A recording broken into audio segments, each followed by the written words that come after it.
Yeah, she seemed so relaxed yesterday. You know, at lunch, it was almost, I was like, oh, who do you, actually hadn't really looked at who she played. I was, who do you play? She's like, Eva, you know, and you just felt a relaxed answer, right? It wasn't, you know, sometimes you ask someone and you can sense that, like, they're a little nervous about that, right? And obviously, she's beaten Eva twice this year already in Miami and in Charleston. Yeah, rivalry. And so, yeah, it's just, it's good to see her relaxed. I think it's really fascinating in terms of the mindset, because it came to me last night when Grigor Dimitrov talked after he won against Berrettini. Won a match that was, by the way. Yeah. And the takeaway for Dimitrov was, this is just, I'm enjoying it. I'm glad to be back here. I don't know how long I've got to play. I don't know how many Wimbledons. So actually, you often hear, well, it's whoever wants it the most, which I think personally for me is rubbish, because actually that brings anxiety.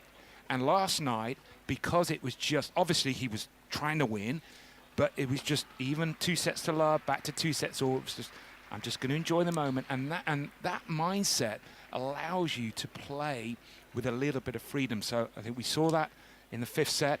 And ultimately, when we're looking at the matches today, that Sabalenka-Osaka, whoever wins that match, ultimately will probably be the one who's less stressed. And Pegula and Jovic, probably the same thing. Whoever can just, in the most difficult moments, who can be calm, Nick. Yeah, it's just, you got to play it as just another match. It's almost like you got to take yourself into the, you know, when you were a kid, just on a court in a park somewhere and no one watching, and it's the court and the tennis ball. That's all you're playing. It's not the crowd. It's not the moment. That's what it is. So, you got to keep it simple, and it sounds like Jess is able to do that right now.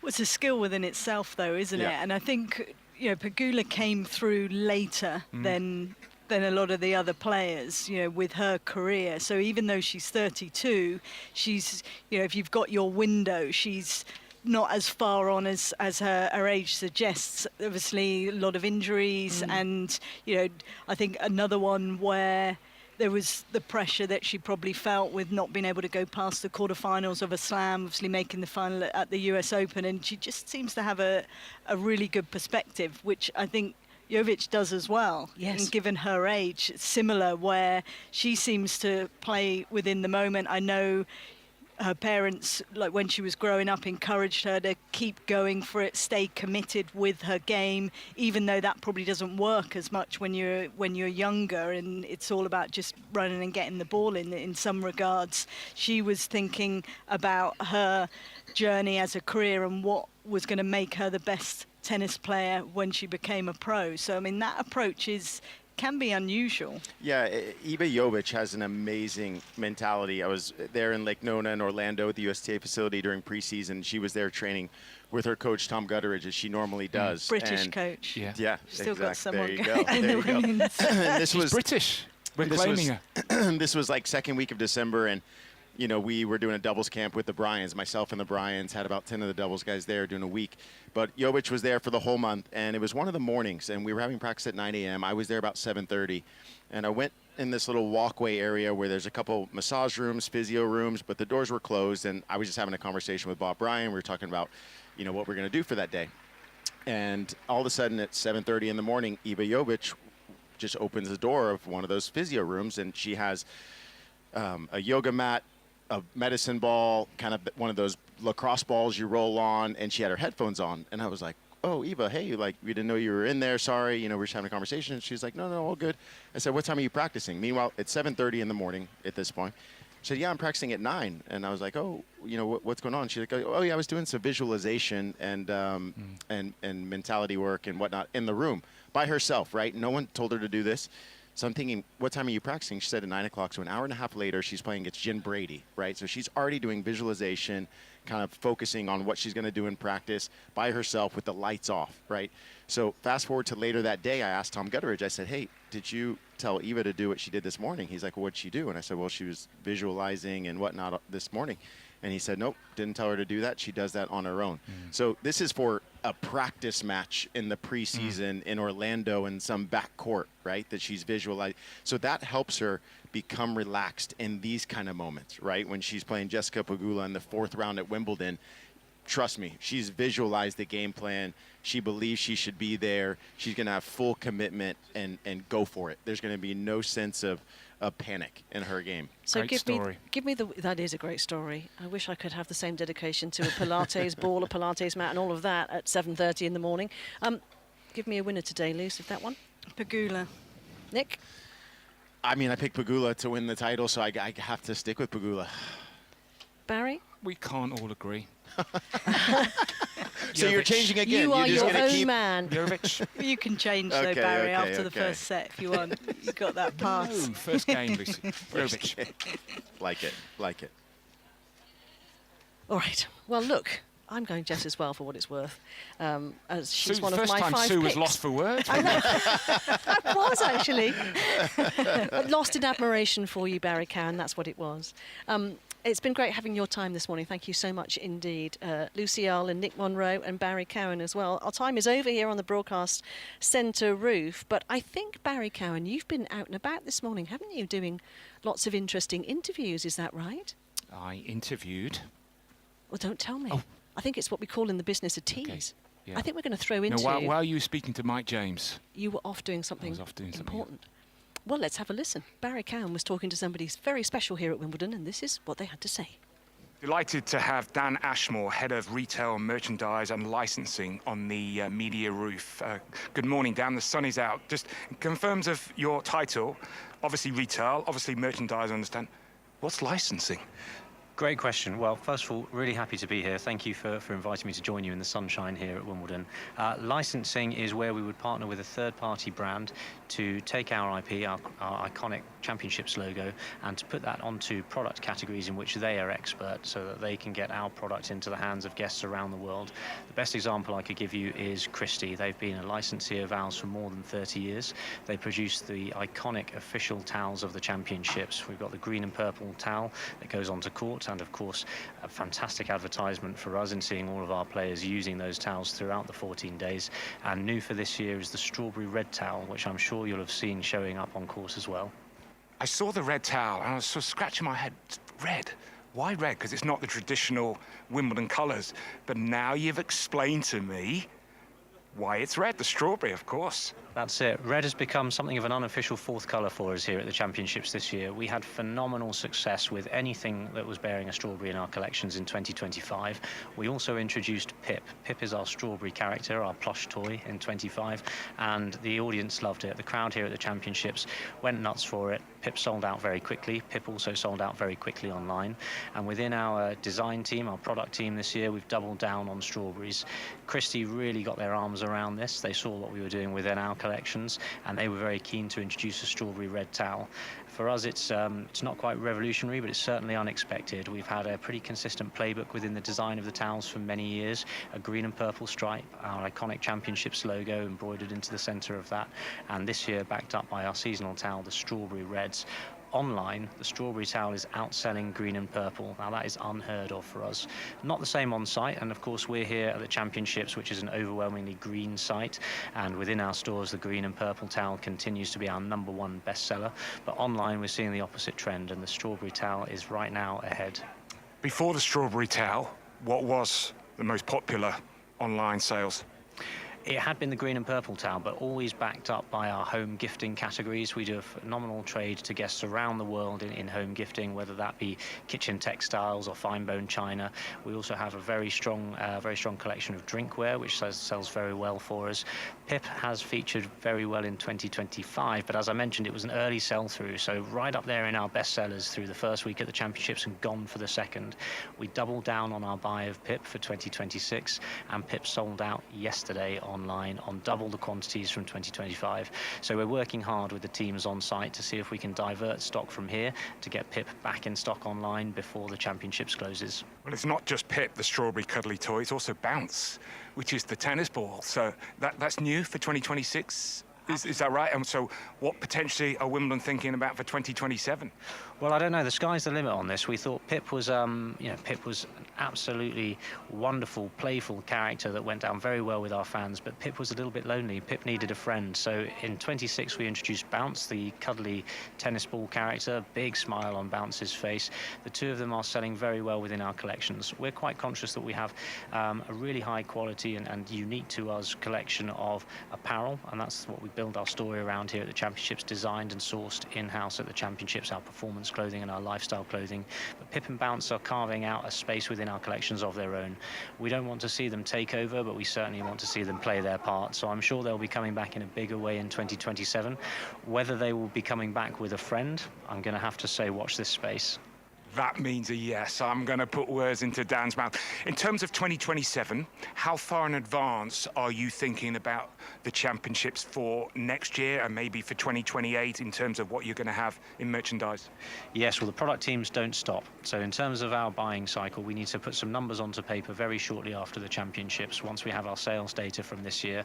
And that means having a collection all ready for us to review and to buy from once we have this year's data. So design for the 2027 collection would have started actually at the back end of 2025. We'd have gone out onto market, had a look at what some of the brands on the high street were doing, looked at trend. We would also have spent time in our archives here at the championships. We're very fortunate to have almost 150 years of history to inspire our collections and a world-class museum. So we make sure that we're dipping into all of that fantastic resource that lives on these grounds throughout the year. Something that's performed very well for us recently has been a script font with Wimbledon, and it's our #1 best-selling baseball cap actually, with a script font across the crown, and it's available in 3 colours. They're all selling incredibly well. That script took its inspiration from a croquet set which lives in the entrance to our museum. So we love those sorts of stories where we can come up with something for our collections that is authentic to the championships that only we can bring to market. So of course we need to understand what is trending on the high street in terms of fit, in terms of colour, in terms of perhaps product gaps that don't yet exist in our collections. But when it comes to design inspiration, we start here at the championships first. And the same would be said of our sportswear, where of course we have this well-renowned playbook that you wear white on court at the championships. We design our white performance apparel to comply with the on-court rules, so only so much trim on the collar and cuffs that can be coloured. The logos can only be of so much size on the chest and so on. That's the start of our performance collections, the spine of our collections, and then we build from there. We recognise that not every tennis club in the country would require their members to play in whites, and so we offer greens and navies, but we always start with the white at the championships. You've got pop-up shops everywhere now. Battersea, New York, apparently. So how's that going down? Really well. We were fortunate this year within retail that our New York activation was in Central Park. You know, could we hope for a better location? Could we hope for a more iconic location to show up this summer? Footfall was higher than our previous location. We were elsewhere in New York in 2025, and we doubled down on our buy this year. We did double sales in New York. So we're looking forward to getting together with the teams, you know, in the period after the championships to think about how we come back even bigger and better for 2027. We are available at the outdoor screening at Battersea Power Station as well. Wimbledon this year have taken up a space on the water, and there are deck chairs that you can sit in the sunshine, enjoy a glass of Pimm's or whatever you might take your fancy, and also have an option to shop the Wimbledon collection while you're there. So, you know, next year is the 150th anniversary of the championships. I'm not sure if all of your listeners are aware of that, but within retail, that gives us an opportunity to think differently, and we will be thinking bigger, we will be thinking about more variety, and we will be thinking about more locations as well. I guess watch this space. A couple of questions I have to ask you, Dan. I know you're very busy before you go. So, how much turnover do you get at the championships, and what is the most someone has spent at the till? Two great questions, and let's see what I can do to dodge both of them. So I can't quote turnover, I'm afraid. What I can say is that our profits end up in the same place as all of the other profits, or the surplus as we call it, made here at the championships, which is that we pass that over to the LTA for the development of grassroots tennis across the UK. The numbers I can give you, however, and I know that's what you want, we have done more than 100,000 transactions during the championships already, and that's Monday to Saturday night. We've sold 290,000 items of merchandise, and of those, nearly 52,000 items of headwear. Baseball caps is our biggest category here at the championships. Last year, I'm sure you remember, it was the hottest championships on record. So in terms of how we plan for that, we need a bigger buy again. So 52,000 baseball caps sold here at the championships already, and 27,500 items of toweling. But that gives you an idea of the sorts of volumes that are moving through our stores and the demand that our guests on site have for an item to take away from the championships. I've written those numbers down, Dan, so I'm going to work it out and I'll calculate it a little bit later. You've been very kind because just before we started the interview, you gave me a present. So I'm going to give it to my son because it's something that I know he will love. So explain what it is all about. Well, this is a Wimbledon wildflower seed ball, and the idea came to us from a chap named Sean who works on our team here during the year. He's one of the horticulture team. He's responsible for a lot of the beautiful plantings that we see around the site, the green, purple, white flowers that you and I can see all around us as we speak. Sustainability and biodiversity is close to everybody's heart here at the championships, and Sean on the horticulture team came to us in the retail team, say, what can we do to promote biodiversity around our site and also for our guests to take something home and continue that story wherever they live. And what we've come up with is the Wimbledon wildflower seed ball. So this item will degrade with water. You pop it on top of the soil in your garden or in a plant pot. It will degrade with water. It's shaped like a tennis ball, but as that tennis ball shell degrades, inside it we have wildflower seeds, and they are the wildflower seeds for flowers that are here at the championships in greens and in purples and in whites. So if you get that into your flower beds at home or into the pots in the garden, before long you'll find that you have your very own Wimbledon planting to enjoy. How often do I have to water it? Well, we haven't had much water, so you'll need to be out there with a can this week. My understanding from my team in horticulture, and Sean, if you're listening, you get in touch for the corrections and clarifications. This will be fine with the rainwater that's coming down in the UK. I think during the moment you just want to keep an eye on it, but you don't need to overwater this. They are wildflowers, and so they are resilient. Dan, brilliant. Thank you very much for your time. Congratulations on a great first week, and let the great work continue going into week 2. Thank you very much. Best of luck to everyone, and thank you to all of our listeners who are shopping online. That was Dan Ashmore, Head of Retail, Merchandising and Licensing, speaking with our very own Barry Cowan. A big thank you as well earlier on to Sue and the Wimbledon warm-up team on Wimbledon Radio Channel. They did a great job. We have moved location. I am joined by Raj Chowdhury and Olga Savchuk, and we are down in the Southern Village, soaking up the atmosphere, the big screens, the deck chairs out, the decking, which it can get a bit warm. I'm warning you both now. It can get quite hot down here, but we're next to the fans. It's living and breathing Wimbledon, just at the back of court number 2. And as we got down here, I don't know whether you were aware, but we just missed some singers. So in the morning tomorrow, they're called Singology.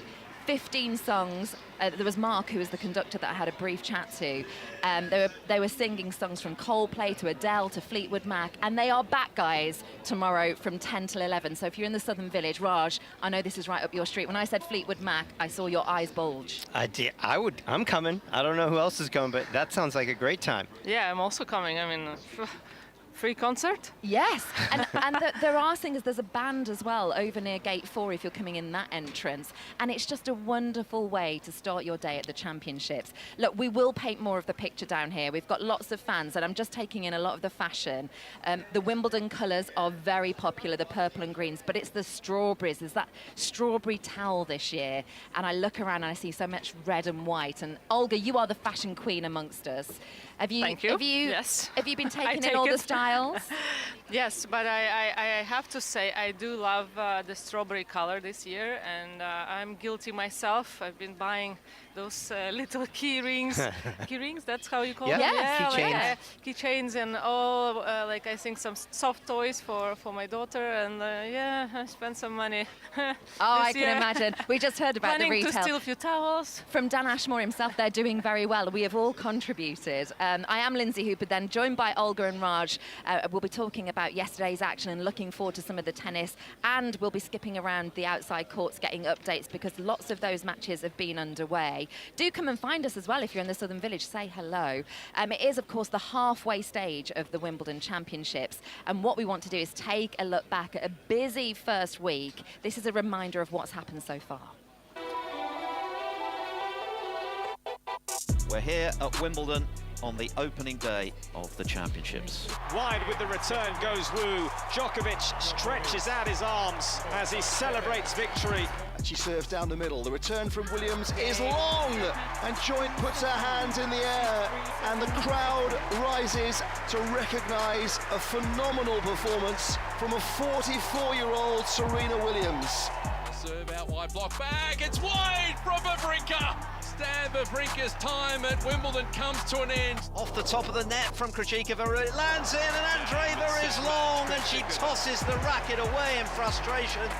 But what a victory for Barbora Krejcikova. She's finally subdued the reigning French Open champion. Jannik Sinner moves through to the round of 16. This was a potential banana skin, but she steers through this one confidently. And Aryna Sabalenka sends some kisses to the crowds. Match point for Elisa Mertens. She finds the first serve, and she wins the match. And the #2 seed has fallen. Iala is a winner, and she's on the floor in disbelief and tears. A sensational performance by the 21-year-old to take out the defending champion, Iga Świątek. It feels like so much has happened already, and that's because it has. I'm going to get you both, Raj and Olga, to have a good think for me about your story of the championship so far. That is also our social media topic. If you'd love to get in touch with us and tell us yours, maybe you were here for one day, maybe you've been listening, dedicated to the Wimbledon radio channels, and something just made you go, oh, no, that didn't happen. We'd love to hear from you at Wimbledon Channel as well. You can use the hashtag Wimbledon on social media. We might be able to find you that way as well. And radio@aeltc.com is the email. That's radio@aeltc.com. I did tell you as well, we have a group of dedicated commentators on the outside courts. I think we should check in with them for the first time today. And we're going to start by making Rob Nothman's day, because I've got Olga here. Before we get an update from Rob, there's a line that Olga wants to say to you, Rob. Go on, Olga. I've been expecting you, Mr. Bond. There we go, Rob. I know that's made your day. Did you love it? Now, Olga, that is tremendous. I really do think you've missed your profession all these years. I could have seen you in Live and Let Die and The Man with the Golden Gun. You'd have just been absolutely perfect. She was beaming from ear to ear when I said that you reminded her of a Bond girl. I mean, that's the best compliment you can pay anyone. Definitely, yes, I love that. Okay, back to the action. Court #2 with Rob. Well, I'm watching the top seeds in the men's doubles in a third round match. There, of course, are Harri Heliövaara of Finland and Henry Patton of Britain, and they're up against the Czech pair of Adam Pavlicek and Patrick Rickel. And it's on serve at the moment with Pavlicek and Rickel serving at 3-4, but they've got 2 break points against them. Earlier in this set, both pairs exchanged breaks of serve, so it's been a very entertaining match so far. Pavlicek now serving at 3-4, but 15-40 against the Wimbledon champions of 2024, who reached the final this year at the French Open. But they can't win that particular point, so 30-40, still 1 break point for Heliövaara and Patton. I don't know whether you just want to stay with me for this, as Pavlicek is serving from the far end. Good size crowd here at the #2 court. And Heliövaara and Patton trying now to get a break of serve, but they can't do it there because Heliövaara nets his forehand return, and he doesn't look best pleased with that either. So we're at juice in the opening set with Heliövaara and Patton leading by 4 games to 3. Money penny. Money penny. Thank you very much, Rob. We are sat just behind your court #2, in the Southern Village, for anyone who wants to come and find us. Rupert Bell is on court #3. Yeah, and I wonder when they came to decide that who should do which match, that there was something, a touch of the devilment about the producers here, because sometimes I manage to garble some of the names playing. Well, here there's every chance that I could be garbling away, but it features Elise Mertens. That's reasonably sensible. Of course, great win yesterday, and we'll be in 4th round action tomorrow. Terrific performance from her. And then we also saw, I've got Shui Zhang, I've got Su Weizhe and Xinyu Wang playing together. Now, these players sort of know each other's games. They've been partners with them and have won titles, so it's a real quality contest. And because Elise Mertens, she's a defending champion. She won it last year with Veronika Kudermetova, but she's also won titles with Su Weizhe. So basically, you get a sense that this should be a high-quality contest. Well, at the moment, the unseeded pairing, and this is where it seems a bit of a surprise, of Su Weizhe and Xinyu Wang, well, they're 4-2 up with Su Weizhe serving at 15 all. So the unseeded pairing, but a high-quality pairing nonetheless, have got the early advantage here, with plenty of people enjoying this match. It promised a lot, and so far, high-quality ladies doubles. I think you get my drift there, Lindsay. We've got your drift, and it signalled to us, I think we're all in agreement, that we should come to you quite often today, Rupert. I think that's what it's told us, is that there will be regular updates from you on court number 3. Let's move over to Mikey. It's a first hello this morning to Mikey Pereira, who's on court 12. I certainly am. Hello, everybody. It's ladies doubles second round match here on court 12. Shuko Ayama and Ensure Liang, the combination from Japan and Chinese Taipei, taking on the Aussie pairing of Kimberly Birrell and Talia Gibson. Ayama and Liang are the 13th seeds and have been in very good form on the grass courts recently. They won the title in Hertogenbosch over in the Netherlands last month. Ayama, with so much doubles experience, the 38-year-old diminutive Japanese player, stands at 5'1". A couple of times a semi-finalist here in the doubles. She has reached a Grand Slam final elsewhere, though. That was the Aussie Open 3 years ago when she lost alongside Ena Shibahara. So she has great doubles experience. She seems to be the leading player in the partnership with her younger partner Liang. As for Talia Gibson and Kim Birrell, well, that's Perth and the Gold Coast combining. They were a breakdown in this opening set, but they have just broken back. So we are back on serve. It's Ayama and Liang who lead 4 games to 3, and it is Kim Birrell serving now at love 15. And it is a British versus US affair over on court 18 for Barry Mills. Morning, Lindsay. Good morning, everybody. Yeah, Mika Stojsavljevic is going very strongly here against the American prospect Wells Newman. 9 games in, all 9 games have gone to Stojsavljevic. She took the first set 6-love. She's 3-love up in the second set. She is, of course, a quite experienced hand already, bearing in mind she's 17 and a junior US Open champion a couple of years ago, playing a 16-year-old American who's ranked way lower than she is and making her Wimbledon debut and finding it all rather hard going. Unfortunately for Newman, she's made 20 unforced errors in this encounter so far.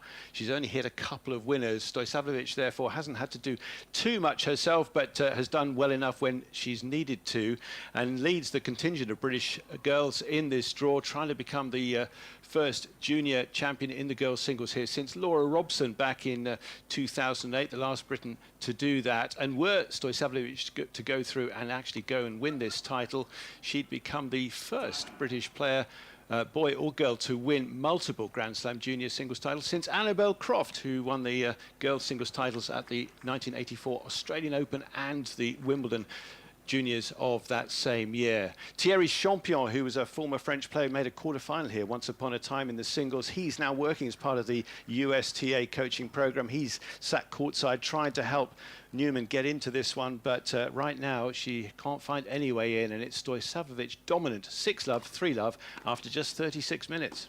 And we've got just over an hour and 15 minutes left of outside court action only before we start to build up as well to everything going on number 1 court from 1 o'clock, centre court from 1:30. But that's our group of reporters that we will be going to on those outside courts. As soon as we get set points and anything's happening, we'll make sure you hear about it first here on the Wimbledon radio channel. A reminder that you can join us every day during the championships from 10 in the morning until the close of play. We'll be on air across 3 dedicated channels, bringing you discussion, build-up and live commentary. You can listen via the website, wimbledon.com, on the official app of the championships in the local area as well on 87.7 FM.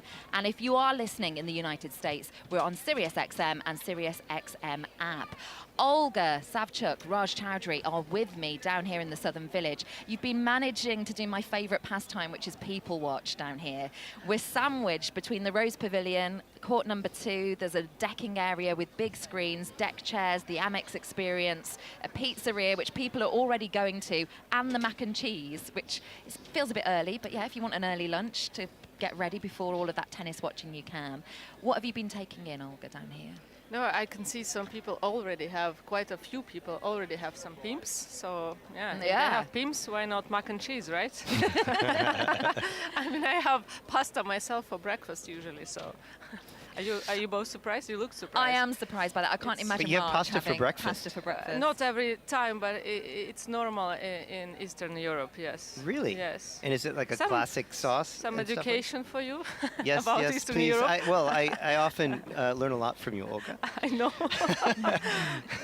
I imagine you get up early, Raj, and it's not so much about the food, but you're out, you're in the gym, are you? I do get up early. Yeah, that's true. But I'm looking out on the patio here, and you know, we did notice that there's some pimps. I feel like when you come to Wimbledon, it's such a day that the rules are off, right? So normal rules around eating and drinking don't apply. You can come out to the deck. This is incredible. I mean, there's so many ways to enjoy Wimbledon. You come back here to the Southern Village. I'm looking at people just lounging on these deck chairs with their refreshment. They've got big screens to watch. You have airport rules, Wimbledon rules. Oh, there you go. Yeah, I had a few days ago, actually, my friends, they came here, first time ever at Wimbledon, and I think they spent the whole day without watching one match, and they were so happy. I met them a couple of times throughout the day, and they were just having pimps, and they were like, no, we're having the best day ever. And I was like, did you watch any matches? They said, no, queues are so big everywhere, we just enjoy.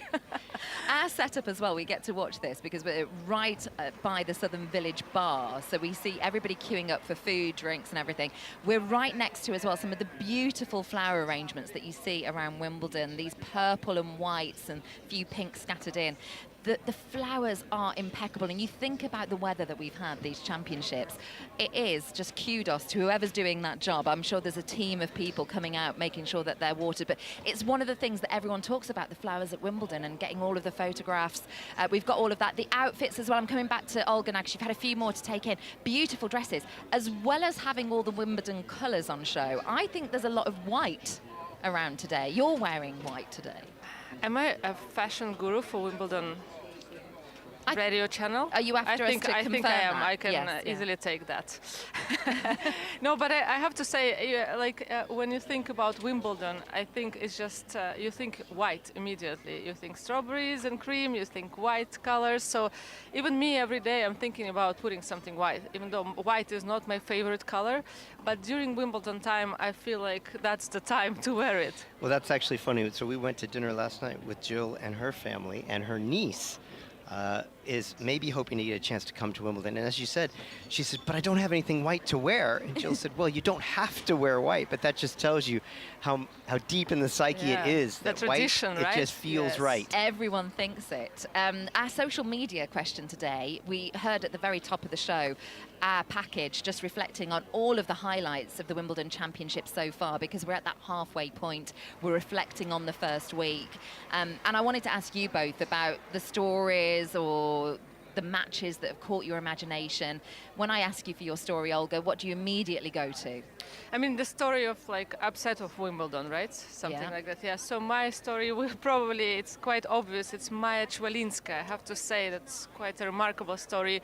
She did final at French Open, unexpected, such a big story, and then came here and was comfortably winning her first round against Savankayev from Thailand.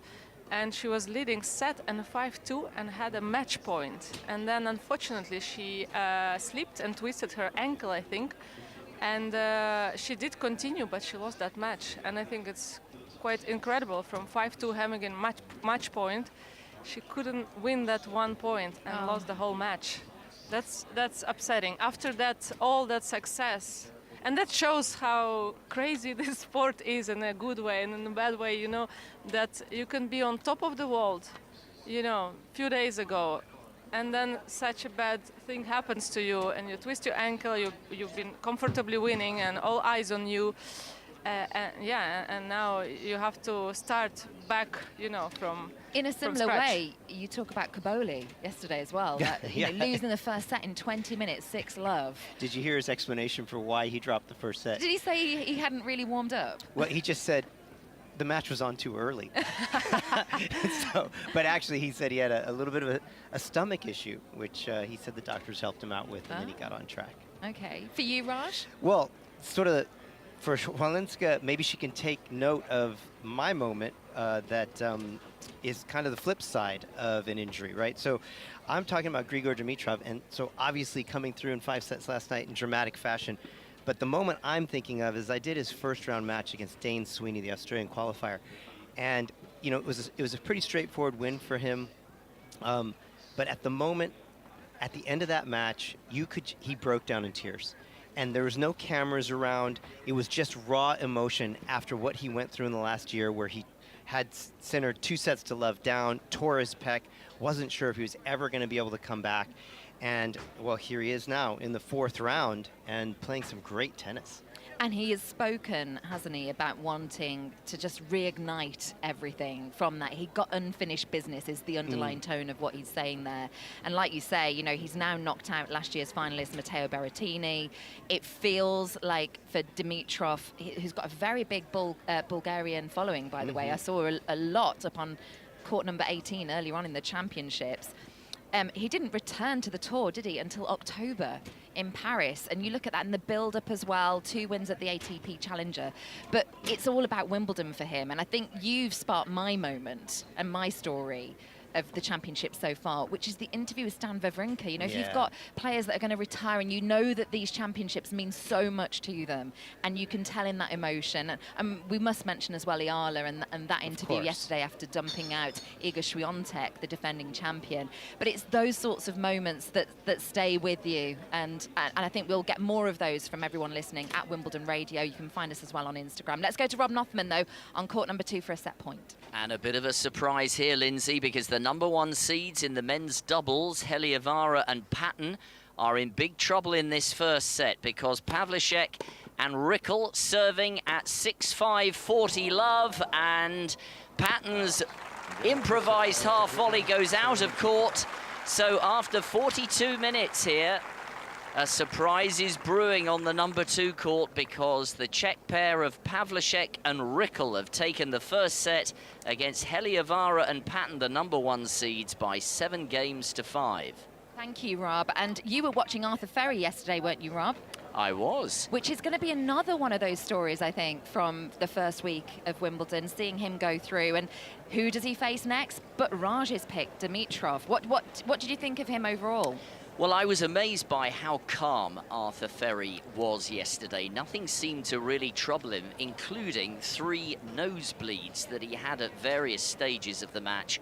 One, when he was serving to stay in the match in the final set, he was 40-15 up, and then had a medical timeout to try and sort out the 3rd of his nosebleeds.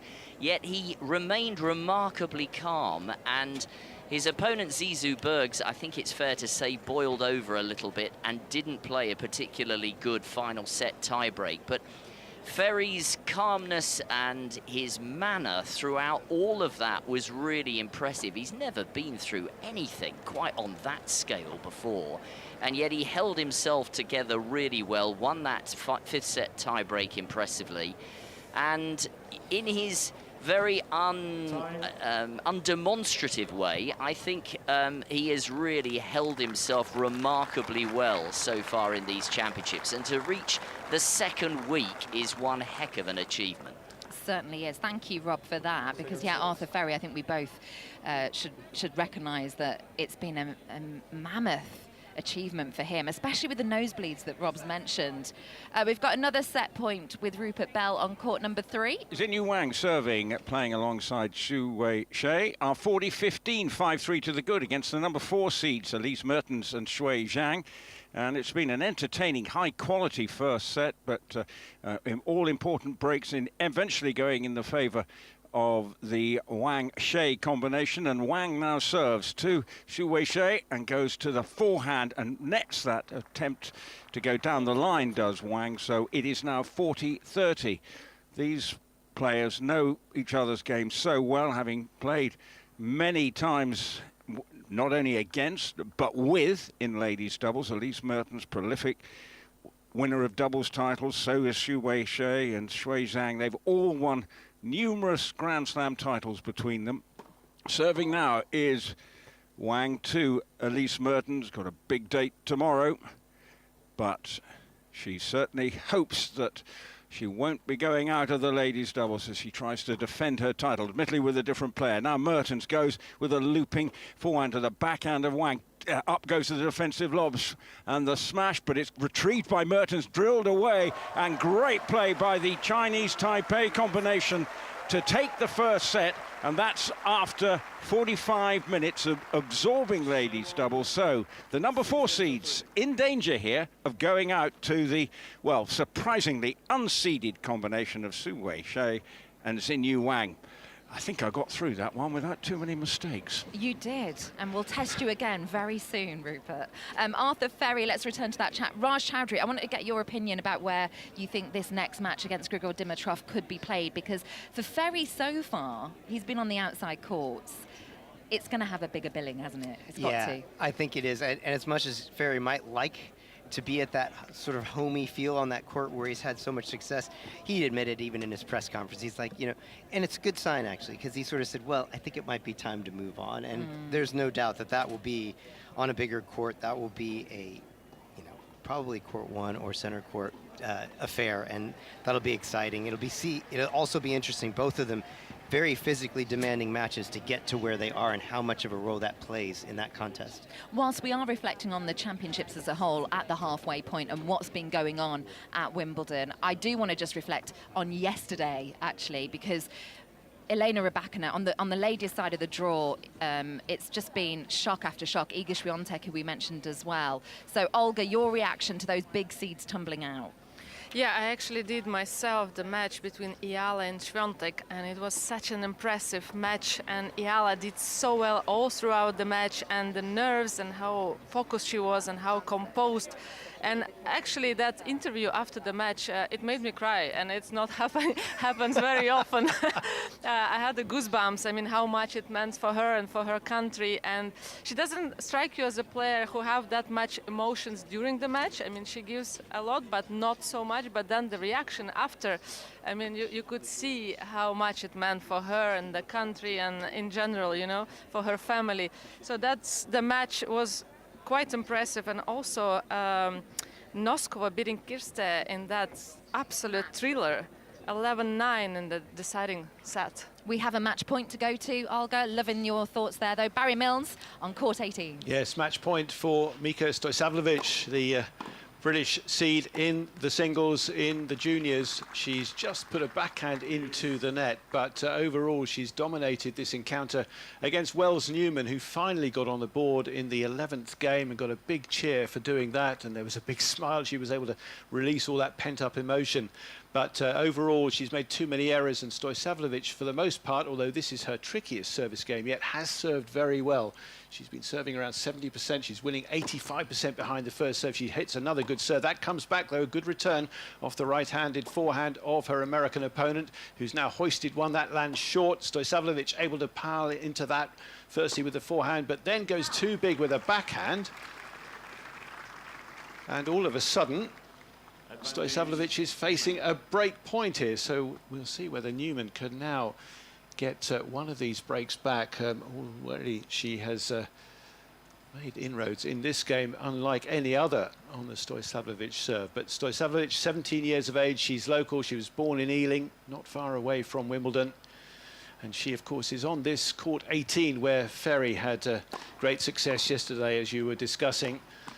And a final point of the game goes to Wells Newman. So there's more to come in this yet, because that's an error from Stojsavljevic, unable to serve it out just now. She'll still be a break up here at 5-3, but Newman hanging on for the moment, trailing by a set and 5-3 in the second. Thank you very much, Barry. Time for us to remind you that you are listening to the Wimbledon radio channel, and it's currently 11:58. With Amex, you can experience more at the Championships Wimbledon. With on-site benefits like refreshments and giveaways at the Amex card member lounge, and ice cream and prizes at the Amex Pavilion, an exclusive match at the Amex Experience. Visit the 2026 Wimbledon app and tap the Amex banner to learn more. Amex Gold Card representative APR 85.8% variable. Annual fee applies after the first year, subject to status. Your rates may vary depending on circumstances. APR correct as of 25th of February 2026. 18 plus, terms and conditions apply. Lindsay Hooper, Olga Savchuk and Raj Chowdhury down in the Southern Village bar here on Wimbledon Radio Channel. Do come and say hello. You may have heard me at the beginning of our show talking about Singology, and we just missed them. They were putting the microphone down as we walked over to our Wimbledon radio station for today, but they are returning tomorrow, and I have got some of the members of the band with us. So we've got Mark, Carla and Nadika. So Nadika and Mark, we'll start with you because you're nearest to Olga, who's going to be interviewing you during this. She's turning into... Am I? Yeah. We're sharing your microphone for this one. So can you tell us a bit about Singology and how often you're performing during the championships? Hi, Mark. Hey. Well, we are Singology. We're a community choir based in Wimbledon, and we've been coming here now for this is our 4th year. So we've been coming back every year, 10 o'clock till 11 o'clock on the Sunday and the Monday, and it's just to kind of lift the spirits of the people before they go in and enjoy the amazing tennis. And people can find you here in the decked area. We're just going to interrupt this to go for a set point on court 12. Okay. This happens a lot, Mark. Mikey Pereira's there. It certainly does, as we have a couple of set points here for the Aussie pairing, Kim Birrell and Talia Gibson here in the sunshine of court 12. We've been playing this match for 51 minutes. It's been a really close first set here, and that is a statement way to finish the set. A serve down the tee from Birrell, a glorious ace, and they do secure this first set, Birrell and Gibson, by 7 games to 5. We're just laughing here down on the deck because it's starting to heat up. It's roasting. You get the decked area at the back with the deck chairs. If you want a suntan at Wimbledon, this is definitely the area.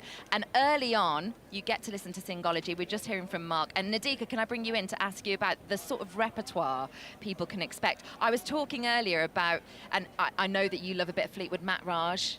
You were nodding along there. Adele, we've heard that you sing a bit of that. Give us some other examples. I want to hear that. Yeah. Oh, yeah. There's also a great Coldplay song, Adventures of a Lifetime, and we've got Nothing's Gonna Stop Us Now. So many great tunes, great tunes. Is there one in particular, you've done it for 4 years now, is there one in particular that has lit up the crowd? Hold that thought. We've got to go to court 18. Mikey Pereira. It's Barry actually on. That's all right, no problem. It's match point for the second time to Mika Stojsavljevic, the British 12th seed in the girls' singles against Wells Newman, a Floridian who really struggled to get going in this encounter. She has closed the gap somewhat in this second set, but facing match point now, 3-5, 15-40. Good serve, saves that one. That was a body serve into Stojsavljevic, who miscued her return wide. But a great crowd around court 18 once again. It's such a popular court, this. And, of course, you've got that high vantage point as well up on the lawn to my right from the commentary position at the northern end here. And that is sort of a line of spectators gathered there. But match point again, third one for Stojsavljevic. She makes the return down the middle. Forced out wide on her forehand. She goes cross-court well with that. But then a shot down the line that just caught the line. Stojsavljevic can't believe it. A very close call, but right touching on the outer edge. So it's got to juice now for Newman. Trying to cling on here. That's 3 match points that the 16-year-old has been able to save. But can she get through this game? It's still Stojsavljevic with the upper hand here. Raced through the first set 6-love. Was 4-love up in the second before her opponent got on the board.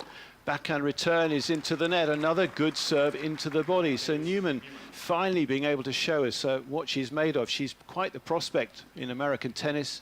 I was mentioning Thierry Champion, French former pro, quarter-finalist here, who's been working with her for some time. He sat there nearby encouraging her. She's got game point now to try and hold this game and close that gap a little more, but the first serve was into the net. She just catches hold of the second ball now and will serve from the far end to the backhand. Stojsavljevic goes long, so this match continues still further. It's just the one break now separating the two of them, with Stojsavljevic, after the change of ends, will serve again and try and serve it out, leading 5-4 in the second set. Thank you very much, Barry. Trying to keep across all of this that's going on. I want to be singing "Don't Stop Me Now" as we're talking, but I can't do that, and I'm not a very good singer. But we are speaking to the singers, part of Singology, that you can catch in the Southern Village Bar. And Raj, just before we went for that set point, we actually had a really good question from you, which is there a banger that lifts everyone when you're singing in the mornings? I mean, the favourite song that I think is one of the favourites at the championships is "Everywhere" by Fleetwood Mac. That always gets everyone dancing and singing along with us. One of my favourite things is actually seeing all the ball boys and ball girls singing along and dancing with us, which is fantastic. That's so, great. Yeah, we love that one. Singing here at Wimbledon is obviously a prestigious place to perform. But as a choir, where are the other locations where are the other places that you've been able to perform? We've not heard from you, Carla, yet. Hi. Yeah, so we do lots of really fun gigs, like out in the community, but we also, Wimbledon is obviously a favourite for us because we're a local choir, but one of our sort of claims to fame is that we sang for the Queen's speech on her last ever Queen's speech, which was really special. Wow, what an experience. How many of you are there as well? Oh, across the choirs there are about 350 singers, but that's sort of spread across London and South East, I think. But yeah, and what's really, I mean, for me personally, like I sing in the choir with my dad, and so we get to do all of these lovely experiences together, which is just so special. So we've got a day at Wimbledon to look forward to together today. Mark is the conductor. How do you keep all of those numbers in check, Mark? I don't. Just let them do their own thing. Do you know what I mean? And then all of a sudden it comes together and it sounds beautiful in harmony. So yeah, simple. Oh, brilliant. I'm guessing for everyone, you've set the mood for people's day. Do you get to take in some of the tennis as well? Is that one of the perks? Yeah, that is absolutely a perk. So we light up the decks. What do we call this area? The decked area? I'm calling it the roasting deck. The today. roasting deck. Yeah. So we light this up for an hour from 10 to 11, Sunday, Monday, and then we get to move around and do whatever we want to do and see whatever we want to see. Have you got anyone that you're desperate to still see at these championships? And we're putting you on the spot here. We might have to go to Carla for this one. Oh, no, Carla. I'm not sure. I mean, I love the hot Italian guy. Oh, he's gone out now. I knew that was coming. There might be a couple. I don't know. Berrettini's gone out. About that. Some people would argue Caboli is still in. I don't know if that makes your list for hot Italian. Yeah. Okay. See, I have this rule. I don't know whether you agree, Carla, but if you are supporting one person, whoever knocks them out, I think you should then follow them. So maybe Grigor Dimitrov now for you. Yeah? Yeah. Okay. Brilliant to hear from you. So I'm just going to remind everyone, if you want to see Singology performing live in action down in the Southern Village, they are in front of the big screens by the deck chairs. We're sandwiched between the Rose Pavilion, the Amex Experience and the back end of court number 2. Come down here tomorrow from 10 a.m. You don't just get a few songs, you get a whole hour, which is going to get you in the mood. What a lovely way to start your Wimbledon experience if you're joining us tomorrow on Monday. We thank you very much for joining us. Thank you. Thank you, guys. Olga, can you sing? I sing Can terribly. we sign you up for the choir? No, actually, that's the only thing that my husband tells me not to do. It's never sing in the car. You're forbidden. And that's actually true. Olga was the one that was saying, we want to get them to sing live, and I've let you off there, guys, as they start to You scarper. guys didn't push enough. I would push. We are here tomorrow. We'll see you tomorrow. But yeah, they're scarping across the deck. Like, we don't want to do a singing, just 3 of us, but 250 across their choirs. Incredible. Yeah, that's a lot of people. And then I'm just wondering, you asked Mark, and he sort of handled it so coolly of how he gets it going, but how do you select who gets to be on that? I know, I said don't stop me now, but I don't mind really. Let's go for a match point with Barry Milnes, court 18. Thank you. Yes, a 4th match point for Mika Stojsavljevic now on her serve. She is a tall young woman, 6'1", and she puts some punch into those serves. 116 miles an hour, the last one. Now serving for this match. 6-love, 5-4, 40-15 from the far end against Wells Newman, the 16-year-old American. The serve to the forehand, the return is mid-court. Backhand looped wide, and Stojsavljevic still cannot find that winning point in this encounter. First round in the girls' singles this year. Newman, who's making her Wimbledon junior debut. Stojsavljevic, who's been a quarter-finalist here before in this event, but a winner of the junior US Open title 2 years ago. Played in the main draw, of course, as a wild card, lost out to Belinda Bencic at the start of the first week of the championships. But in the juniors here, trying to finish this off. First serve that was into the net, 5-4, 40-30.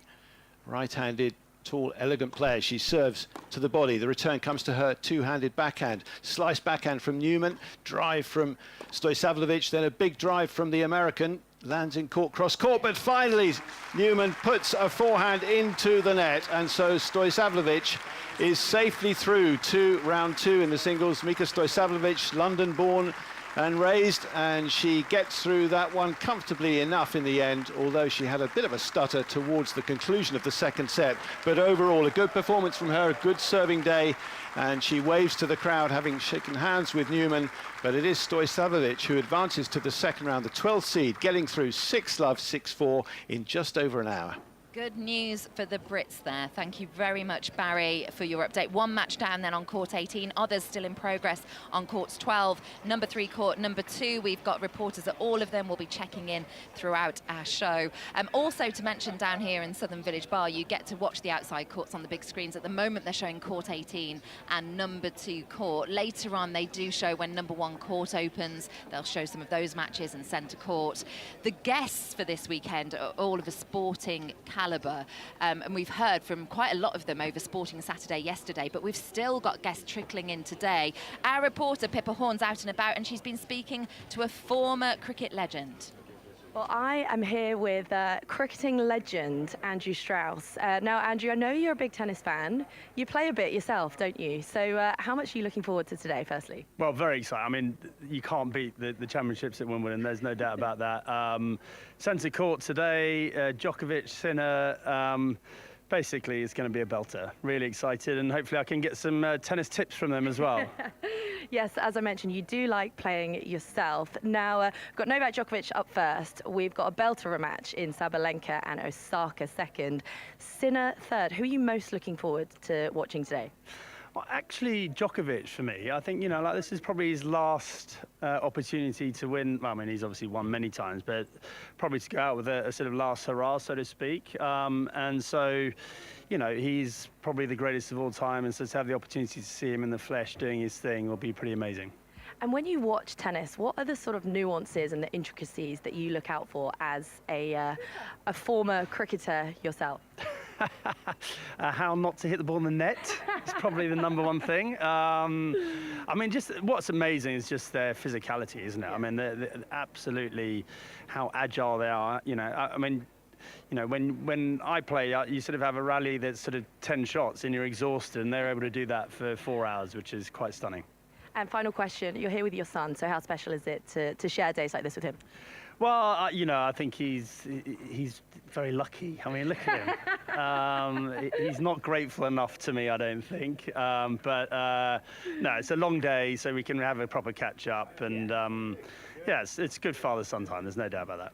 Any pims on the cards or no? It might be a little bit, yeah.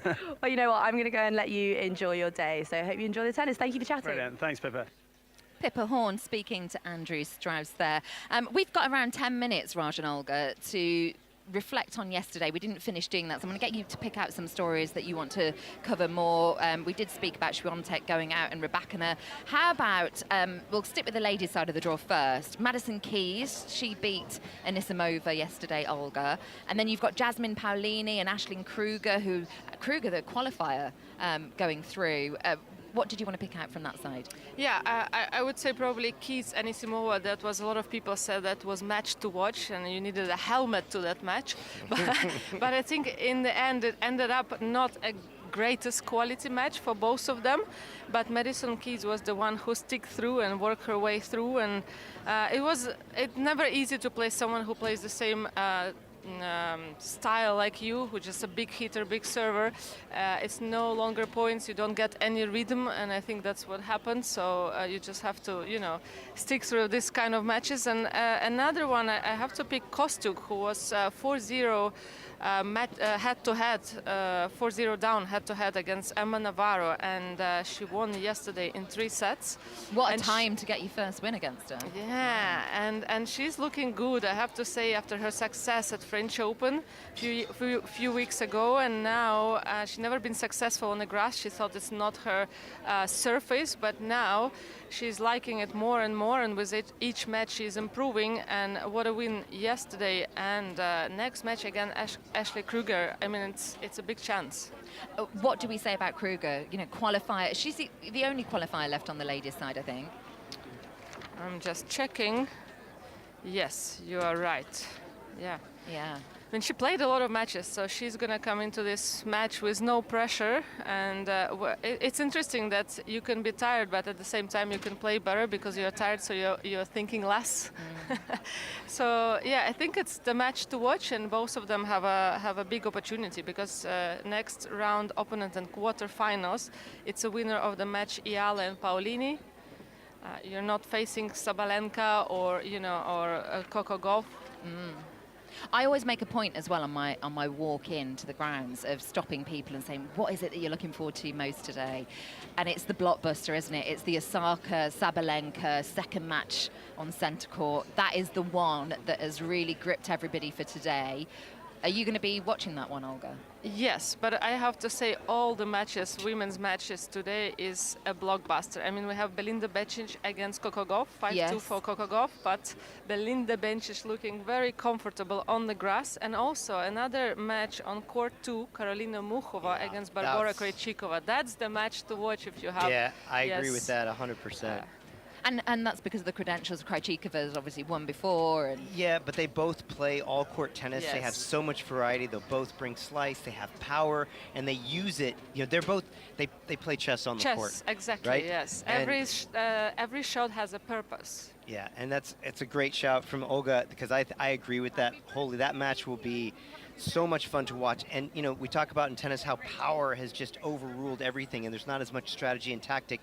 In this match, you're going to see both players pushing every tactic that they can to find those edges in the match. We've also got 5 minutes for us to run through the men's side, so get your head into action here for us, Raj, when you're looking through this list. We've got Flavio Cobolli, who won after losing the first set in just 20 minutes. We did give that a mention yesterday. Alexander Zverev got through in straight sets. Francis Tiafoe was eliminated by Alexander Bublik. I mean, which one did you want to pick out from yesterday that really resonated with you?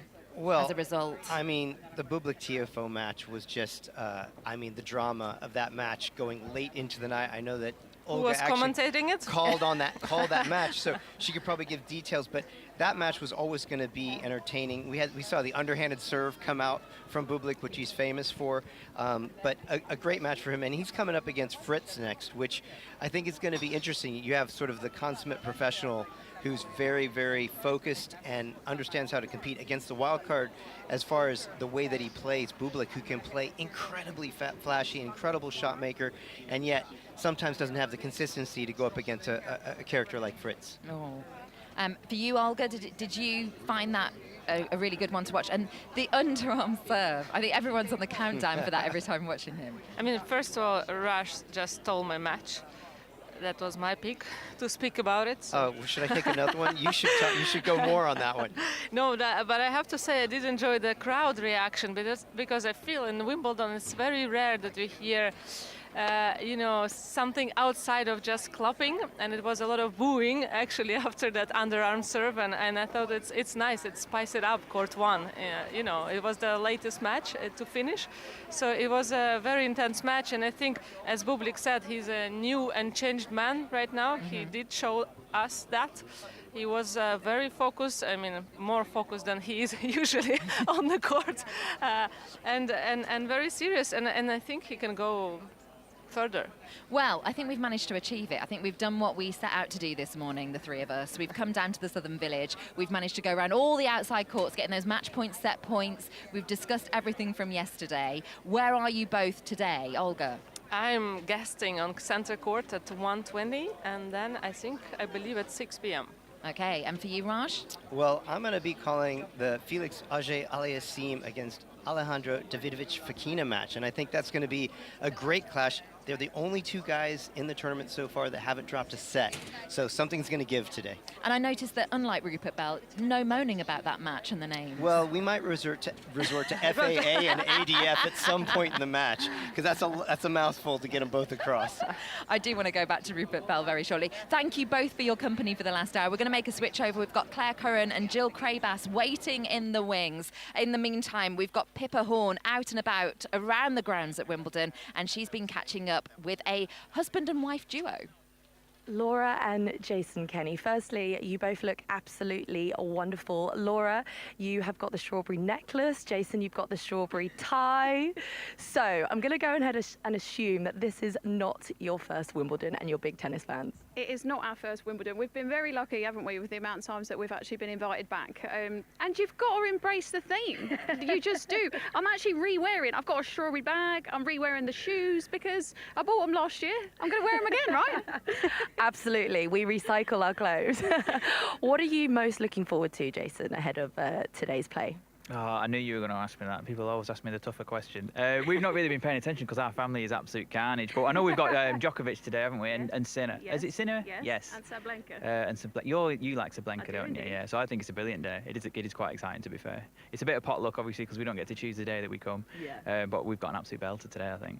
You certainly do. Now, you guys, athletes yourself, how nervous do you get watching the tennis?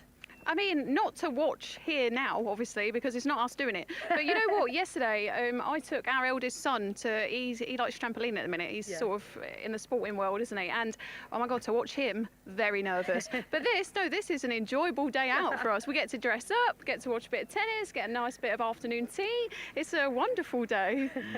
And obviously, you've been involved in many sporting events in your time. What do you think makes Wimbledon stand out? What makes it special? I think tennis is one of those amazing sports that's completely different when you watch it live to when you watch it on telly. When you watch it live, you really sense the sort of the tension, don't you? And Wimbledon, I think, is just like the epitome of that, isn't it? So it's just like that pressure of just those two people in the middle, and it's such a fast game in one way, but it's such a sort of a slow burn in another way. So yeah, it's really, really fascinating for us coming from sport to sit there and watch and like we can sort of like try and read the players and the body language and the frustration. I think it's brilliant. Yeah, absolutely. A sort of insight into their inner world. Final question, Pimm's or strawberries, just by the looks of your jewellery? Laura, I'm going to go ahead and say strawberry. I mean, I'll say strawberries for a theme, but I don't like either.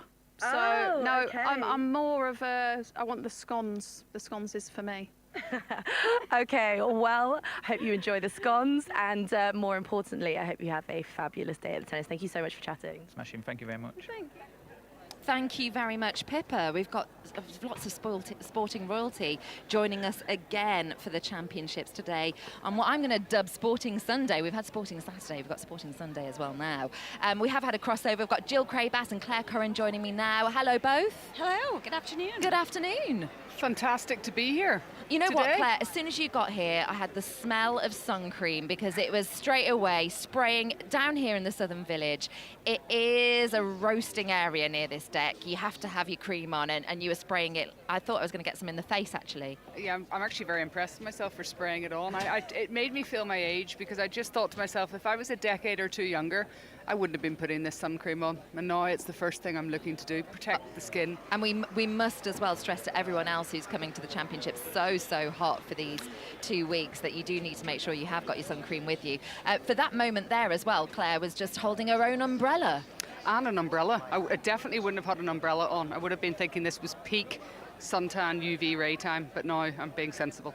Jill, I mean, I imagine that you're seasoned at trying to keep in the shade and making sure that you're not exposed. I always just stay in the shade. Yeah. I do try and do the appropriate 20 minutes of sunshine every day to get the vitamin D, but early in the morning when it's not as strong. And we've been in the sun so much in our lives that I try to avoid it other than the morning. I just try and stay in the shade the whole time.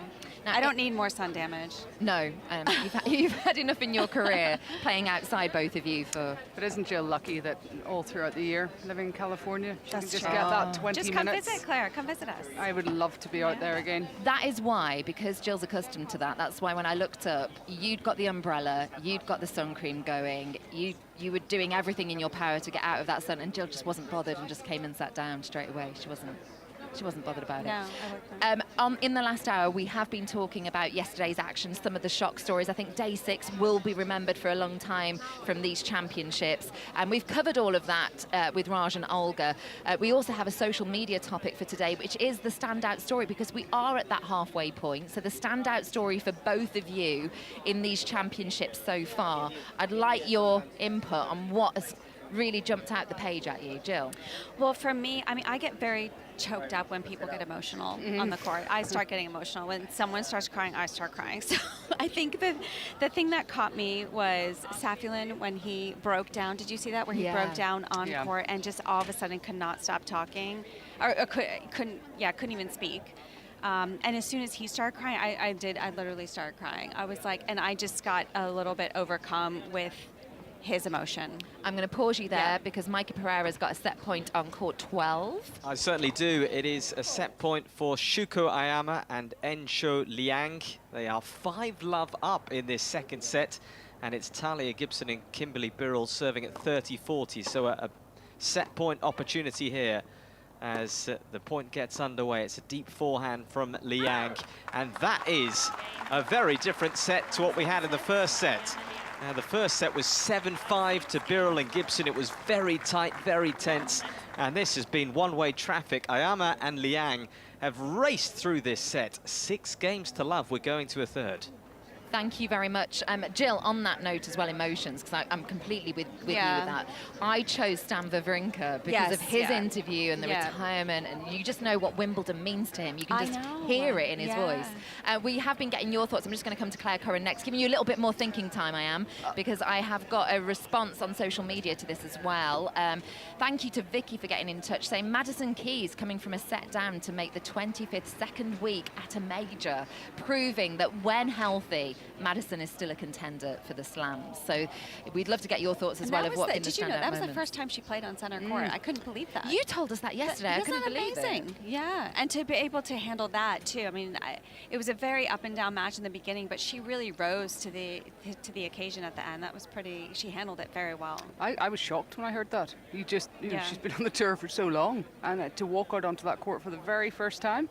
And also the fact that she's never said it. That's what I actually like about it. Yeah. You know, you only hear it afterwards. There's a bit of class in that for me. Yeah, absolutely. Some other responses that we've been getting to this topic today, standout moments, maybe the upsets from week 1, a few epic matches. I've got someone responding here. The ferry match, Faux Bublik, you know, you look at those were big matches as well. Stan versus Matteo was epic. What an atmosphere on #1 court, says Tweety Pie. What a lovely handle to have on social media, Tweety Pie. Claire, have you had enough thinking time? Oh, well, yeah, I didn't need to think, and I'm sure I'm not thinking that far out of the box, because like so many other people, they would have loved watching the Grigor Dimitrov story. We're hoping, from a British perspective, we're hoping that it comes to an end, because on the other side of the court, that's another fantastic story to see a wild card getting into the 4th round and a local boy as well. But Dimitrov, it's the stories. I'm very like Jill. If I not only watch tennis, but I could watch an episode of a TV program, I could start crying, and my kids are looking at me thinking, it's fiction, Mum. But the story is wonderful, because it obviously what he went through last year, but in the emotions that he shows, it's how much he loves this game, how much he loves to compete, and he just wants to stay out here for longer. And I think we take that a little bit for granted, but I think for some people, tennis is more of a job, more of a, we've got to get up, we've got to get this done, and this is it. For Grigor, if he could just wind back the years and be out here for longer, he would. Well, on that note, because I think that match last night did capture the imagination of a lot of tennis fans around the world. We've had people getting in touch with us, and Stephanie is one of them, about the Dimitrov-Berrettini match, and has posed a few questions that I can put to both of you. She says, I was torn between who I wanted to win this match last night. In a way, I'm glad Dimitrov won because of his injury last year, and he was the older player. Maybe Berrettini can come back next year. Could Dimitrov get through to the semis, or is getting to the quarters as far as he can go? Do you think think Berrettini has a chance of getting back to his old form? Could he ever win Wimbledon, or is his chance gone? Asked Stephanie. No, I don't think his chance is gone. I think he has to stay healthy. I think that's been his biggest hurdle. And I mean, he's proven that he can get to that. He's been to the finals here before. I think it was great seeing him get to as deep as he did at Roland Garros as well, before he had obviously had to pull out because of a little hip injury. So I think that's been the biggest challenge for him, is being able to stay healthy throughout an entire year. But I think for sure he could go all the way, yes. Yeah, if you noticed his face when he lost that match last night, he was completely gone. The desire that he had to stay in this tournament, to keep going further, and you're like that because you know you can. So that's what, for me, I think that he certainly can in the future. He'll hold on to that and keep going. Rob Nothman has set point on court number 2. 2 set points for the top seeds Heliovara and Patton to level up this match, but Heliovara nets his forehand volley. We've been playing an hour and 19 minutes. The Czech pair of Pavlicek and Rickel took the first set 7-5, but Heliovara and Patton have played much better in this second set, in particular Heliovara, who's a bundle of energy, and they now have their second set point at 5-3, 40-30. to try and level up this match. Heliovara serve down the middle is too good. Pavlicek nets his forehand return. So hour and 20 here on the number 2 court. You can hear how much the crowd are enjoying this. The top seeds, Finland's Harri Heliovara and Britain's Henry Patton, are level at 1 set all with the Czech pair of Pavlicek and Rickel. Thank you very much, Rob. For Claire and Jill, I think we turn our attention as well next to Yannick Sinner. I know that everyone's excited about that Dimitrov and Ferry matchup, but for Yannick Sinner today, he takes on a qualifier, Shintaro Mochizuki, who beat Rafael Hador in the last round. After Sinner's premature exit at Roland Garros, the top seed says that he's gradually looking to find his rhythm in this year's championships. You don't win, a tournament in the first week, but you can only lose it, so it's always a good sign that I'm still here, and of course we try to make always small steps forward, and then we see how it goes. But all things considered, haven't played any tournament before on grass. First couple of matches always tough, and now trying to find a way with a good rhythm slowly in the tournament, and then we see also next round how it goes, how I start off, and we talk from there.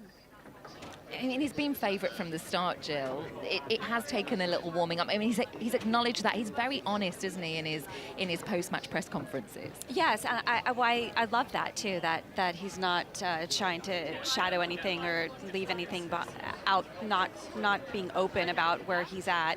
I think we need to be a little bit lenient with him because he didn't play a warm-up grass event. It takes a while to get used to the grass when you come back, even if you obviously have won the tournament before. But it's he's coming back, and Kecmanovic, I mean, that was his first round. That was a very tough first round, I think. I mean, Kecmanovic can play incredibly well. That went to 5 sets. He got a little bit better in the next round against Borges, and a little bit better in the next round against Brooksby. So he's getting better, and it does take some time to get used to the grass. You also had that foot issue with the blood on his foot where some of the skin came off his toe. So I mean, I think he's getting better and better. Mochizuki is going to be tricky because his ball is so low and flat, which is great on the grass, but it's a massive occasion for Mochizuki. So I think that's going to be something obviously that Sinner is going to look to capitalize, is just that experience and the moment and being able to play on the big stage, knowing that could affect Mochizuki.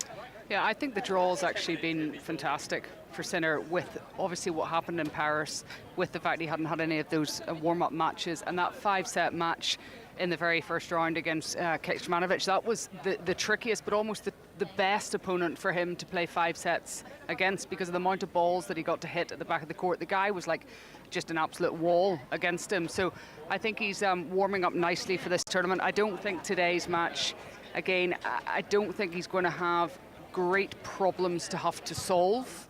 And obviously you expect that Sinner is going to come through that again, and the more time he has on court, the more time he has in these conditions, it's more and more favourable obviously for him. Would you say, though, coming up against the opposition, when it's someone that's less known on the tour, and you were talking about how grass is suiting with the flat ball over the net, is this something that could potentially catch him out? I think Sinner will be prepared. It is a little bit of a difference, yes, but he might have faced that a little bit against Brooksby, because Brooksby is similar, I think, with the flatness as far as on the backhand side in particular.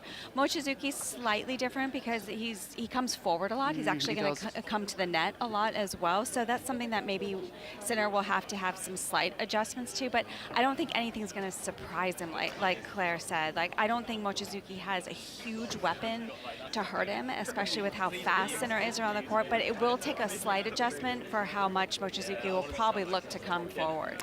Yeah, and I think, look, to be surprised when you're the world #1 and when you've had the consistency that he's had throughout the year, this guy's not surprised too often, and that's because day to day, every single day, what we don't see is the methodical, fairly boring type of stuff that he puts in every day. He doesn't cut corners. He will do all his warm-ups, his cool-downs. He'll be prepared for absolutely everything. So, yeah, surprise. I think it's going to be really entertaining. I think that's what we should expect from this match. But there's entertaining, and then there's an opponent that can actually do something that could hurt him and take him out here.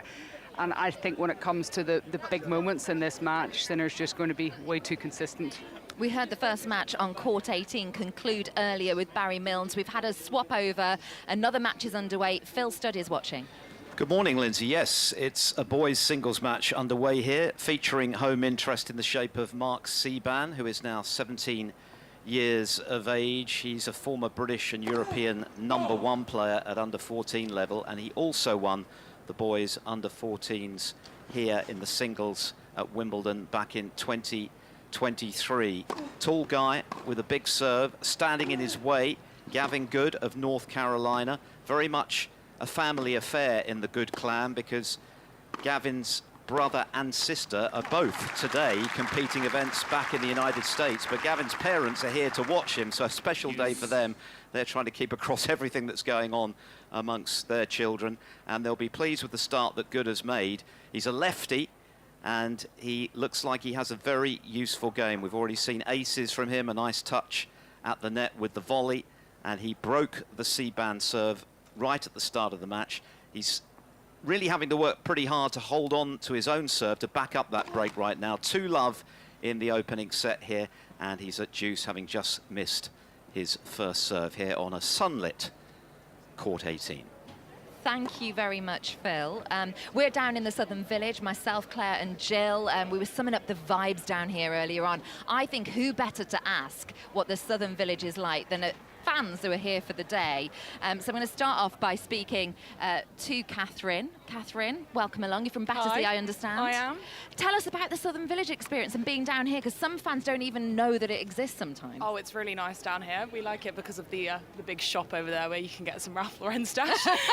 But no, it's just a great welcome when you come on into Wimbledon. The sun's pulled through, and we're on the Pims already. So no, excellent vibes all around. Excellent. And Ed's with you, I believe. Yes. He's standing next to you. If you can just sum up what you can see around here and explain for anyone who's wanting to come down for this decked area in the Southern no problem. Village. So we've got a big terrace out here, a lovely bar, a big cafe, some nice food options.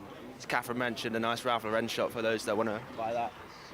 And the Amex experience as well. What is the Amex experience? The Amex experience, you can send a postcard to anyone in the world from there for free. Go in there, maybe send one back to someone who you haven't spoken to for a while, and then suddenly, in a week or so's time, they'll be like, oh, someone I know has been to Wimbledon. It's a really nice thing. Or send it to yourself. Yeah. And you can have it as a memento as well. We'll check it out. Absolutely. And the fashion, I mean, we've seen Naomi Osaka's going to be playing later on, and you're nodding along there, Alice. You've got a lovely yellow dress on today. Is the fashion a big pull for you? And do you like us? I think we'll admit, won't we, Jill and Claire, that we like a bit of people watching. We do. How can you not? I love people watching. Yeah, I love seeing all the dresses, everyone dressed up, looking really nice, and I'm very excited to see what Osaka's wearing today. You've probably got a better fashion eye than me. I'm not going to speak for Claire and Jill, they're fashionistas, but for me. So what do you think is in trend at this year's Wimbledon? What the people watching? I think it's Yeah. just like nice floaty dresses, a nice pair of like short heels, Lovely. Yeah. Yeah. And some strawberry colours, because Yeah, you've seen that strawberry strawberry and cream pastels. towel that they've got this year that has made an appearance. We were lucky enough as well, actually, to get a gift of one of those. I won't be telling my family, they'll be trying to get that off us. But the strawberry and cream colours, the Wimbledon colours as well. Loving all of you. And we'll get a final word as well from, is it Ollie? Yes. Hello, Ollie. What are you looking forward to today? And have you been managing to see much of the tennis yet? I've not seen too much yet. It's actually my first time at Wimbledon, so I'm hopefully looking to catch Novak Djokovic and then potentially Sinner later on. Yeah, we'll see what it's about, but looking forward to it. Oh, you're loving it. Well, you look great for Wimbledon. Enjoy the Thanks very rest of the much. So do day. you. Thank you very much. We're sweltering here. I'm a little bit sweaty now. You wouldn't know it. Thanks, Ollie. He says all the right things. It is great to get the vibe down here. Just telling you that number 3 court, number 2 court on the big screens down in the Southern Village bar area. If you want to come down to the deck chairs to watch and take in the action in between. Yesterday I found out as well there is a sensory room just around the corner. Did you know this, Jill? I did not know this. Where I love sensory rooms. you can go in and just get half an hour. If you want half an hour to yourself, maybe it's all got a bit much, a need bit that. hot, or a bit busy at certain points, you can go in there and chill. Oh my God, that's great. I love that. And I love the Amex experience that you were just talking about too. I don't think I knew that either. In all the years you've been coming, you've never sent a postcard back to yourself? I haven't, no. No, I've never been really a postcard person, but I kind of am pretty excited about that for some reason. Oh, Claire, are we hearing from you, Claire? Oh. There we are. Oh, we're back. We're back. I didn't know that. Lindsay, you know everything about these grounds. You're roaming the grounds. You didn't know that either about that? I didn't know that, Yeah. but I think that's a fantastic I think idea. it's and fantastic. There's people that just whenever you say it, there's people who, yeah, I'm going to go in there and I'm going to make myself at least send one postcard, hopefully a few more, to people that I haven't connected with in a while around the world. Why don't we combine those two experiences? We'll get a photo of you being all zen, and then we'll send it off in a postcard. I think they're going to start this trend again, actually, of people sending postcards everywhere. You can stand by and hear Rupert Bell attempt these names right now. He's been Great. telling us that he's been dreading it, but we're going back to Rupert Bell, and he is on court number 3. Xinyu Wang serving to stay in this second set. Well, she's been broken as Elise Mertens fires a very strong service return at Wang's opponent, who's Su Weijie. So we leveled at 1 set all. This is a fascinating encounter. There have been breaks of serve early on in this set, but until that moment, it had been serves being held, but then just the advantage from the number 4 seeds, Elise Mertens and Shui Zhang, who lost the first set 6-3. Well, we're into a decider, and I can tell you the number 3 court crowd delighted by that. They're thoroughly enjoying what is an absorbing match, the second round match, that is, of ladies doubles. Rupert, you have done fantastically well after us jibing with you since your first report when you said you weren't looking forward to saying those names over and over. You have done them impeccably. Thank you very much for that update. Coming back to Claire and Jill here down in the Southern Village bar, we're going to get a word from Pippa, who's out and about, and I want to get you thinking about sports stars, because there's a sports theme again today, and Pippa's been catching up with Paula Radcliffe. I am on Celebrity Watch this morning, and I have bumped into none other than Paula Radcliffe. Paula, you look absolutely wonderful. Tell me, what are you most excited about ahead of the first Sunday of Wimbledon? I think just being back here for me, it's something that I remember as a child, queuing up to come in and watch on the outer courts, and then I've had the opportunity to be in the Royal Box before, and it's an amazing experience. So yeah, I'm just really excited to watch the play out there today. And tell me a little bit more about your first Royal Box experience. So my first one was maybe about 6 years ago, I think. And yeah, it's always a very, very special experience. I think seeing that court in all its splendour from the Royal Box is a completely different view. It's all special wherever you are, but to see it transformed like that and to be in there rubbing shoulders with proper celebrities, it's really special too, but the real ones are out there playing. You are a proper celebrity, but we have a fantastic lineup, don't we, on centre court. We've got Novak Djokovic up first, and then we've got what I think is going to be a popcorn match, Osaka against Sabalenka. Is there anyone that you're rooting for in particular? Actually, today I'm just enjoying watching the tennis. I think there are players that you've watched a lot of times and I've rooted for in the past, the likes of Roger when he was playing there. And yeah, it would be great to see a British person out there again, like Sarandi was out there before. But no, I'm really just enjoying the great tennis, and it's good to see the likes of Sabalenka up against Osaka. It's going to be a great match, and Djokovic too. Absolutely. And final question, you do look absolutely wonderful. I love the dress. So tell me about the inspiration behind the outfit. Oh, really? It was just, I don't know. Oh, I was going to go with Wimbledon green, but I couldn't find one that actually was there. So then, yeah, I found this one and I just thought it would tick the boxes. Lovely. Thank you so much, Paula. I hope you have a wonderful day and enjoy the tennis. Thank you. Thank you, Pippa. So Pippa just speaking to Paula Radcliffe, who is the athlete that I wanted to most emulate when I was growing up. So I was a cross-country runner. Paula Radcliffe broke the world marathon record in 2003. I went to Loughborough University, ended up having her coach that she had coach her, called George Gandy. He raced us in my first week at university, had 12 of us in his group. I came 11th, and then he never looked at me again. That's what happened. And did you keep going? No. That was at the end. So that was basically, he thought, right, these She's not worth it. These I quit. freshers. This is how you get rid of them. Yeah. But I mean, for what she did, I used to see her running locally as well, and she got that distinctive nod of the head. So I used to try and impress her if I was running past her on a training run at some point. For both of you, playing sport and mixing with all the people at the top, I imagine you're not as impressed by people as I would be. I'm impressed with so many people. Yeah? Yeah. Still? I have a lot. I have a long list, Lindsay. Oh, go on. Yes. Tell me your list, Jill. Tell me your list. Well, one that comes to mind who used to watch as a kid, and luckily I sat courtside for a lot of the basketball games, was Michael Jordan. Oh, did you watch him? I watched courtside? him live. Yes, I was like on the floor. I was lucky when he played the Boston Celtics. So he played for the Chicago Bulls, of course, and yeah, I mean, just he literally would fly through the air. How did you get a was seat on the floor? I have friends that get in high places season tickets all the time. Since I was like a little kid, I was very lucky. Oh wow! And so to watch him play live was just unreal. If we're going, thanks to Julia Taramay, the World Cup's going on. Didn't know that's going on, by the way. You didn't? I did. No, I did. No, I did. You'll know tonight. Lionel Messi, who I would be, that would be awesome to interact with. I'm not Having gonna a great World I'm not going Cup. to give Claire a moment here. Simone Biles would be pretty cool. But I have to say a funny story was tennis world related. When I was, Claire would know, like in the very low level of the Millennium Building is where the locker rooms are. And it was the middle Sunday when they had the middle Sunday off, and I was still competing. There's a door that goes right before the doors to the locker room, and that's where the massage room was. Yes. And all of a sudden I'm walking, and there's no one in the hallway, and I'm just walking by myself, and all of a sudden the massage door comes flying open, almost hits me in the face, and it was Federer coming out of the massage, and he just goes, "Hi," and I was like, that's what I did.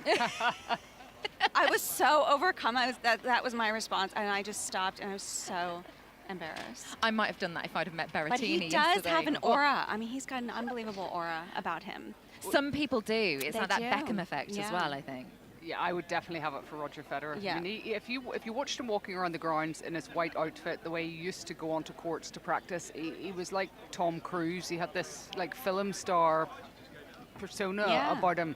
And everybody, and he was so gracious as well. He just, I have a long list, but I'm going to keep it short. But for me, it's always back to Northern Ireland, because in Northern Ireland we haven't had loads of sports stars. Certainly, growing up as a child, I didn't get that opportunity to sit on a little basketball court and watch. So it was Mary Peters for me, who was She, 1972, she won the Olympics in Munich, and I went to her gym to train when I was about 13, so this is in the early 90s, and she gave me all these training tips, and I read, it was probably the first book I ever read, was her book about, obviously becoming an Olympic champion.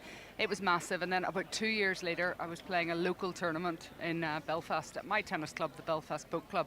And it was in the women's event, and I turned around, and there she was. She'd actually come to watch me play, and those were big moments for me, inspirational. Oh, thank you for sharing those. They were brilliant. We've got less than 15 minutes now until we get action underway on number one court. So I think we should turn our attention to those players who are going to be out there. We'll join our commentators later on, which will be Richard Connolly and Lucy Arle on number one court. The opening match is between Jessica Pegula, who I don't have many people left in our predictions, but I still have Pegula. Ooh, we're in competition. I have Jovic. You have Jovic? Yes. Oh, Jill. Okay. We're not talking anymore. No, maybe not. I don't have many people left, though, so I'm definitely not a threat for our prediction list. We've got Felix Auger-Aliassime as well, the number 3 seed at these championships. he's underway later as well. Davidovic Fokina is his opponent. But yeah, should we start with Pegula and Jovic, seeing as we're on opposite sides for that one, and what you think the strengths are going to be for each player in this match? Well, look, I think this is, firstly, I want to say the top half of the draw, just to put it right there. I don't think there's anybody that is playing today that can't win Wimbledon. Yeah, and it's packed. It is packed, and I don't know how often we would have been able to say that. This match, there's so little in it. Jovic is actually a player who's looked up to Pegula. She's looked up to her game style. There's a huge amount, as Jill will know very well, there's a huge amount of respect within the US team, the US players with Pegula, but they're all pushing each other. I have had this sneaky feeling, like Jill, that Jovic is the player to watch in this tournament, and she's done so much improving this year. She played qualifying last year. I think she lost in the last round of qualifying. When I watched her last year, I thought, is she going to break the top 20? And I thought, yes, she might do that, but I'm not sure if she's going to go much further than that. And that was because I didn't think she had any great strengths. I didn't think she hit the ball hard enough at that stage, and all those things. She's massive improvements this year, which is pretty difficult to do on your first year on the tour. I don't know who's going to win that match. I really don't. I have a feeling like Jill, but I think there's so little in it in terms of their game styles. Very, very similar. They are very similar because neither one has a massive serve either. So I think they're both very strong returners. Pegula in particular has worked a lot on her serve as far as putting a little bit more pop on it. Her accuracy has improved, but a lot of it is going to depend, I think, on the returning, and the first serve percentage is going to be, I think, a massive deal because they both return so well. That is a tough one to call. I know I picked Jovic from the beginning, so I have to stick with her. But Pegula, interestingly, said the other day that she actually really likes playing Americans, and that she feels like it lifts her up and kind of motivates her, even though they're such a tight-knit group. For some reason, it inspires her a little bit to bring another level. And she is the more experienced one on the big stage. But Jovic, I think, even with how young she is, she's carried herself so well. She proved it at the Australian Open. She went deep at the Australian Open this year right away. She's been inspired by Djokovic. It's her role model.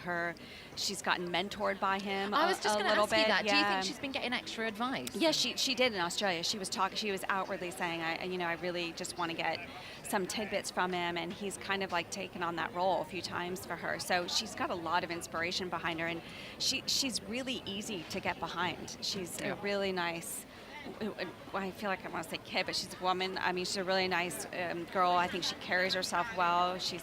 You'll like watching her play. I think that's a fun match to watch. Okay, and then later on number one court, where we will have dedicated commentary, we're going to actually ask you to go over to a dedicated commentary channel if you'd like to hear that from 1 o'clock. We've got one, and we've also got a dedicated commentary channel for centre court action later as well on Wimbledon Radio Channel, as well as this that you're listening to now.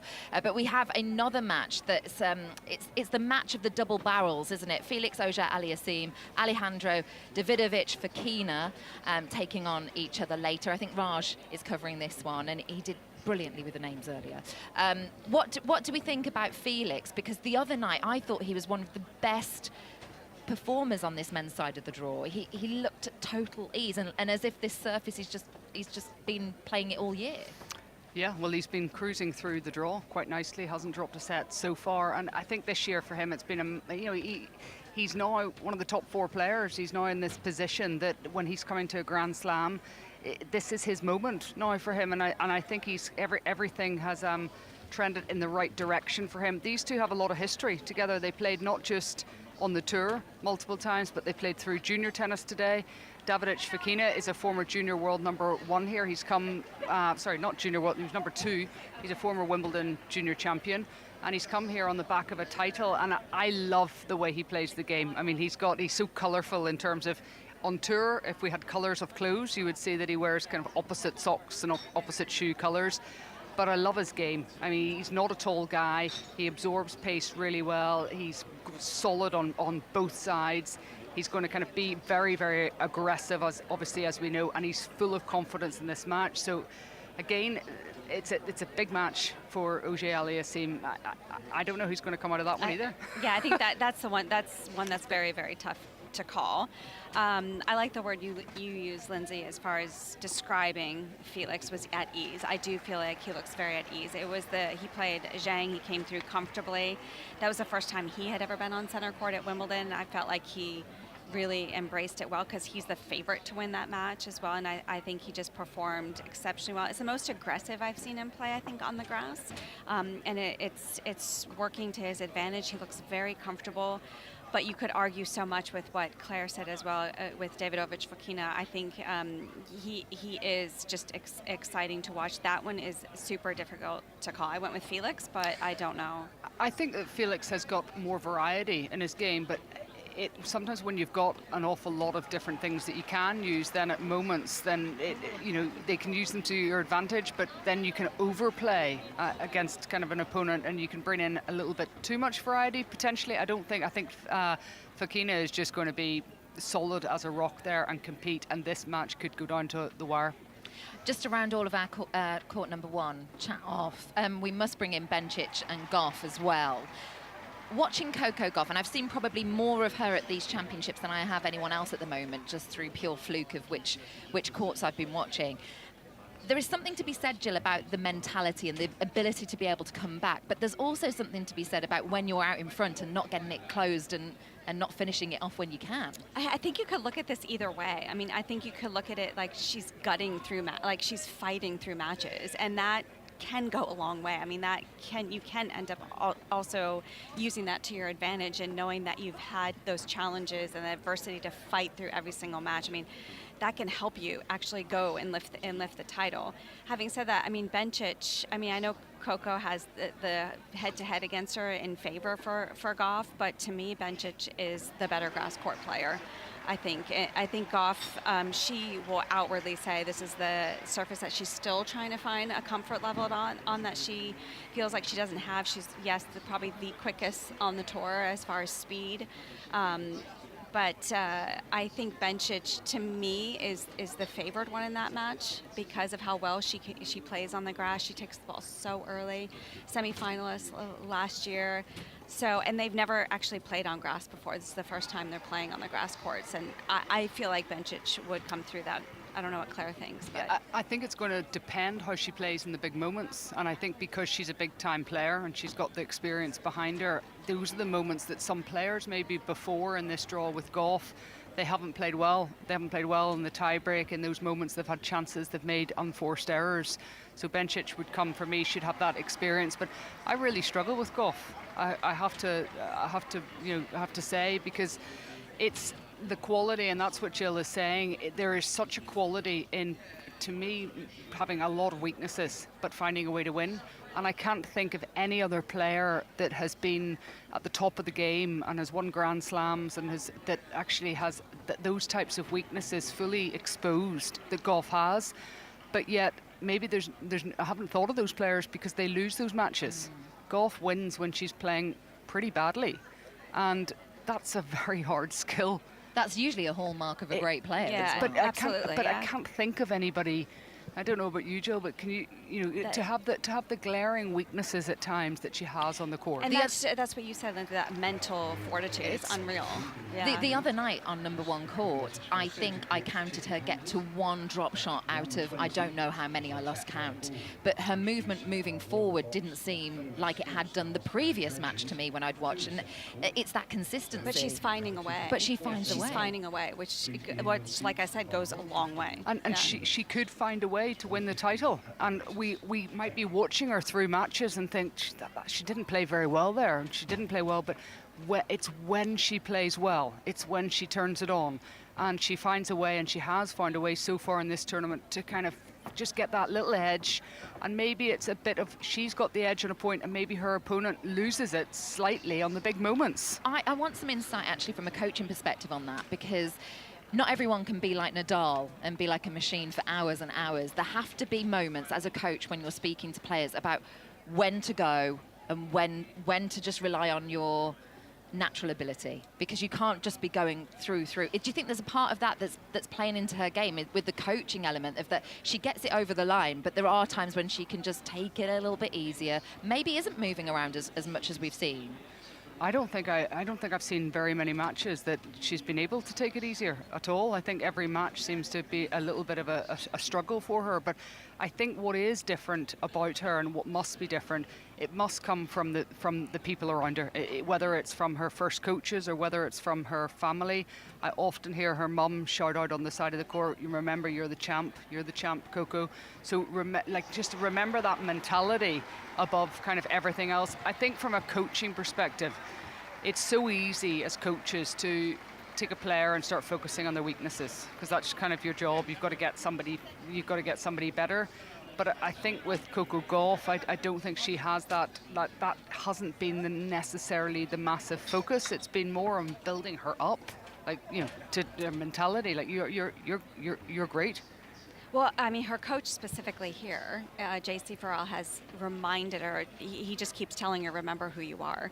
And she says she's tapped into that quite a bit. I mean, she is a two-time Grand Slam champion. And I think, that's a sign of a couple things. Obviously, there's so many instances you're not going to play your best tennis. I mean, I'm sure Claire can relate to this. Like in your entire career, I've been asked so many times, how much did you feel like you played absolutely flawless? I mean, for me, I played 16 years, maybe six times, and how many thousands of matches we played that, I mean, you literally feel like you can shut your eyes and everything goes perfectly. So most of the time, you're not playing your best, and it's about finding a way how to play your best. And that's part of the message I think Coco Gauff's coach is saying, is remember how you were able to fight through those matches. And I remember Gauff saying even when she won the US Open final, she didn't think she played her best. There was still room to play even better, so to tap into that. Did you not find as a player, but whenever, most of the time you're not playing your best or you're not training the best, how did you yourself deal with that when actually you weren't playing tennis? I mean, sometimes good, sometimes not good. I mean, sometimes it was really demoralizing, and sometimes you lose confidence, but sometimes you take it in and you're just like, okay, you just got to keep at it and keep having that work ethic that you need day in and day out.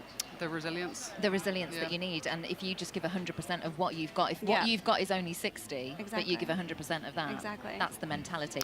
We heard from fans here in the Southern Village earlier on. I can tell you that the pizzeria down here is getting very busy, as is the Village Bar, as we'd expect at this time of the day. Pippa's out and about, and she's got fans with her.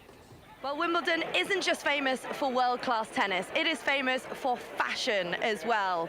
From blazers and summer dresses, dressing up has become part of the tradition here at SW19. So I have spotted two people who I think have absolutely nailed the Wimbledon look. Now, Samantha, we're going to start with you. I hope you don't mind me grabbing you for a quick chat. First things first, can we talk through the outfit? Because I feel like it is very tennis. You've got the pleated skirt, you've got the striped shirt. Talk me through it. So on my shirt, I have this striped shirt from Zara. I'm wearing this pleated skirt from Weekday, and I have my Adidas Specials to match the color of my shirt. It looks absolutely wonderful. The skirt is giving tennis. It's pleated, it's white, it's very Wimbledon. Now, Ethan, over to you. What does Wimbledon fashion mean to you? I think Wimbledon fashion is flowy, lots of stripes, linen, different textures. I guess like looser silhouettes. Yeah, it's lovely. I really enjoy it. Really nice to dress up for Wimbledon. Great experience. Great experience. Now, Samantha, if you're anything like me, then it would have taken you about 5 days to choose what to wear. So, how long did it take you to decide this morning? Well, it took me a long time, a lot of planning, looking into what colors I want to wear, how to pair them as well. So, yeah, there's a lot of planning that goes into picking your outfit for Wimbledon. You're very kind of, I mean, you look sort of very similar as well in what you're wearing. So did you talk about it beforehand? We didn't. I saw her outfit on the day of. This shirt is a work shirt actually, but yeah, I just love the patterns. I guess smart minds think alike, so we kind of connected on the pattern, but yeah, nice to match with my sister. And Ethan, do you think Wimbledon is one of the sporting events where people really make an effort to dress up? 100%. It's iconic. The green, you see it, you know it. It's Wimbledon. One of the best dress fashion events, 100%. Sporting events. Samantha, final question to you. We see Anna Wintour a lot on the grounds of SW19. British drivers if she to be saw your here outfits today, hosting. I think she would approve. Do you think she would approve? I would hope so. Well, thank you so much for chatting. Really appreciate it. And you guys, I must say, you look wonderful. Thank you. Thank you, Pippa. You can tell that a lot of thought goes into the outfits for a day at Wimbledon. And the traditional colours of Wimbledon, that green and purple, we see that all the time. People try and match it up, the white as well. It is one of those things that you think of when you come to Wimbledon. It is, definitely. But, you know, I just was at another interview, and we were interviewing the merchandise sales head, and he was saying the red towel has outperformed the classic green towel. I was saying this year. earlier on, Jill, the strawberry and cream theme. Outperformed, I know. Yeah, it's huge this year. I was tying it in for you. I think, to be honest with you, I think that's because we bigged it up on the first day. I think it's, you know, it's because we got word out there, is what you're saying. Millions of listeners. True. And, True. And I also think a little bit of Yannick Sinner's shoe that was the same Yes, color. yeah. All of that, it just that just went to it. But I'm going to task with you with starting another trend in just a moment. We're going to have a time check, and then we're going to start something else completely, see if we can get it. Maybe it can be hat related or something, I don't know. But you are listening to the Wimbledon radio channel. The time right now is 3 minutes past 1.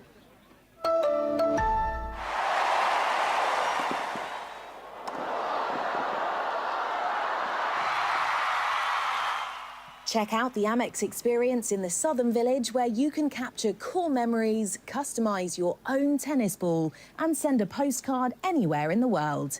Visit the 2026 Wimbledon app and tap the Amex banner to learn more. Amex Gold Card representative, APR 85.8% variable. Annual fee applies after the first year, subject to status. Your rates may vary depending on circumstances. APR correct as of 25th of February 2026. 18 plus, terms and conditions apply. So I'm going to go with straw hats. I think we could get that. I'm seeing lots down here in the Southern Village, but the thing that I'm trying to promote, maybe we could get you both to come in one tomorrow and we could get the waistcoat. Oh, up yes, and running. the waistcoat. I can do that. Yeah? Well, I have to go purchase one, but... Yeah. Oh, I haven't seen the waistcoat. I've got this blue waistcoat on today. It's like it looks very nice. It's a linen blue short and waistcoat suit. And then when I walked in, I thought, oh, I haven't seen many people in the waistcoat. I then saw 3 people as soon as I walked in. That's what happens. But no at one Wimbledon. has your nice blue color. And the thing about it is that you can't have any tan marks.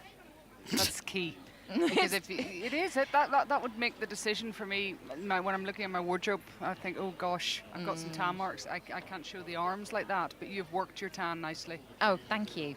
You don't know what's going on under here, though, just so you know. We are going to build up to centre court next. We have got Novak Djokovic in action, and we're going to go over early to centre court today. So I would like to remind people listening on the radio that at 1:15 there is going to be a special standing ovation for all the sporting stars in the Royal Box. It's one of those moments that you don't want to miss. So we will build up to that. Before, though, we're going to go to Mikey, who's got a match point. Yeah, match points here on court 12. Ayama and Liang. It's been a brilliant response after losing the first set to Kimberly Birrell and Talia Gibson. And it is the pair from Japan and Chinese Taipei who sealed the deal in style.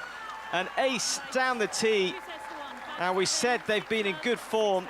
They came into these championships having won a grass court title over the last few weeks, and they've got a big win in the second round here. They get it done in 3 sets. It is Ayama and Liang moving on here.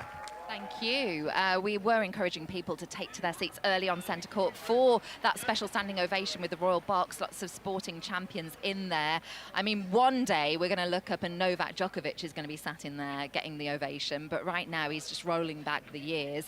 First up on centre court, facing Roman Safilin. I mean, where do you go on this one, Johnny? The 7-time champion looking pretty good, or is it the unknown quantity of Safilin? I was going with the unknown. Okay. I don't know. I'm just like I love believing in like a dream run like this. So I'm going with Safilin. I know that seems absolutely ridiculous because Djokovic is so amazing in these moments. Of course, this is really new for Safilin, but I do like backing a story that we were talking about, and I just want to back this dream run that Safilin's having. We are probably as well due one on the men's side of the draw, are we not? I mean, you look at the women's draw. Well, in Ferry, recent there's years. Ferry as well. Ferry having well. a dream run, yeah. Fairy Tale, that was a cool headline. I love that. I know, I saw that this morning. It wasn't King Arthur then. We had that chat with Oh, Rob King Moore. Arthur. We had a That's chat with good Rob one Moore. too, but I like Fairy Tale. Fairy Tale, Yeah. very good. Claire. I feel like Jill. There's a lot of fairy tales with the Novak Djokovic match. Oh, really? Yeah, no, with Okay. you. Oh, with You're- me. Yeah. Oh. He's not. Is it, you haven't picked him, have you? No, I picked Fritz. Oh, you picked Fritz. I went with the American duo again this year, Fritz and Jovic. I think Safulin, it's a dream to get out on court today against Novak Djokovic, but I think this could be the end of the road for him. It's a fantastic story, isn't it? Came through obviously qualifying. How do you think he's comparing to previous championships He in saved recent a match years? point first round. He saved a match point. He's had lots of 5-set matches. It's like, it's... yeah, and he's playing Djokovic, and again, how do you break Djokovic down? I mean, that is the thing. When you do, he's a fantastic player. Safulin serves well, great ground strokes, no real massive weaknesses. But whenever you're playing Novak Djokovic and you're not getting a lot of free points off that serve because you've got to serve like better than anybody ever has served because he's such a good returner. Once that point starts and Djokovic just tees into that depth that he plays with and moving the ball around, and how do you get through him? Like, I don't know. So I think over 5 sets, the only thing that with Djokovic is just his focus, and that's. You almost kind of need him to have a dip, is what Claire says. You need him to have a dip. He was a bit irate at the start of his match. The last match. I mean, up until that point, he's been very composed, but the last match, you saw a little glimmer. And I always think that when you're trying to do something absolutely incredible, you can't have those little moments in whether you don't get away with it. You have to just get the job done kind of quickly. So I'd like to see that kind of mentality, maybe that he got a little bit angry. I'd like to see that today for him. I'm slightly distracted. There's a fan put a whole pint of Pimm's just behind us. It looks like it's going to be knocked off and someone is going to get drenched. I mean, Jill was having exactly the same thought I was. That was making me a little bit nervous, but they got it. Nope, they've got it under control. Okay. And you think that Novak could have it under control if he doesn't show? Wait, do you think that would help him, though, if he had a little bit of a flair to him? No. You like the way because he's being very playful with the crowd, and he looks like he's having so much joy out there. But he was playful eventually the other day, and at one point where he bowed but you know down. how sometimes these moments actually like spur him on, where he has a little bit of a angry moment. Yeah, I thought it was a hindrance to him the other day, and I think that match, the match that he played in the previous round, I'm just kind of looking through the draw, who was actually playing in that match again. Sorry, excuse me. Yes, sir. Rinderk Nesh. 4 sets. I think he could have got that done in 3, and that's what I mean with Djokovic. He, at this stage in his career, you just want to get those matches done so that you get ready for the main one in the semi-final. Yeah, we've not got too much time left because of this standing ovation that we want to get over to centre court for. I know that Marcus Butland will be in position, but we want to get through the other match that's been deemed the blockbuster that we were talking about earlier, Osaka and Sabalenka. We can talk about everything about the qualities of both of these players. It needs premium Osaka, would you say, to beat Sabalenka? It needs her to not get in her own head at any point? Well, she's been good. She's been good on the grass this year. She obviously made the final last week in Bad Homburg. She's been very good behind her serve. But again, in terms of game style, they're so similar. Like, they're going to hit big serves, they're going to hit big returns, and the rally's going to start. I think that Sabalenka's got a little bit more variety. She can maybe put in a slice now, a drop shot. She's going to play more of those kind of points. And the question really for Sabalenka is mentality as well. Like, will she have that drop in this match today?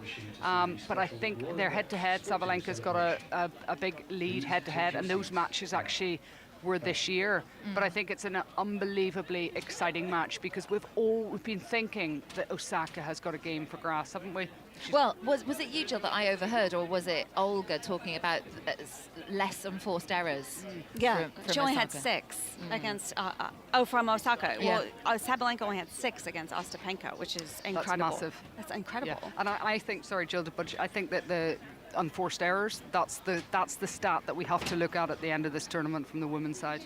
Well, Claire made a good point about the mentality, but that's something that stood out to me with Sabalenka is how focused and positive she was. But that's going to be a tough one. I think Osaka's playing the best I've seen her play on grass, but it's going to be a great match. Rupert Bell has match point on court number 3. Yep, match point to Xie and Wang, and they have done it, as it is Zhang who puts a forehand out. And so, well, they're unseeded, but my goodness me, they're an experienced doubles players. And because Xie and Wang have put out the number 4 seeds, Elise Mertens won the ladies' doubles last year with a different partner. But in a thoroughly absorbing contest, the Chinese and Taipei combination look a force to be reckoned with in this year's ladies' doubles as they come through 6-3, 4-6, 6-1. Thank you very much, Rupert. There is a new theme emerging down on the Southern Village deck, and that is people taking off their shoes. Don't know how you feel about that. A lot of people go sockless nowadays, and then the shoes are discarded because it's so comfy in those deck chairs watching on the screens. And I'm just wondering if I could have a spray of that sun cream, Claire, for that smell instead at some point. Yeah, I think I would go for the sun cream. There are quite a lot of people with their feet out. We need to get a little paddling pool down here that we can wash some of these feet. Yes. Where are you both today? We've done a lot of build-up for these centre court matches. Are either you on number 1 or centre today? Well, we've talked about my match extensively already. I'm last on court 1, which is Benchikov. I'm that blockbuster match on centre court, Osaka and Sabalenka today. Looking forward to it. Well, we should remind everyone that to hear your dulcet tones on those matches, there are dedicated commentary channels on the Wimbledon radio app, on wimbledon.com. And of course, you can listen to us here bringing you a roundup of all of the matches from around the grounds. And we'll continue to do that from 10 a.m.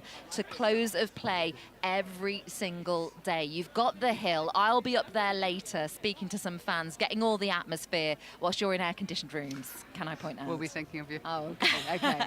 Give me that sun cream now. And down here on the Southern Village Bar, you're watching the action from number 2 court, number 1. That will be changing throughout the course of the day. But it's great to just soak up a different part of Wimbledon, the Rose Pavilion. Now, I asked this question yesterday. Has anyone ever been in the Rose Pavilion? Because you have to have a certain contact, I think, to be able to get in there. I can't say that I have. No. I haven't heard of it before. Did I miss it? It's right in the corner. They've kept it from you, We need to come Claire. to this part of the site a little bit more often, I think. No, I was there last year. Did they let you in? I think so, yes. Okay. I think that's beside the Ralph Lauren shop. And you also have the croquet lawn, I think, at the back there. I think you've been to all these places, you just don't remember. I love it. I absolutely love roaming these grounds. I had fans stopping me. They were saying, how do you get in there? What do you need? And some other fans stopped me because the Ralph Lauren Cafe apparently has the best coffee at the championships this season. Can we get in there?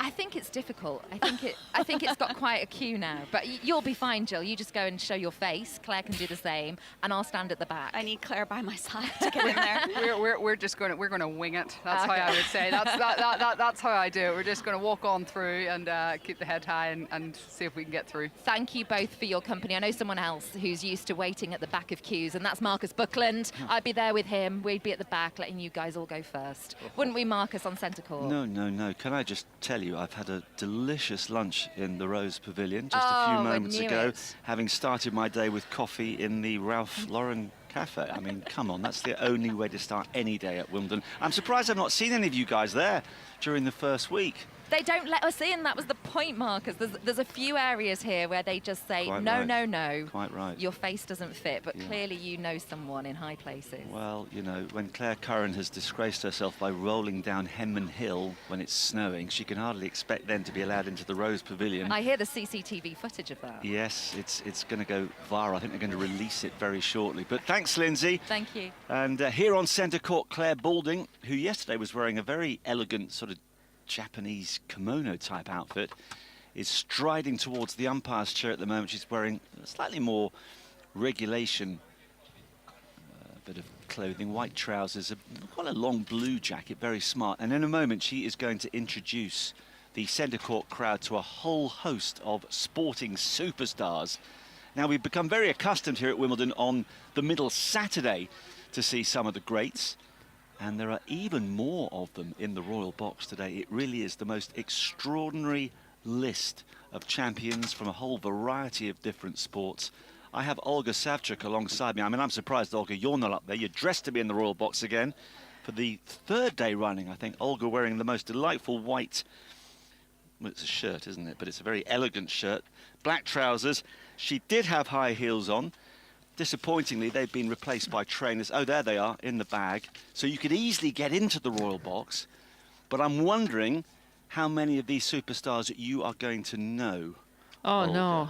Here you go again. For example, Jimmy Anderson. What's he famous for? No. Oh, come on. Come on. Jimmy Anderson has only taken more wickets for England. Oh, my God. You started again with... with cricket, your favourite sport. Do you like your football? I actually... yeah, it's scary to say, but I watched fully my first ever football match during this World Cup. Which one?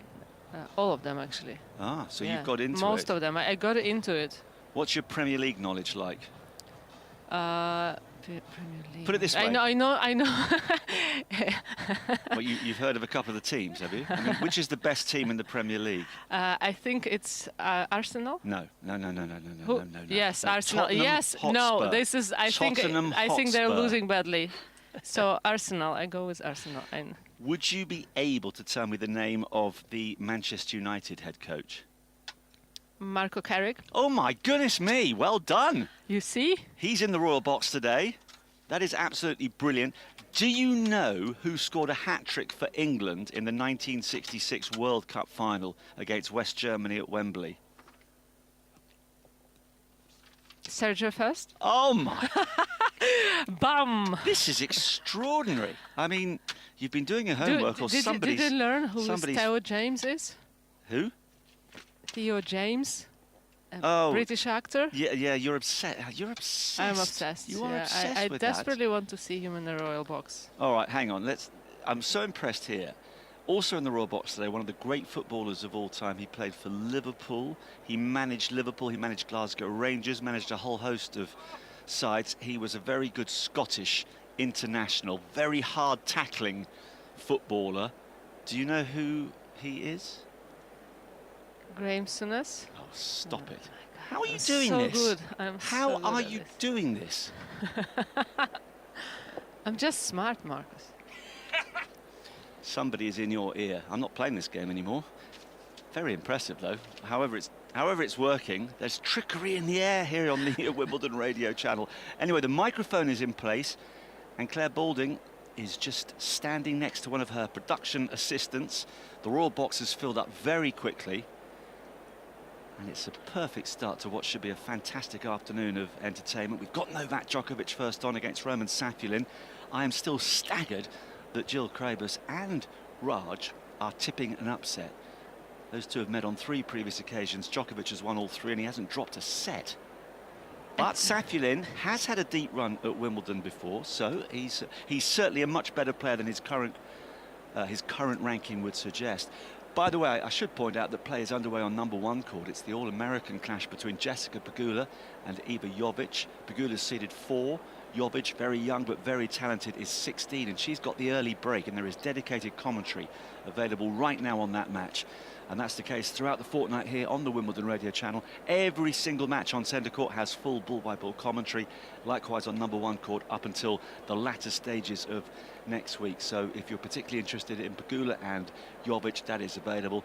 Lots of other matches, of course, on the outside court. Some doubles, some junior action. And from a British point of view, we always pick out a couple of players to watch. Mark Siban has taken the first set against Gavin Good of the United States on court 18 by 7 games to 5. He's a very talented young player. Now, by my reckoning, it is time for Claire to move towards the microphone. Everything runs like clockwork at the All England Club, and the electronic scoreboard has ticked around to 120. Claire is still deep in conversation, just eyeing a few more of these celebrities who are continuing to come into the Royal Box. I think they're just waiting for everybody to sit down. All right, I'm going to test you on one more. Let me see. Maybe I should make you take your headphones off as well. What's the hardest one I could do here? There's an Olympic double gold medalist who is a dame as Claire steps forward. Who is that? Dame, British athlete. Ellie Holmes. Who? Kelly Holmes. Oh, you couldn't quite hear. You couldn't quite hear. No, it's just my voice in your pronunciation. ear. You just. Ellie Holmes. All right, we'll call her Ellie Holmes. No. And now I know what's going on. Connor, the producer, No, it's just is my sacked. pronunciation. It's a scandal. Well, Claire has, she's teased us. She's coming forward and she has a bit of paper in front of her. She's standing to attention. She's just waiting for the nod from her director stroke producer. It looks like everyone is sitting down in the royal box, and just about everybody else in centre court has taken their place as well on another lovely, gorgeous summer's afternoon. Bright sunshine, just a little bit of a breeze. Ladies and gentlemen, may I offer you a very, very warm welcome to centre court, where we are in the presence of sporting greatness, because the chair of the All England Lawn Tennis Club, Debbie Jevons, has invited an array of elite athletes to enjoy the middle weekend here at Wimbledon. We are going to introduce them, we are going to celebrate them, and we start with 3 golden Olympians. A track cycling power couple who between them won an incredible 12 Olympic gold medals, making them Britain's most successful male and female Olympians of all time. And an ice dancer who shot to fame with her partner Christopher Dean at the 1984 Winter Olympics. Their winning Bolero routine was artistically and technically perfect, receiving 6s across the board. Please show your appreciation for Sir Jason Kenny, Dame Laura Kenny, and Dame Jane Torville.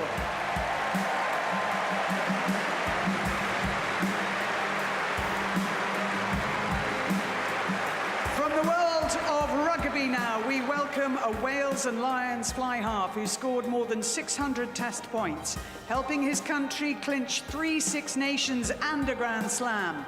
2 English Grand Slam winners are also here, a scrum half and a flanker, who played with passion and personality, lighting up stadiums wherever they went.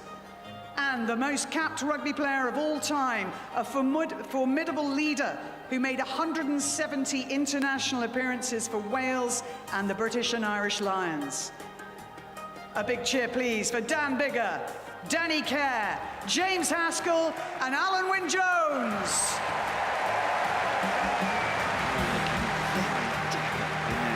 It has to be said. Next to cricket, and 3 Ashes winners who have starred for England with bat and ball. One of the sport's greatest batters, an elegant left-hander who led his country to their Ashes triumph of 1985. England's all-time leading wicket-taker, whose 704 test wickets are a record for any fast bowler. And an opening batsman who played 100 tests. He led from the front and was one of England's most successful captains. Please show your appreciation for David Gower,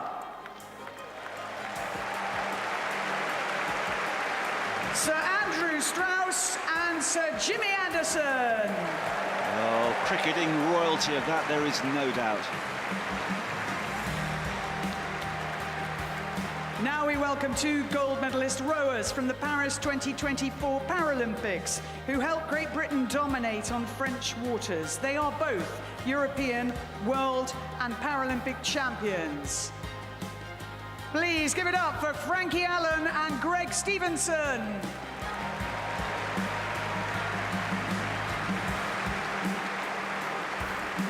Next, we have 4 British athletes who have amazed and entertained us in equal measure. A triple jumper whose world record has stood for more than 30 years. An Olympic champion heptathlete who was one of the stars of London 2012. A middle distance runner who won 2 Olympic gold medals in Athens, she could barely believe it, and a 3-time London Marathon winner who was virtually unbeatable over 26.2 miles. A big cheer, please, for Jonathan Edwards, Dame Jessica Ennis-Hill, Dame Kelly Holmes, and Paula Radcliffe. Dame Kelly Holmes, better known these days as Dame Ellie Holmes, according to Olga. From athletics to golf, we welcome an Australian who surged up the leaderboard in the final 2 rounds to win the Open Championship at Royal Birkdale in 1991. One of the world's top-ranked golfers, who is a 3-time Solheim Cup winner and with 5 runner-up spots is knocking on the door of major glory. And a Ryder Cup legend who held the winning putt for Europe in 1985 and then led them to victory as captain 17 years later. Welcome, Ian Baker-Finch, Sam Torrance, and Charlie Hull. And surely it's only a matter of time before Charlie lays her hands on one of the big prizes. Now, one of English rugby's proudest moments came in 2003 when the men's team triumphed at the World Cup in Australia, famously beating the hosts with a dramatic last-minute drop goal. We are delighted to welcome 2 members of that victorious team and the coach who masterminded it all. Will Greenwood, Matt Dawson, and Sir Clive Woodward.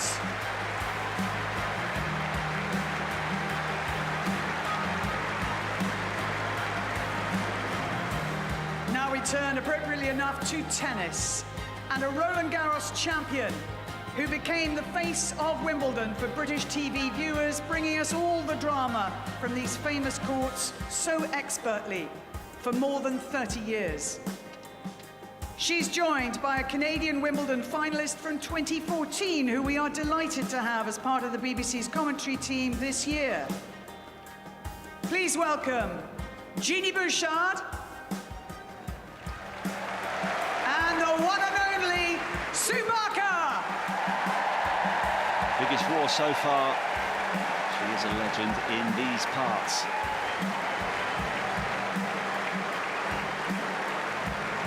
Next, a gold medal-winning triathlete whose sprint finish on the banks of the River Seine was one of the great moments of the Paris Olympics. And from Rio 2016, we have 2 members of the Great Britain women's hockey team who beat the Netherlands in a dramatic shootout to win their first ever Olympic title. It meant so much to their inspirational captain. Put your hands together for Alex Yee,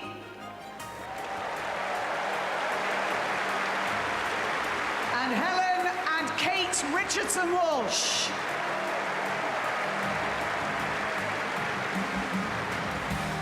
Now, last year, England's Red Roses blew away all before them at the Women's Rugby World Cup.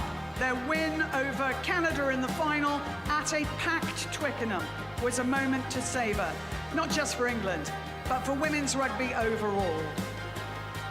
And we are delighted to welcome 5 members of that winning team. Stand up, Megan Jones, Sadia Kabaya, Rosie Gallagher, Marley Packer, and their captain, Zoe Stratford.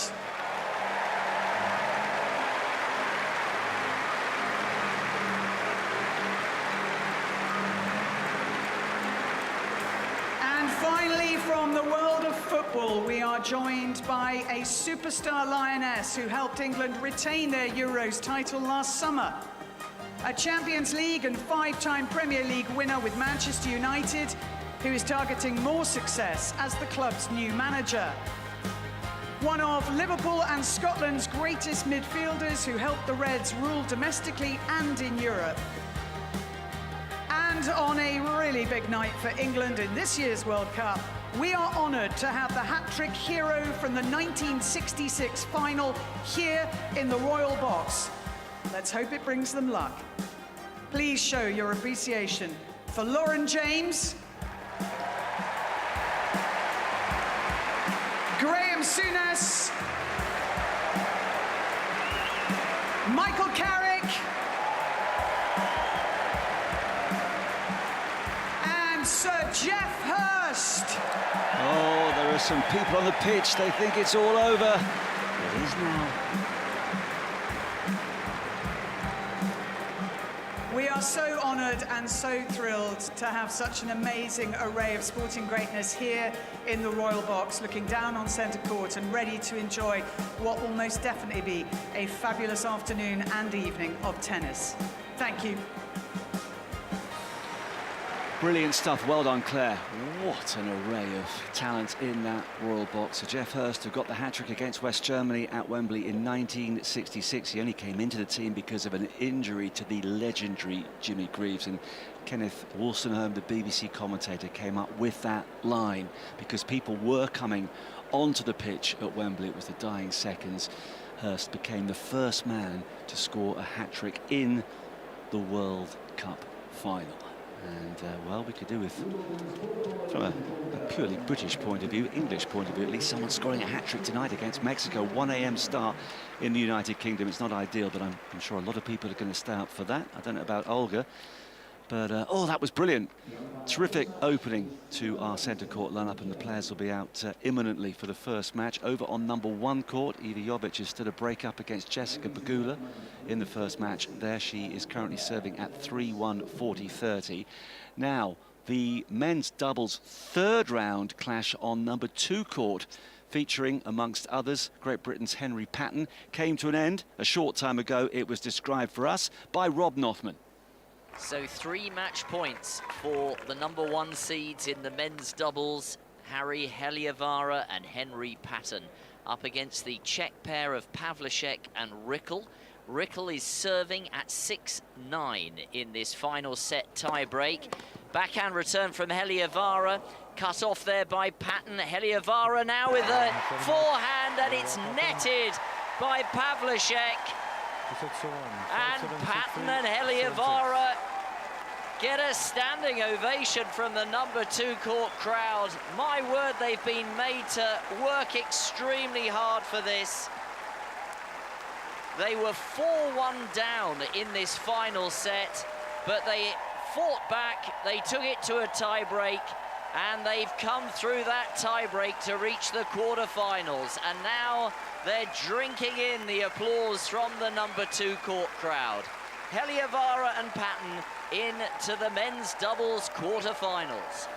Great stuff from Rob, though, who had some fabulous matches to bring us yesterday, including Arthur Ferry's sensational victory in the end against Zizou Bergs. All the drama on court 18, nosebleeds, delays, passionate crowd participation, some angry exchanges from Bergs in particular, who at one point complained to the umpire that Ferry wasn't saying sorry when he got a couple of lucky net cords. I mean, you don't have to say sorry, Olga, do you? Yes, you don't have to. It's kind of an unspoken rule, but you don't have to, yeah. I think it's silly. I mean, you're I think not sorry. Yeah, you're not sorry, to be honest, yeah. No. Mind you, I should say we've got some very talented young tennis players in our booth at the moment, including the daughter of the former British Davis Cup player Barry Cowan, Georgia, who's had some terrific tennis. results of late. And I'm sure, technically speaking, if you get a lucky net cord, Georgia, say sorry, and then as you turn around, do a little fist pump. Yeah, like but just make sure your opponent doesn't know. We are not encouraging poor behaviour on court, though, Olga, are we? We are not, but that's the reality. You say sorry, but be happy inside. Exactly. Right, let's get a big roar here, as arguably the greatest player of all time walks out onto centre court. And alongside Novak Djokovic is a man seeking a major upset, Roman Safulin, who's currently ranked well outside the top 100, but he's been a top 30 player in the past. Underestimate him at your peril.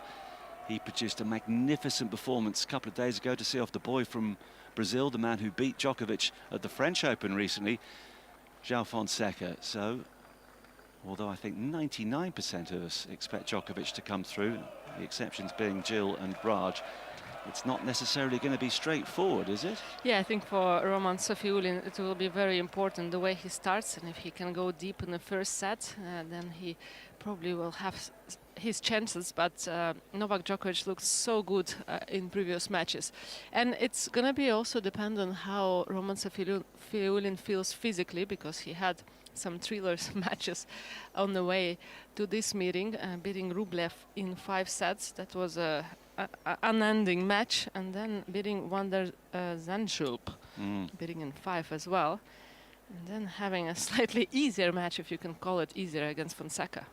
Oh, terrific. He won that 6-3, 6-3, 6-3. He has finished doing what he had to do by his chair. He's come out into the middle. Waiting patiently is our umpire for this first match from Germany, Timo Janssen. But Novak is still rummaging around in his bag. Finally, he's happy, and we can listen into the pre-match routine.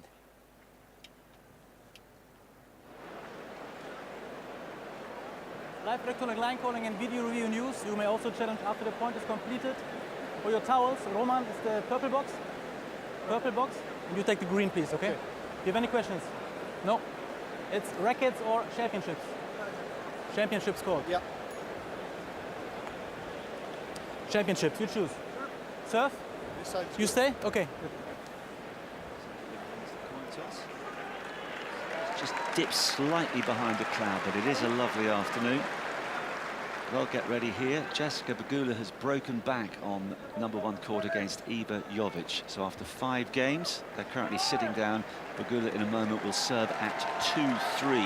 While the players get ready here, we'll whistle around the grounds, starting on court 18 in Philipsstad, where I'm watching Mark Sieben of Great Britain, who in the build-up to these championships won the 18 and under junior national title back in April. He's a former British and European #1 at under 14 level. He's a big guy. He stands well in excess of 6 foot, now 17 years of age. Standing in his way today, North Carolina's Gavin Good. Sieben is actually the higher ranked player at 35 in the ITF junior list. Good just inside the top 50. And Sieben did very, very well in a highly competitive first set to come from a breakdown at love 2 to win it by 2 breaks to 1, clinching it by 7 games to 5. But Good has just broken the Sieben serve. So it's game very much back on here on court 18 with the American player serving behind that break at 3 games to 1, Sieben having taken the first by 7 games to 5.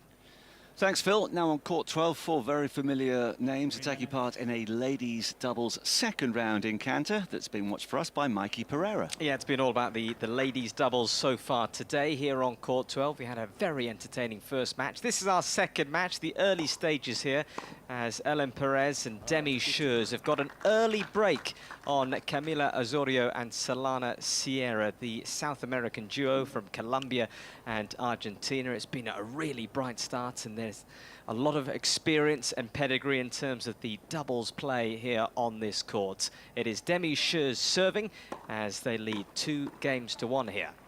And on number 3 court, there is another ladies' doubles second round encounter, and one of the names is, I'm quite certain, going to cause Rupert Bell some problems. Hello, Rupert. Oh, Marcus, it's always a pleasure for you to build my part up, but I think I know which one you're referring to, but she's from Ukraine, and we'll leave it at that. No, I refer to Julia Starobduptseva. Is that all right, Marcus? Did that sound all right? That was surprisingly good, Rupert. Right, well, she's playing alongside Peyton Stearns against the 8 seeds, Asia Mohammed and Fanny Stoller. And actually, the 8 seeds have got off to a bright start, and they've got an early break, so they're 2-love to the good. So early stages here, but I suppose from they're very much the 8 seeds are double specialists compared to their opponents, so you would expect them to come through, but we've seen upsets aplenty, and indeed the first match I saw, and I'm sure, Marcus, you heard my attempts at various bits of pronunciation of the previous match, but Su Weishe and Xinyu Wang came through their match in an excellent contest, unseeded combination, but they look to be a force to be reckoned with. So at the moment, Mohammed and Stoller leading 2-love 30-all. Yeah, I think that was a production error having you on that match. I mean, to be fair to the production team, Olga, I mean, what can they do? He's got to go somewhere. But to say he did much better, Sei Su Wei and Xin Yun Wang and Shuai Zhang and Alice Mertens than actually calling Julia Starobduptseva Julia Starobduptseva. But he did well with the harder part of it. Yes. That's Mr. Bell for you. We're almost ready here on centre court. It's an absolute picture. Novak is just practicing his service routine. He's at the royal box end. So what in particular might Safulin be able to do to at least put real pressure on the 24-time Grand Slam champion today? I mean, he has to believe that's #1 thing against when you play against Novak Djokovic, and I think his game is very flat, very fast, so he can come strong at you. Big game overall. He can come in forward as well, so you kind of hope for a slower start from Novak Djokovic if you're Roman Safiullin.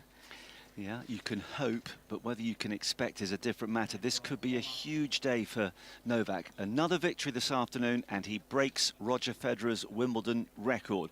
Federer and Djokovic currently tied at 105 wins apiece. Novak's looking to make it through to the quarterfinals at Wimbledon for a 17th time and for the 9th year running.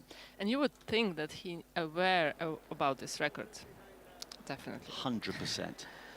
Okay, the warm-up has been completed. Just before we start, a huge thank you to Jill Krabus's sister. Every year she comes up with the goods. We wondered this year, would we get our customary brownies? Oh my goodness me. Not only have we got them, we had 2 different types, and they are the best yet, especially the strawberry one. I tried that one, yes. The strawberry, I mean, the cherry ones are good. The strawberry ones are incredible. So Jody, you are a superstar. And thanks to Benugo Cakes, the company that provides our brownies and keep us going in the middle part of the fortnight. 3 apiece, Pegula and Jovic, they're ready to go on centre court. We'll head next door and pick up the action with Barry Cowan and Peter Mercato. So Roman Safulin will get us underway from the far end from the Royal Box. A magical scene here on centre court, a bright sunny day. Let's see what transpires with this match. Safulin prepares, and the serve down the tee block, back by Djokovic, 3-quarter court ball.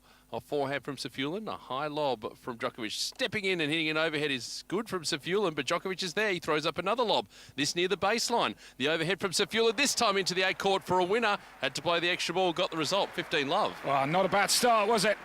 Brilliant point.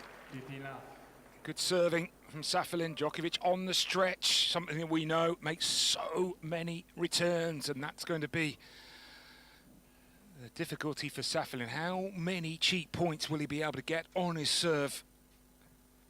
There's the serve here from Safulin. Onto the backhand of Djokovic, right near the baseline. Dug out by Safulin, can't handle the pace and the length of the ball, 15-all. And that's why I don't like the matchup for Safulin.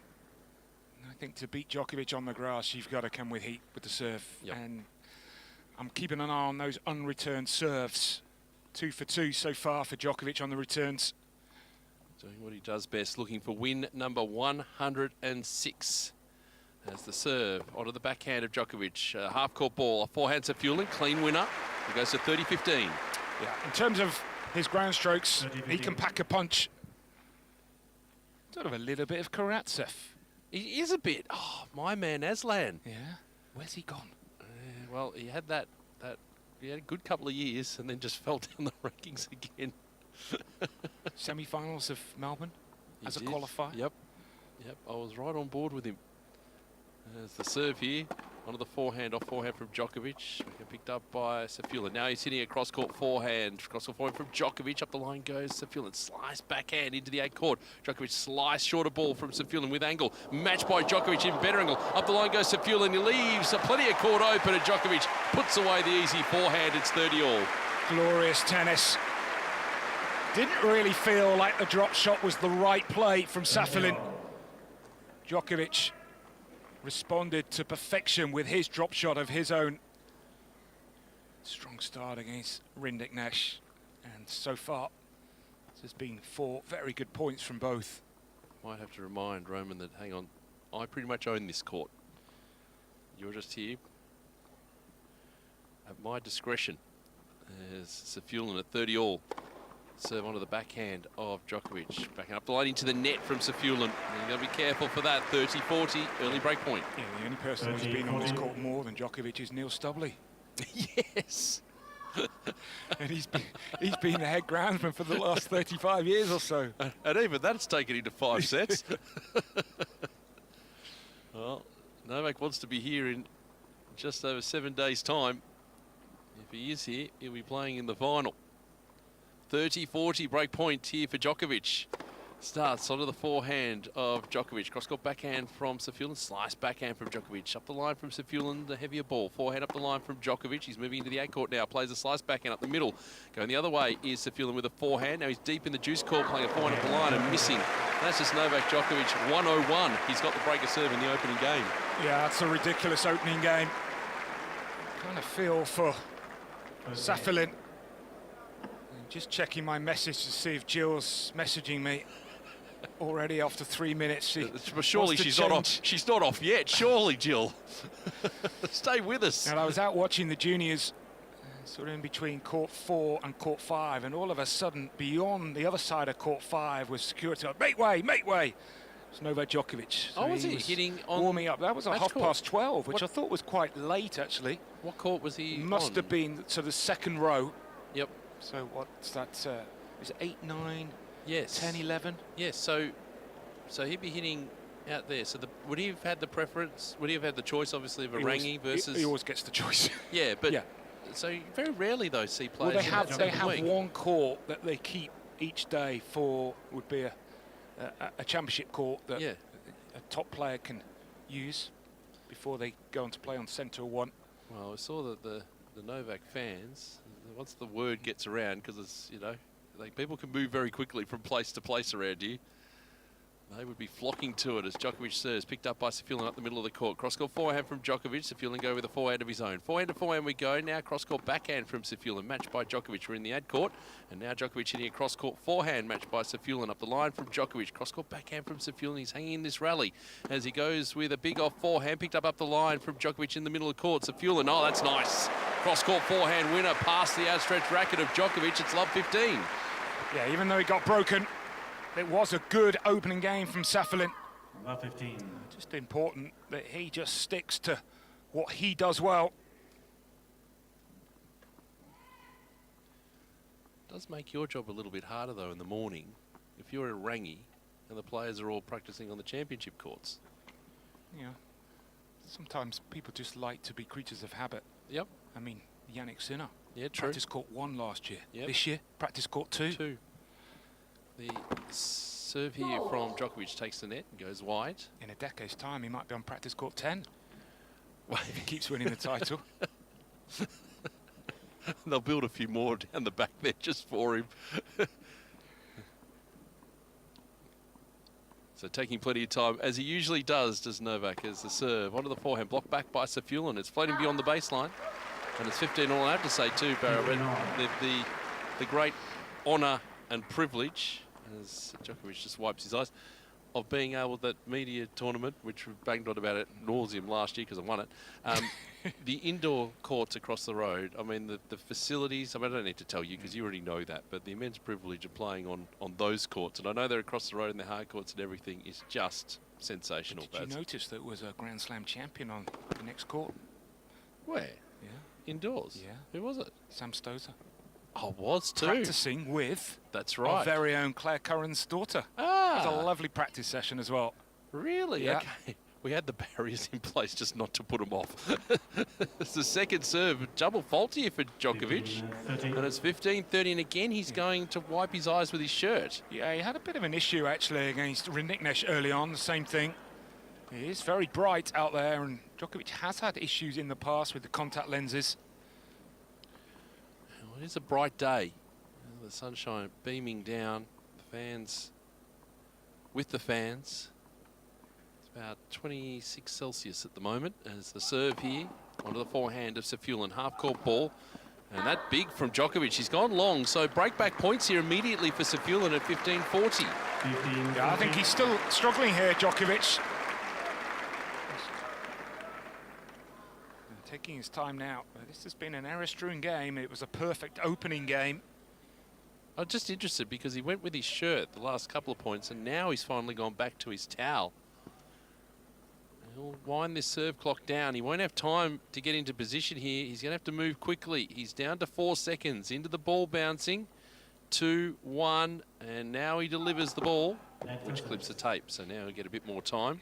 Yeah, and obviously the clock doesn't reset, so you can almost take as long as you want. I would like to see the clock reset. So would I. I think you and I are quite aligned on many of the rule changes we would make. You've got my vote for Commissioner of Tennis, Baz. As now the first serves, unreturnable. And it's 30-40. One saved, one to come, and again he goes to his shirt. I also think another rule, you shouldn't be able to catch your ball toss. Yeah, I don't mind that. I like that as an idea. Yep. Yeah. Forfeit a serve. Yep. Because naturally you can just give yourself more time. And I think then, when the standard of serving is going to go up, because you're going to focus more. I mean, players do anyway, but even more so.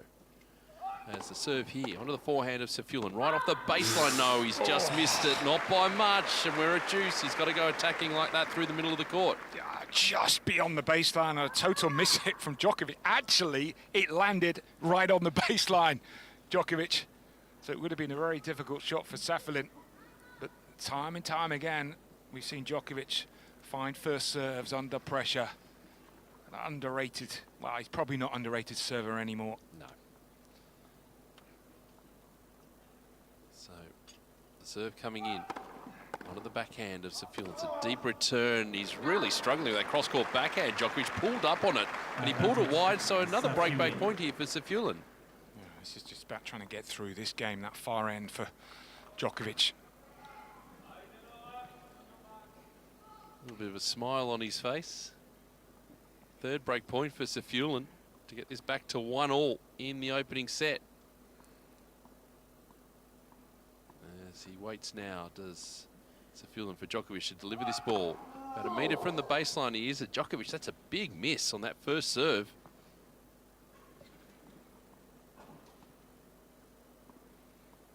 Wait for the second serve to come in. And the serve onto the backhand. Safulan, he had to reach for it in the end. Cross-court backhands, both players, all topspin. Now up the line goes Djokovic. He's pushed it wide. And so we're at 1-1 here in the opening set on centre court. That is interesting. Very interesting indeed. And Raj and Jill will be sitting just a little more comfortably because when Djokovic got the break in the very first game, their outlandish prediction looked even more outlandish. But it's one apiece. Early thoughts, Olga Savchuk?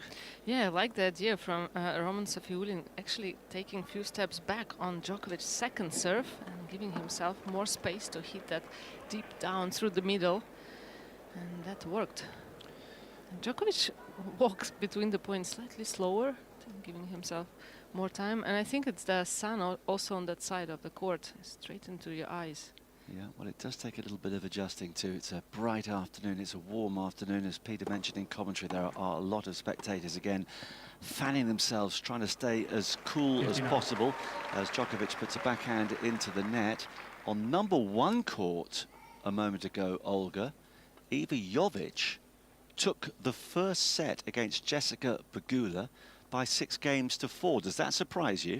No, I'm not surprised. I wish Pegula is winning this match because she is my pick for this year championship. But Jovic is not surprising me at all because she's showing some supreme tennis right now, and you know she's ready to do some big upsets. And she's playing pressure-free against Jessica Pegula. Yeah, I mean, there have been a lot of surprise results in the women's singles in particular. I don't think anything is going to surprise any of us after, I mean, what happened yesterday, for example, with Elena Rybakina losing, Iga Swiatek losing, and last year's finalist Amanda Anisimova losing as well. Now, Mark Saban of Great Britain is losing the second set against Gavin Good of the United States in the boys' singles on Court 18. Philip, give us the latest. But he does, Marcus, have a break-back point, the home favourite, at 30-40 on the Good serve. Gavin Good of North Carolina broke in the 4th game of the second set after Saban took the first by 7-5, recovering from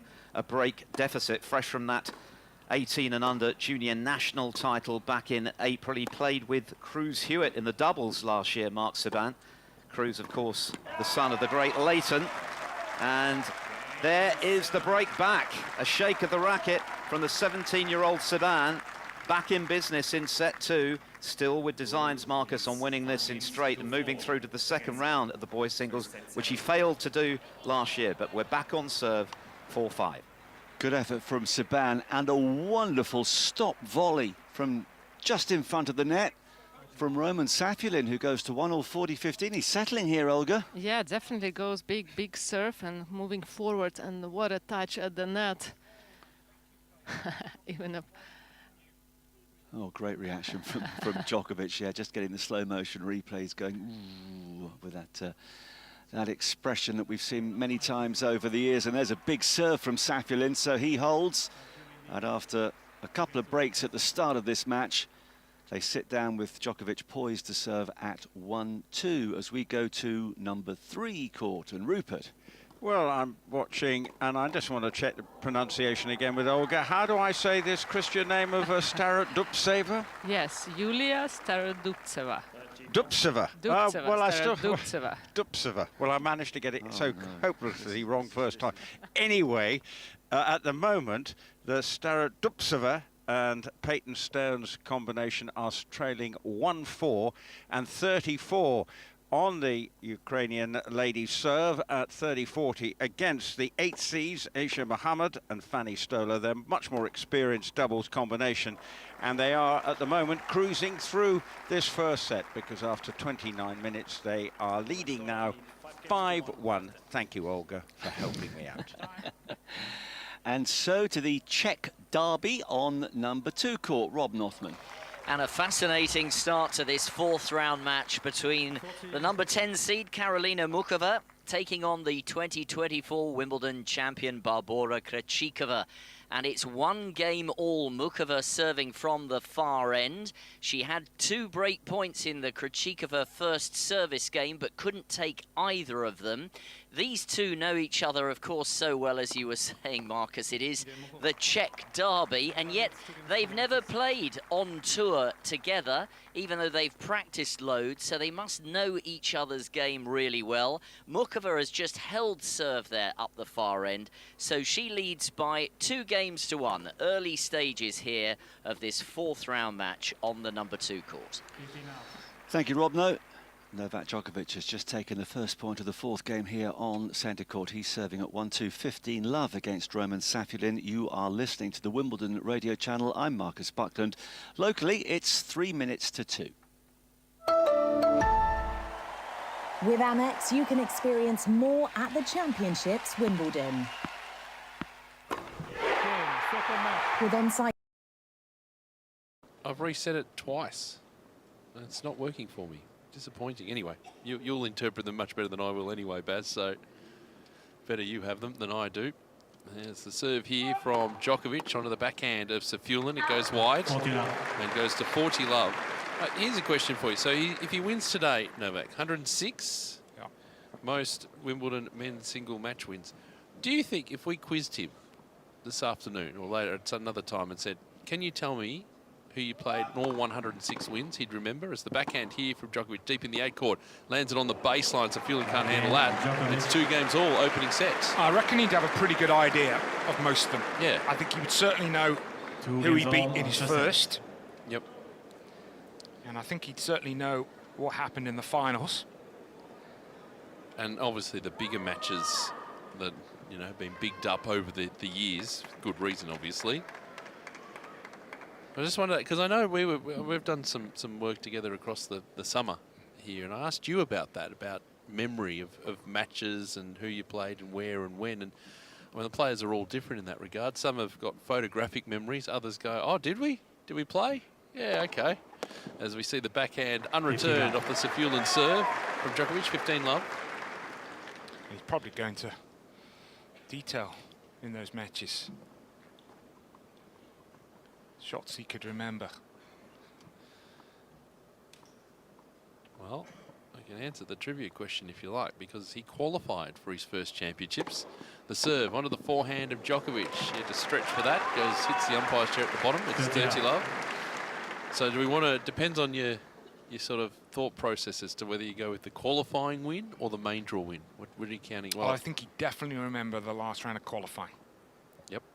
I mean, there's no doubt from my mind that he would remember that, as he would remember his first round win that year. Backhand picked up by Djokovic, and the return goes long. It's 40 love. Fair to say he didn't have to qualify again. Yeah, 1 and out for him. He's ticked off his Roehampton box, and that was it. He wasn't stuck at that lower level for too long. No. He's way back to receive this ball from Safulin now, as the serve comes in. Down the tee, misses.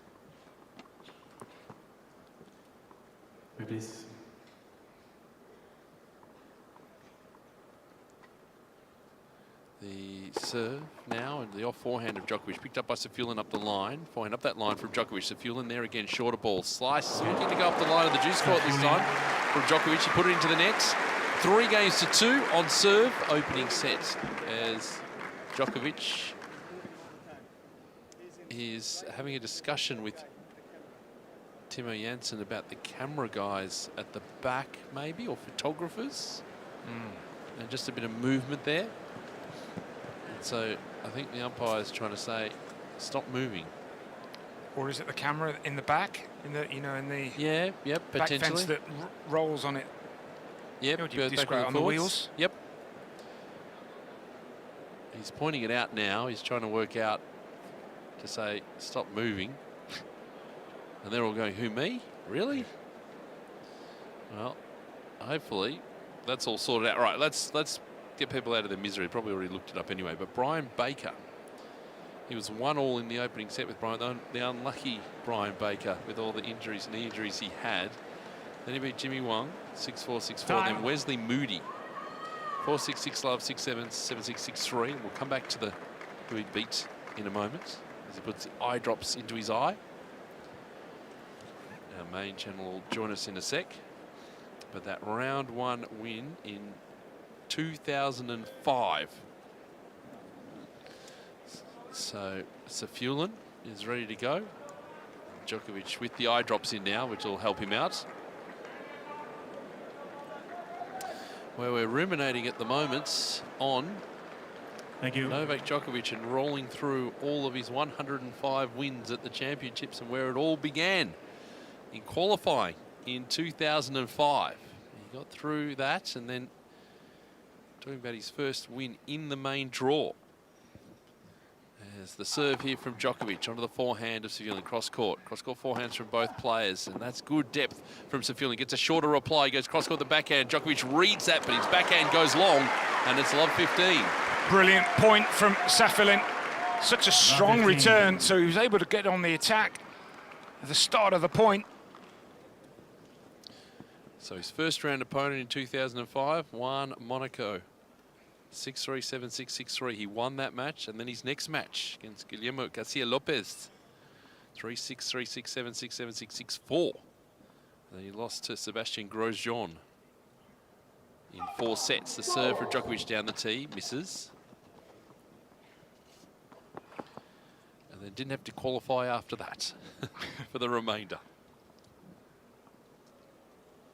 So taking plenty of time on this second serve at love 15. Safiullin is on the baseline as he waits. And the serve onto the backhand of Safiullin. Forehand up the middle of the court for Djokovic. Heavy forehand from Safiullin. Short reply. Safiullin comes into the net, puts away the overhead. He's looking good at the moment, Baz. Love 30. Yeah, and he's hurt Djokovic 2 times in this game, going big into the forehand. 30. And he does pack a punch with his ground shots. It's that far end. Djokovic struggled his opening service game. A bit of murmuring around the crowds. Love 30, Djokovic at 2-3 in the opening set here on the Wimbledon radio channel. Safiullin for this first serve is about a metre from the baseline too. It takes the net and flies long. He'll step up in the court again. He's at the royal box end. Djokovic the far end. Taking plenty of time, as you would expect, on this second ball. And the serve into the net. It's a double fault, and it's love 40. Yeah, it's that end that's troubling him.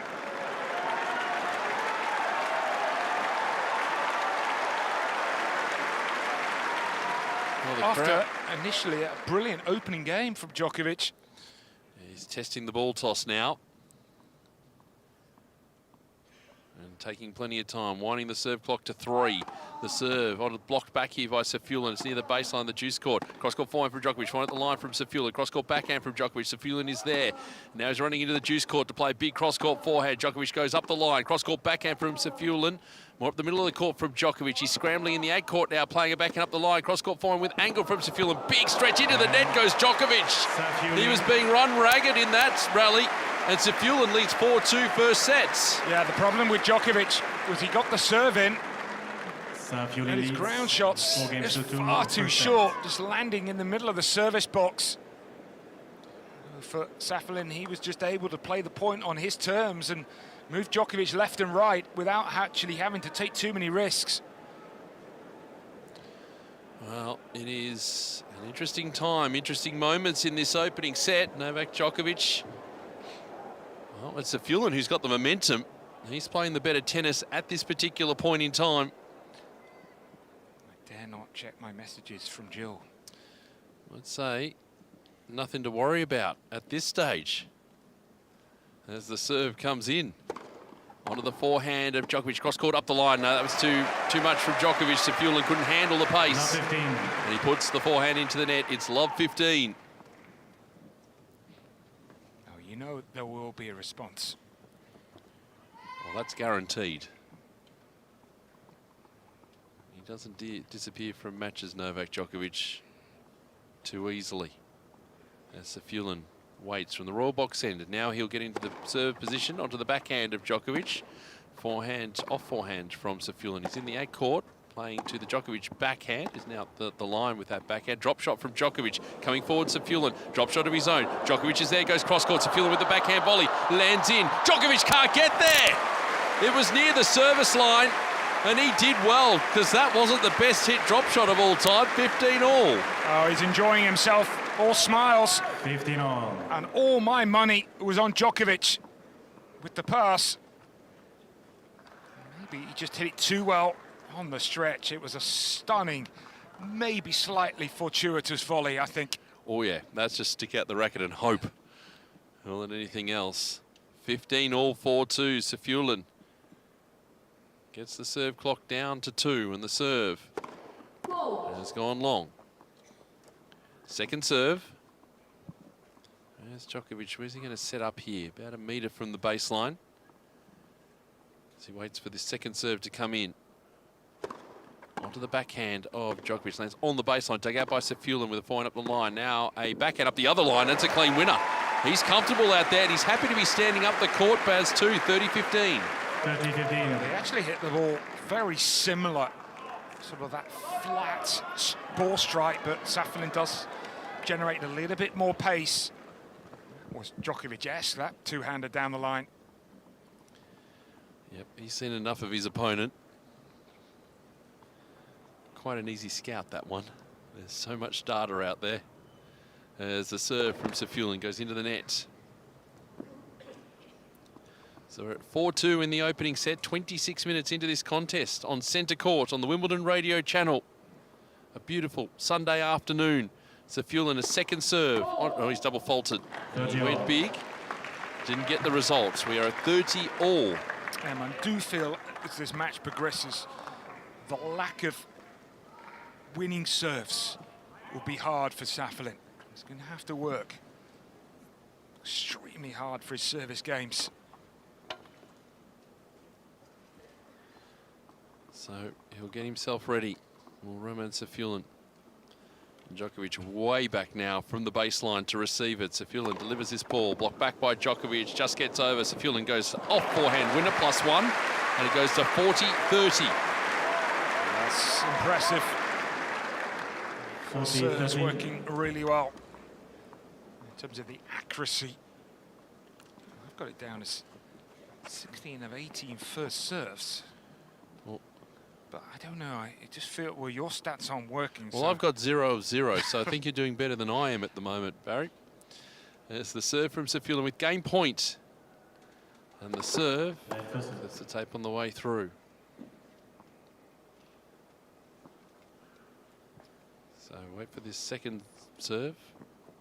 Remembering the first serve a let. As he prepares now, full house pretty much on centre court. What a magical sight here at SW19. The serve is an ace down the tee. That's nicely done. 5-2. Roman Safulin on Novak Djokovic on centre court on the Wimbledon radio channel. Safulin leads 5 games to 2 first sets. Well, I've got to hand it to him. He's getting the job done. Oh, he's playing great. He's enjoying it out here. Djokovic. I think he'd be thankful that he's finished with that end, because he lost all 4 games, hasn't he, that end? Did he restart at that end? Well, he broke raw box, then he switched ends. Yep. Yep. Lost serve. So that's Safulin 4. held. That's right, 4. Then they switched. Djokovic came back to the raw box, held. That's why it's good to be with players. You remember these things. All 4 games. Well, according to my stats screen, they haven't played anything yet, so Time. all I've got to score, 28 minutes, and my eyes. The eyes are the best thing, though. I will leave you to do the interpretations then on everything. So, Safiullin out of the chair first. So we're seeing a shot across the grounds. Look how good that looks. That is a postcard right there. The whole grounds just from on high. All the courts, people milling about, the full centre court, #1 court as well. So 29 minutes we've been in action. Thank you. Ready for Djokovic play. has removed his cap. So it's the capless now, Novak Djokovic. He's taken it off. Serve from the royal box end, serving to stay in set #1. And Djokovic serves an ace. That's straight through Safiullin. Normally in another sport we'd say bowled him, 15-love. Jimmy Anderson in the raw box. We're proud of that one. Serving with new balls. Good serve right into the body. There's the serve here from Djokovic out wide, is missing.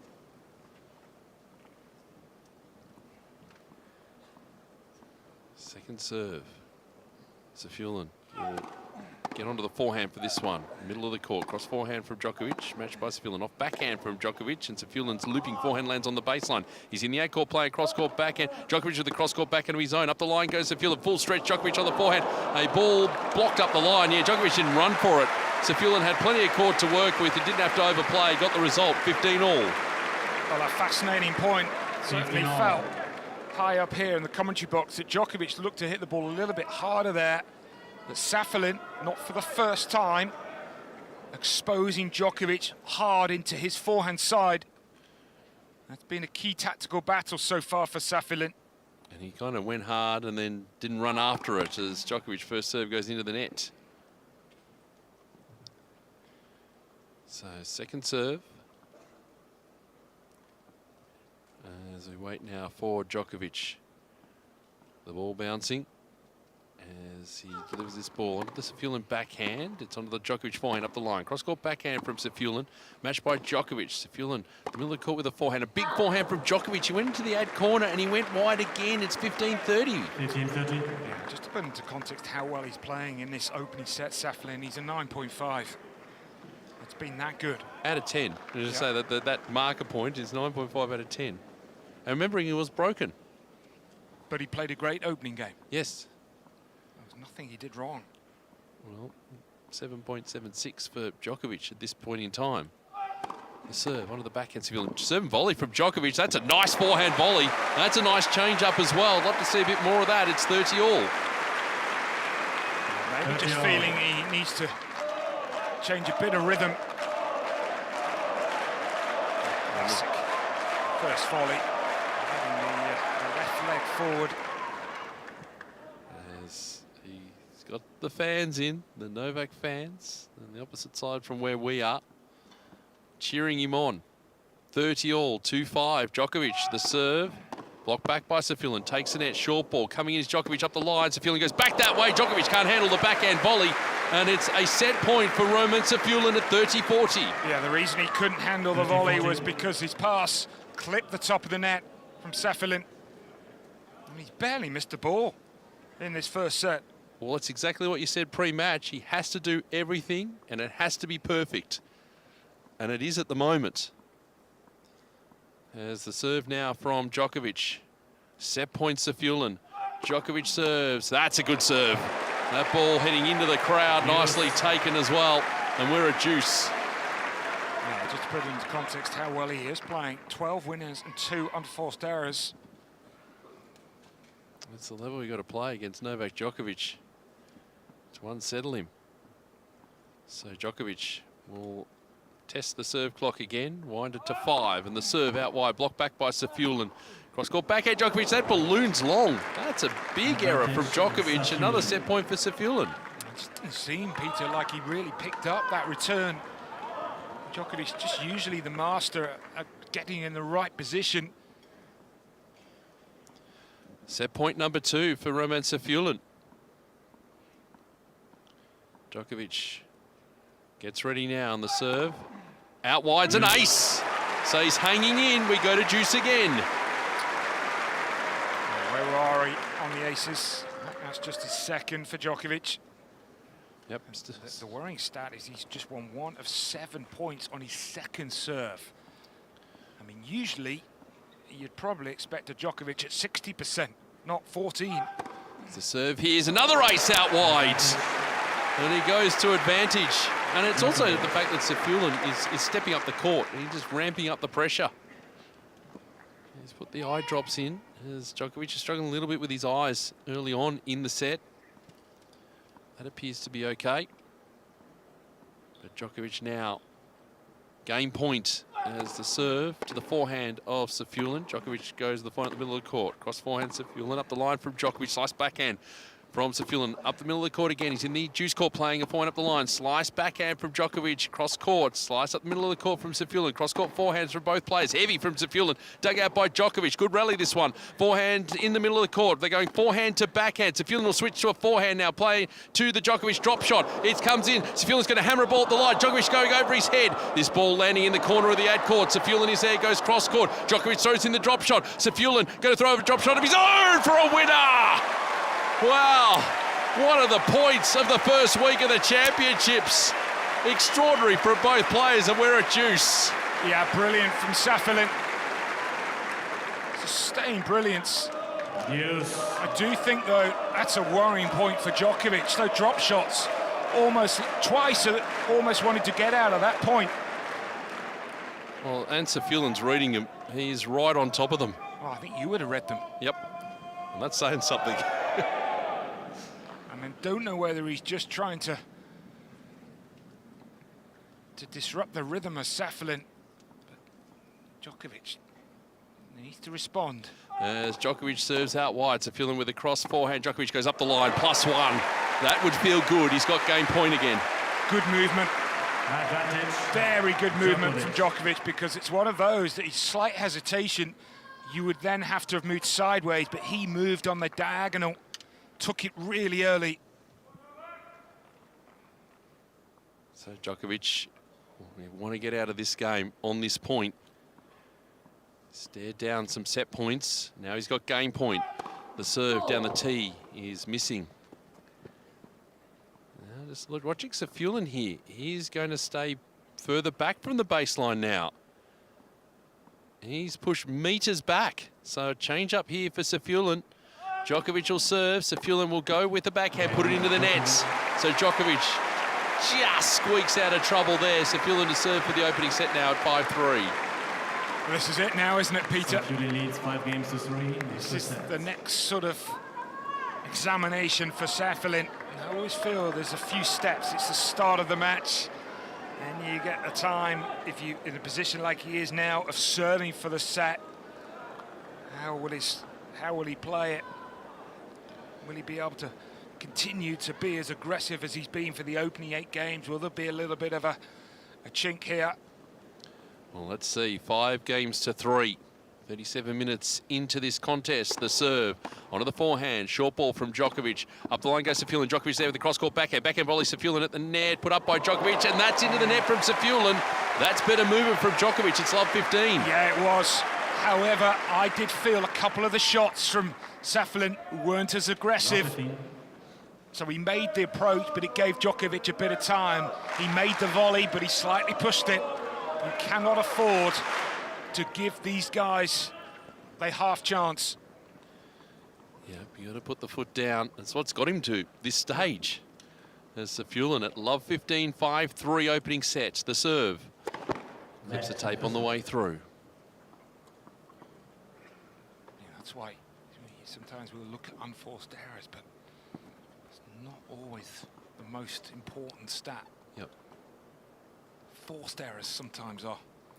Because it's also open to interpretation too. There's the serve here from Safiullin onto the forehand of Djokovic in the 8 court. Cross-court backhand from Safiullin. Slice Djokovic into the net.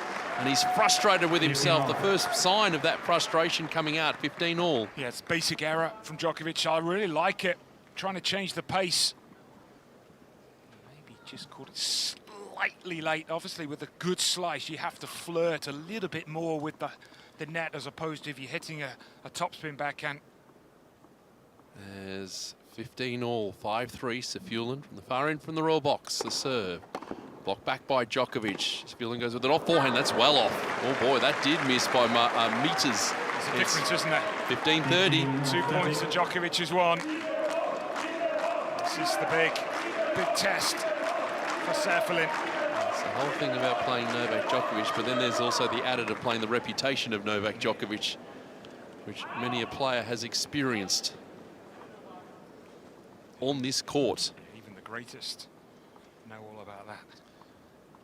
15-30. Safiullin trying to serve out this opening set. The serve blocked back by Djokovic. Half court ball. Safiullin goes to the cross forehand. Djokovic is there. Backhand volley. Oh, he's made it. No, he's missed it.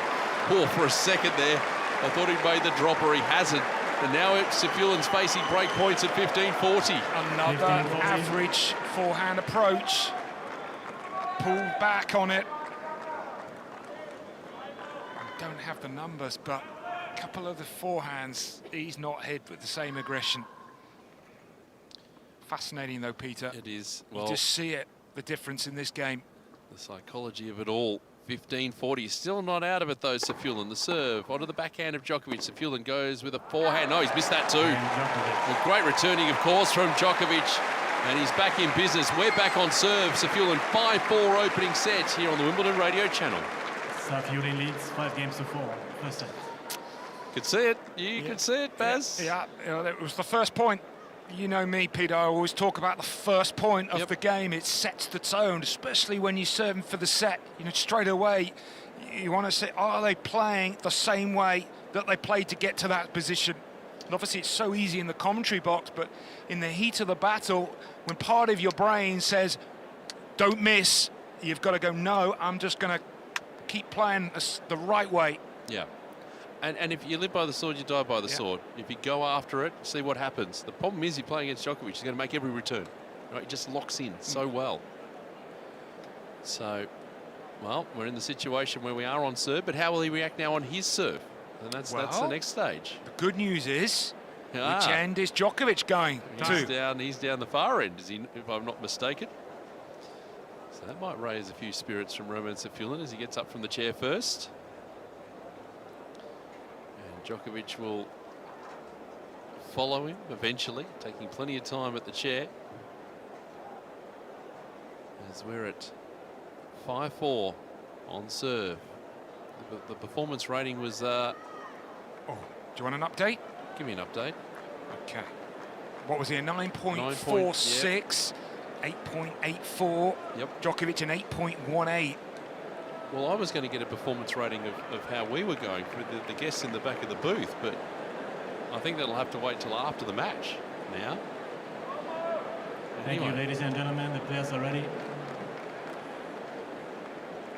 So, Novak Djokovic has his cap on. This has been the problematic end for him. And he's serving at 4-5 in the opening set. He's got the break back. Crowds just settling back in. Barely a spare seat to be had, and understandably so on this centre court here on day 7 of the championships. And Djokovic will serve onto the backhand of Safiullin. Djokovic with the cross forehand. Safiullin going up the line with his forehand. Big back up the middle of the court from Djokovic. He's back there again, going to the Safiullin forehand, which has switched the other way. He's pulled it wide at Safiullin. It's 15 love. Yeah, missing the forehand after the previous game when he served for the set. 2 push forehand approaches, which he made. Another error off the forehand. Djokovic exactly what he wants, having lost both his service games, the far end. Well, the level was so high from Safiullin, but it's starting to come down now as the serve from Djokovic goes into the net. You just got this feeling, Baz, the way this match is trending, that Safiullin's got to win this set. Absolutely, I was just about to say the same thing. This is a must-win set now for Safiullin. Well, now he's gone back to standing on the baseline for this second serve, as Djokovic will deliver it. And the serve onto the backhand of Safiullin. That's going to go cross court, but long. It's 30 love. Matches just flip around so quickly. They do. The amazing part, and you know, how many times have we seen Novak Djokovic on this court where you think he's down, then all of a sudden he just puts the foot down and off he goes. 30 love. Shouldn't forget as well, having had the set points at 5-2. Serve onto the backhand. Safulin's missed another return, and it's 40 love. Djokovic hitting his spots down this end of the court. So what are we on now? We're on, I think, was it 10 of the last 11 points? Yep, it's been a bit of a procession for Djokovic. And all of a sudden, Safulin looks back and goes, hang on, what happened there? I had set points a while ago. Now I'm going to be battling at 5-all as Djokovic serves. Forehand from Safulin at the middle of the court, dug out by Djokovic into the 8 court, backing up the line from Safulin and stretching this time Djokovic. The forehand is netted, and it's 40-15. 40-15. I do feel that has been a really good play, forcing the error on the forehand side of Djokovic. We've seen him go big with the forehand cross-court, Safulin, but he's also done really well with his two-hander down the line. So Djokovic, the serve. Well, he's missed. He was going down the tee, clipped the tape on the way through. To 44 minutes here in this opening set on the Wimbledon radio channel, live around the world. Hello to all of you listening on centre court and around the grounds on your Amex radios. As the serve onto the backhand of Safulin. Cross-court backhand from Djokovic. Slice backhand, Safulin defensive. It's in the edge court and it's wide. Djokovic holds. All of a sudden, it's 5 games all. Now it'll be interesting to see how Safulin approaches this, because he's not serving for the set anymore. First set. Right, he's serving now. He's practically got a hold here to stay in the set. For the first time since the opening game, Djokovic is ahead. Performance. In the performance. I'm just going through Safulin's last little while, because he has spent some time on the Challenger circuit, won a couple of titles along the way. Qualified into Roland Garros, lost to Casper Ruud in round 1, then qualified into the grass court event in Stuttgart, lost to Giovanni Pecci-Pericard. Tight match, that one. Serve blocked back here by Djokovic. In the middle of the court goes Safulin with a cross forehand. Matched by Djokovic. Forehand to forehand, they go good angle from both players. Up the line goes Safulin. Cross court backhand from Djokovic is deep. Dug out by Safulin, who's now in the middle of the court playing cross forehand. Cross court forehand from Djokovic. Safulin is going up the line. Big backhand from Djokovic. Dug out by Safulin. Half court ball. Drop shot from Djokovic. I read that one and it went wide. And you saw it was coming. It's 15 love. Well, yeah, you read it and you could have made it even from the commentary box. 15 out. Possibly. I mean, where are we in terms of the longer points? We don't know, because the stats is having an off day. Maybe Marcus has got something to do with that. Can you go and fix our stat screen, Marcus? No, he's taking the he's taking the headphones off. This commentary box may explode in a second. Safulin, the serve down the tees, an ace. That would feel a little bit better. It's 30 love.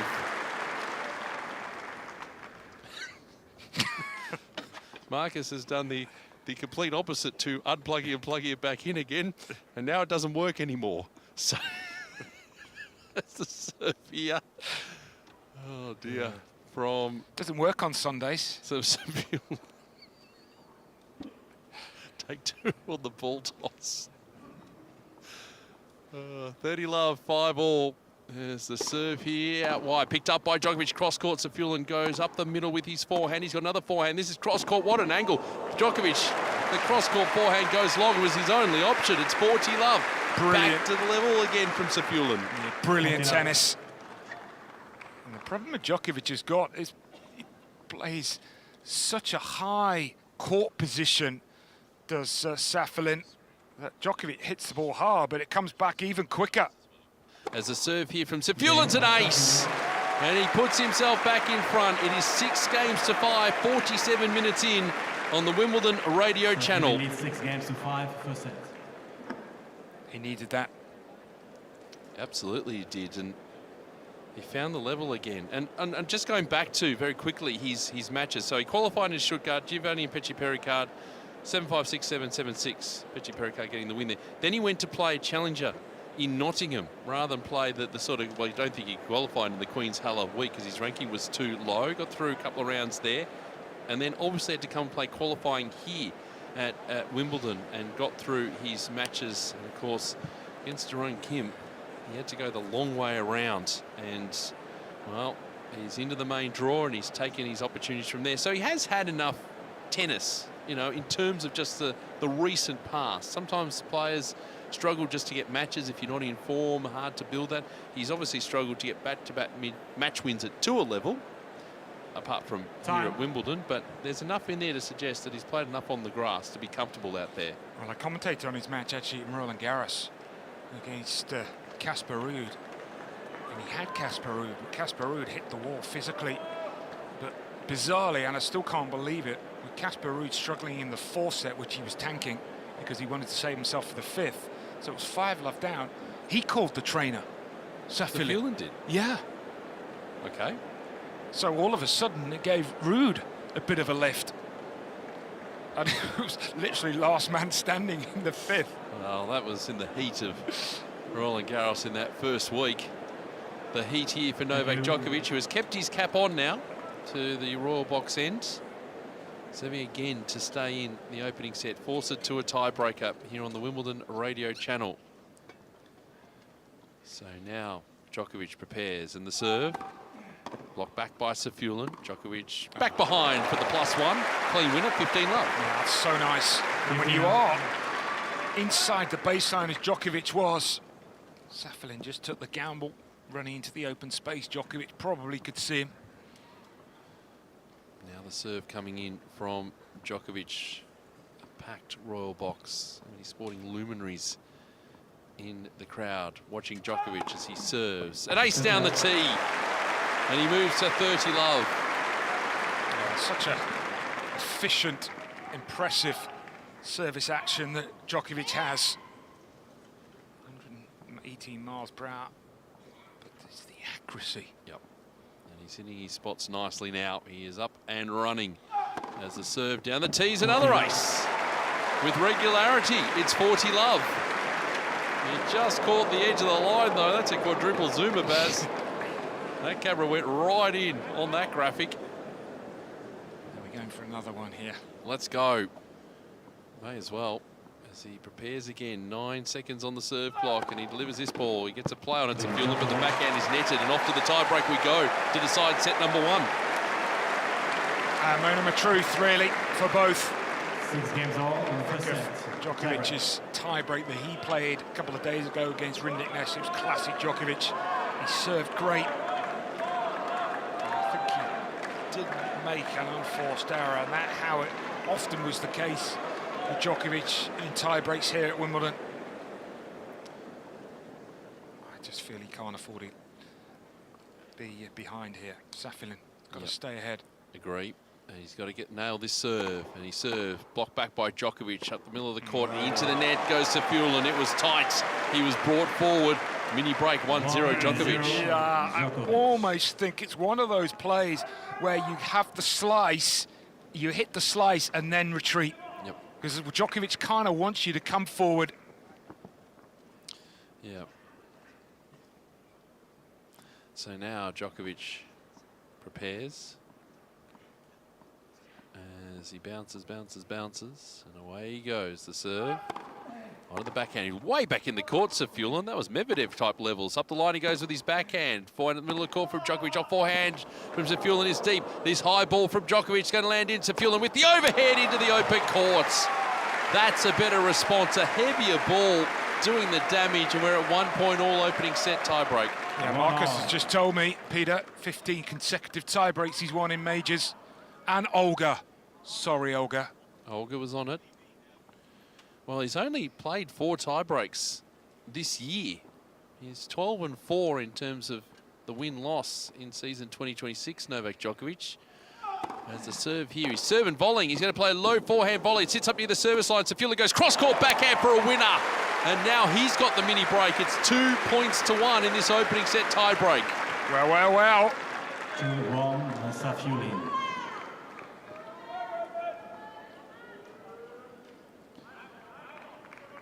He stepped in. It was a change-up play from Djokovic. Safulin's tiebreak record at tour level, 3-3, not taking into account the fact that he spent a lot of time on the Challenger Tour this season. So now he prepares, does Safulin at the far end from the Royal Box. The serve Onto the forehand, blocked back by Djokovic. Short ball. Safulin going to hammer a forehand up the line again and go to 3 points to 1. It's a good job I name-checked Marcus, because that stat's wrong. Oh, no. The stat is wrong. Anyway. Oh. What's more important? Recriminations. It's 3-1. He's got a 2-point lead. And he's playing. He's lifted the level. The depth of shot is better. It's a heavier ball. As the serve comes in. There's the tape. And Djokovic just swats that ball away. So another first serve. He's waiting for a ball, Safulin. He gets one of them now from the ball kid. They're doing a fantastic job this year. They do every year. I mean, don't really need to say it, but we should. Do a lot of heavy lifting around the grounds. The ball kids is the serve here. Blocked back by Djokovic. Middle of the court goes Safulin. That's a deep ball into the juice court from Djokovic. The cross forehand reply goes wide from Safulin. And the mini break is back. It's 3-2 on serve. First set tiebreak. Yeah, we think of the first point in the tiebreak. Djokovic just sort of dumping the ball in the service box, keeping it low. Safulin missed the backhand there. The return was low, and then he went deep. So it does feel like it's a good play, because he's not, although he's hit a couple of really good volleys, he moves much better side to side than he does forward. Safulin a long way back to return this serve. Yep, he's varying it up. This is Daniel Medvedev sort of distance. The serve here, he's going to serve and volley. Djokovic throwing the dropper. Yep, it's clever play from Novak. 3 points, all players change ends. Isn't that so good? Brilliant match play. Seeing where Safulin was standing. That sort of reminds me, you mentioned Medvedev when Djokovic beat Medvedev, the US Open final a few years back. I don't think he'll be using that tactic anytime soon. Well, it's the thing when you play Daniel Medvedev, because he's so stubborn, he doesn't really change his position. But the read there from Djokovic, when you could see, it's quite clear. Safulin wasn't standing up the baseline, then running backwards. He was there ready. And Djokovic goes, you know what? Let's throw in the S&B. We don't have to necessarily be a great volleyer, because you're so far back, you can just keep running. And you can end up almost, get so close to the net to just hit the volley into the open space. But he is standing again a long way back. Could Djokovic serve and volley again out wide? Let's find out. 3 points all. The players have changed ends. I would. There's Djokovic. The serve out wide. He doesn't. Safulin goes up the middle of the court. Off forehand from Djokovic. Safulin is there. The backing up the line. Cross-court forehand from Djokovic. Safulin with a deep forehand of his own. Big from Djokovic up the line. Safulin slice backhand into the net. It's 4-3. We're on serve first set tiebreak. I would just love to know why he's changed it up. Yep. Two of the biggest points in the set. You can't wait for these top guys to miss. I mean, again, what got him into that position to serve for the set of 5-3? Playing on the baseline, playing attacking tennis. And remember, he did have set points too. He did Roman Safulin earlier on. Then he got a little tentative, and Djokovic didn't need a second opportunity. We are on serve, though, in this first set tiebreak. It's 4 points to 3. Safulin from the Royal Box end will serve down the tee to the forehand of Djokovic. A half-court ball off forehand Safulin. He's missed that. He's missed it. What he was doing with regulation has become a lot more complex now. 5-3 Djokovic. 5-3 Djokovic. Yeah, I'm a big believer. Sometimes when players miss approach shots in the biggest moments, it's because they actually don't want to hit the volley. It comes again back to that net game. Stats are back. Back? First time they've appeared. As the serve here from Safulin under the forehand of Djokovic, right near the baseline. Dug out by Safulin into the ad court. Cross-court backhand from Djokovic. Safulin goes up the line with his. Cross-court forehand from Djokovic. Safulin running side to side. He's in the ad court playing cross-court backhand. Djokovic is there. Back to Safulin's backhand, all top spun. And that's big from Djokovic. He made the error, and we are at 5-4. Next 2 points on the Djokovic serve. Yeah, very good from Safulin. He's locked in there at that point. He has been the better player in those longer points. He's won 7 of the 9 over 9 shots. Surely. Well, he is. He's standing deep back again, Peter. He could high-five the front row of the Royal Box. He's that far back. And Djokovic is adjusting accordingly. So it's not really a change-up play now. Djokovic will serve, and he's going to serve and volley. Just gets over from Safiullin. Cross-court backhand. Djokovic up the line. Safiullin, he goes long. Djokovic changed it up too, and he's got 2 set points. 6-4, Djokovic. So 6 points to 4. It's been a really interesting opening set. It's gone 59 minutes. We'll get probably to the hour mark for set number 1. And Novak Djokovic with 2 opportunities to finish it off. The first one on his serve. Again, Safiullin way back to receive this ball. There's Djokovic, the serve. Serve and volley again. He's going to play a backhand volley into the 8 court. Safiullin gets there, throws up the lob. Is it going to land in? It does. 3-quarter court. Djokovic puts it into the open juice court. Safiullin is there gathering it now. Miss from Djokovic. A little bit of a surprise. He's got a smile on his face. And it's 6-5. And Safiullin wants some love now. Well, I don't think there's any doubt that he's the GOAT, Djokovic, but he's definitely not the GOAT of the smash. And he let that ball drop to hit the bounce smash, but it wasn't the most convincing of strikes. It allowed Safiullin back in the point. Well, that's one where you can let that drop and just play the regulation. Safiullin knows that too. I mean, I've never understood why he isn't better at the smash when you think of how good he is on the serve. Yep. You hit the bounce smash, and instead of a quarter of the court to hit into, you've got the whole court. Well, Safiullin is serving now. We're back on serve, but still a set point for Djokovic as Safiullin serves and goes long. Roman Safiullin has put 91% of first serves into play today. There's the second serve. Backhand from Djokovic into the nets. And he's still alive, Roman Safiullin. It is 6 points all. Players will change ends again. Well, Djokovic was beaten not by the pace. It was only 95 miles per hour. He was beaten by the accuracy and the kick of that serve out wide. Well, I must confess, Peter, I didn't expect this at 6-4 in the tie break. No. Oh, I've seen the story so many times before, Baz, to know which way it usually goes. The credit to Safiullin here. They both had 2 set points now.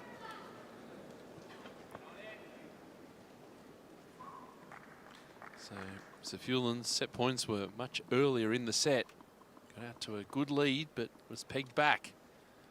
So 6-all on the scoreboard. Safiullin from the far end, from the royal box. The serve down the tee is long. Now Djokovic, where is he? Right near the baseline for this second serve. Safiullin will take some time, and the serve. Oh, it's a short one. Djokovic is there with the fight at the middle of the court. And now he'll play a cross-court backhand. Safiullin with a backhand of his own, good depth. Backhand to backhand, they go in the ad court. Good angle from Safiullin. Slice from Djokovic. Safiullin waits. Now Djokovic another slice. Safiullin slicing the ball in short up the line and putting it wide. Not the right shot to play. Set point Djokovic on his serve. Well, he played totally different there. Tense point. Obviously, we can all relate to the tension. 7-6. And you're on centre court against a 7-time Wimbledon champion. Well, that serve only just made it at 81. Couple of sliced backhands, which we've hardly seen.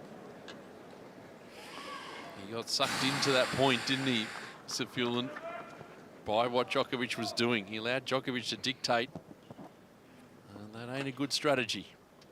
It's another set point for Djokovic at 6-7. Or 7-6, I should say, because he's serving from the royal box end. And the serve from Djokovic. Down the tee, big forehand. Safiullin goes wide. Well, that was a hell of a battle. But Djokovic finds a way, as he tends to do more often than not. 1 hour and 3 minutes on the clock. The first set going the way of Nole. 7-6. Djokovic, interestingly, is leaving the court. He's off. I mean, that is a strange, after a set, which would suggest, I can only think the eyes. Yep. I mean, for him to pick up his bag and walk off after the set, I can't really remember, Peter, Djokovic doing that after a set. Not with the bag. Not with the bag. Like, he might take a shirt.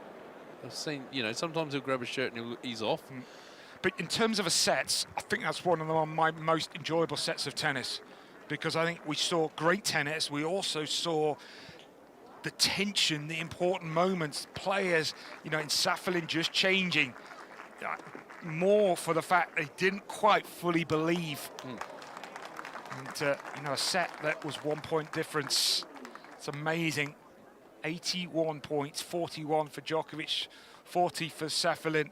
All the good tennis that he played, 18 winners. He was more explosive than Djokovic. He caused Djokovic a lot of problems, but he just couldn't back himself in the really, really important moments, Peter, when he potentially could grab the first set by the scruff of the neck. Yep, and you've got to take it on. You've got to take that opportunity, and he backed off, and that was the problem, really, in the end. And, well, he's hoping that maybe Djokovic can throw in a few more second serves. I mean, both players really, really good first serve percentages.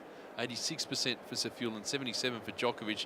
When he does get an opportunity on the second serve, it's 4 of 10 Djokovic on that second serve, points won. But he started to miss a few more first serves, Safin, right at the end of that tiebreak. What was it, 3 in a row he'd missed? Yep. And there's just a feeling of, okay, is that opportunity lost for Safin? Now, usually the script, if we're thinking about it, tight first set, Djokovic gets on top of opponents, usually, and runs out the match. The first sort of game or so from Djokovic will give us a good indication as your afternoon. Is that my coffee? Tea. The coffee Thank has you. arrived. I didn't even ask for it. Did I? Oh, brilliant. You asked for it, apparently. No, I'm totally fine. I don't. What have we got here? What's this? It's a bill. She's charging it. Emily's charging half? for it here. I'll have half. If you don't want it all, I'll have half with you. We're sharing the commentary box. Sharing is caring. I appreciate that. And that is this Jill's sisters, the brownies that have come in. It's magnificent. And you know the other thing that's down there. No, you're not missing any play, folks. By the way, Djokovic's off the court. You know the other thing that has arrived? The apple cake. Oh yes. With the genuine Wimbledon apples grown in Wimbledon. Yeah. So when you have a cup of tea the next day or so, sort of wandering past, go and grab some of that. Thank you, Emily. All over. See, that's when you know the runner's on it. When you, I didn't even know I'd asked for it. Mind you, you've had a busy day. We're still waiting for Novak Djokovic to arrive back out here on court. So, quick question. I don't think I've ever asked you. Do you support a Premier League football team? I do not. Oh, you don't? No, the problem with obviously the Premier League. Do you just coverage, follow the Australian players, or tend to? I followed an Australian manager before good old Marcus, and you know that just got his just how tentacles into fickle it. they are. He thought he was the best thing since sliced bread the first 2 months. Well, and then the thing was, what did he say? Second year, I'll win the trophy. What did he do? Second year, won him a trophy. Still what did they got do? 5. They got rid of him. Just a fickle club. It's classic Marcus, isn't it? Really? I mean, you can understand why Buckland supports them. Yeah. Got to stay solid there. So Djokovic, well, he's winding down whatever clock there is, because you'll have a better idea of the sort of the geography here on centre court. So we know when we see the players for the final, they have to walk a long way from the change rooms. Is that presumably where Djokovic is going, or is there another room just to the side that the players can quickly change and come back? I'm pretty sure that's where they go back to the locker room, because I just don't think there is another sort of a extra locker room close by. Because of course years ago the locker room used to be almost where the trophy cabinet was. Yes. And then I forget the year they changed it. I mean, certainly the first time I came to Wimbledon, which was I think a 14-year-old, I played a match against the All England club. Ah, okay. Yeah, the British juniors. Did you knock them over? I played John Fever. How did you go? I also played Dan Bloxham. Rattling all of them off. Needless to say, that was no problem. No.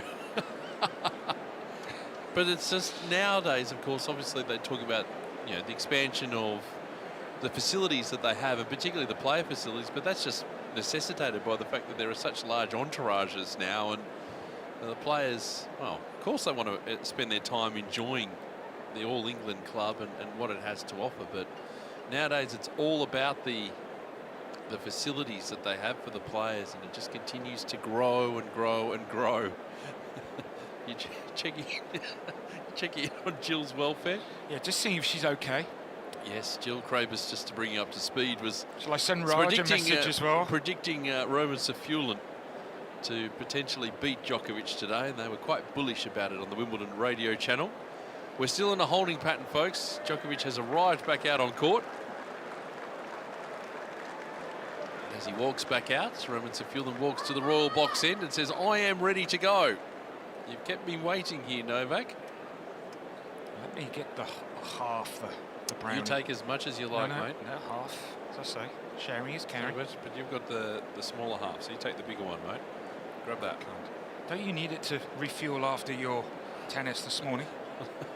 No, the defibrillator pads did that. They got me up and going up the stairs here. I was fine. So time is called, and we wait now for Novak to arrive back out on court. He's kept the cap on. He did take it off for a little while. Ready for play, second set. So we are ready. And this will be Djokovic a telling opening couple of games. Just confirming that Barry Cowan hasn't lost his mind. Oh, he has lost his mind. Please, thank you.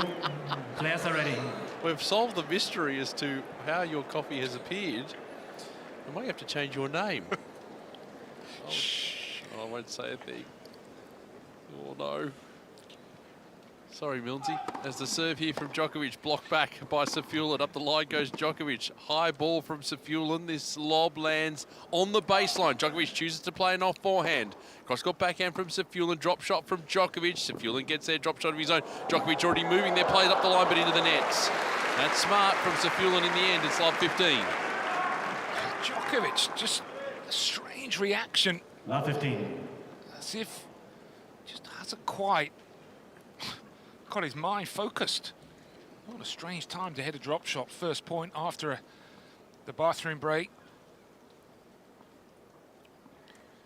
Looking for Grand Slam title number 25. There are so many numbers you can wheel out about Novak Djokovic, the serve. One of the backhand of Safiullin. And he digs out that forehand as Djokovic in the middle of the court. Cross forehand into the net from Safiullin. Djokovic not happy either. It's 15 all. Yeah, I don't know. Is it just that far end?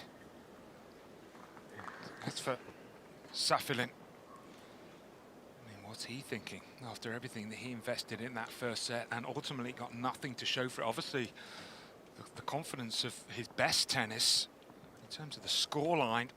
Still got to win 3 sets. Serve onto the forehand of Safiullin, a looping forehand. He's in the court now. Safiullin playing cross-court backhand. Cross-court backhand from Djokovic. Safiullin too big up the line. And he goes to 30-15. What he is thinking is, I'm going to keep that return stance way back in the court. Yeah, I personally am surprised. I think that he's got to get up on that baseline. So now Djokovic prepares, 30-15. And the serve.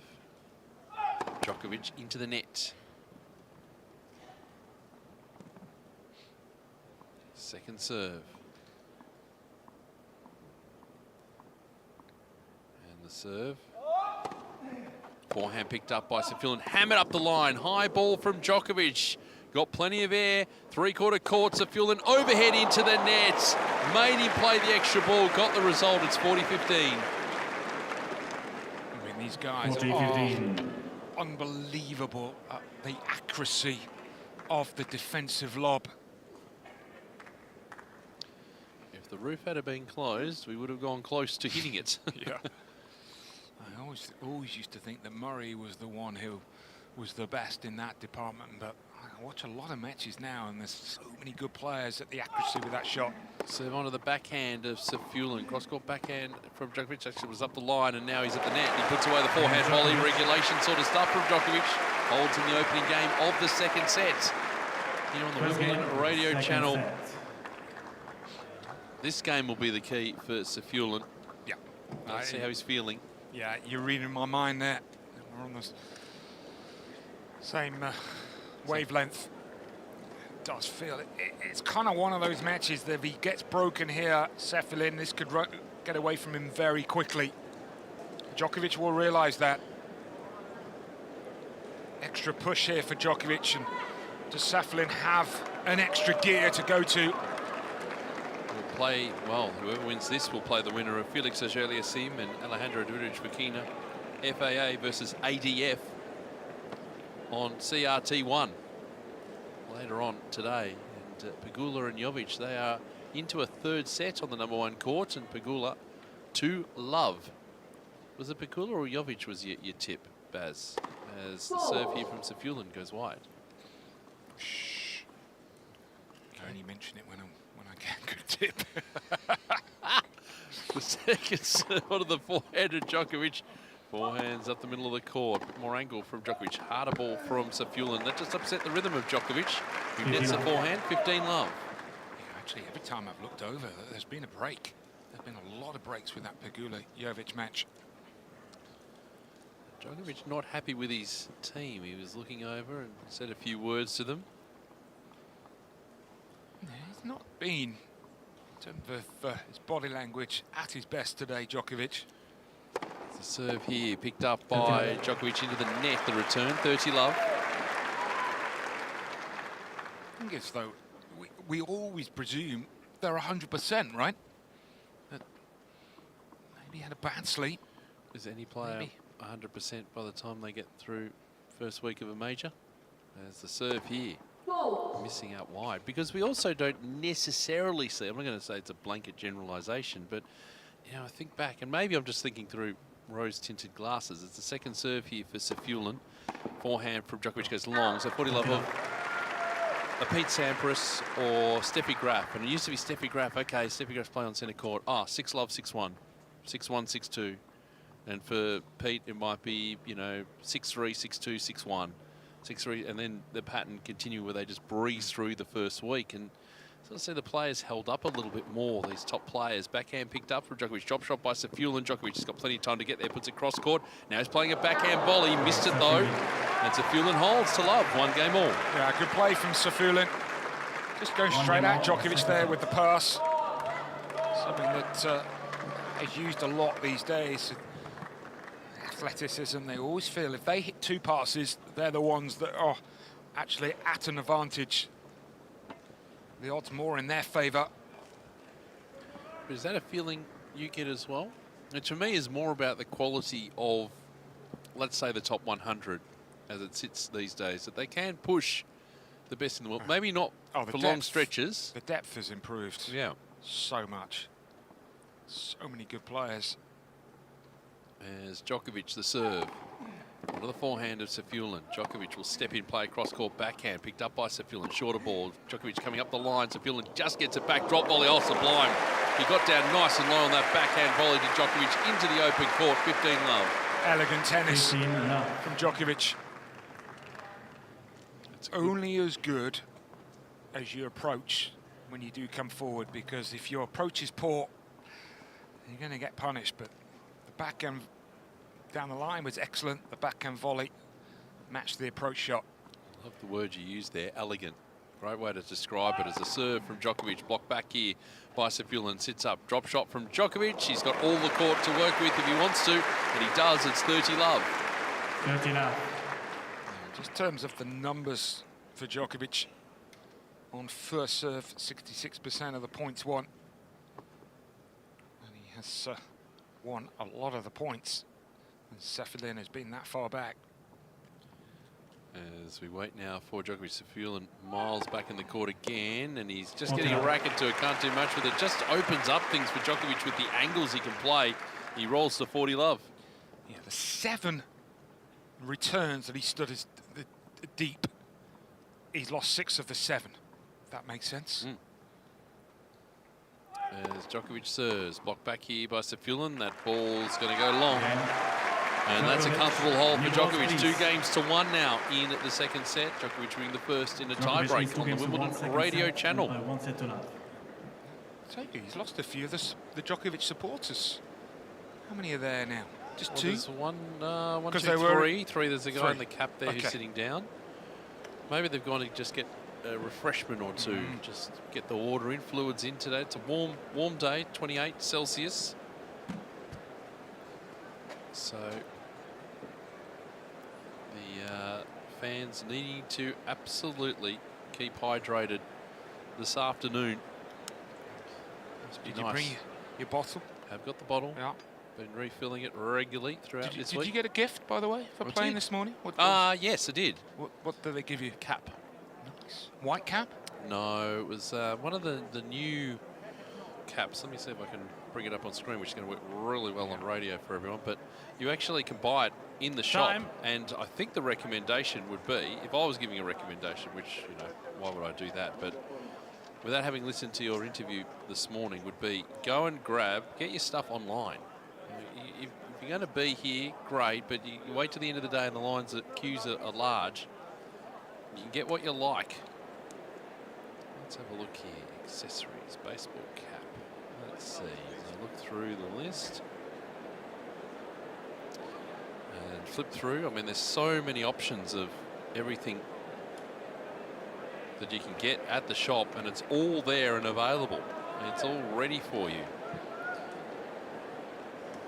There are so many different varieties of cap that you can actually get. It's kind of like that one. That's nice. But it's Strawberry one. That's cool. It wasn't a strawberry one. Anyway, we're back playing here as Safiullin goes with an off forehand, and the +1 is successful. Djokovic just stretching out in the middle of centre court. Gilles got back to me. He almost had it. Raj, so close, but yet so far. There it is. As the serve here goes long.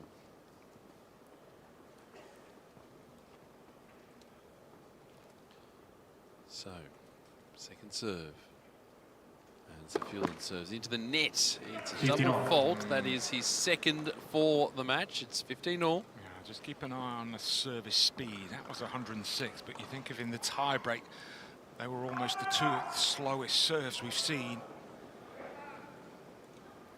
So it's a game where he's absolutely got to hold. Serve here onto the backhand of Djokovic. It's a sharp return. Now he's in the juice court playing a forehand up the middle of the court. Lands on the baseline. Plays another one to the backhand of Safiullin. Cross court. Backhand to backhand they go in the ad court. Now switch in the middle of the court. Cross forehand from Djokovic. Front the line from Safiullin. Big backhand from Djokovic. Matched by Safiullin. Cross court backhand from Djokovic.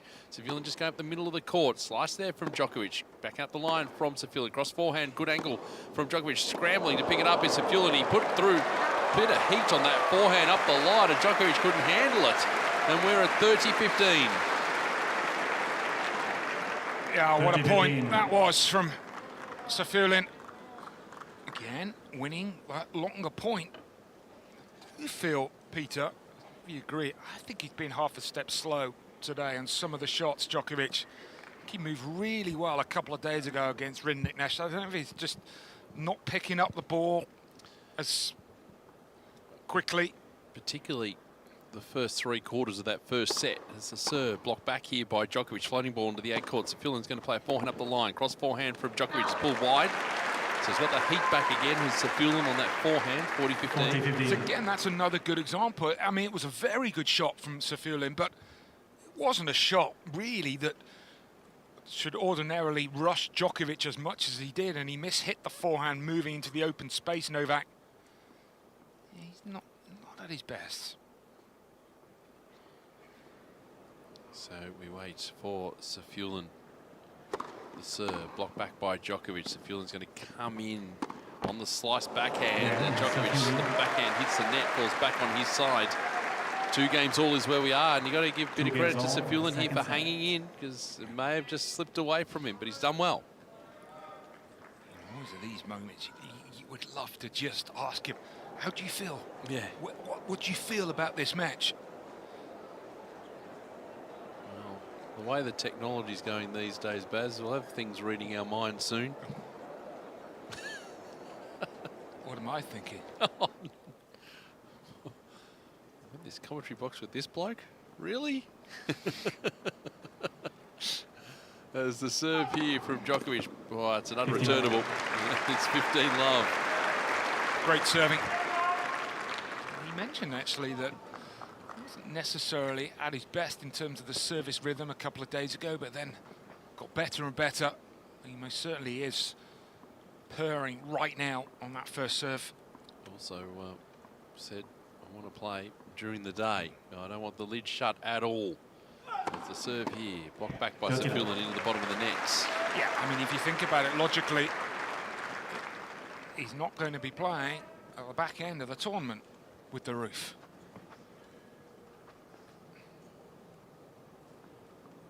Yeah, well, now we get into the stage of the schedules working out who's going to play first, play second, quarters, semis, that sort of thing. Here in the second week is the serve.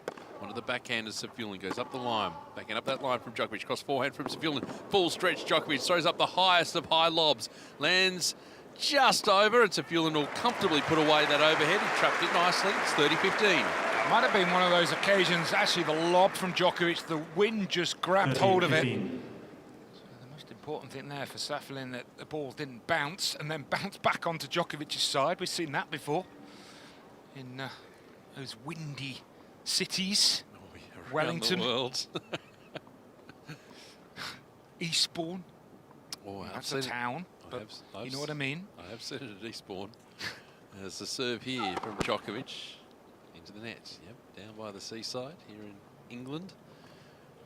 I think it was so windy one year, the entire tennis complex moved 3 feet to the left. There's second serve.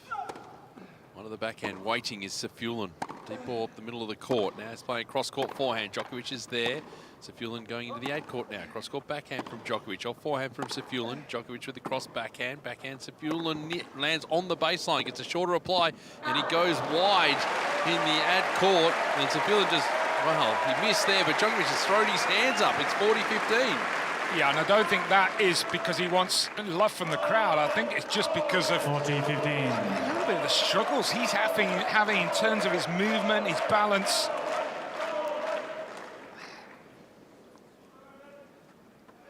Fascinating what he's kind of going through. And again, it's that far end. The question is, what is he thinking right now? I'm sure it's not complimentary. As Djokovic serves. Forehand picked up by Sefulin, and he just hammers that forehand long. Djokovic holds 3-2, second set, leads by 1 set to love here on the Wimbledon radio channel. 3 games to 2, second set by 1 set to love. But he's still in front, and that's the key thing. It is the most important thing, and you can't play your best tennis for 7 matches in a major. That's just never going to happen. It's just that managing those. Well, when you're playing great, obviously the result will take care of itself if you're Djokovic or Jannik Sinner or Zverev, but it's those average days. And we always say, Peter, you can judge your players' level by those 7 out of 10 days. That's the ranking at the end of the year. Well, that's it. I'm trying to find out who the last man was who won a major title without actually dropping a set. You might know this off the top of your head, Baz. Time. Because it's a what, fair Wimbledon point. Or just no, just generally. Just generally. Go through a whole major or Grand Slam. Roger Federer, 2017 Wimbledon. Is that right? 2020 Roland Garros for Rafael Nadal. Imagine there haven't been many. I mean, it's very hard to do here at Wimbledon. Thank you. Ready for play? In the 2007 Australian Open, Federer without dropping a set. Paul, do it 3 times. Yep. Once at Wimbledon. Federer, once at Wimbledon. Is that what you've got? Yes, 2017. Nadal doing it in 2020 at Roland Garros, the most recent, but the most recent here, 2017, Roger Federer. But it just shows in the last, well, this century, how hard it has been to do. Backhand picked up here from Djokovic. Sefulin goes with a ball up the line. Now he's digging out a backhand, forehand up that line from Djokovic. He's playing a beautiful backhand volley. Safiullin going up the line, but he's gone long. Move forward, Djokovic got the result, love 15. That was one of the best points he's played this set. Just had a spring in his step, did Djokovic. Love 15. Maybe just trying to make that extra big push this game. By the way, Federer in that 2017 Wimbledon run, he beat Misha Zverev, Grigor Dimitrov, Milos Raonic, Thomas Berdych, and Marin Cilic. Remember that final? Marin had the foot problems, didn't he? Yeah. So Safiullin at love 15, 2-3 second set. The serve out wide, blocked back by Djokovic, just gets over. Safiullin drop shot into the net. He could see Djokovic coming. Djokovic was going to read it. It's love 30. Yeah, it looks a shocking miss, but actually it's a really difficult shot because the ball's below the height of the net. So you can't hit it with pace. You only really have one shot left, which is the drop shot. Djokovic recognised that, so he was on the move. And you do feel that presence. You can almost hear those footsteps as you're about to hit the shot. The ominous footsteps coming. Yeah. Love 30. Safiullin prepares, and the serve into the net.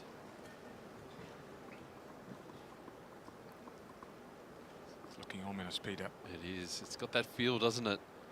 Djokovic on the baseline, second serve. Forehand picked up from Djokovic. It's dug out by Safiullin. Did a good job, actually. Slice backhand from Djokovic. Slice approach from Safiullin up the line. Goes Djokovic. Good volley from Safiullin first and second. Djokovic there. Third volley is a charm for Roman Safiullin. He held his ground and he got the results. It's 15-30.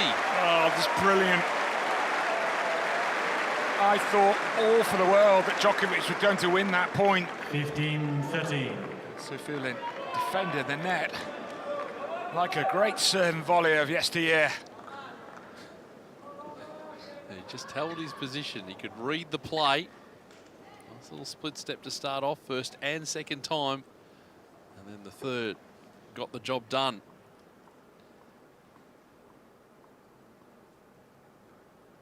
There's the serve here from Safiullin. Forehand picked up from Djokovic in the A-court. Cross-court backhand from Safiullin. Slice there from Djokovic. Safiullin goes with an off forehand. Djokovic backhand. We're in the ad-court, folks. Big backhand this time. Top spun from Djokovic. He'll play an off forehand. Safiullin just hitting backhands. This one up the line. Block back cross-court from Djokovic. Dug out by Safiullin. Big one up the line from Djokovic on the forehand. Now a slice backhand up the other line. Safiullin's there. His forehand, though, is going wide. And break points here for Djokovic at 15-40. It's the variation. It's the subtle changes of pace. 15-14. Of direction. Djokovic is an unbelievable match player. This is the reputation that you're playing right now. But it's also the vast gap in experience between Novak Djokovic and most others in best-of-5 set tennis. We don't play it enough, 4 times a year. There's Safiullin. Serve. Djokovic blocks it back, but into the net. It's 30-40. 30-40. Looking to serve and volley there, Safiullin. That was a change-up. Djokovic very nearly put in that very awkward return. I would have not fancied his chances if he'd had to hit that half volley. It's a little shoelaces job, that one. Yeah. He's clinging on Roman Safiullin. He's facing a break point. Break points conversions, 2 of 3 for Djokovic today.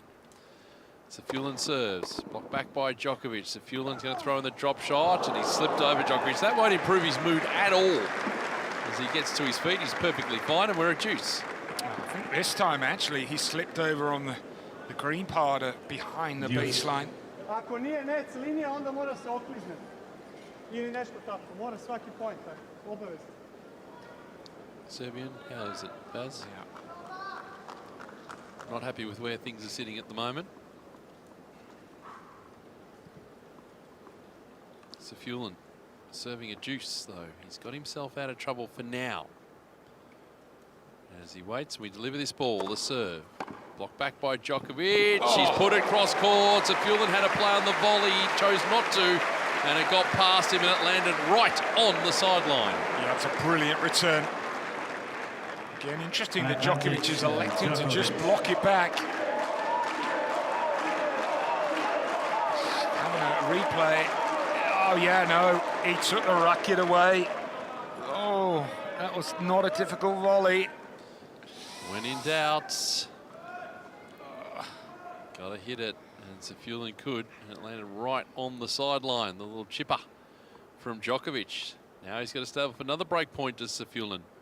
And the serve, on the forehand of Djokovic, that's going to go right on the baseline, gets a short reply, Djokovic puts it into the ad court, off backhand there from Safiullin, and now another one to the Djokovic forehand. That's cross court. Big forehand cross court from Safiullin. Forehand to forehand we go this time. Now more in the middle of the court. The backhand from Safiullin. He puts that one up the line into the net. Djokovic makes the error at this time, and we're at deuce. Well, that's not a Djokovic you would expect in that big moment. Forced error. He's not happy. I mean, obviously, I'm sure you're the same as me, doesn't understand Serbian, but his son's in the back row watching on, listening to that. There's a chance here for Safiullin. We're at deuce. Safiullin, the serve, blocked back again by Djokovic. It's a floating ball, three-quarter court, off forehand from Safiullin. Djokovic backhand into the net. And his move will not improve there because it's game point for Safiullin. Yeah, again, under pressure, but not under a lot of pressure. Djokovic missing.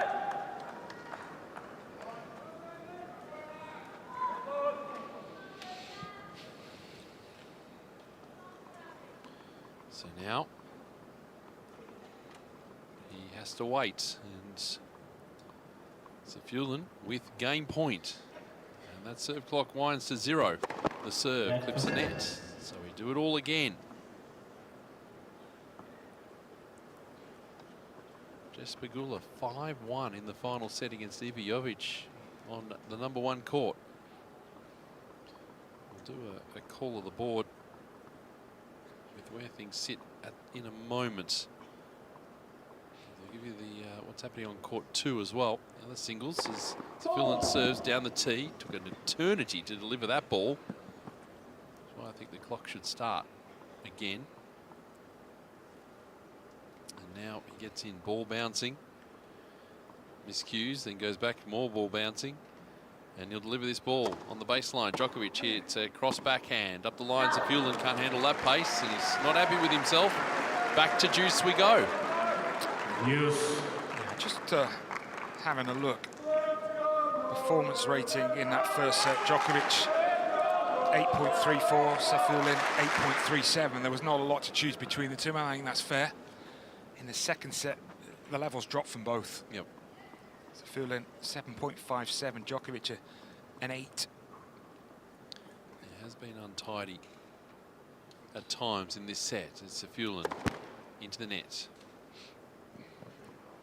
It's also not a quick match. You know what I mean there. The players in this situation just taking lots of time. As Safiullin the serve. Stretch forehand, clean winner. Well, not a clean winner. Clipped the tape on the way through from Djokovic, and he's got another break point here. Well, he apologises, Djokovic, but I know it clipped the top of the net, but that was majestic from Djokovic. That was so much sharper.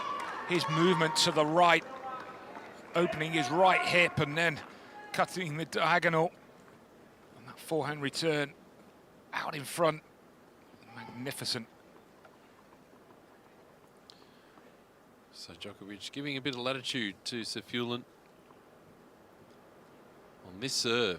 The serve missing out wide. Safiullin just kicks the ball away. Just see Pegula winning on #1 court. Well, hopefully Harry Kane can do that later on, kick it in the net. There's the serve on the back end of Djokovic. Into the net, up the line goes Safiullin, an error, and there's your breaker serve. 4-2 in the second set, Djokovic. Even with Djokovic there, a few struggles, he still manages to break through. And now, for Djokovic in this situation, the next stage of the match is to keep your opponent down. I think he would want to do what happened the other day, where he lost all intensity in that third set, Djokovic against Rinderknecht. So Pegula through to the quarterfinals. The winner of Belinda Bencic and Coco Gauff, which will be the third match on the #1 court. Next up there, FAA versus ADF. Felix Auger-Aliassime and Alejandro Davidic-Fokina as Djokovic delivers this ball. It's unreturned, and it's 15-love. And surely Safiullin has to change up this return position because it has not worked. The back end of the first set into the second set, he's Medvedev levels in terms of being so far back. And Djokovic is really enjoying it because he can just work the angles.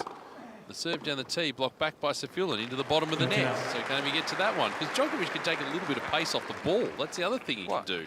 I mean, he's either not making the return or he's losing the point. Yeah. Over and over again. I mean, he's going deeper. He is. He's with the ball, kids. The serve, blocked back here by Safiullin. Again, it's into the net. So 3 return errors from Safiullin and Djokovic at 40-love. Well, were you listening earlier when we had Mike James on the radio? And of course, this is part of the sort of the IT part and looks at the data.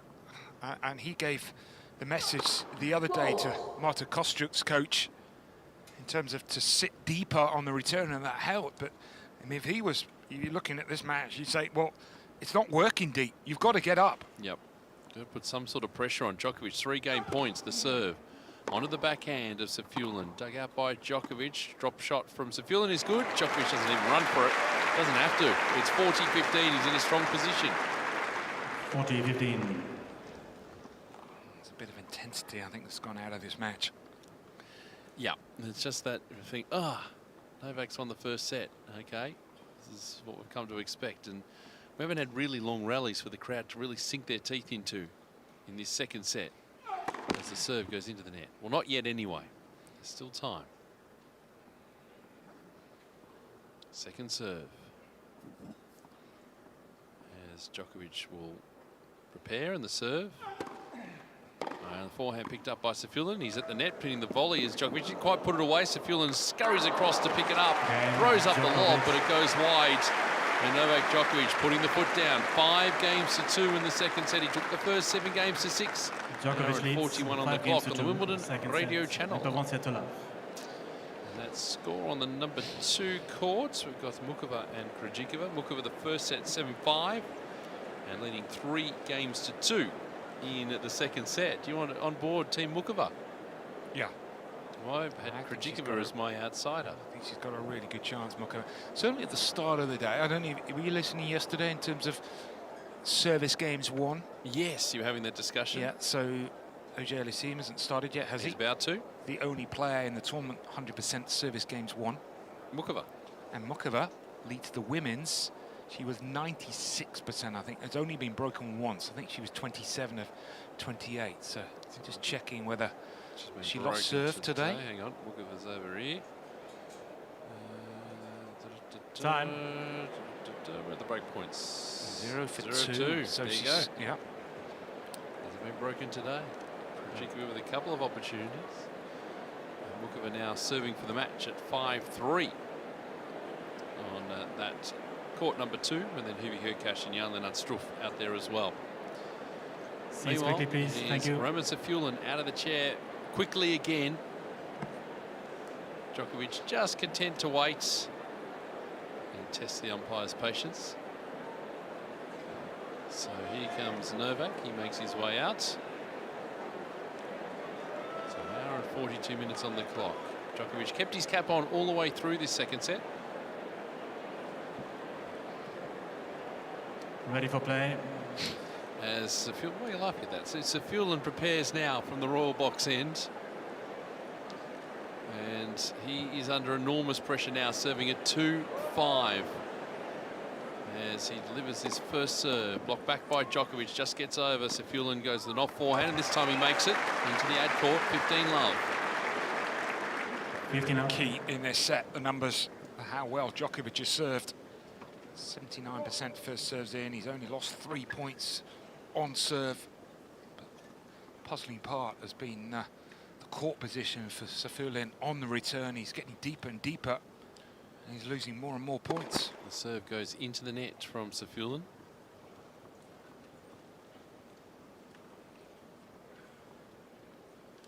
Second serve. Back here, picked up here by Djokovic. As he's got a backhand now, forehand up the line. Does Djokovic? He goes wide. It's 30-love. Yeah, and this hasn't been a set where Djokovic has had to be at his best. Of course, with Safulin serving for the first set, had a couple of set points. Just got a little tense, trying to serve out for that opening set. This has just been a case where Djokovic has been better than his opponent in the bigger moments. The serve takes the net and flies, well, it's in. It's heading wide, but stayed in. And again, that's what we've seen across his career too. There have been times where he hasn't been playing great, but he's just the one step ahead. Just doing enough. Yep. Serve goes into the net from Safulin. And that's sort of talking about, we were talking earlier about the best of 5 set dynamic.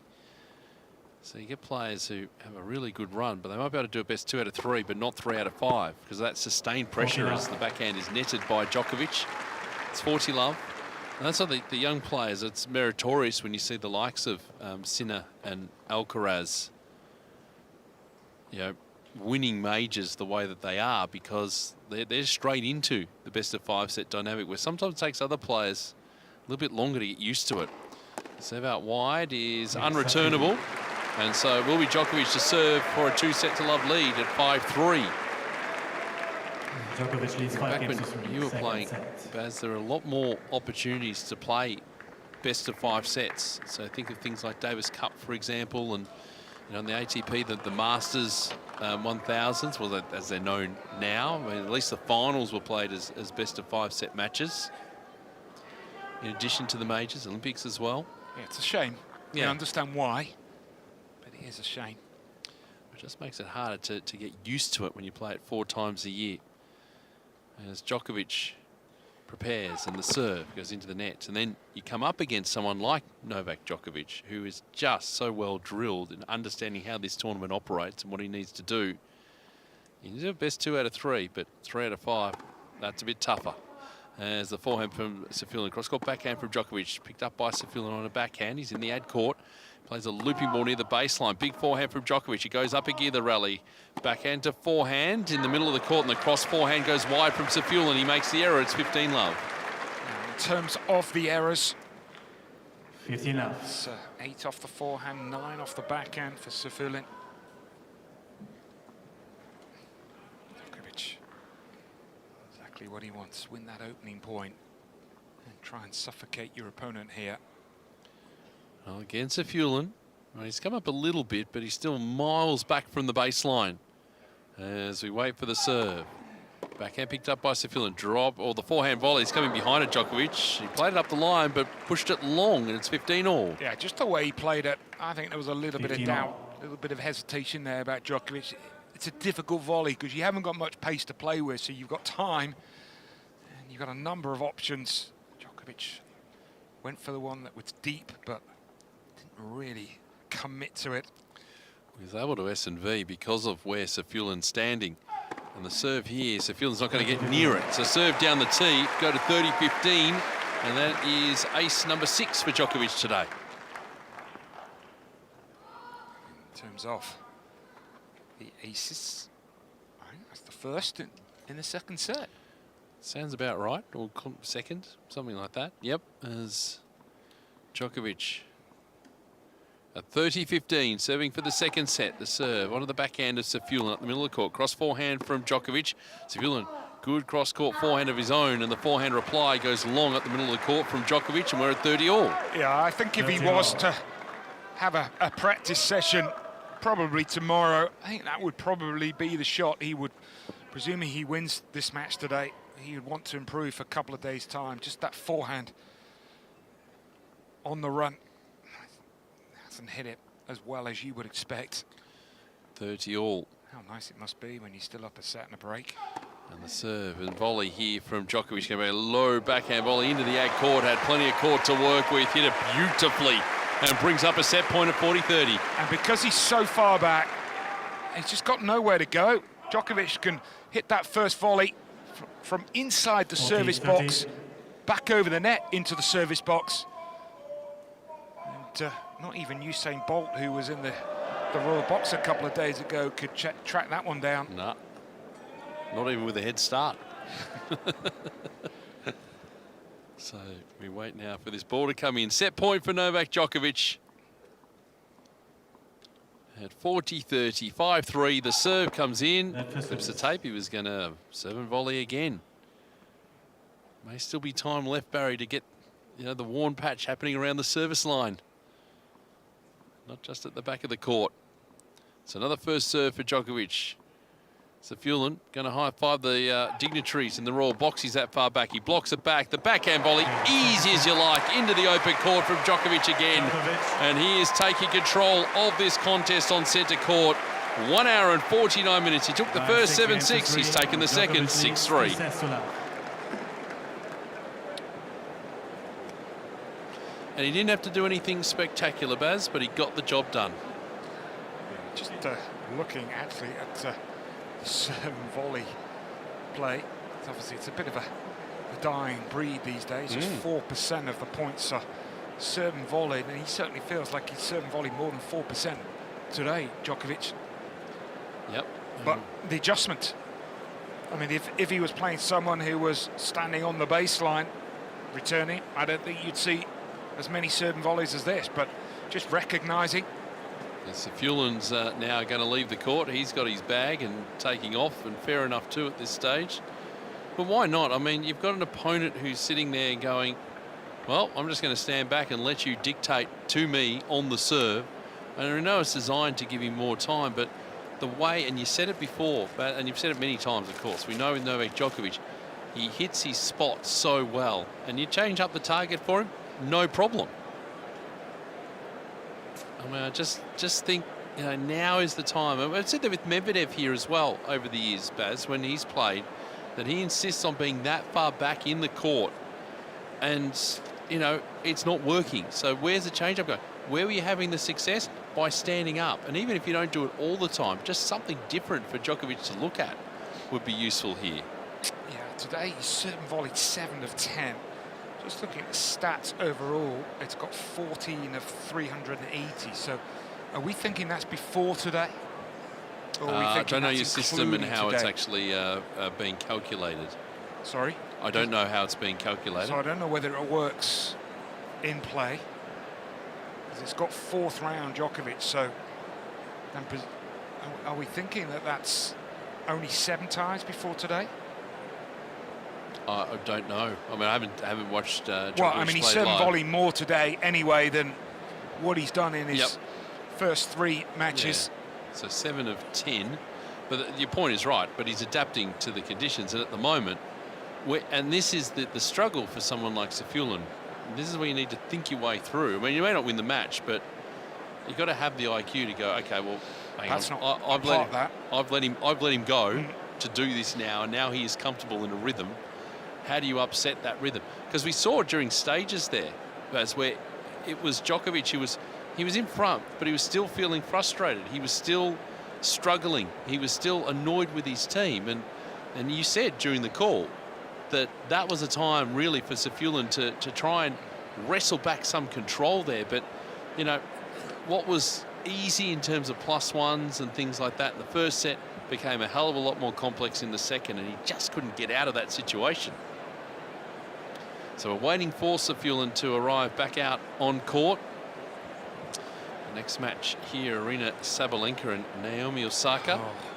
Big Jill's one. just walked into the box. Is Jill on that? Jill's wandered in. Hello, Are you on Jill. Sabalenka and Osaka? No, she's saying she's here. But later on, are you doing? Oh, she's doing golf. Oh, good match. Good matches everywhere. Great matches. Olga's leaving. Jill's coming in on the presentation. She's doing the men's final. Olga. She did. She was with me last night on court 1. We're doing the match between Tiafoe and Bublik. Oh, what a match! What a match that was. What a commentary it was too. Sorry, Olga's told me to say that. What a commentary by us. Yeah, I was listening. Yeah. On the way back. Then after picking up my dinner. Excellent. We also should go back to the order of play here just for a second, because Yannick Sinner and Shintaro Mochizuki, do you give Mochizuki any chance today?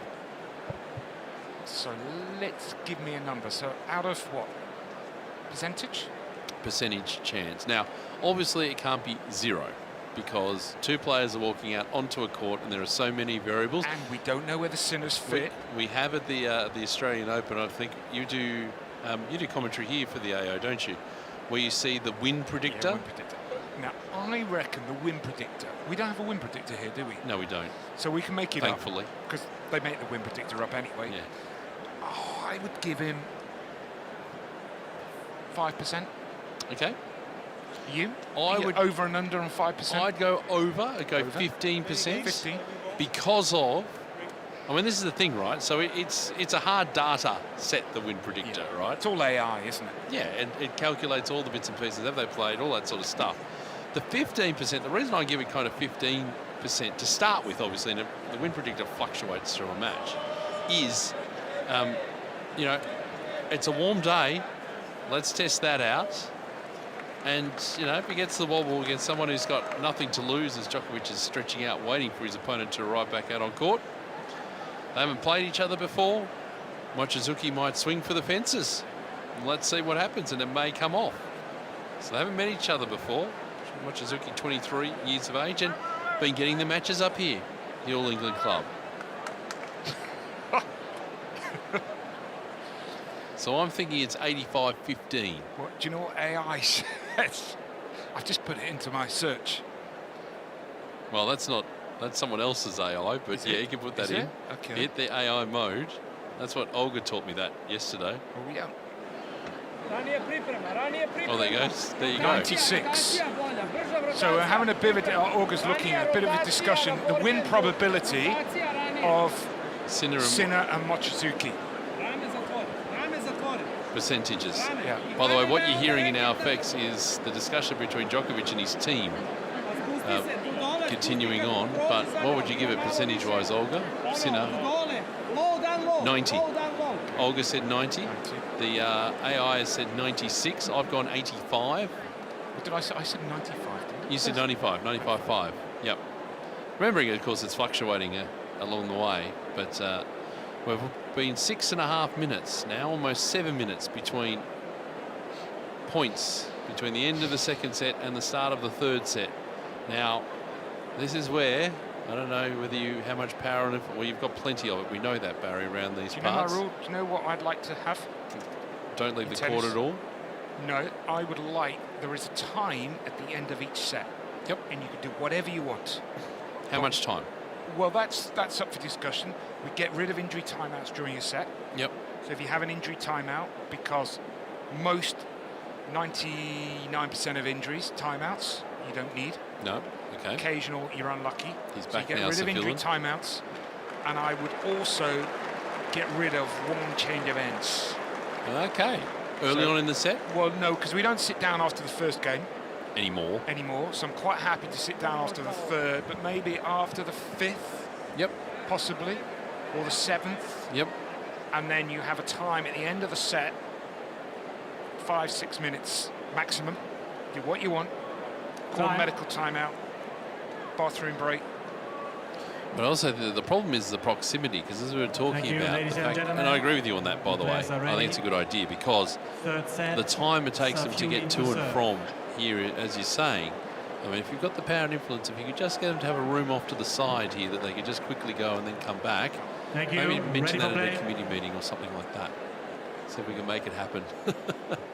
Because it's 10 minutes in between, which is great because the crowd can go and get refreshments and come back in and everything like that. But it just means we're held up here. As Djokovic hitting it back out the middle of the court, and now he'll hit backhand to the Safilin forehand. That's cross court, and up the line goes Djokovic. Too big. It's 15 love. Yeah, what I'm interested to see here is Djokovic lost a lot of intensity 2 days ago in the third set against Rindik Nesh.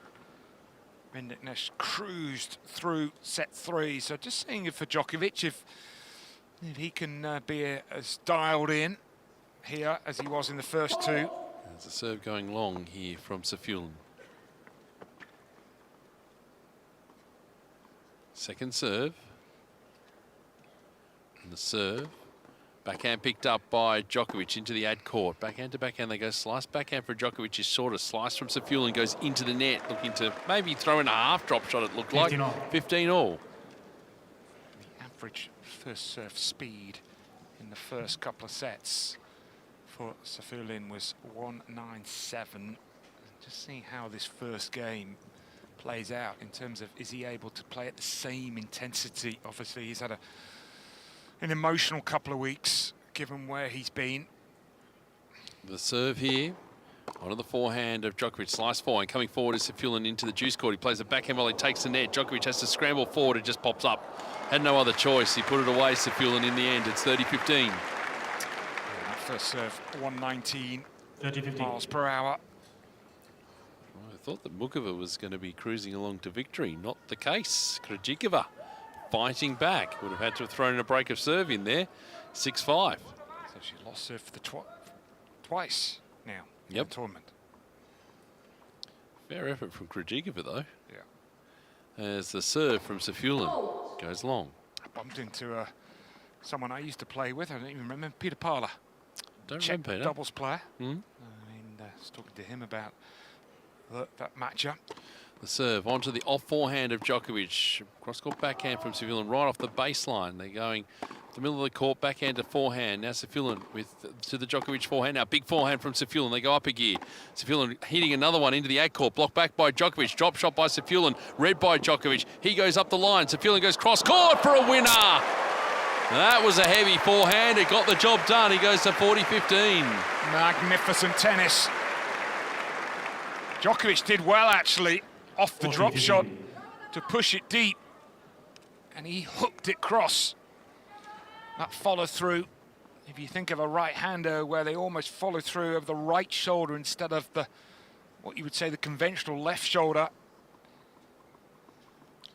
Yeah, we had to go out then up to just get the hook around as he's got game point. As the serve.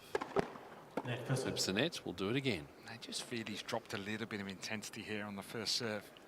They mentioned 197 Ks averaging in the match. This set, which is obviously this game, he's down to 185. That's a big drop. So let's just see if that stays the same. As he serves out wide and misses. Going for the placement rather than the pace is what we're seeing early doors here. Second serve into the forehand of Djokovic. It's up the line on the baseline. He's going to play a slice forehand, cross court and come in. The lob going from Safulin is in. Straight over his head. Djokovic gives him a thumbs up and he holds in the opening game of the third. Oh, that was good. It was so good that as soon as it left the racket, Djokovic knew the result. He didn't barely move, did he?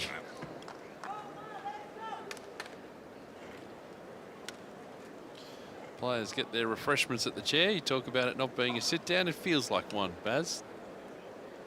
You'd abolish this bit out of it too. Well, I would have the clock, but they don't. No. The clock doesn't start until kind of then start making the walk. So Safulin, he's taking his time, but this, now as he walks past the net, though, they should start the clock. I think Timo Janssen's maybe gotten in his ear a bit and said, hey, come on, mate. Let's speed this up a bit. So the clock hasn't started at all. Now it does. I mean, it's too late.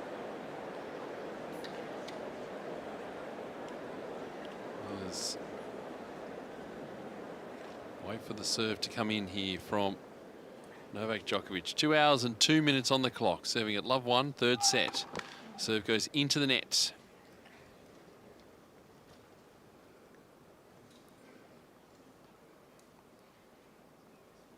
Second serve.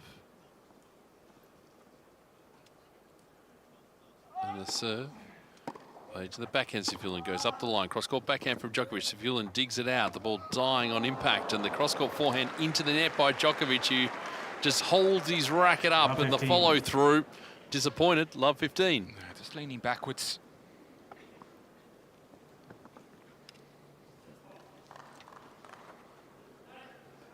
I always love going back here with Novak Djokovic to his career record. I just like reading those numbers, Baz, for Djokovic.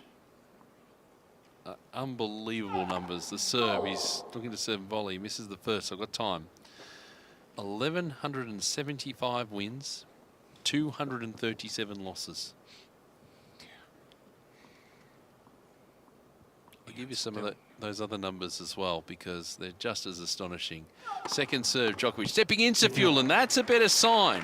Forehand went into the net, though. It's 15-all. Yeah, that was the sabre. How it was named. Sneak attack by Roger. Sneak attack by Roman. Yeah. He just charged forward. Well, it was something different, though. Even though he missed it. It's like David Gower sitting in the raw box charging Jimmy Anderson. Served down the tee. How many times would that have happened, do you think? D. Gower on Jay Anderson. No, I don't think he would ever have bowled to him, would he? No, but I just hypothetically. Oh, yeah. As the second serve. Net, second service. Slips the tape on the way through. So I'll talk about his Grand Slam record. 407 wins, 57 losses. Here, of course, 105 and 13. On grass overall, 1, 2, 8.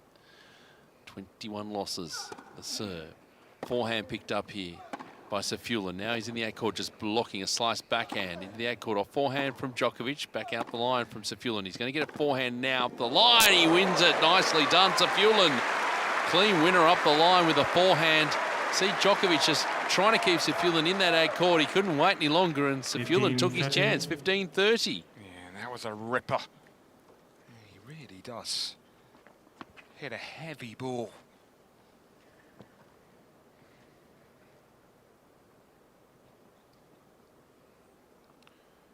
So now Djokovic under a bit of pressure on his serve. We've seen that for a little while in this match. As the serve.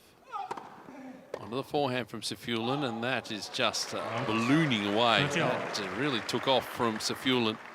It's 30-all.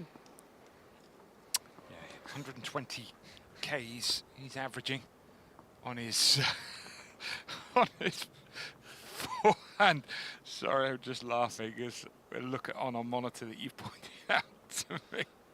What was Stefan and his friend playing in the players' box? They're playing cards. They're playing cards in the players' box. Ball long from Djokovic.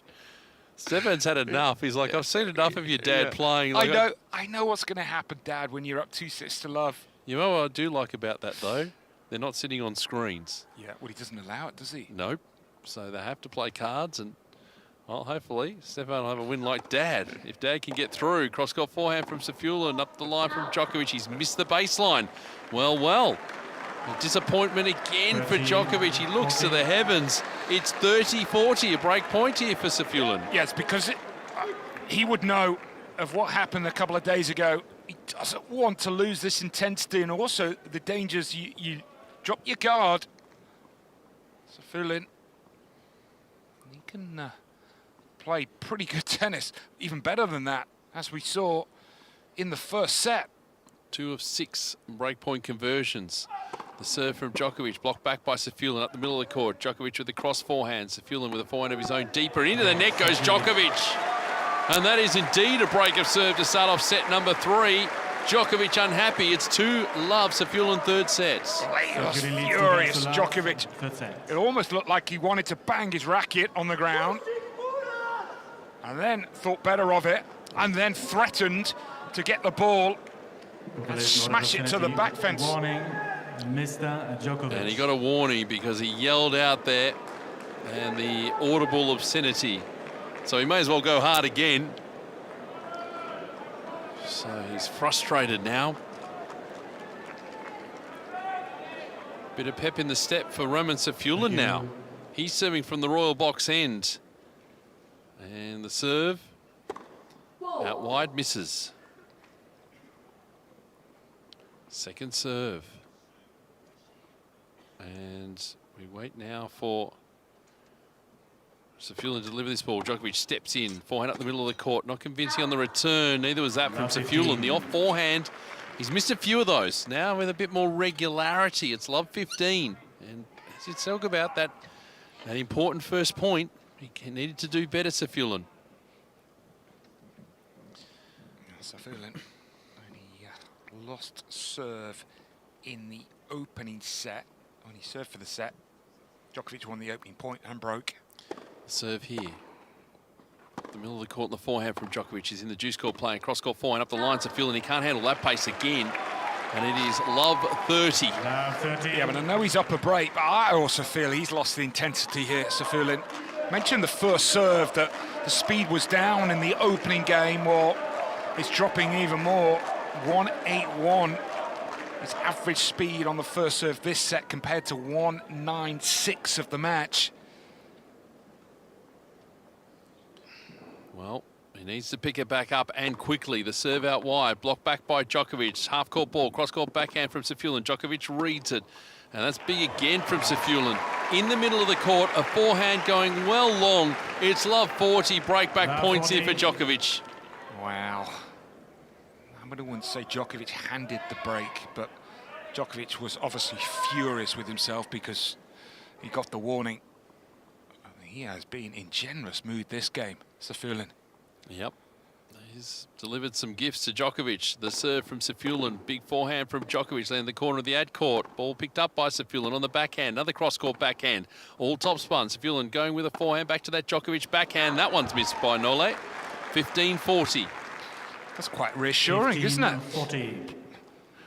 Well, the greatest of all time to be... I mean, I hate to say it, but it's poor. These 3 games.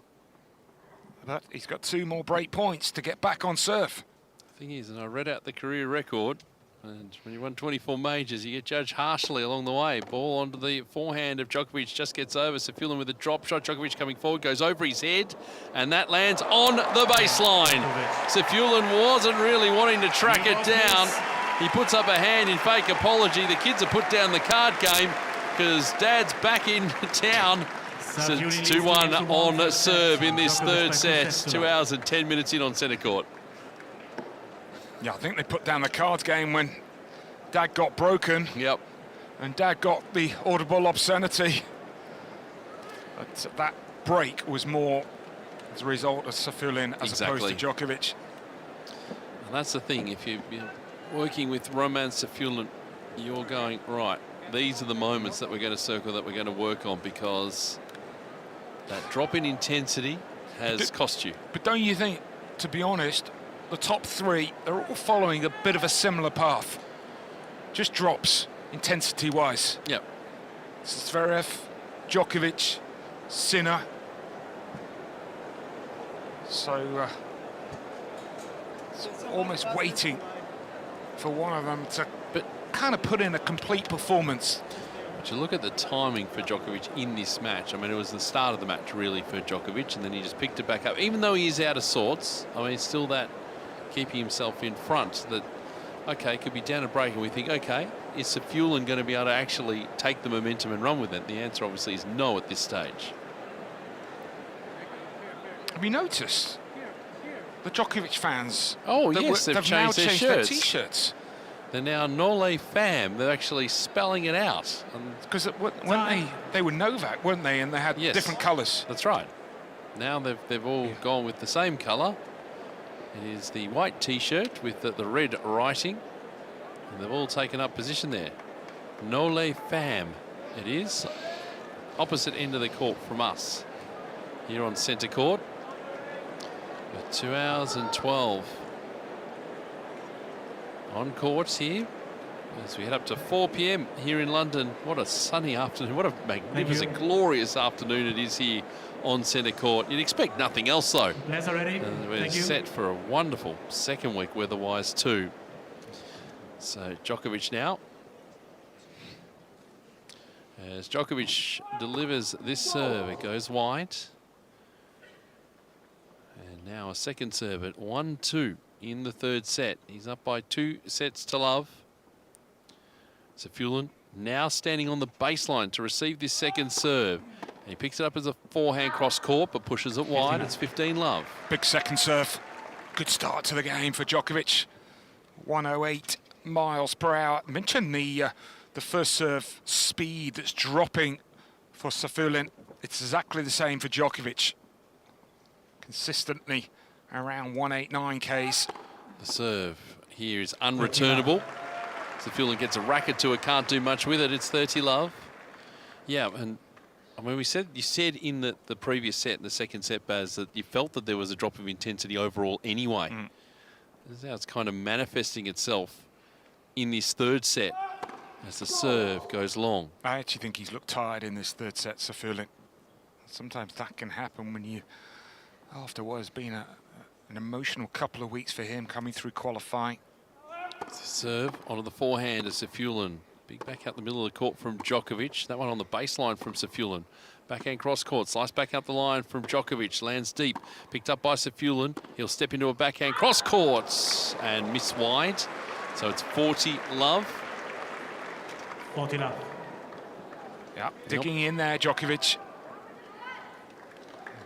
Just be tight in terms of his play here. Don't give much away. So we wait now for the serve. And the serve, blocked back by Safulin, just gets over. Djokovic will put it into the open juice courts. And that's another clean win up, and it's 2 games all. And now he will be, in his mind, circling this upcoming Roman Safulin service game to really put the hammer down. Yeah, I remember at the start of the match, Peter, I talked about the unreturned serves for Safulin. So in the match, it's 14 out of 70. In this set, it's 0 out of 10. So that, again, is another good example of that first serve speed dropping and just allowing Djokovic to be able to start the point off on the return. Safulin under pressure again. The serve down the tee, blocked back by Djokovic. The backhand is long. That was a bit better. That was a bit better. That was more encouraging. 1-2-2. Yeah, how will he think his way through this situation? What can he do? What else has he got in the bag to work with? Safulin, the serve, blocked back by Djokovic. Floating ball, floats long, and it's 30-love.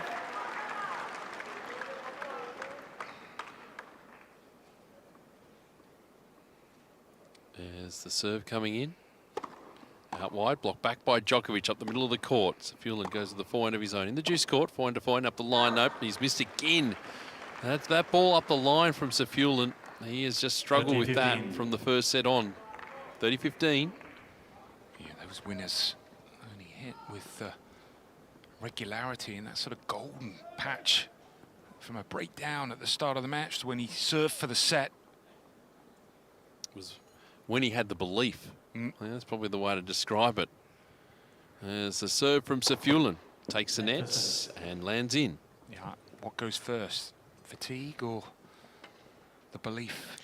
Generally, it's often the belief and then the fatigue. Well, he's played a major, hasn't he? This is his 7th match here at Wimbledon across 2 locations. The serve blocked back by Djokovic. It's going to go long. So it's 40-15, and Safulin now walking to Timo Janssen and saying, maybe time to have a visit from the physio. Maybe. Although... No, I reckon it was something else. Was it? His strings, maybe? Something like that? Certainly our umpire not on the phone. So 40-15, the serve, Safulin. Picked up by Djokovic, short ball. Safulin hammers a forehand cross court. Djokovic is there, guides it up the line. Blocked back by Safulin, half court ball. Drop shot from Djokovic, going to be a winner. With Safulin scrambling at the back of the court. It's 40-30. Quality from Djokovic.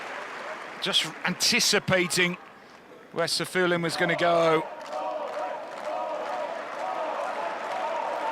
Well, the Nole fam is up and about. He still sense an opportunity here, Djokovic. As he's meters from the baseline, waiting for this ball to come in from Roman Safulin. And the serve down the tee has missed. Second serve. And the serve here onto the backhand. Djokovic, a sharp return. Cross court, not hit convincingly the forehand from Safulin. Now he's in the out court with a slice backhand that's going to drift beyond the baseline. And another breakpoint opportunity here for Djokovic. At the end, maybe nigh. In fact, it's juice. Yes. Sorry, I'll go back a step. I'll correct myself. We're at juice. Brilliant return from Djokovic. First serve's absolutely the key here for Safulin. So he's fought his way back, Djokovic. I thought he fought his way back +1 to give himself a break point. Not yet. And maybe not if Safulin has something to say about it. He does. The serve is out wide and an ace. Safiullin. So he's up now to 6, equaling his opponent, and has game point. It feels like Djokovic served more than 6 aces. He went through that spell. Did he hit 3 in a row at one stage? There were a lot of unreturned serves from Safiullin. The serve onto the forehand, blocked back by Djokovic. Safiullin with a forehand at the middle of the court, taken out again by Djokovic. This deeper from Safiullin. He can't do it any deeper than that because he gets it on the baseline. Djokovic can't believe it. His backhand goes long. And Djokovic, well, it's Safiullin holding. He's 3-2. He's got his hands on his hips as Novak Djokovic. He's talking to his team in an animated fashion. He's annoyed, he's frustrated, and Safiullin is up. 3-2 on serve in the third here on centre court. Well, a trainer has walked on. Is it double trainer or is it a doctor and a trainer? Must be doctor and physio. I'm just wondering then, actually, whether it's a not feeling 100% as opposed to a physical condition, and maybe that explains the drop from Safiullin. I mean, the drop of the racket was quite hilarious, actually, because Djokovic stood there. It looks like a medical timeout. Djokovic stood there with the racket on the floor. The ball kid went to pick up the racket and give to Djokovic. Djokovic obviously said, leave it. The ball kid then put the racket down again. Whatever you say, Mr. Djokovic. Yeah. I saw what you did with those scissors the other day, so I'm not getting involved. Yeah. This figures, doesn't it? Yeah. I mean, I felt it. There was a drop in intensity at the beginning of this third in terms of the pace on the serve. He's now getting some treatment on the hip, maybe. The left hip, which is so often the important when you're serving is the driving leg. So for Safiullin, it's the left hand. What was Djokovic holding there? I don't know. It almost looked like he was doing some weights. Yeah. Well, 1K dumbbells. Ladies and gentlemen, Mr. Safiullin is now receiving a medical timeout. Which is obvious to everyone in the stadium, but I guess it needs to be said. They weren't the gloves, were they? They weren't sort of the... Were they? Those... I don't know. I never can tell. Yeah. Now, they're into a third set on number 2 court. Krejcikova won that second set 7-5. The battle of the women from Czechia. And they've started on number 1 court. 2 games all, FAA and ADF. Yes. Who's commentating on that? The one who was supposed to get the coffee. Oh, and the brownie. I wonder if he has had the coffee and the brownie, or he's have we had another message saying, "Where's the coffee and the brownie?" He's scratching. I mean, I should have really said the coffee and the brownie were lovely. Yeah, he's scratching his head, saying, "Why hasn't it made it out to number 1 court?" Anyway, Safiullin's got the towel over his head, and you can tell he's feeling the pain as the physio is just trying to work out this issue with his hip. It's also been a lot of tennis in a short space of time. I think that's the other thing, Baz. I mean, you mentioned it a bit earlier. He's played on the Challenger Tour. Yes, he has been getting the matches ticking over, but at this level, at this intensity, this is the challenge. This is the attrition that 7 matches, best of 5 sets, gets you. Well, after a high, you don't want to celebrate too much, because then it can be really hard to then just build yourself back up again. So he's still receiving the treatment, is Roman Safiullin. He's got a towel over his face. Because they are sort of throwing scores around, I can't actually see a timer for the MTO. But Djokovic has decided enough of this. I'm going to go out and just show that I can run for another 3 days. The clock says 0. So it's a 0 for the changeover, but usually they put the timeout number on there, and usually we hear from the umpire that where we're up to in terms of the time, but not the case on this occasion. Yeah, just looking at his results. Obviously he had a comfortable straight sets win against Fonseca, but the 5 sets against Rublev, the 5 sets against Van der Zandschulp. They're trying to get the wave started around centre court. It's a most improper thing, Barry. But it's got some traction now, and here it goes around the stadium. Oh, including some members of the Royal Box. I'm not sure David Gower got up for that, but now it is going. Safiullin has completed the medical timeout. The physio has been. The physio is going. Time has been called. And we'll see how Djokovic reacts to this. I want the wave to stop imminently. Thank you, ladies and gentlemen. And it's the crowd having a great time, as you would expect on this Sunday at the All England Club. Round of applause for their efforts. We can resume now, 2 hours and 24 minutes into the contest. Djokovic serving at 2-3. Safiullin again back in the court to receive this ball. Djokovic serves into the net. He's not as far back as what we've seen in the match. He's not going to stand up to the baseline for the second serve, it appears. As we wait now for Djokovic. And the serve. Forehand picked up by Safiullin. Cross-court forehand. Up the line goes Djokovic. Safiullin there with a cross backhand. Slice backhand from Djokovic. Sits up. Safiullin goes back behind for a winner. And it's love 15. Yeah, that's the dangers if you do defend down the line, as he did. Djokovic wasn't a particularly great slice either. I still feel he's battling himself here. I mean, if you didn't know the score and you sort of watched the body language of both, you'd probably think that Djokovic was maybe two sets down. Serve here onto the forehand of Safiullin, really grabbing it. Cross-court forehand from Djokovic. One at the line from Safiullin is deep, dug out by Djokovic. Half-court ball in the 8-court. Cross-court backhand winner from Safiullin, and it's love 30. And more trouble for Djokovic, that far end. It's not been his favourite end today.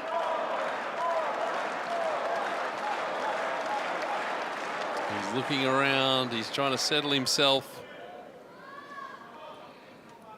And he now settles at love 30. 2-3 third set. And the serve. Onto the forehand, blocked back by Safiullin. Djokovic going to come in up that line. He puts it wide, and it's love 40. Love 40. It's a sloppy forehand from Djokovic. And he wants to get going quickly. He's moving through pretty fast now. By Djokovic standards anyway. There's the serve. Down the tees, an ace. 15-40, and he's waiting at the line immediately, Barry. Yeah, he wants the ball quickly. So he prepares now, does Djokovic. He's got 2 more break points to try and save. Safiullin, 4 metres from the baseline. The serve, onto the backhand of Safiullin. Off forehand from Djokovic. Safiullin is there with a ball that lands near the baseline. Short reply from Djokovic. He's in the ankle. Backhand volley from Safiullin up the line. Beautiful forehand pass from Djokovic. That'll get him going. It's 30-40. It's a big point as well. And out of nowhere, he just lifts his level, Djokovic. It's a glorious forehand pass. I mean, that's so difficult when the ball's low. Drop that racket head. Got enough pace and spin. Safiullin applauds it. He asked the question. Well, it was answered with an exclamation point at the end. Safiullin now miles back to receive this ball. I'm not sure it's the best option at 30-40. Djokovic serves, and he's missed. He was going to come in for the serve and volley. Second serve. Now what's Safiullin going to do here? We've been watching where he's been mixing up the returns. Still metres from the baseline. Djokovic, second serve. Onto the forehand of Safiullin into the net. That was a waste, and we're at deuce. Massive second serve. 120 miles per hour, the fastest second serve of the match. He's done it so many times in his career. Big point, backs himself with that particular serve. I'll give you that, but the fact that Safiullin was back in the court for it, and he put it into the bottom of the net onto his racket, despite the speed. And Djokovic serves down the tee, but misses. This is absolutely massive game for both. If Djokovic holds, what it will do to him. If Safiullin doesn't break, what it will do to him. Second serve for Djokovic at deuce. Clips the tape. We'll do it all again.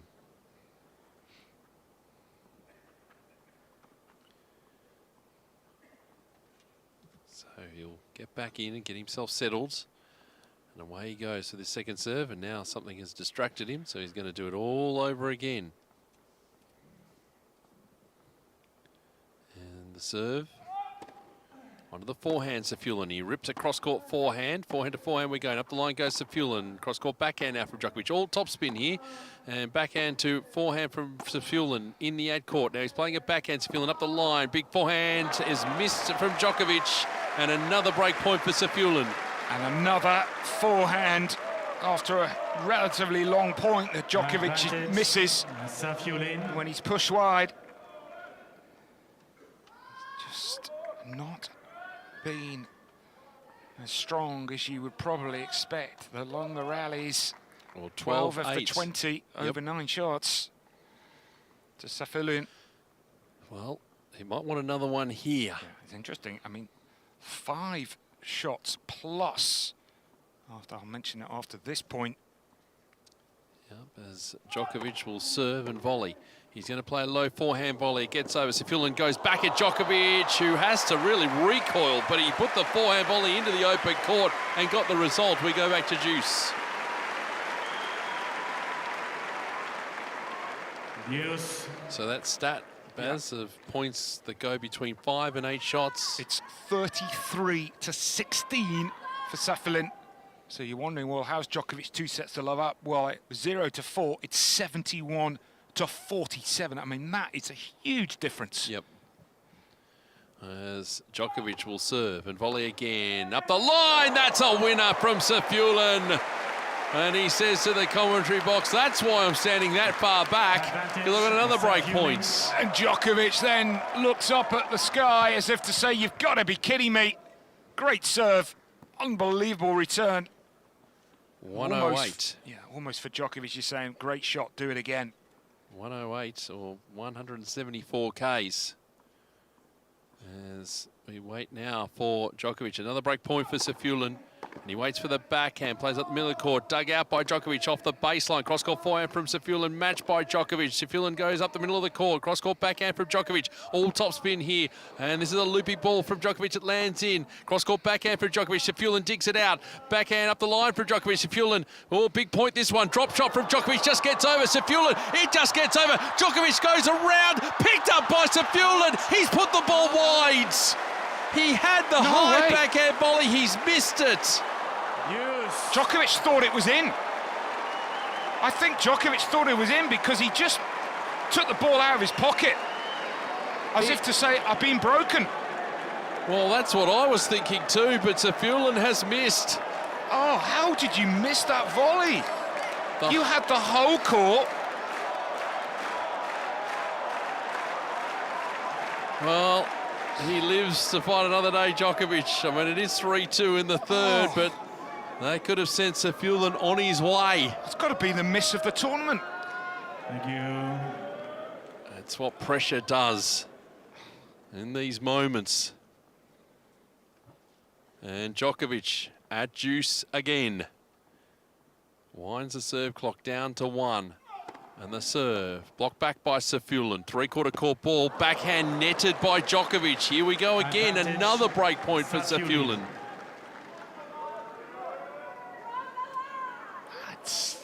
It's so compelling. With the tennis, it's patchy. Yep. But it's not always about amazing tennis. And Safiullin is way back to receive this ball from Djokovic.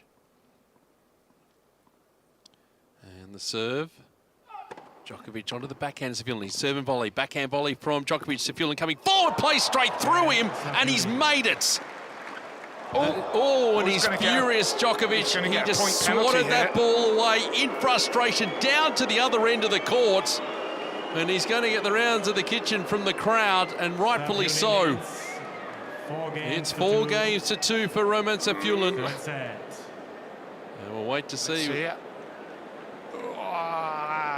No code violation. Maybe common sense.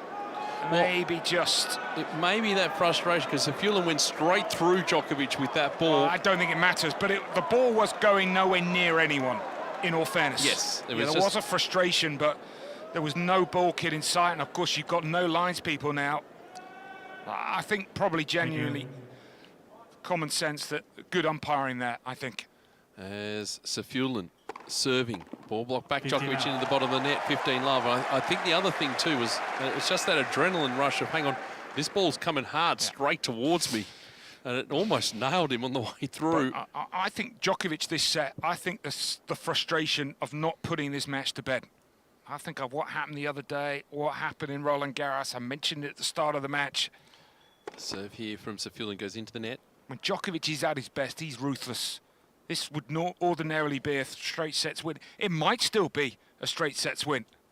And Safiullin the second serve. Djokovic goes with the cross backhand at the middle of court from Safiullin. Now he's in the juice court playing cross court forehands, and into the net goes Djokovic again. It's 30 love, but you know, we have been here before, because Safiullin has been a break up and was broken back immediately. And we saw it in the opening set too. If it does happen to go to 5-2, because Safiullin did have set points at that stage. However, sometimes it is actually, there's less pressure. He's down 2 sets to love. When you're in the lead, it's amazing how you can see it differently. The serve here onto the backhand of Djokovic. Drop shot by Safiullin. Coming forwards, Djokovic. He throws in drop shot of his own, but he's put that into the net too. And it's 40 love. 40 love. A little fertile period of this match now for Roman Safiullin, with a frustrated Novak Djokovic.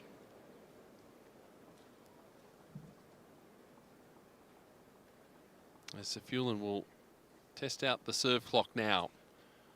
Winds it down to 6, and the serve. Onto the backhand of Djokovic, cross court. He's just walking Djokovic, didn't even bother to run for any of that. Safiullin puts the ball away easily, and it's 5 games to 2 now for Safiullin here in set number 3. Djokovic by 2 sets to love here on the Wimbledon radio channel. Well, it's been untidy but eventful these last couple of games, Barry. It most certainly has. We have seen a lot. And Djokovic needs to reset. He checked out there, that last point, Djokovic. Yep. And I mean, sat here last night, and the quality of the Berrettini-Dimitrov match better than the quality we're seeing right now, but it's not always about playing your best. It's just about finding a way to win. But Djokovic is still going to got to do a lot of work here. I'm surprised that we find themselves in this position. If you'd said to me at the start of the set, where Safiullin was, that first serve speed was dropping, he looked like he obviously called the medical timeout. For Djokovic to be down 5-2. Well, he's feeling better, Safiullin, at the moment. But for Djokovic, the frustration continues. He'll work his way through this situation. But we were here in the opening set with Djokovic serving at 2-5, and he managed to pull that back. What has Safiullin learnt from that stage of the match? What intel has he taken from that little period that he can invest here? As Djokovic gets ready at the royal box end. And the serve goes long. Looks to put one down the tee. Second serve. And the serve onto the forehand here. And it's a good one from Safiullin up the middle of the court. And it just opens things up, and he gets in for a cross forehand winner and goes to love 15. He threw the ball. That's what we didn't see last time. Go for the kill here. Keep on top of Djokovic. Don't allow him to breathe in this game. That was a great start for Safiullin. Former quarter-finalist here at the Championships as the serve from Djokovic. And that's out wide, an ace. Ace number, what are we up to? It's 15 all. It's his 7th, you're right. 8th. We work faster than the stats. Oh, your mind just ticks over at 1,000,000 miles an hour. They've tested it. There's the serve here from Djokovic. Blocked back by Safiullin. It's into the nets, and it's 30-15. I mean, if you want the good news for Djokovic, he is at the good end for him. It's the other end that's been a nightmare, really. I think he's lost when he's been broken. I think it's every end that the far end he's lost his serve. Serve here is out wide, an ace to go to 40-15. So looking like he's going to get through this particular service game, Djokovic. Safiullin way back in the court again. And the serve is down the tee, but missing. Second serve. And it's a double fault. It went out wide, and Safiullin was right onto it. So double fault added to the tally. That's his 3rd for the afternoon, and it's 40-30. So still got a game point though. Here's Djokovic. With no serve clock, will deliver this ball down the tee and miss. Not sure whether the serve clock actually started there or not. Second serve. And the serve. Onto the forehand of Safiullin. That's well wide. My goodness, that return into the ad court. But now he has his chance again. It's 5 games to 3 here in the 3rd set. Djokovic by 2 sets to love on the Wimbledon radio channel. He's dialed in again, Djokovic. Expect a really tough opening point here. And when you think of the problems he had serving out for the first set, I think first serve's important here. And also that first strike. Needs to back himself here, Safiullin. Does he believe? That's the question from Roman Safiullin as he serves for the 3rd set. The serve missing long. Second serve. Onto the backhand of Djokovic. Safiullin with the off forehand. Djokovic backing up the line, and Safiullin can't handle that. It's love 15. You got a little passive on that one, Baz. Yeah, back in business again. 15. You cannot afford to hold back if you're Safiullin. Especially with Djokovic now, got his game face on. What a topsy-turvy set emotionally this has been from Djokovic. Well, it's go hard or go back to the locker room for Roman Safiullin right now. And love 15, the serve, blocked back here by Djokovic. It's a floating ball. Cross forehand from Safiullin. Cross forehand from Djokovic. Matched by Safiullin. Up the line goes Djokovic. Cross court backhand from Safiullin. That's too big from Djokovic. So he got through the ball nicely there, Safiullin. It's 15 all. 15 all. Yeah, the longer the point goes, the more Safiullin is the favourite. That's been the story of the match. Yep, 25-16 when the shots have gone 5 or more shots. 35. 35, sorry. Yes. 35-16. It's dominance anyway in that area. Safiullin down the tee, blocked back by Djokovic up the middle of the court. Safiullin with a cross forehand. Djokovic up the middle of the court. Cross court backhand, Safiullin coming in. Playing the backhand volley, takes the net, falls over. Well, they'll take that little bit of luck as the ball died as it clipped the net. And Djokovic, that won't improve his mood, 30-15. Yeah, he got lucky with the net cord, however, that was such a skillful volley to open that racket face when that ball's to you. Such a good volley. He deserved the luck for me.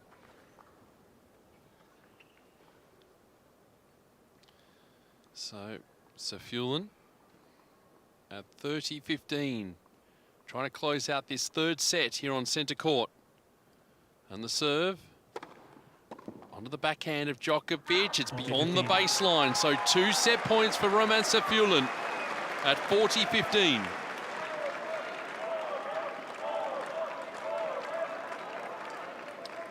Two hours and 43 minutes on the clock.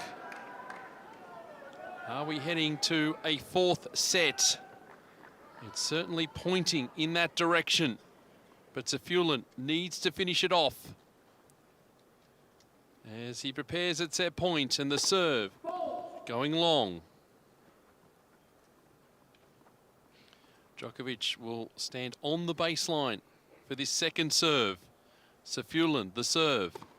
Onto the forehand, Djokovic straight at Safiullin with a cross-court backhand. Djokovic backing up the line, dug out by Safiullin, landing on the baseline as well. He's got a cross-court backhand, Safiullin. Up the line goes Djokovic, it's wide. And indeed, we are going to a 4th set. A muted fist pump from Roman Safiullin. We'll see if any of the players leave the court here, but it's 2-1 lead for Novak Djokovic. Djokovic winning the first 2, but Safiullin fighting back.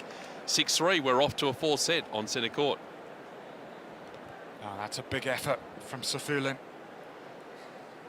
Having called for the trainer. And the level, I wouldn't say that was necessarily his best set of tennis. Well, neither player. No, I mean, you've just got to manage it, but I mean, I think long-term it's a concern for Djokovic. Again, that the level's dropped. I totally understand his frustration because he's probably saying, if I get on top of an opponent, let's put the hammer down.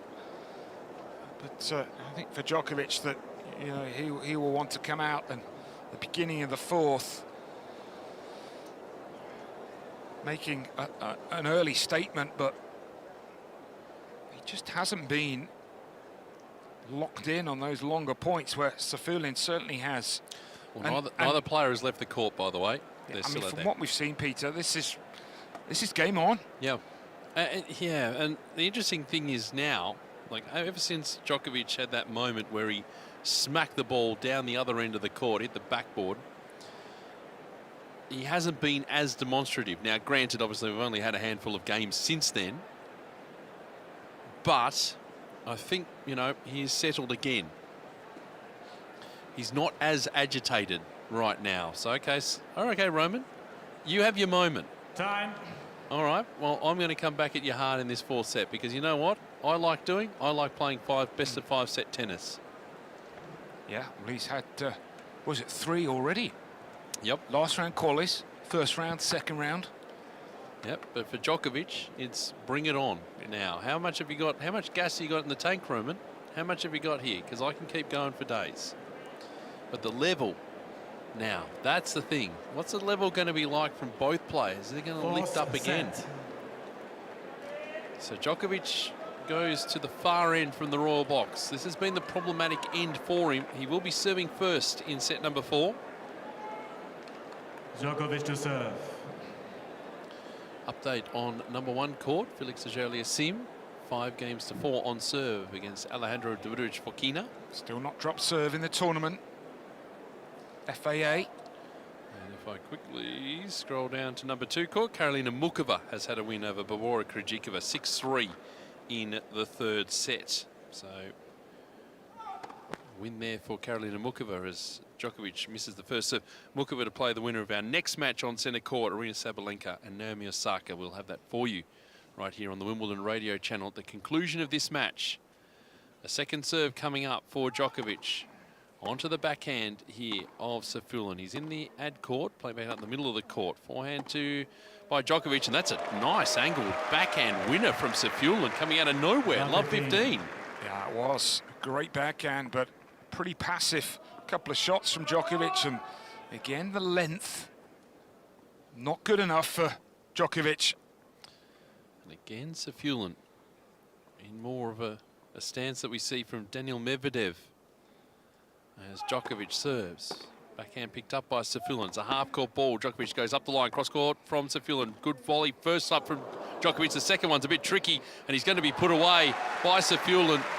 It was a reactionary volley more than anything else. It went pretty much straight up in the air, and Safiullin could easily put it away. It's love 30. Yes, Safullin's got to take his chance here. 30. He's got to realise that this is not Djokovic at his very best. This is the time, isn't it, Peter, to make hay while the sun shines. Well, Djokovic, who actually got a little lucky. His opening service game a couple of days ago against Rinderknecht, he didn't make a first serve in that first game, but held. So love 30 as Djokovic, the serve. And it's down the tee, and Safiullin gets a racket to it, but can't do anything with that. It's 15-30. Yeah, the ball hit the line and checked. So he actually swung too early there, Safulin. That's, how many times has Djokovic been broken? 4 times. So it is 4 times that end. 2 in the first, 2 in the third. 15-30. Djokovic serves. He's coming in. Going to play the forehand volley. Safulin trying to get there. He can't. There was a little drop volley. It's all he needed to do is Safulin so far back in the court. Didn't need to be precise either. It's 30 all. Yeah, you're absolutely right. It really didn't feel like a particularly great volley, but when you're that far back to return the serve. So 30 all. Djokovic under pressure now. He's up 2-1. This is the first game of the 4th set. And the serve onto the forehand, Safulin just chipped back into court. Now he's in the 8 court, just popping the ball up. Djokovic had to scramble. He just pushed the ball up the line, Safulin. Djokovic coming forward had to double across the court, and he couldn't quite stick the volley. It's a break point again for Safulin at 30-40. Keeps creating chances to Safulin. Djokovic keeps digging a hole for himself.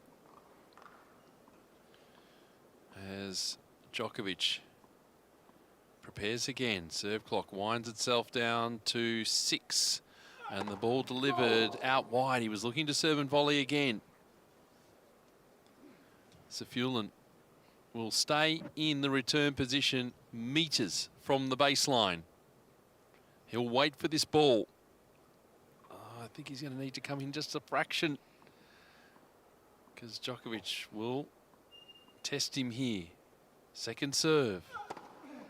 Onto the backhand of Safulin. Cross court. Djokovic up the middle of the court with his backhand, and that's a forehand miss. Big one from Safulin. Went well long, and we're at deuce. He shanked it. Oh, and no pressure as well in terms of the pace from Djokovic's shot. Obviously, the pressure is the moment. This is tense. It's not the best tennis, but it's tense. A word for this match so far, tension, as Djokovic serves out wide and misses. I mean, I think the fact he's serving volleying as much as he is, obviously with Safulin standing that far back, but I think also Djokovic is not feeling comfortable with his ground shots. So Djokovic will take his time as he does on the second serve, and the serve onto the forehand of Safulin. He puts that into the net. Cross forehands. It was makeable, and advantage Djokovic. On the match last night, I made reference to it in the last set. Most of the points were winners. This has been one of those encounters where your focus more is on unforced errors. Yep, it's been dominated by the unforced error. The serve here, backhand from Safulin up the line, that goes wide. So the breakpoint chance comes and goes. Djokovic holds opening game of the 4th set. Here on the Wimbledon radio channel, our dedicated centre court channel for you all the way through to next Sunday, where we'll be getting the men's singles final underway. And who will be in the men's singles final a week today? I have. Who did you have at the start, by the way? I had Taylor Fritz. Yeah, so do I. Women's side, I can't remember. Oh no, I think I had Swiatek. So you had Taylor Fritz to win the tournament? Yes. Okay. Well, I think it was Swiatek, but I need to double check who I said. Well, I had Sabalenka and Keys, and I had Djokovic and Fritz. But right now, how are you feeling about Djokovic will not be in the final a week today if he's playing like this. Big discussion going on again between Djokovic and his team. Safulin at the far end from the royal box. Serve down the tee onto the backhand of Djokovic. And now a slice backhand from Djokovic into the 8 court, picked up by Safulin with a topspin backhand. They're working the 8 court and up the line. The mistake coming from Safulin. There's a drop here. There's a drop here. And obviously there'll be should be an element of disappointment the way he ended that last game, Safulin. So Djokovic, you would expect that he will see what's happening right now. Djokovic at his best, put the ball back on the island and make this game as tough as possible. As Safulin serves onto the forehand of Djokovic. Lands right on the baseline. It's a short reply from Safulin. Djokovic, plenty of court to work with. Goes cross-court forehand for a winner. Safulin just stares down the other end of the court. How did he find the baseline? It's love 30. Wow, what a big shift here. 5 points in a row now for Djokovic. Started with that miss hit, didn't it? Yep. And that's how quickly, you've said, how quickly it can turn. And Safulin serve onto the forehand of Djokovic. Safulin goes up the middle of the court. Cross-court backhand from Djokovic, who's now in the juice court playing cross-court forehand. Safulin goes up the other line. Djokovic digs this out. This is at the service line, and that is an overhead that Roman Safulin would rather forget. He thought he could take it on, but he sent that ball a long way. Meanwhile, Djokovic is down on his haunches. After moving side to side in that rally, he's fine. Let's see what happened here as he threw up the lob. He did the splits. He knows he got away with one there. Do you think this is possibly what we saw at the start, where he was sort of wiping his eyes? You mentioned that. Does he suffer from a bit of hay fever? As Safulin, first serve goes into the net. Please. He's facing 3 break points as Safulin. The serve onto the forehand of Djokovic off the baseline, dug out by Safulin. Djokovic cross-court forehand winner. The resistance coming down from Roman Safulin. It's a 2-love lead to Novak Djokovic here in the 4th set. Djokovic leads 2 games to love. He has suffered from hay fever and pollen allergies. Who knows? But now he has got a stranglehold. Amazing the difference of 6 or 7 points. Yep, from break points down to 2-love up. So, Djokovic steps to the line from the Royal Box end. As the serve down the tee. In fact, where's the Royal Box gone? Where have all the people gone? Is it afternoon tea time? Must be. 4:38 here in London.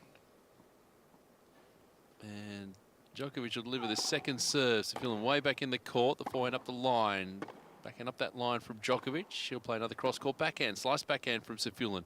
Into the 8 court. Forehand up the line from Djokovic. Cross-court forehand Safulin shorter. Coming in is Djokovic. Safulin back up that line. Oh, it's a sublime drop volley from Novak Djokovic. But you would expect nothing less in this situation. That was amazing. 15-love. One of the shots of the match. 15-love. It was a very safe approach from Djokovic. It was a truly magnificent angle volley, almost as good as the one we saw from Safulin early in the match. Champagne cork popping. Oh, how very Wimbledon. Djokovic, though, wants to move quickly. He was already up to the baseline very quickly. Safulin held him back, and Safulin's forehand just gets over on the return. Drop shot from Djokovic coming up Safulin. Djokovic goes over his head, lands on the baseline. High lob from Safulin, and this ball is going to land and miss the sideline. And he's just sort of frozen like a statue, Djokovic. Thankful that he didn't actually have to hit an overhead. It didn't miss by much, but it's enough. It's 30-love. I think he's in a strange mood today.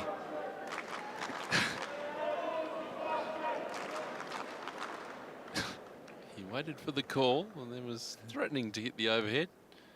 Sensible not to. It's like a statue. There's the serve here, missing from Djokovic. I'm looking forward to hearing what he says. Should he prevail this evening? Should.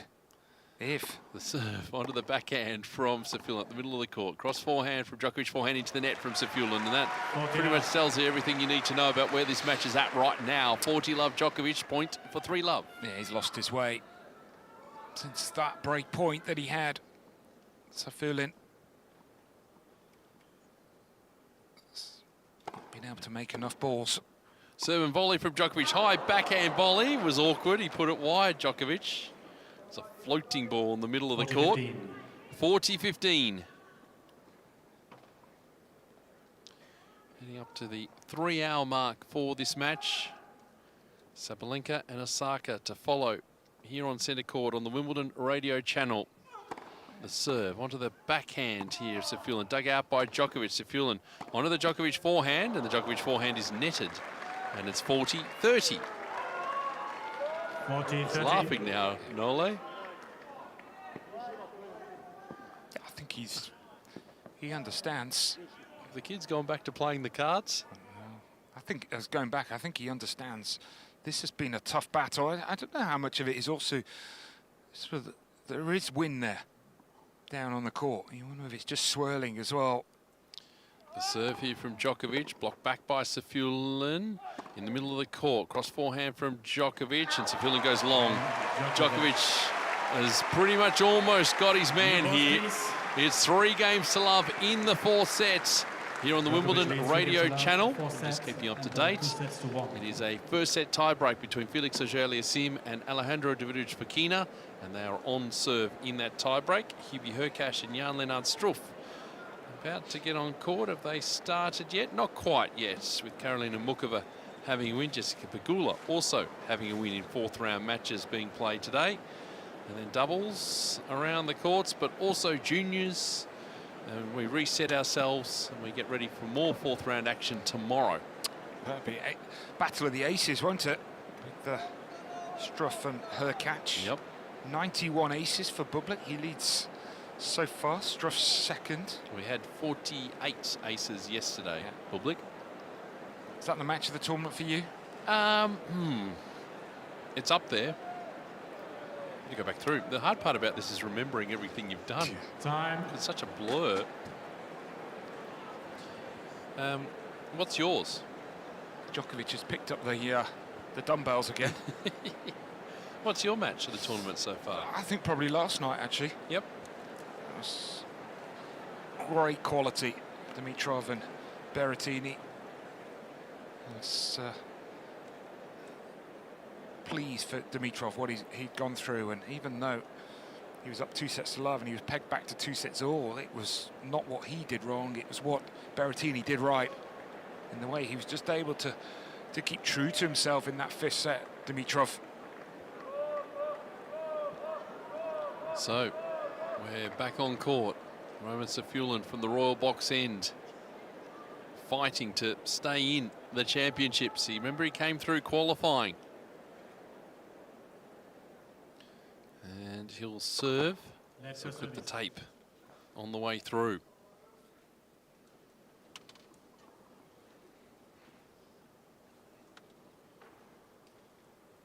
And the serve on blocked forehand at the middle of the court from Djokovic. Cross-court forehand from Safulin. Matched by Djokovic more at the middle of the court. Slice backhand from Djokovic. Off backhand from Safulin. And into the net goes Djokovic. 15 love. Just sloppy with his footwork, Djokovic. Quite reacting how we would want. Obviously, great players. They set such high standards.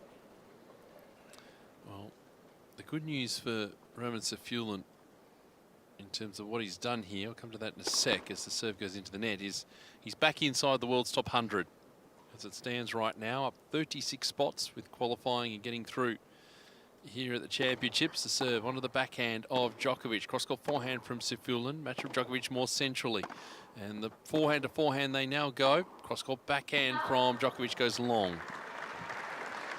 So he's at 96 in the world. He was coming back from a long way. And when we consider the cutoffs for the US Open are going to come around rather swiftly now, that's a good position to be in because it means he won't have to qualify for the US Open. Makes your planning, your schedule a little easier. Might have to qualify for some of the other ATP events leading up to it, though. As Safulin serves onto the backhand of Djokovic, lands near the baseline. Off forehand from Safulin.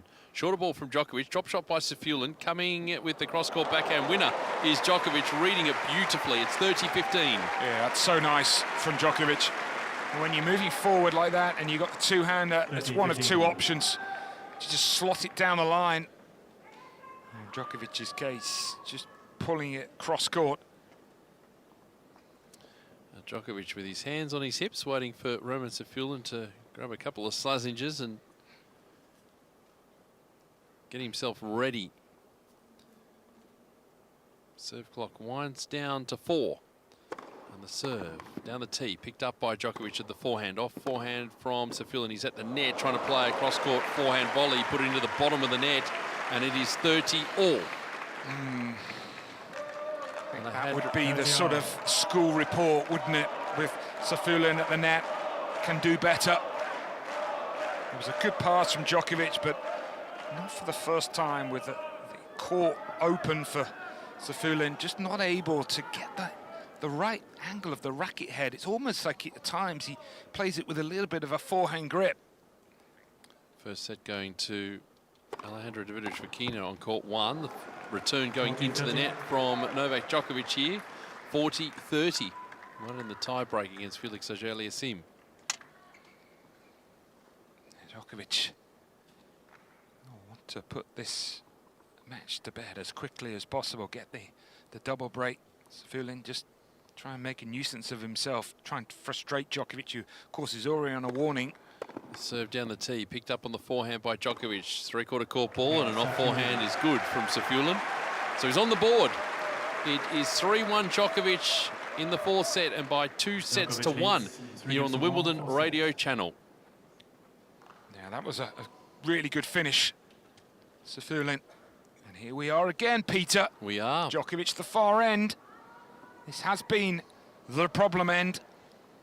What's the belief factor for Safulin right now, do you think? I think he's got to still believe. Yeah. Because this is still not Djokovic anywhere near his best.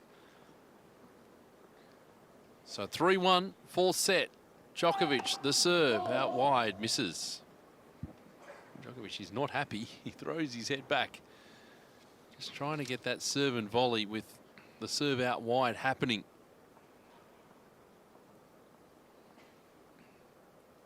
The serve coming in from Djokovic. Second serve, way out of court is Safulin. He just throws up a slice forehand that just goes long. It's 15-love. And Safulin just wants to slow Djokovic down a little bit by having a look at where that ball landed on the serve. It landed through the line, so no problem there.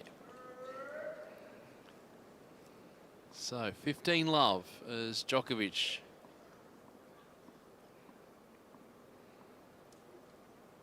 The serve into the net. No, on top of the net. It rolled over. So he'll get another one. 3 hours and 6 minutes on court. Safulin again well back in the court for this first serve for Djokovic, which is into the net.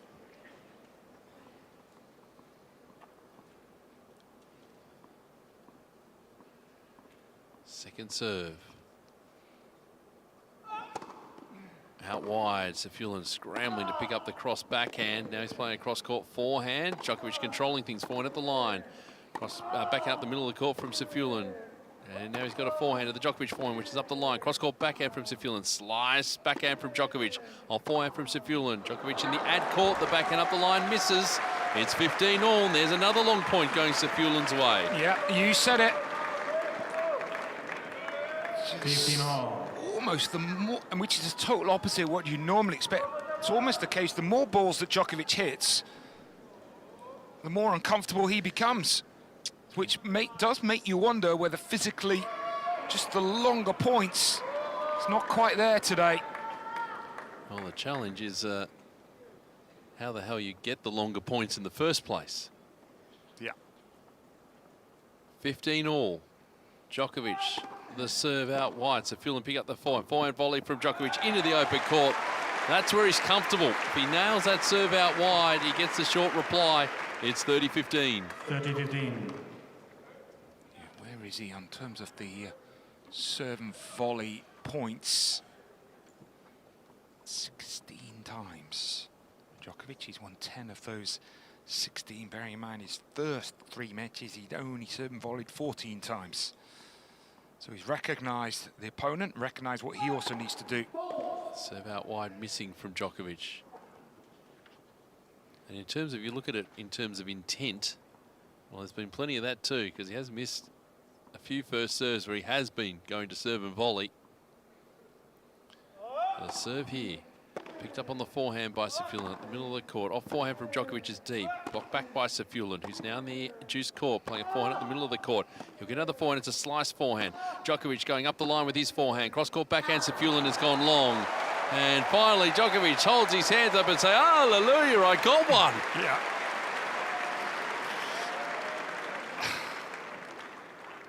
Always know what he's thinking, don't you?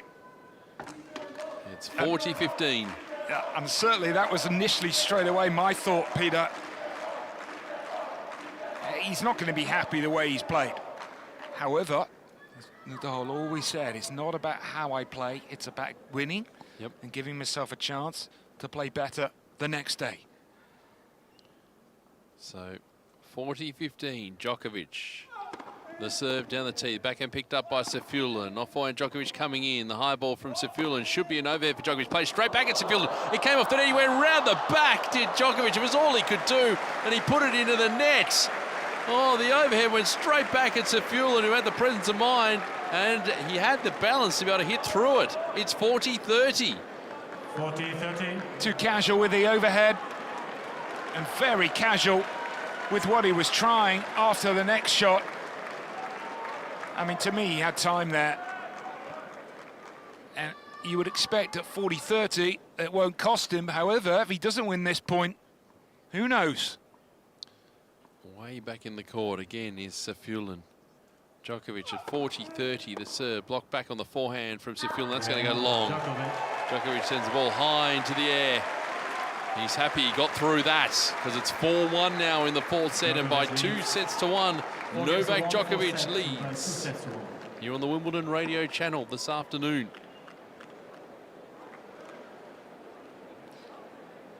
Crowd murmuring, ooh, which way is it going to go? What's happening next? Any more twists and turns? Djokovic just throws the racket down. I mean, it just put into context how good he is. That he can play as poorly as this for what the level he set. Yep. But he's still more than likely going to win. Yeah. Well, it's going to be difficult, obviously difficult for Safiullin from here. Remembering he will play the winner of the match on #1 court right now, which may be ADF. He's taken the opening set from Felix out there in terms of those head-to-heads.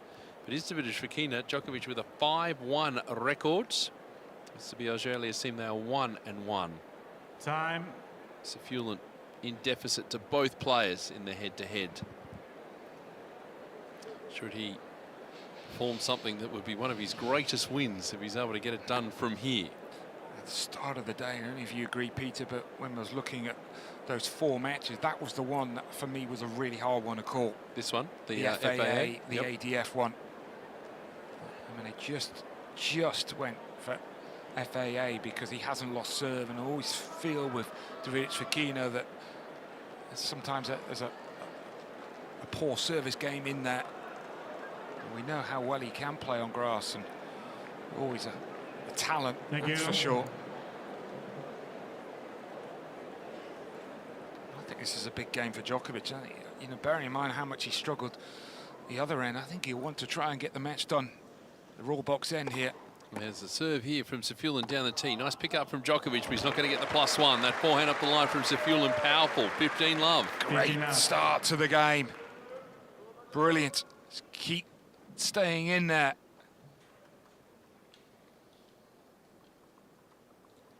So 15-love. There's Safiullin serving from the far end from the royal box. The serve out wide, blocked back by Djokovic, full stretch. Safiullin cross-court forehand, Djokovic is there. Forehand volley, nice put away though, Safiullin. Comfortable, 30-love. Yeah, the difference when you can hit a good serve allows you to be able to take control of the point, which Safiullin does well.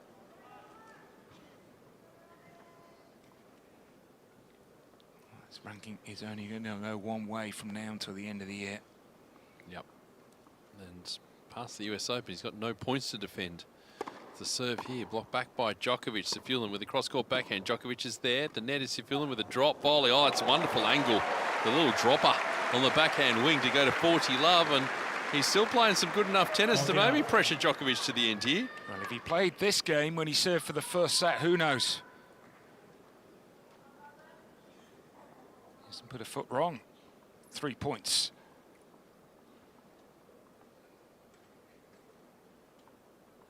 So he's serving at 40 love. The serve onto the forehand of Djokovic. Whoa, bang! Big forehand winner up the line for Djokovic. And that's 40-15. Well, Djokovic had made the decision before the point. I'm going to go down swinging. I mean, that's about as hard as you could hit it. Getting down on his haunches. He's still not right. No, he certainly doesn't look it. Safiullin, game point. The serve, block back here from Djokovic, floating ball over the baseline. And he continues just to keep himself in it. It's 4-2 now. In this fourth set, Djokovic up by 2-1 here on the Wimbledon radio channel.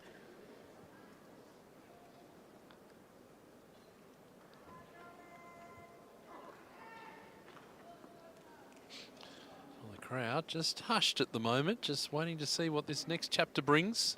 All box filling up. They've come back, they've had the afternoon tea. They might go for seconds in a couple of games' time. I would. Well, we know you would. Absolutely. You've already had seconds. I'd roll back for thirds. As a serve from Djokovic out wide, blocked back by Safiullin. Again blocked into the net. It's 15 love. We talked about the under 5-shot rallies and how Djokovic has dominated, and that's why. Because Safiullin at times has just not been able to make him play. Djokovic prepares again. The serve. Onto the backhand of Safiullin. Djokovic goes up the line. Safiullin back up that line to the Djokovic backhand, which is cross-court. Cross-court backhands both players, and up the line Djokovic. Cross-court forehand. Safiullin, this one touches the tape, and it just puts him off his rhythm, Djokovic, because the forehand, it goes long, and again, he gets frustrated with himself. 15-all. Yeah, because it's basics for Djokovic. It's almost a, how am I missing that?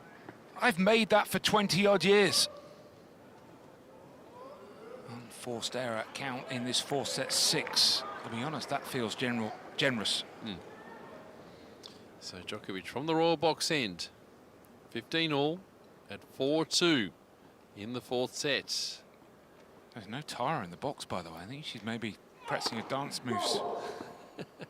Or the violin. Yeah. Second serve coming up here.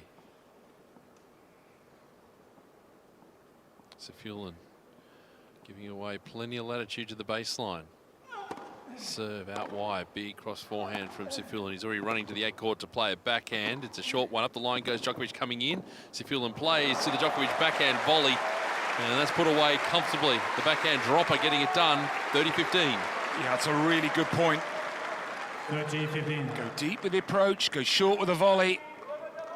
He took it so early, did the on the backhand, stepped inside the baseline, Djokovic. Classic volley on a grass court. Dumping it into the service box. 30-15. And that's where Safiullin being so far back through the point is problematic. The serve down the tee misses. Because it just leaves that ball open, and Djokovic was brought forward. Safiullin was so far back to be able to attack from that position. Here's Djokovic, the serve down the tee, picked up here by Safiullin. The wide forehand, he caught it late. He's missed it, and it's 40-15. 40-15.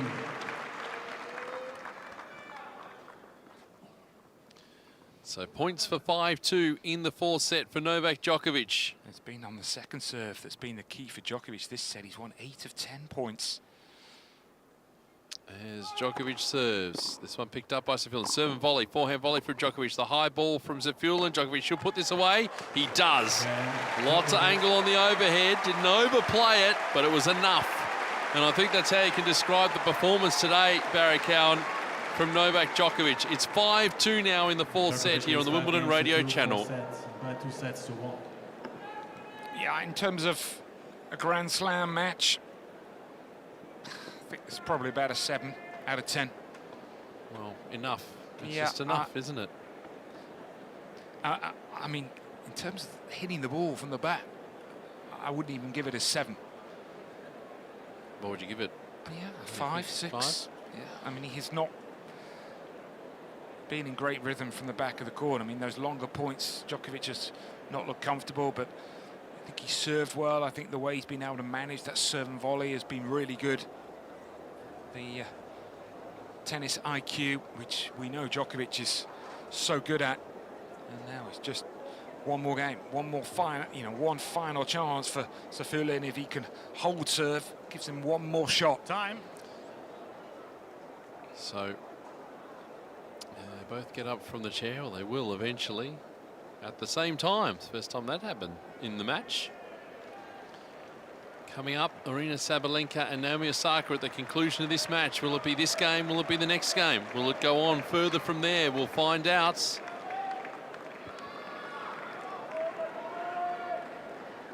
As Roman Safulin from the Royal Box end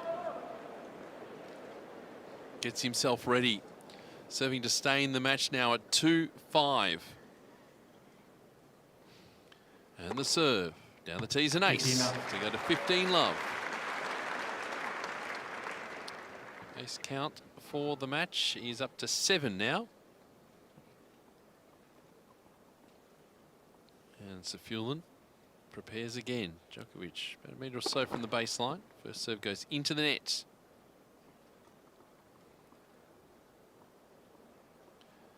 Second serve into the net. So an ace and a double fault. And by the way, the Norway fam on the other side of the court, they've changed their t-shirts again. Wow. They're a fickle bunch, aren't They they? must have some sort of apparel deal going on there. Is it set on, set off? Well, that's what it's looking like at the moment. 15 all, 2-5. Safulin, the serve. Picked up here by Djokovic, cross court, dug out by Safulin in the middle of the court. Cross court, backhand Djokovic, that's nicely done. Doesn't miss out too many times from there. It's 15-30, 2 points from the match now. Yeah, it's more like it, Djokovic. 15-30. Was hit like an arrow from Novak. It was actually a really good return to move as well as he did out wide to a great serve from Safulin. So Safulin, well, he's under immense pressure now. 15-30. Djokovic 2 points from the match. As the serve, Safulin going long. Second serve. On the baseline is Djokovic with his second serve. Second serve from Safulin. And the serve, one of the backhanded Djokovic, cross court. Up the line goes Safulin. Cross forehand into the net from Djokovic this time. And we're at 30 all, 2-5 in the fourth set. That forehand as he moves to his right. He's just not found the rhythm you would expect with that shot, Djokovic. Safulin just hanging in, trying to hang in. At least to force Novak to serve it out. And the serve. One of the backhand of Djokovic. That backhand goes wide, and it's 40-30. He's been able to dig in here impressively, Safulin. It didn't look good for him down 2 sets to love, but came back, win the third. Crowd, well, a little bit restless here. I think they sense the sort of impending inevitability of things as it stands right now. But it can change as Safulin. The first serve goes long and he sends the ball back to Safulin, who catches it on his racket. Good bit of skill there. Second serve from Safulin. And the serve, Djokovic hits the off forehand. Safulin goes to the cross backhand. Slice backhand from Djokovic. All cross court here. Now the topspin backhand. This up the line from Djokovic. Blocked back by Safulin. Cross court forehand from Djokovic is too good. Stepped in, good angle, and we're at deuce. That's brilliant from Djokovic. He'd love to get this match done here, given the problems he's had serving that far end all 4 times. He's been broken, have been that the end that he is currently playing at. So he'd like to wrap it up here with another service break. The end away from the Royal Box. We're at deuce. Safulin, the serve. Blocked back by Djokovic, just gets over. Safulin coming up the line. Djokovic throws up a high lob. It lands around the service line. Safulin puts away the overhead comfortably into the juice court corner to go to game points. Yeah, it's a good decision to let that ball bounce. Advantage, Safulin. He's packed a punch today. A lot of winners that have come from his racket. 44 in all. Only including 7 aces in that count as well. So Safulin with game point. And the serve. An ace. He's 8th. It may be his last. Because Novak Djokovic is serving for the match at 5-3 in the 4th sets. Djokovic leads 5 games to 3, 4 sets. Well, there's hope. Don't know how much of it there is. Oh, there's hope. There's hope because this has been a struggle for Djokovic. I mentioned difficulty serving that in. He hasn't convinced necessarily today. First point will tell us a lot here. Will Djokovic serve and volley, which has been a go-to play quite a few times for Djokovic. So Djokovic, the serve coming in. Down the tee's an ace. Great start, it's 15-love. He's 10th for the match.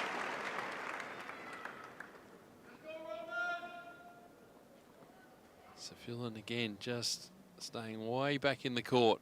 It's as deep as he's been, actually. Serve and volley, surely. Djokovic serves down the tee, blocked back by Safulin. It rolls to the net. It's 30-love. 30-love. Well, he was so far back, he almost hit the ball from around about his ankles. Yeah, Djokovic has played that well in terms of the situation and the setup, because there hasn't been a lot of variety and a lot of change from Safulin. There's the serve. Down the tee, picked up by Safulin again into the net. Racing to match points now is Novak Djokovic at 40-love. 40-love. Well, this is clinical service game as we've seen from Djokovic. In a rush. Match point Djokovic. 40-love. The serve.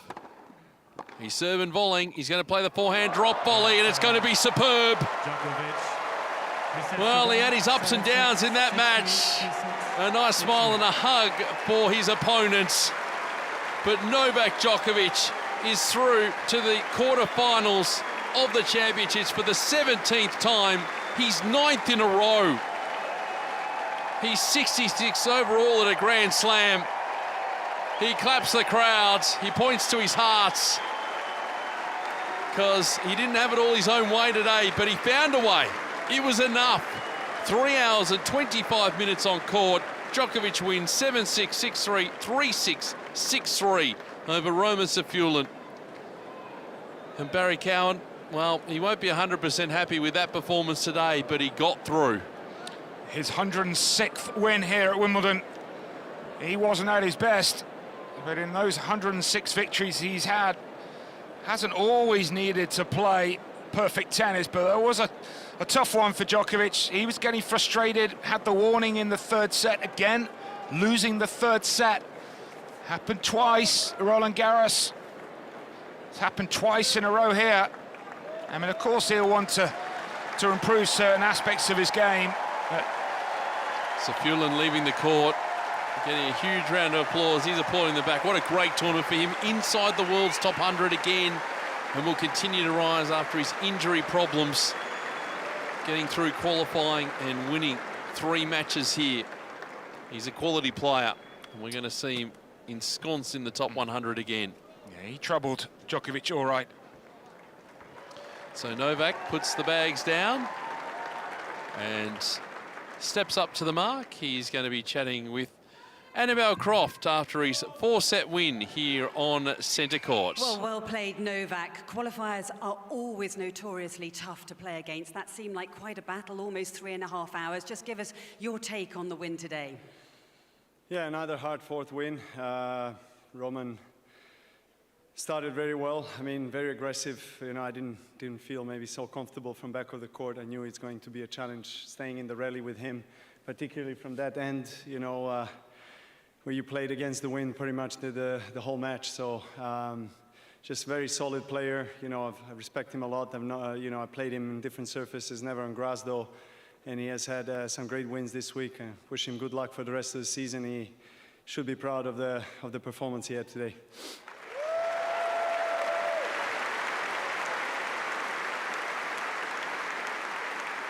And what about your own tennis? We saw quite a bit of serve volley from you today. Are we seeing a little bit more of that?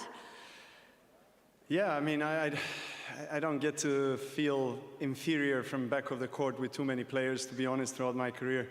Today, it was one of those days where I didn't want to stay in the rally for too long, to be honest. So I had to mix things up, and it worked. Some moments it worked, some it didn't. But in the end, I found, I think, the accuracy really and precision with the first serve that really got me out of the trouble in the fourth. It certainly did, and that terrific volley at the end as well. You've got 4 matches under your belt. You're into another quarter-final here, your 17th actually. How do you reflect back? Yes, worth of an applause. How do you reflect back on the week so far, and how much are you enjoying Wimbledon 26?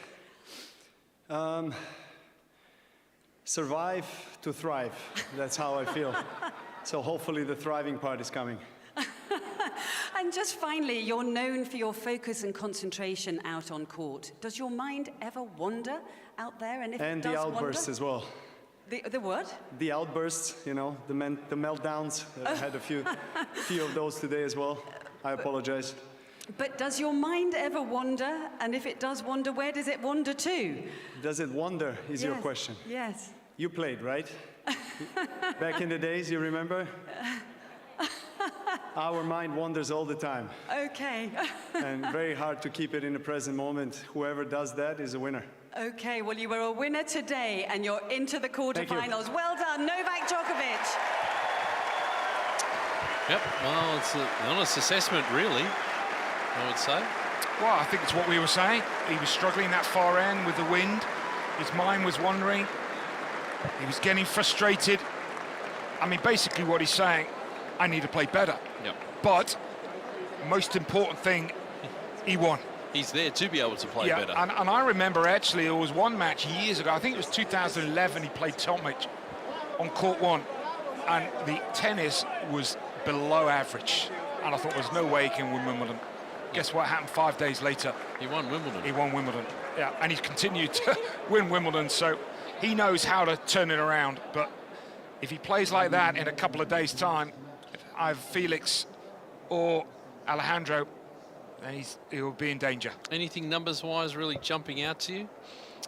I mean, I think for Djokovic, probably the 40 times that he came to the net. Yep. Won 23 of those. He mentioned the serve and volley. He had to go to the serve and volley because the baseline game was not the Djokovic that we've seen over the last couple of decades. It was a tough battle, but also I think point we should make, he played great, Safiullin, and it's good to see him back in the big time. Yeah, absolutely. So Djokovic advances. He'll play the winner of the match currently on the #1 court, Alejandro Durdich-Fokina and Felix Auger-Aliassime. Well, it's looking like ADF. ADF took the first set over there. They're into the second set. Have we got a score? Let me just bring a score up on this page over here. Has he lost serve yet? 4-3. They are on serve here in that second set over their dedicated commentary on that. Hubie Hurkacz 5-2 on the #2 court against Jan Lennard Struff. Cruz Hewitt playing in the boys singles against Valentin Gonzalez Galino. It's 4-1 for Hewitt in the first set there. Anyway, plenty going on around the courts. We're going to stop here. Thank you, Baz. That was good fun today. Enjoyed it. Really enjoyed it. And Djokovic advances in 4 into another quarterfinal. Coming up next, it is Aryna Sabalenka and Naomi Osaka, Philip Studd and Claire Curran to bring you that in a few moments' time here on our Centre Court service, the Wimbledon radio channel. Seam has again put himself in a bit of a pressure situation, missing the first forehand on that first point of this next game. Not as secure as we normally see him off that forehand wing. That short forehand finds the net. That felt pretty routine, so a little bit creaking the door open here for the Spaniard.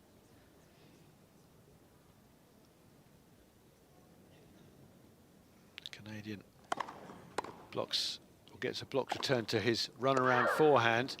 But that position that he likes to be in, he got himself into it, and he's hit long. So he's now really reeling here. This is going to be tricky. And that happens sometimes sort of when someone takes you out of your pattern of play. When you get the pattern that you want, you just overplay it just a hair. That's exactly what happened in that point. This could be a massive next couple of minutes in the context of this match overall. An hour and 27 minutes gone. It's a serve to the forehand. The return is on the stretch. It's over the net, but that's a very good 1-2 combination. Absolutely right that time from Auger-Aliassime, and a little skip in his step as he then turned back towards that baseline at the far end for the fourth point of this game. But he is still behind in it at 15-30. Yeah, I'm not sure if Felix is aware that he hasn't yet been broken, but he certainly doesn't want to break that streak right now. No, Frederick Fontang, his coach, under a black cap up in the players' box, watching intently, as we all are. Great serve, right down the middle. Fantastic response on the very, very outside edge of the line, and Davidovich Fokina again sort of saying, this guy has painted too many lines in those situations. 3-4, 30 all. Spaniard stepping in a bit closer to this one. And he got an error off the serve there from Auger-Aliassime. Now, Davidovich Fokina's gone back a couple of meters more. Pacing up and down on the spot. Then settles himself, waits for this. Backhand drive, he's gone to the forehand wing. It comes back to his two-hander. He goes deep, taken on the forehand by the Canadian. Depth again from the Spaniard. Comes back strong from the Canadian, but then Davidovich Fokina goes line with a drive and then holds the racket on his head. Frustrated that he didn't land that one, because that was a moment to really find a shot that could have troubled the Canadian, and it did not. Yeah, another discussion about where he should have gone with that ball, and oftentimes that lack of clarity is the reason for the error. From love 30 up to 40-30. But the game not done yet. That serve's gone in the net, and another wipe of his brow, the perspiration on this very warm afternoon.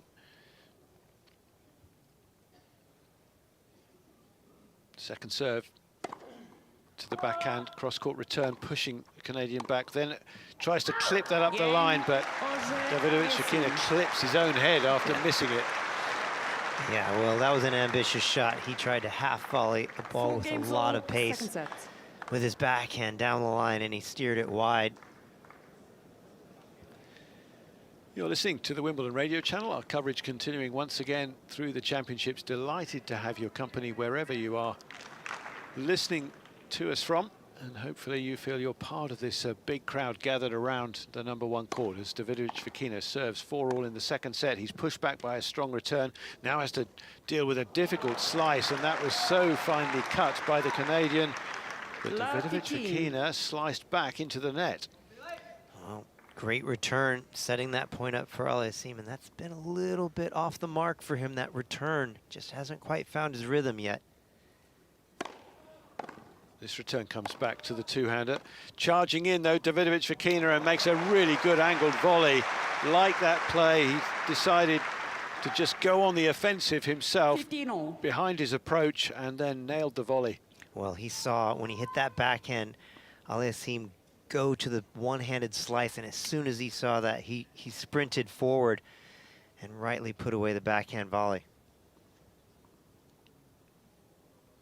4-all, 15-all serve to the backhand, comes to his slice chip backhand. Auger-Aliassime up, flicks it deep. Lob's gone up though, and that turns the Canadian around. He then hoists the ball back over his shoulder, under the smash.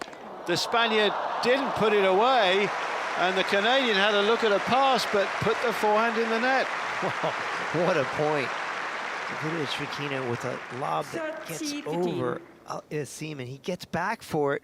Throws up a sky-high lob. Davidovich Fokina hits it right back at Aliassime, who takes a big cut at the forehand.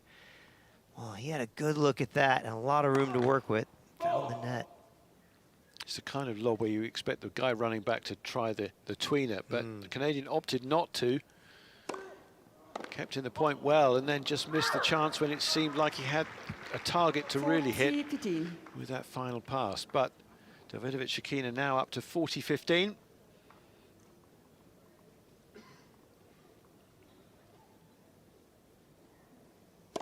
Serve out wide. Forehand on the stretch goes in the net, and Davidovich-Fokina really applying himself well. I just wondered, after he hadn't found a way through that previous game, whether suddenly the flip side of that might be all of a sudden Auger-Aliassime taking the next one. But despite losing the first point, Davidovich-Fokina then strong through the rest of the game. Yeah, he did pick up that level, and I think he's just shown a slight bit more adaptability today. That one point where he immediately reacted to Aliassime switching his grip, he just saw it so early, and he made a move without hesitation to come forward. And it looked like an easy volley in the end, but that's because his anticipation of what was coming was so good.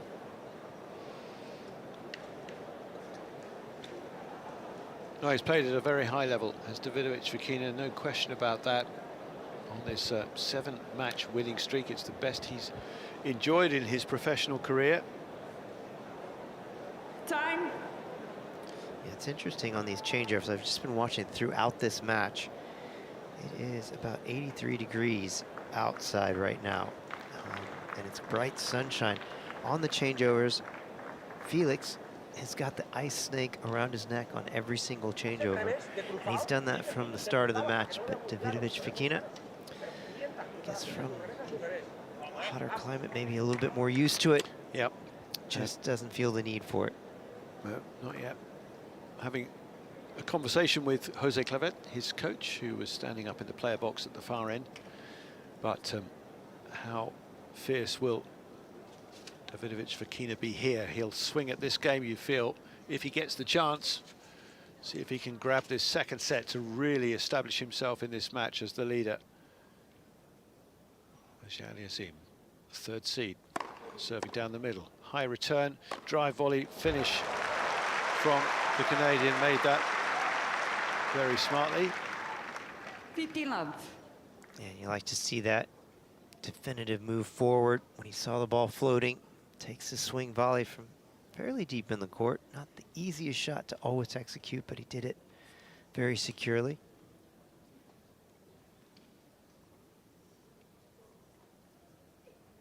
Canadian just checking where his opponent was standing. Serves to his forehand and gets another point.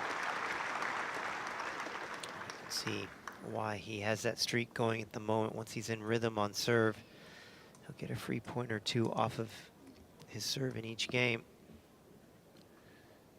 Two unseeded men on court number 2 right now. Hubert Hurkacz of Poland, Jan-Anders Struff of Germany. Hurkacz leading.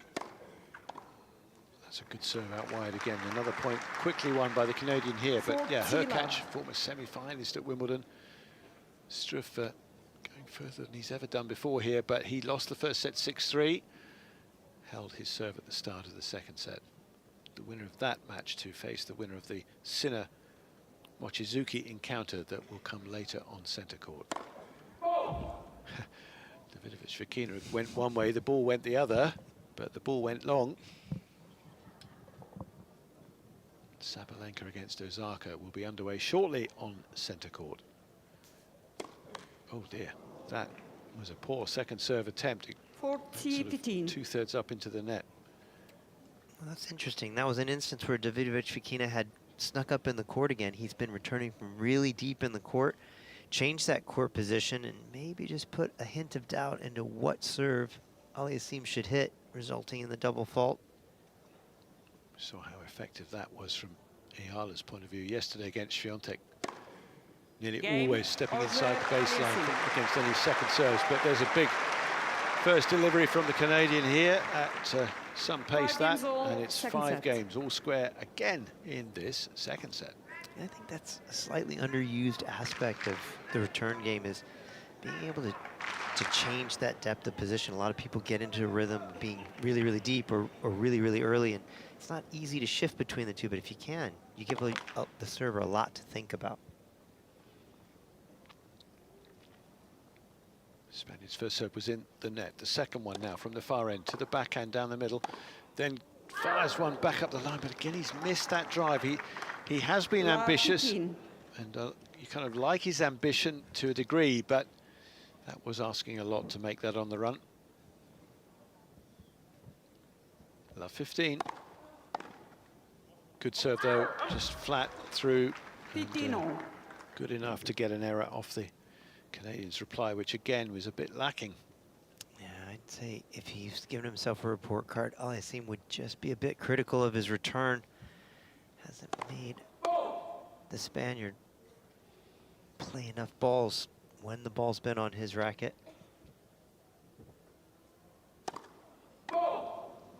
However, that is a gift. That might be a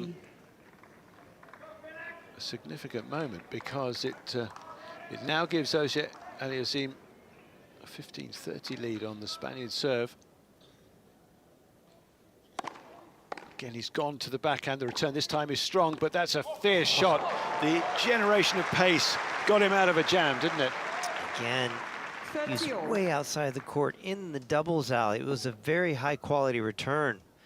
But Davidovich Fokina, again, last-second acceleration of the racket, whips it cross-court, and it's just too much pace for Aliassime to handle. 5-all, 30-all, second set. Davidovich Fokina off the net court into the service box. And he's just waiting for another couple of balls to be thrown his way. Flicks one way, then one the other, and now another. But there is one still in his hand, and he will serve here. Wide to the forehand, return comes to his forehand. He goes up the line. Auger Aliassime hoists a defensive lob under the smash, and it's a great shot and a big roar from the Spanish Lion at the far end. High-quality combination from Davidovich Fokina. Good serve out wide, comes forward, doesn't crush the forehand, but places it so deep that Aliassime has to throw up the lob, and that was a good overhead. Game point. Return comes to the backhand. He goes sharpish across the court again. It's a floated ball from the Canadian that lands wide. And Davidovich Fokina, he's got the answers so far today. He hasn't fluffed his lines yet, and he's 6-5 ahead in this second set. Well, he had a big fist pump there at the end of that game. He knew he had a touch of trouble in that game, and to come out still leading on serve, it's really important for his chances in this set. Now the pressure on Aliassime again. Wow, this has been a good contest. This is fun to watch because it's just good responses, good serving, and we're building towards that seemingly inevitable tiebreaker. We'll see if that comes to pass. I mean, the ability to maintain the level and to keep each other at bay when there have been sort of little moments of you think, oh, somebody's going to open it up here, going to break here. And it's fascinating in that respect. Obviously, I think, you know, we get many matches where you get numerous breaks of serve and you perhaps get more dramatic points. A lot of these points have been sort of the serve dominated fairly, you know, pretty much, but still the ability to try and outmaneuver one another.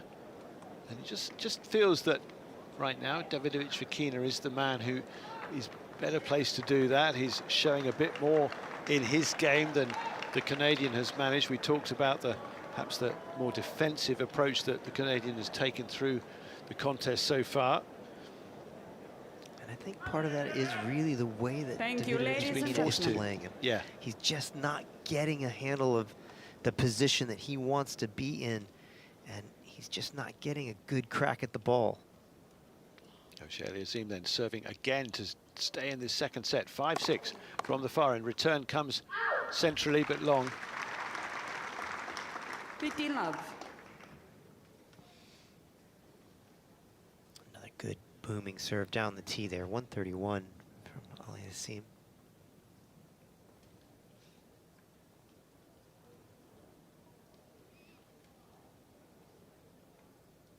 And then a serve again to the backhand. Return is decent cross-court reply from the Canadian, then drives to the backhand wing, but has gone long. And that's really good hustle by the Spaniard, just making sure he got each ball back to a decent length. And hits his opponent, who messes up. Another error from him. Well, just felt like he had to do so much with that forehand. He overcooked it, and he missed it by a decent margin, 2-3 feet.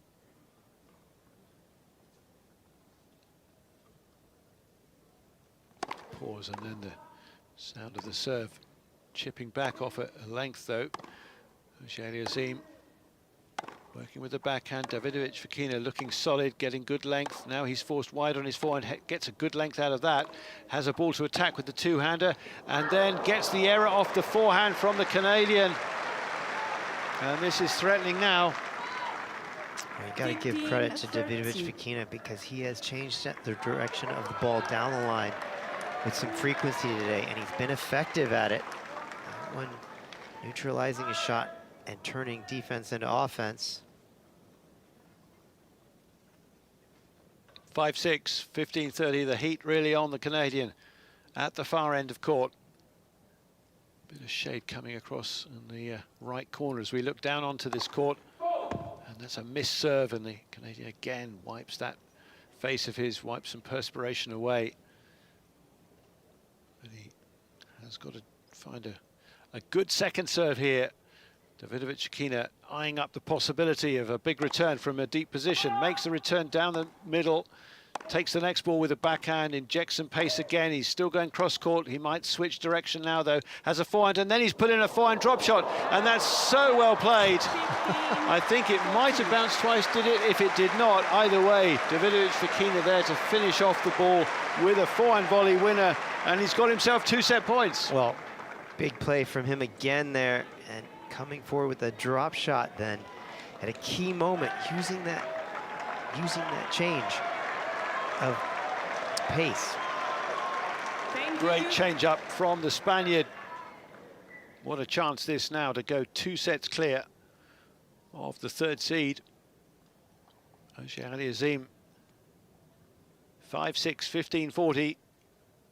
Serves out wide, blocked forehand return, forehand drive from the Canadian into the forehand wing, a little dipping ball from the Spaniard, then he's forced under pressure in the backhand, wanted to perhaps lob it rather than try and drop it there, and Auger Aliassime withstood that, winning from the net. Well, high pressure moment there. Davidovich Fokina just trying to hit the pass, just seeing the replay, and then he motions. He did hit it at the very top of the racket, so the ball didn't obey his commands. Still set point here for the Spaniard. 5-6, 30-40. Auger Aliassime, the sun on his back at the far end to serve towards the Spaniard down below us. And he's aced him. And again, he's defied him. He still hasn't been broken in the whole of Wimbledon so far, although he is a set down, losing the first set on a tie break. But up to deuce now with 2 set points saved. And again, it goes quiet around court 1, but a massive crowd in here, basking in the sunshine. Those still directly lit up to our left. Blocked reply, forehand drive to forehand of the Spaniard. Run around forehand, off forehand hit, but then that leaves space up the other side, and the Spaniard's attacking that space. He goes strong up there, gets one ball back cross from his opponent, and then hammers the forehand winner into the corner. Out of Auger Aliassime's reach, and for the 3rd time in this game, it's the Canadian facing set point.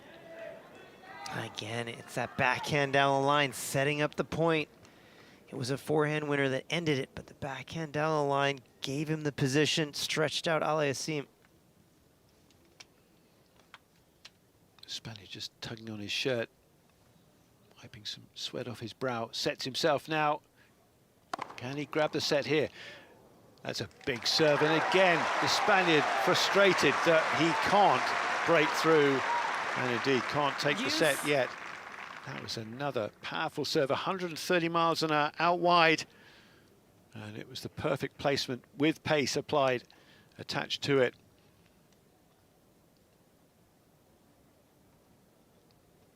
such an even contest, so close between these two, as it always has been in previous encounters. Great serve down the middle, that pace, that forces the point in the Canadians' favour. Nothing much that Davidovich Fokina could do but try and get onto the serve with a backhand return, but no way that was going back over the net. So this, now the advantage to the world number 4, the 3rd seed, to try and take the second set into a tiebreak like they played in the first. He takes aim and fires this one, but only into the net. Davidovich Fokina, then, as he often has done, stepping further back for the second serve, so he can really take a big swing at a lower paced ball. It comes to his backhand, he goes cross court with the two-hander, but then he's rushed wide, he's hoisted a very high lob. The bounce smash coming from the Canadian, and he hammers that through, and he is still in the set, and set number 2 going to a tiebreak as we had in the first. That feels just about right, doesn't it, Barry? That this set would again conclude with a tiebreaker. It felt in that set that the Spaniard was knocking on the door, whether it be break points or just little windows of opportunity on Aliassim's serve, but Felix stood strong, has brought himself to the tiebreaker. The Spaniard's just gone up to his chair. I think he's applied a new bandana. Yep, just probably felt the other one was a little bit sweat-soaked. No surprise. Freshen up a little bit before this critical moment in the match. Well, the sun sort of coming around to his back now as he serves from the near end. The start of this second set tiebreak, the Spaniard, who's played so well, he's on this 7-match win streak, a title winner for the first time by taking the prize in Mallorca in the ATP 250 event there prior to Wimbledon, and now he drives a forehand strongly, but that comes back. The counter punch from the Canadian that time. It wasn't quite deep or strong enough into the corner from the Spaniard, and it's the Canadian who finds a way to hurt him with his reply. Oh, what a pass there on the full stretch. Just whipping it cross court. Davidovich Fokina not even able to make a step or a play on that ball in any way. Just a high quality shot. Great shot, the kind of lasso finish around his head, Rafa-like, but as a right-hander. Second point of the tie break, second point, 1 in the tie break. That's a huge serve, and it goes up off the frame and is eventually fielded by somebody in the stands who gets one of the biggest cheers of the afternoon, and has now thrown that ball back. 2-0 to Auger Aliassime, having saved 3 set points, the only break points in the second set in that last game before the tie break.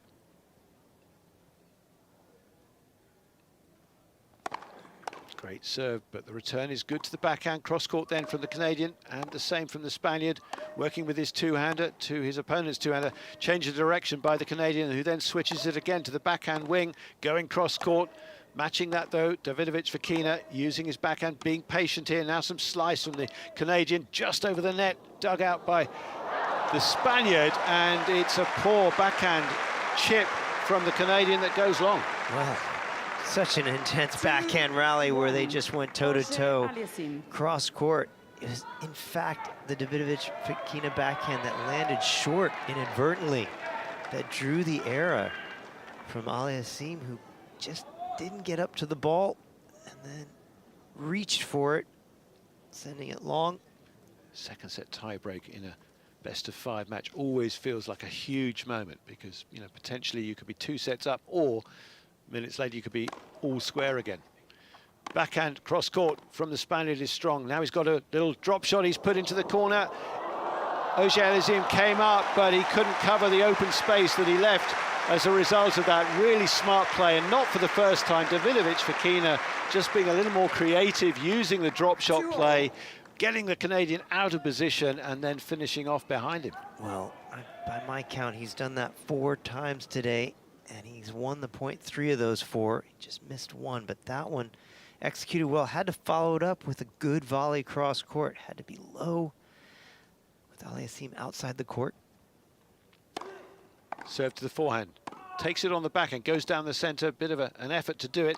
Just inside the line, and at the very last, Davidovich Fokina hit the ball. And then, oh, he can't believe it. I mean, he's smiling, but having lost the point because the Canadian absolutely leathered a ball back onto the baseline with his forehand for a winner. Well, the first one lands on the baseline and checks up, and Davidovich Fokina can't believe it's in, somehow fights it off, and it floats back down the line. But Aliassime just rifled the next one and seemed to land almost on the same spot. So it's a mini break in the Canadians' favour once again. 3-2 ahead now in the tie break, serving from the far end. He's gone tee, but he's gone wide.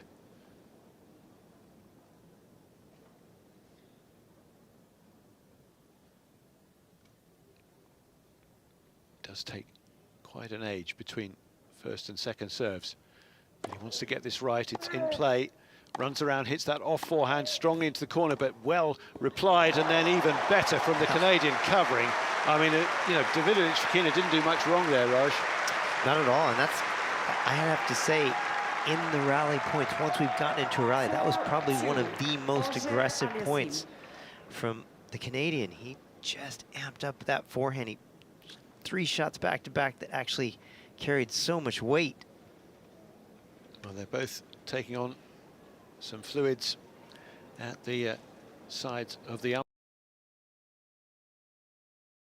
From Osaka, what a way to score the first break of this intriguing 4th round encounter. And it is the Japanese player who strikes first. 2-1 with the break in the first set. I'm just keeping my fingers crossed that this level of tennis that Osaka's bringing to the match court already 3 games in, that she's going to keep this up, because I feel that this is what we've been wanting to see from Naomi Osaka for so long. Former world #1, multiple Grand Slam champions. And every time she plays a Grand Slam, we're hoping, because we know just how good she is. But it hasn't been there for various reasons. 3 games there, I've just absolutely loved watching her play. She had a lot of success in the early stages of her professional career, and then of course she stepped away from tennis 5 years ago now to prioritise her mental health, and then was away for 15 months on maternity leave for the birth of her daughter Shay, who was born in the summer of 2023. But she's well and truly back now and beginning to rediscover, Claire, the sort of form that made her such a sensation in those early years when she was winning titles for fun. Yeah, she looks very clear in terms of her game and what she's trying to do out here in the court. The ball striking is there, and now she's got that break of serve. It's going to be so important that throughout this set now, throughout this match, this first serve percentage cannot elude her at any moment. Thank you. Well, it was a beautiful off backhand winner to seal the break. Now serving behind it, Naomi Osaka from the far end of centre court. And she goes just a little long. Sabalenka right up on the baseline, looking to hit straight back, of course. And there's a backhand return into the net. She went after that one. Serve at 94 miles per hour, but finds the net with it. Osaka, who, as Claire mentioned, made the final in the build-up at Bad Homburg, her first grass court final appearance, losing to Mukova. And Karolina Mukova will present the opposition for whoever comes through in the quarterfinals after her victory earlier in the all-Czechia affair against Barbora Krejcikova, the former Wimbledon champion, of course. 6-3 in the third set as Osaka moves to 30 love with Sabalenka going long. A bit of impatience there in that last rally from Sabalenka. Osaka looking for the ace out wide, missing this time. Again, Sabalenka is right up on the baseline, trying to apply the pressure to the second serve. But Osaka may be mindful of that, just going for a little bit more and missing, so it's a double fault, 30-15. Just 2 of the 8 first serves so far in for Osaka.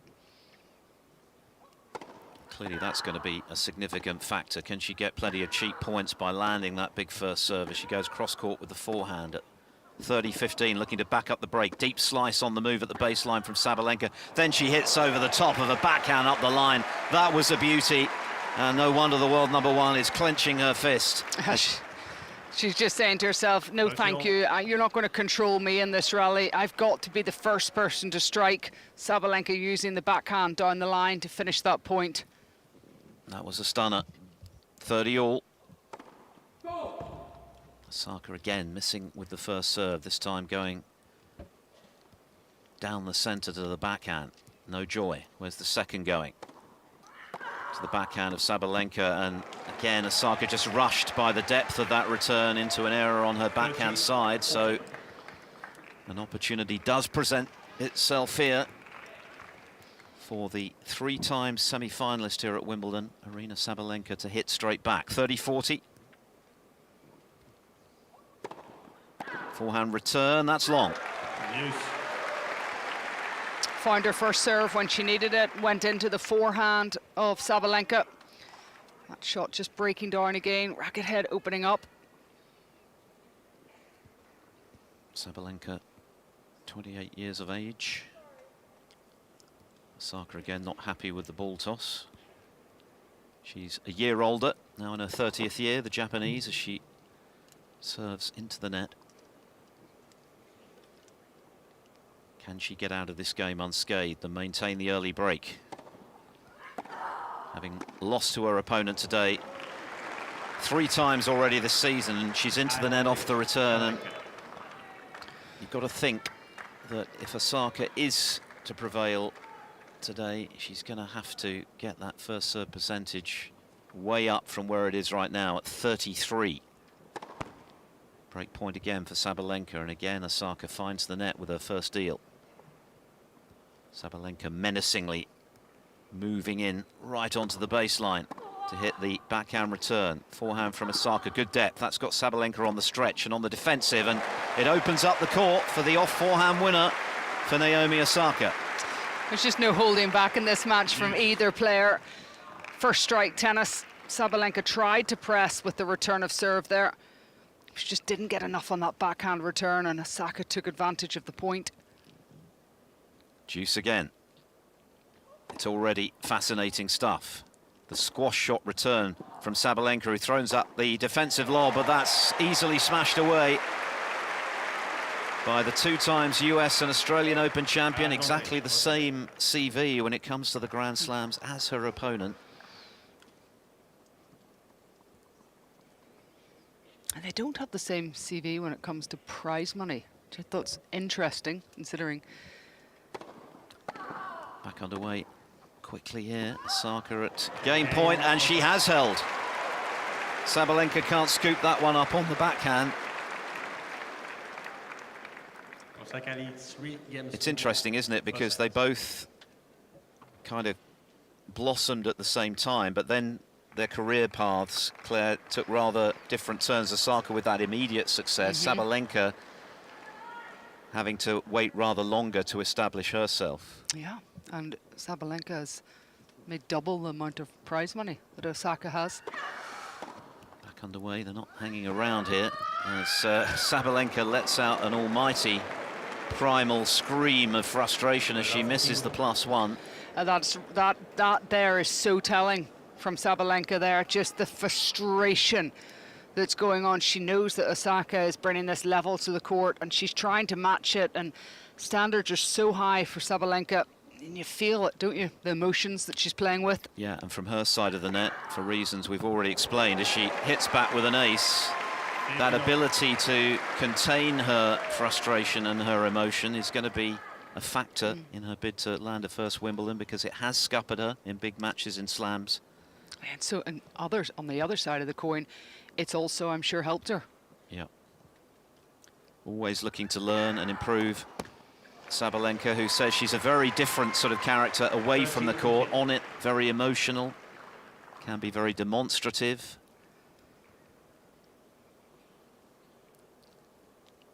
But what a player.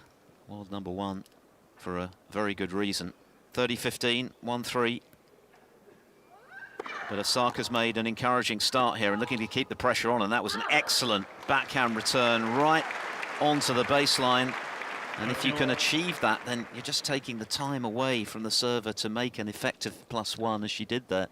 I think any point that Osaka's winning from the wide serve on either the juice court or the ad court, that is worth a lot to her. That will be where Sabalenka's going when she needs the point. Just trying to get Osaka on full stretch. 30 all. Osaka applying the pressure again here on the Sabalenka serve. She already has the break advantage, having fended off a break back point. 3-1 she leads. We've been on court just 19 minutes. This action is flying by in a blur, but it's fascinating stuff, compelling fair here, and that is a huge error from Sabalenka. She has walloped that forehand.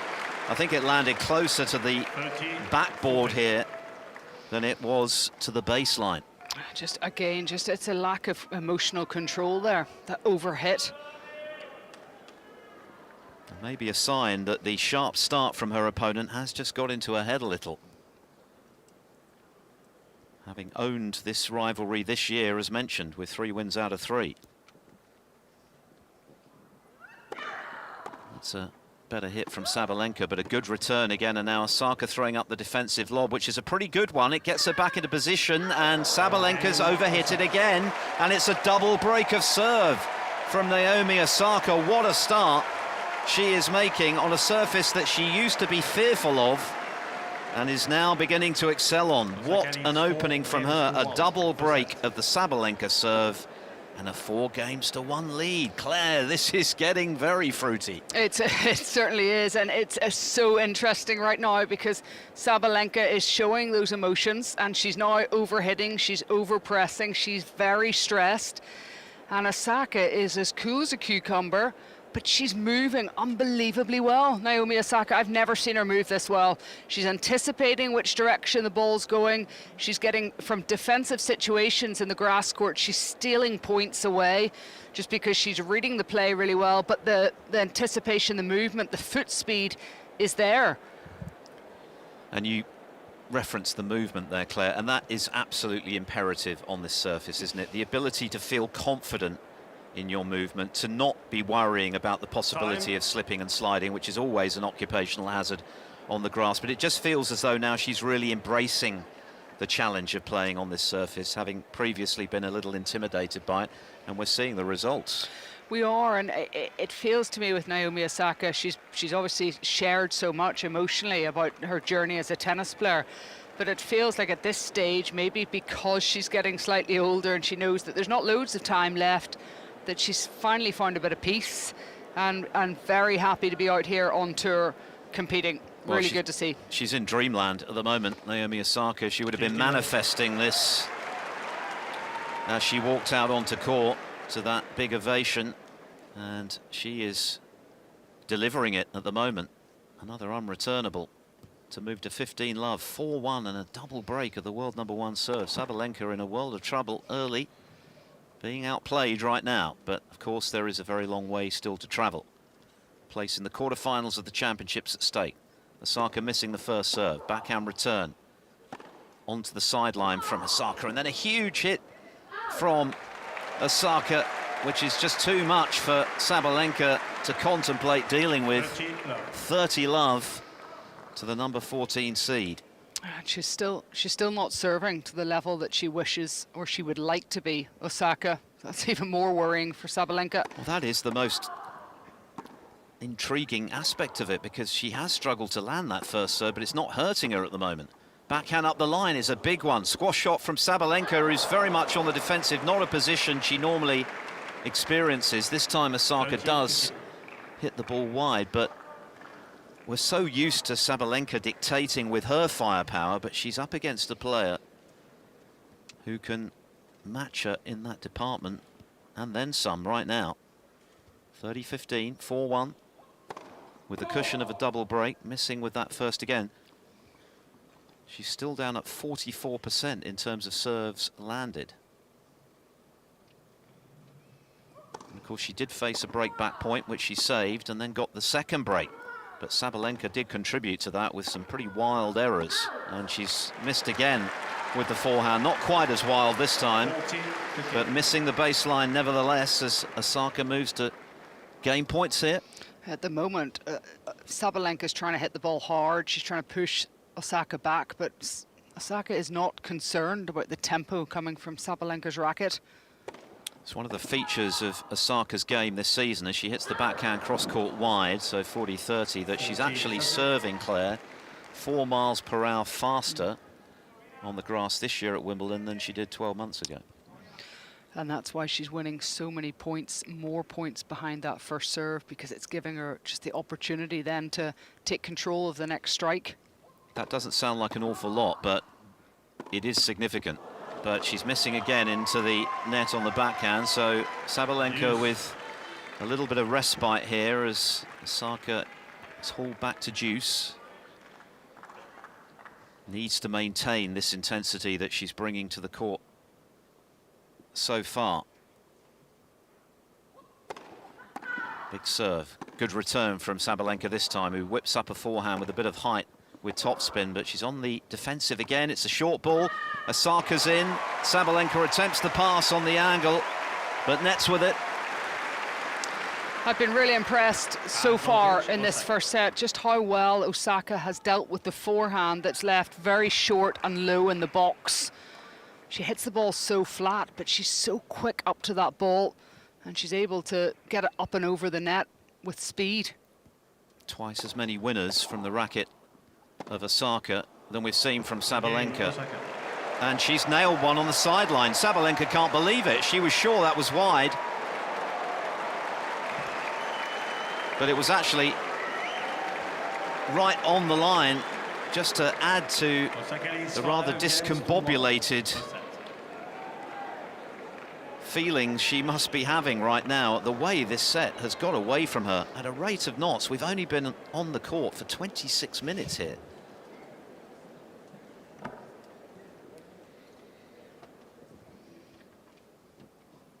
You have to do a double take looking at the scoreboard in the far left-hand corner of this glorious centre court, because Naomi Osaka is leading the world #1, Aryna Sabalenka, 3 times a Wimbledon semi-finalist, 5-1 with a double break. And that lopsided scoreline, you'd have to say, is reflective of the balance of play. Osaka, even though she's not landing her first serve very often, is out-dueling Sabalenka, out-hitting her at the moment. As Sabalenka plays the drop shot, Osaka can't get there. That was smart play.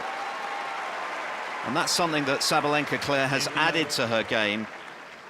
She is very good in the forecourt, but those drop shots as well, she's very adept at playing. Yeah, soft hand skills, and right now Sabalenka is starting to think, okay, I'm going to have to change things up slightly here, make a little bit of a change, a move. Because the full-blooded hitting hasn't really worked for her so far. We've seen quite a lot of wild errors. That was secure, though, on the overhead on the angle. That was a serve and volley from Sabalenka, just following a big, wide serve, coming in behind and just giving Osaka a different look. She's got to disrupt the Japanese player. 30 love, as she looks to force Naomi Osaka to serve this set out, which has come and gone in a blur. And remember, Sabalenka has beaten her opponent today 3 times this year.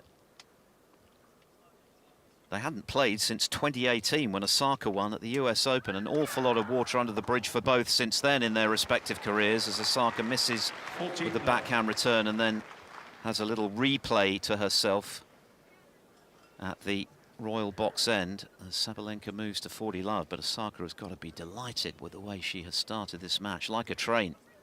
Game points for the Belarusian to close the gap to 5-2 in the bright sunshine in the early evening here on centre court, and she does just that with a forehand +1 cross court. That was much more controlled, and we saw a bit of variety there from Sabalenka in her bid to turn the narrative around in this first set. But it's Osaka holding all the aces, 5-2 with a double break in the opener. And it looks like she's taking 4 new frames onto the courts. That'll be 4 newly strung rackets, and whether that's just mental right now for Sabalenka, that she wants a racket with a slightly different tension in it.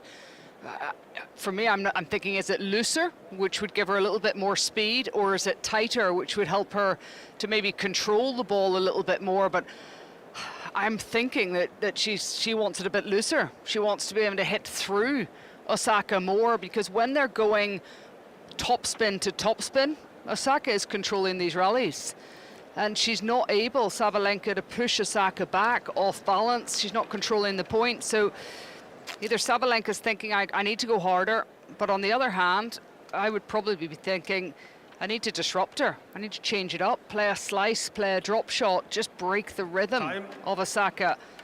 How surprised are you that Osaka has very much been in charge in those extended rallies with the firepower she's bringing? Well, she's been playing so well in the lead up to this match, but she is 5-2 up, but there's only one or two little things that have made that happen. And the backhand down the line Osaka was hitting early on in the match, that secured the first break of serve when she went down there and she went into the forehand. There's still a lot to play, and when you think about it, it's like a heavyweight boxer. If you're trying to hit, can Osaka maintain that tempo through the course of potentially 3 sets? Well, she's got the chance here to conclude what has been an immaculate set of tennis. And she's won the first point, Naomi Osaka. 15-love, 5-2, having scored a double break against the world #1, whom she's only beaten once and has been on the wrong side of things 3 times already this season. She fires a serve out wide. That was Indian Wells, a 2-4 win for Sabalenka. Madrid, which was a 3-setter after Osaka won the first by tiebreak, and then that brilliant performance from Sabalenka at the French in the 4th round, when it looked for all the world as though she was going to go on to win that elusive slam, only to lose in pretty spectacular fashion to Diana Schneider from a set and 4-1 up, losing 12 of the last 13 games. A real meltdown for Sabalenka. So far today, she's been second best. And she's seeing her return drift long as Osaka moves to within 2 points of bagging this opening set. Osaka, who said she used to be scared of playing on the grass, but clearly now is very much embracing it. Her footwork has been one of the features of her performance so far, and now she's even finding the big first serves. There's an ace out wide, nothing Sabalenka can do about that. And that's what Sabalenka has got to be worried about, because Osaka has room to improve on her serve. She still hasn't been broken. 2 set points, 31 minutes have gone. I think most people felt Sabalenka would certainly have the edge today. Well, that's certainly not the case so far. Osaka looking back to her brilliant best. 5-2. Can she nail the set here and now? Big cross-court backhand from Sabalenka, and then 2 walloping forehands, but Osaka fighting fire with fire. The squash shot into the net from Sabalenka up the line, and Naomi Osaka is playing lights out tennis here on centre court. That was magnificent. It took the breath away, and it's left Sabalenka with an awful lot to think about, as Naomi Osaka, for the first time in the 4th round here at Wimbledon, has taken the opener by 6-2 against the world #1. Goodness me. It's a joy actually to watch Osaka hitting the ball like that. When Sabalenka is in full flow, just hitting her own ground strokes that strongly, and the balance that Osaka has, the compact swings, the way she's able to hold on to the baseline, the way she changes direction so freely, and she just controls the point. And we're seeing Sabalenka off balance. We're seeing her having to stretch. This isn't a Sabalenka losing because of a huge amount of unforced errors. This is not what's happening in this match at all. This is because Naomi Osaka is dominating the rallies. She is the one pushing her back off the baseline, and it's very, very tricky to do that against the world #1. Yeah, it's been the way in which she has been able to best Sabalenka so far, overpower her at times with the accuracy and the pep in her ground strokes, and the fact that her first serve percentage, which admittedly has improved as the set has gone on, was very modest early on, and you did wonder whether that was going to cost her, Claire, because Sabalenka, as we know, very ready to get inside the baseline to punish a second serve. But in truth, whenever the rally has been underway, it's been Osaka who's had Sabalenka very much on the defensive. And it's impressive as well because of the players that Osaka has played coming into this match. Like, Kasatkina is such a different player than Sabalenka. She's giving her very little ball speed. Osaka has got to create that. So you would often see a player maybe taking a couple of games just to adapt, but Osaka hasn't. She's been very comfortable very, very quickly on this surface. And when you look at her, you think, okay, she's got so much experience, big matches. She's a Grand Slam champion. She's a world #1. That these moments that when she has them against the very best player in the world, you surely have got to expect that Osaka will take it. Well, Sabalenka said ahead of this match, it's always a challenge playing Naomi, and her words have well and truly been borne out here. Sabalenka's left the court, and Osaka is just taking the opportunity to keep those muscles nice and loose, doing a bit of jogging at the far end of the court, and making sure that from a mental point of view, Claire, she stays very much determined to maintain the standard she's brought, because she's going to have to, but if she can keep this level of tennis going, it's going to take something super special from Sabalenka to subdue her today. It certainly is, and I think about Osaka and the coaching change that she's made with Vigorowski in her box now. Now he has obviously, he saw the career to start with of Radwanska, and when you think back to Radwanska making the final here and the way that she played the game of tennis, she wasn't a big powerful player, but she was able to absorb pace, she was able to move the ball, she stood up on this baseline, and she controlled the players, and I see a little bit of that today in the Osaka performance. So she's got that experience in the box as well. It's been brilliant so far. As we get a look at the Royal Box, another who's who today of superstars in their chosen fields. Michael Carrick just had his little moment of focus from one of the long lenses. The new Manchester United manager, the likes of England bowling legend James Anderson in the house today. David Gower, another England cricketing legend, watching on and enjoying the quality of the tennis they're seeing. Earlier on, of course, on this court, we saw Novak Djokovic coming through in 4 sets at the expense of Roman Safulin, although I think the general consensus, Claire, is that Djokovic was a little bit scruffy today, happy with the result, but maybe not necessarily the performance. Not in his attire, I hasten to add, in his tennis. Not quite vintage. No, Joker today. It was interesting because he didn't get the approval of my mum. She was watching on centre court today. She hasn't been here for many, many years, and she didn't feel. She watched the first 2 sets, and I always listen to my mum because obviously she's watched a lot of tennis. She watched my tennis all through my life, and she knows levels and different things. And no, she didn't think that he was moving well enough out of the corners of the court, and his ball speed wasn't quite there. But you know, he found a way, but I think he has admitted himself he's going to need to improve his level. Time. Yeah, 2 4-setters in a row for Novak, but he's still in the hunt, and he's into the second week of a slam yet again. Arina Sabalenka is back on court, having taken a moment to just pause and reflect on what went awry there. But the main thing was the quality of Osaka's tennis. Can she maintain it? Can Sabalenka find the answers? It's going to be fascinating to see how the Belarusian responds to adversity here. As she hits a backhand cross-court, nice angle on it, and then an inside-in forehand from Sabalenka, and then the off forehand, which is scuttling through the court, and Osaka, try as she might, can't scoop it up into play. Vital that Sabalenka starts this set well. I don't think she middled that off forehand, which is possibly why the bounce was a little unusual. 15 love, having lost the first set by 6 games to 2, barely half an hour after a blistering display from Osaka, who, when she won the Australian Open 5 years ago, became the first woman since Monica Seles in the early 90s to win each of her first 4 Grand Slam titles. That feels like a long time ago, as Osaka misses with a huge hit up the line on the backhand, but only by the proverbial whisker. And Sabalenka grateful to see that just miss as she moves to 30 love. From the royal box end she serves.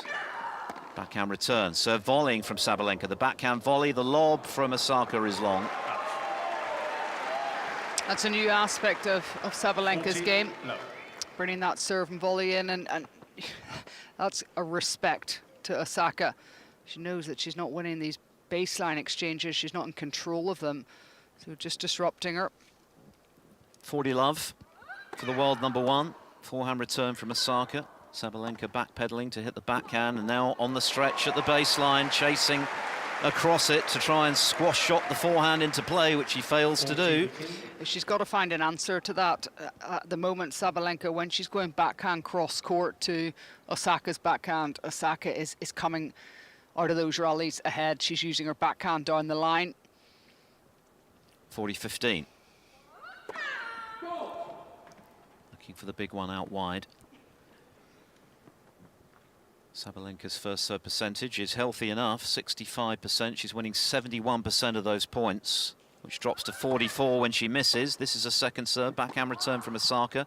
Nice and deep, and then she goes cross court and then up the line, but misses this time. Overcooked from Naomi Osaka, and Sabalenka starts this set with a service hold as she looks to just steady the ship out there. It was a chastening opener for her. Yeah, it was an excellent game from Sabalenka. I think she needed to take that time at the bathroom, just compose herself mentally. No unforced errors in that game, looking for good high percentage of first serves. And she's trying to find a way. That's what she'll be thinking. I think she's got to play as well with a little bit more width in this second set. Just try to take Osaka into those tram lines and shorter more often. Osaka just adjusts her white sun visor. She's ready to go, and the big first serve. Too good for Sabalenka.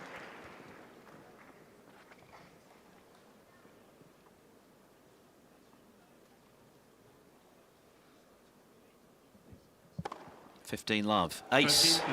And she is beginning to find a groove on serve. It was an issue for her landing that first steal early in the first set, but clearly it didn't hurt her. Whenever the rally got underway, it was Osaka dictating terms, and that is not an experience Sabalenka is used to very often. And here's the off forehand, off the return. Clean as you like from Naomi. Now, once she hits that first serve in, Sabalenka's return will inevitably come up through the middle of the court because she's trying to go for the biggest target she can, but Osaka is just lethal when she's hitting balls from the middle. That was her 10th winner. Sabalenka has struck 7. Misses this time, but she's got 3 game points to level this second set. Forehand return into the net. Sabalenka went after it, but the timing not quite there for her at the moment. And it's 1 game all. That return of serve was, you know, it was a bit of a swipe, wasn't it? There was no control over it. She tried to hit it as hard as she possibly could, and I just don't think that that's going to get the job done off the second serve of Osaka today. I think she's going to have to come up with a plan B. Short returns, wide returns, just a different look. Sabalenka underway again.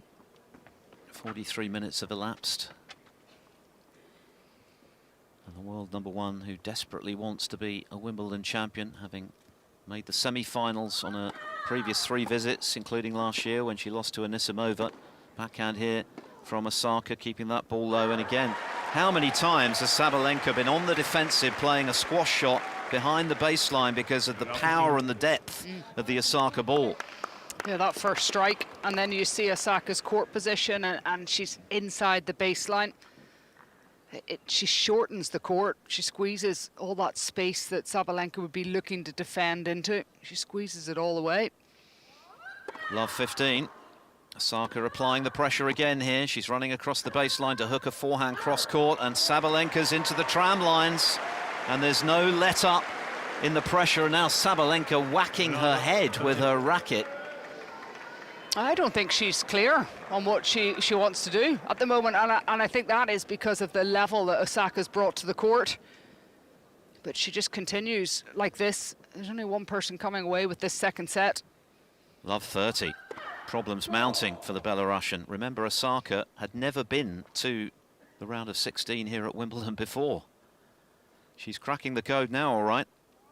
Second serve, forehand return up the line from Osaka, and again Sabalenka's on the defensive, stretching low to retrieve that ball. She did it well, and then the miss hit for once from Osaka, and that was good defense from Sabalenka, because Osaka was threatening to move to love 40 there.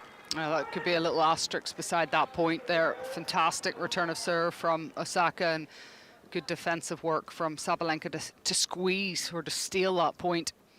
She desperately needs to hang tough on serve early in this set, Sabalenka. If Osaka gets a break, with the confidence coursing through her veins at the moment, could be curtains for the world number one. But still, a long way to travel before we know the winner.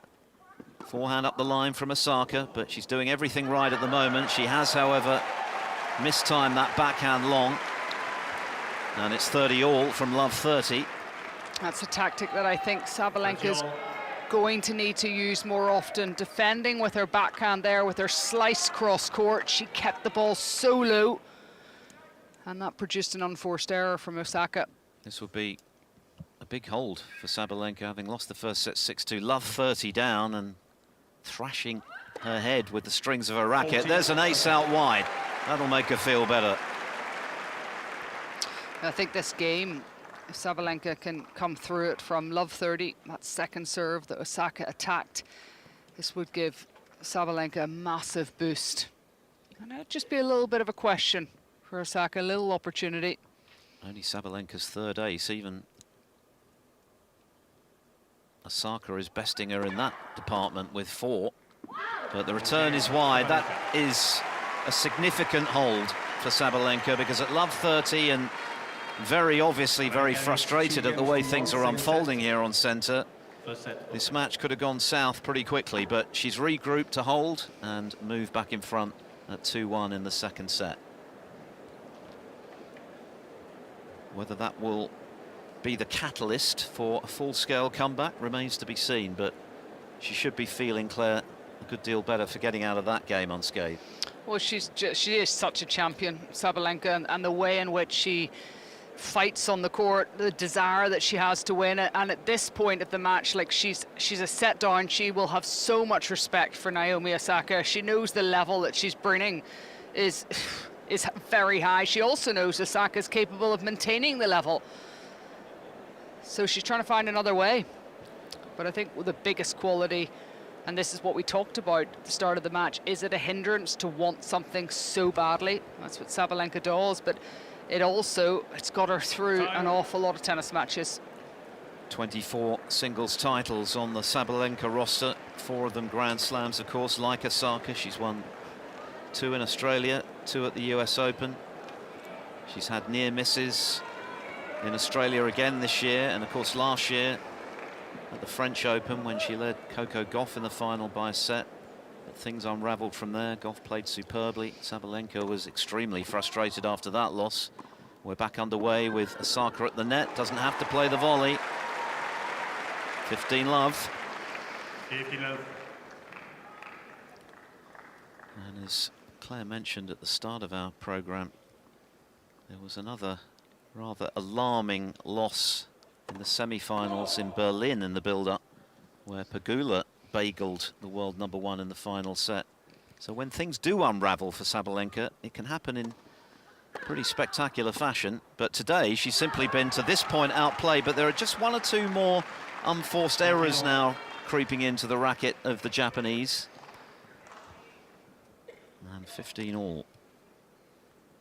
And that's the challenge for Osaka, trying to maintain the stratospheric level that she conjured in the first set. Not easy.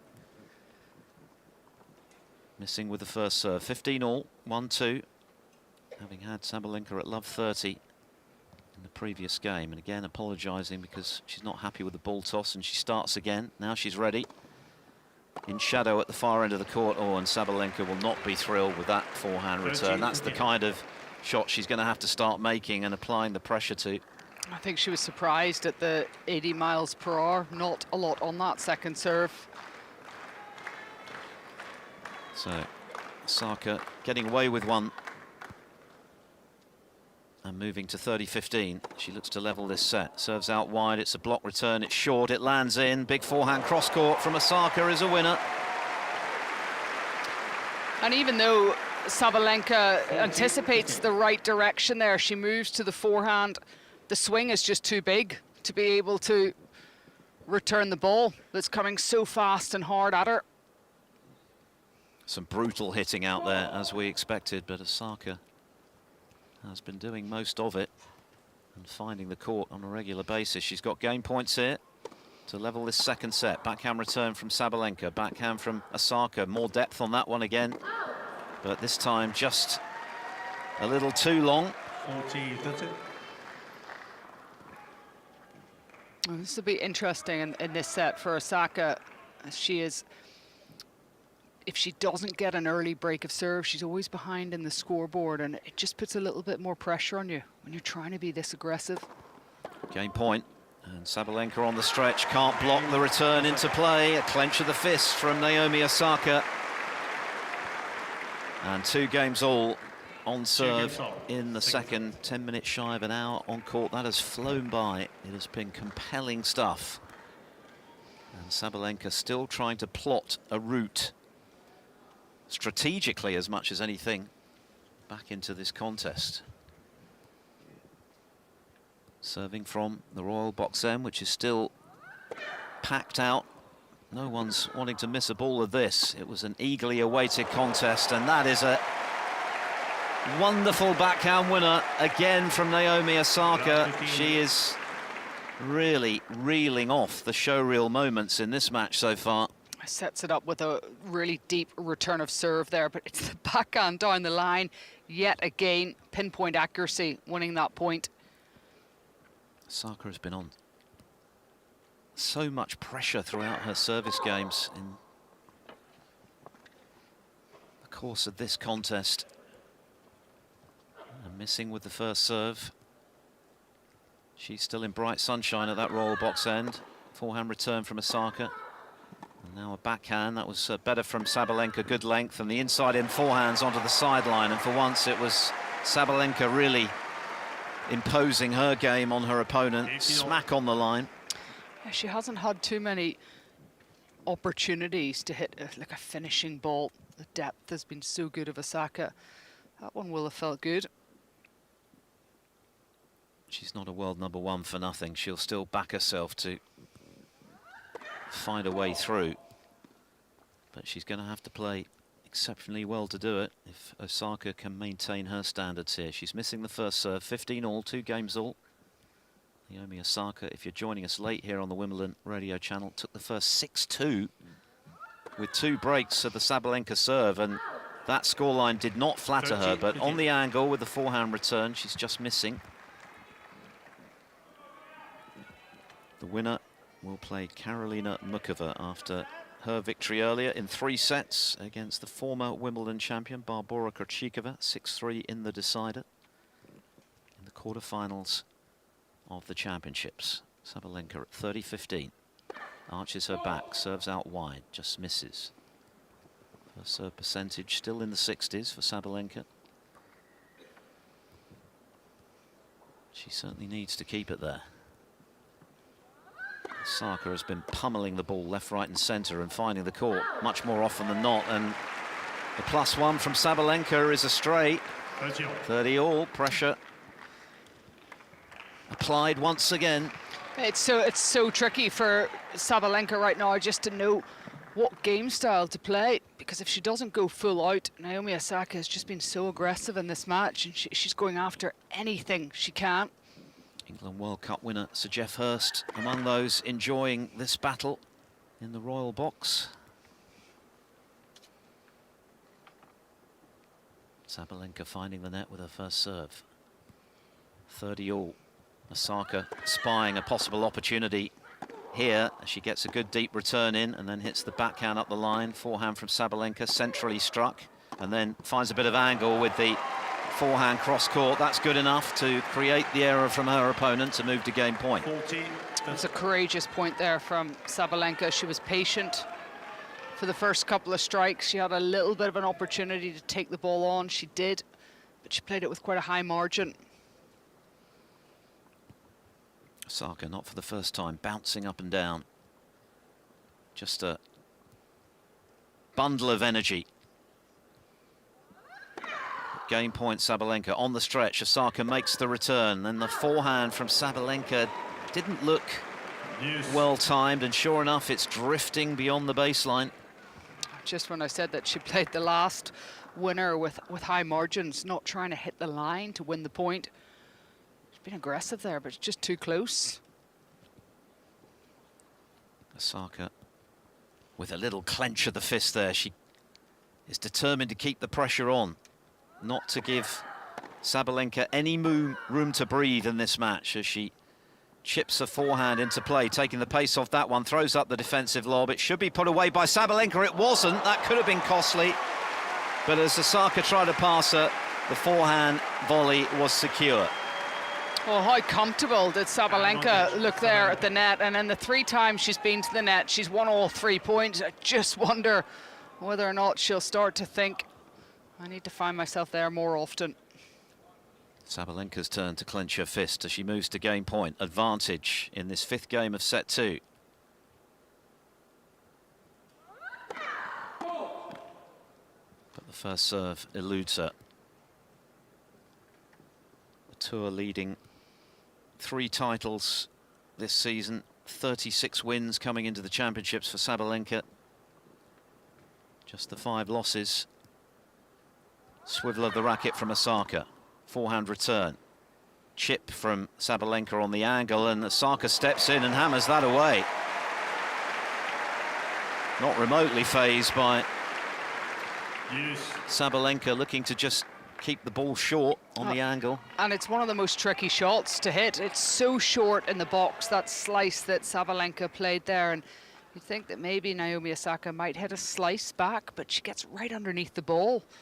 It's aggressive, wins the point. And takes it back to deuce. She had Sabalenka at love 30 in the Belarusian's first service game of this set, and she's keeping the pressure up, and that's a good return that's got Sabalenka on the stretch, and it's easy for Osaka to put away the winner, and Sabalenka gesticulating again because she's getting no let-up. She's being suffocated by the quality of her opponent right now, who moves to break point.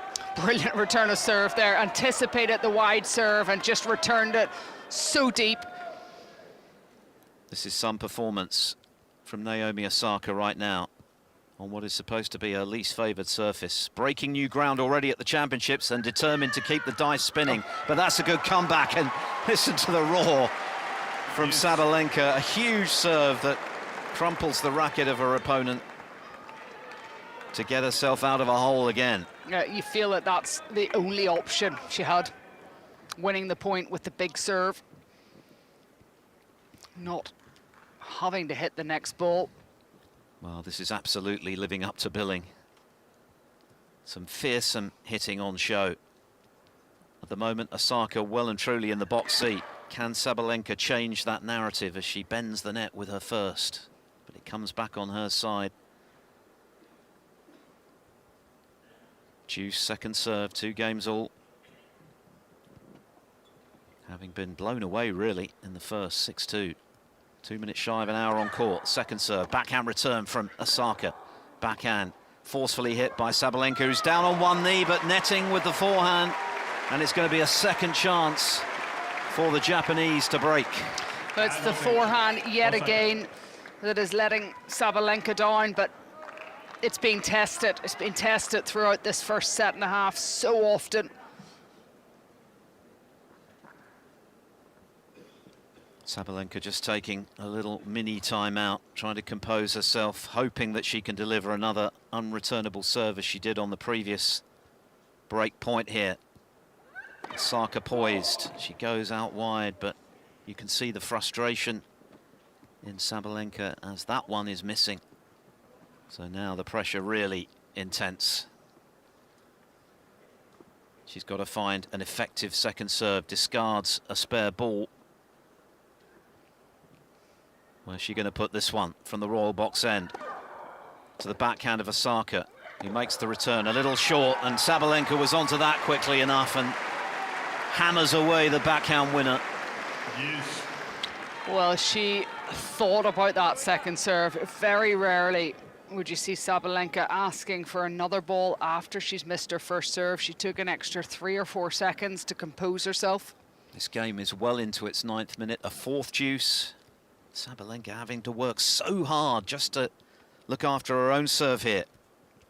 Osaka not letting up in the level she's producing this afternoon on the most iconic court in the world. Here's Osaka up the line, and that is a rare error from her on the backhand. Her eyes lit up, and Sabalenka very relieved to see that one find the net. Oh, we haven't seen errors from Osaka, and you just wonder, as these breakpoint opportunities come and go, will that put a little bit more stress through her body?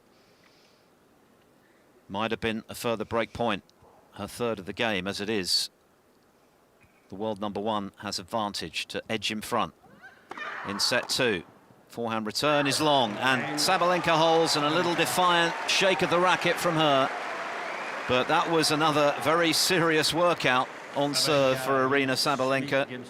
She's come through it in one piece, and she's 3-2 up in the second as the clock hits exactly an hour here on centre court. Osaka by a set, 6 games to 2. Gosh, that felt very important. Sabalenka saving 2 break points in that game, a break point in the previous game, and she edges ahead in the scoreboard again. And it's such a mental match, such a mental game, this game of tennis. And Osaka, who has just been so impressive throughout this, will she be walking to that change of ends? Will she be feeling additional stress because she wasn't able to take those opportunities? Or is she able to just put it behind her so quickly and move on? We will find out. We will indeed. But you've got to be so impressed with what Naomi Osaka has been able to bring to the court so far today. But the question remains, can she maintain those starry heights? Can Sabalenka find a way to impose her game? That's been the struggle for her so far. She's been largely following her opponent's lead, which is not something Sabalenka is used to. And remember, she's beaten Osaka on 3 occasions already this year, on hard court, on clay court. This is their first meeting on the grass, only their 5th in all. And at the moment, Osaka is besting it, but still much work to be done. 2-3 in the second, leading by a set. As the crowd just quietened down again. A real buzz around this court. They are absolutely lapping it up as Osaka comes up with a big serve that Sabalenka can't deal with. 15 love. From the royal box end, she serves down the tee, and then the backhand is a winner. Yet another one. 82% of points she wins when she delivers that first serve. She only lost 4 points when she hasn't.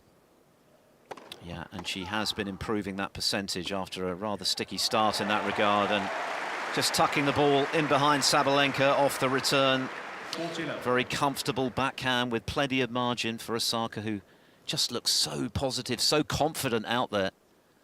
Thoroughly embracing this opportunity to reverse the recent trend against her opponent today and get just her second win over the Belarusian. Forehand up the line from Osaka. It was actually quite centrally struck, and then the backhand slice from Sabalenka. Good depth on that, and now plays the drop shot, but made an absolute hash of it. And turned away in disgust as that ball drops well wide of the court, and Osaka in a flash, in contrast to Sabalenka's service game, holding with supreme comfort. Yeah, that was a fantastic game there from Osaka. Just stood up out of the chair and just reset Sabalenka threw a little bit of variety into that last point, but it seems that no matter what comes to Osaka's racket, she is seeing it really the size of a football, not a tennis ball. It's some display. Osaka is a 4 times Grand Slam champion, but can't imagine she's played much better than this much often in her decorated career. The question remains, can she finish the job? Which is never a straightforward assignment when you're facing a world #1. But at the moment, Osaka has all the answers. A massive forehand up the line. Another winner from her, the 15th of the match to Sabalenka's 11. I think that forehand that she hit, every single person in this stadium knew that she was about to execute it down the line. She had so much time, but she makes it look so easy.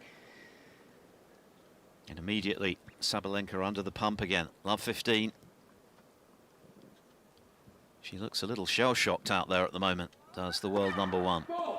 Looks for the big one out wide, but fails to connect. And Sabalenka's first serve percentage, in contrast to Osaka's, going in the wrong direction at the moment. She's now in the high 50s. She was in the mid-60s. And she needs those cheap points right now just to relieve a bit of pressure, because Osaka is holding with comfort and Sabalenka's having to work very hard to hang on to hers. That'll help. An off forehand winner to move to 15 all. Had a little bit of luck in that point there. Sabalenka, the forehand really was a bit of a mistime. And she was able then to get control of the point. But the reaction from Osaka yet again is so positive. Just goes right back to the next point, resets. 15 all, 3 games all second set. Of course, we've already lost the women's defending champion, Iga Swiatek. Could the world #1 be following the pole out of this tournament before the end of the first week of the championships?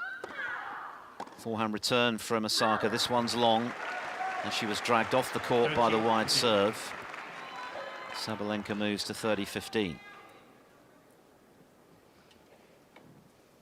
A reminder, the winner to play Karolina Mukova of Czechia, who defeated Barbora Krejcikova in the 3rd set, which means we've lost all of our previous winners in the women's draw.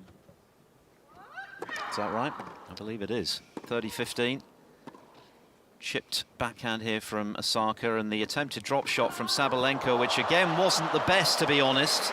And Osaka had the chance to punish her with the court gaping, but for once she misfires with the volley into the net. Again, it's Sabalenka's volleying game that gets her out of that point. Just able to come up with a really good reaction forehand volley. That surprised Osaka at the net. Sabalenka with a bit of breathing space for once on serve at 40-15. She looks to edge back in front in this set, and she will do that. Skewed return, and Osaka skips to her chair. Hasn't shown any trace of frustration at all so far, and she's had little cause to do so, but even when the odd point has gone against her, she's, as you mentioned, Claire, straight back in the zone, seemingly thoroughly enjoying herself out on court at the moment. Well, when you're playing against the world #1, you know that you can't afford to have any dips at all. At any moment, if she's going to come through this match, she's got to control her attitude. Naomi Osaka, there's certain things that you can't control. You can't control how your opponent plays, how they behave, but you can control yourself, and that is what so far in this match Naomi Osaka has ticked that box.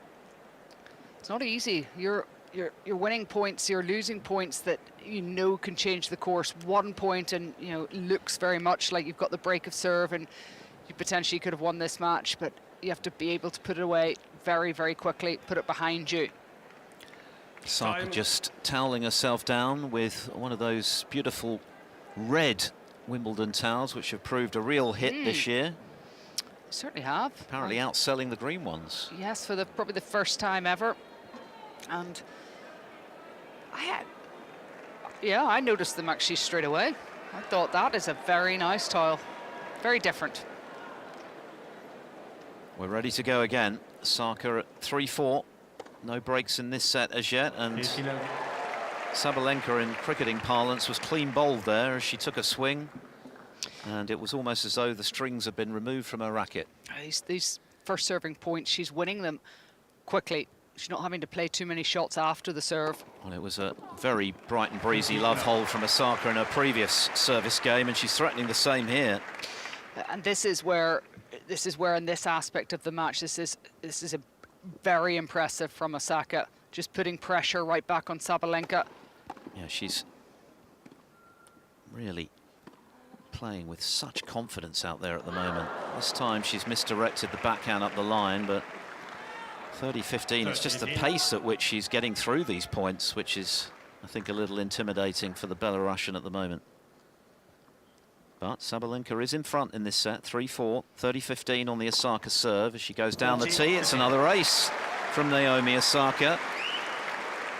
That is her 5th of the match. She's even out acing Sabalenka at the moment, who's got 3.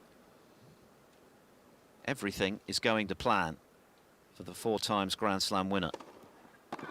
Forehand return for Sabalenka. Onto the line goes Osaka. Sabalenka throws up the defensive lob. It's long. And there goes another game in pretty quick time.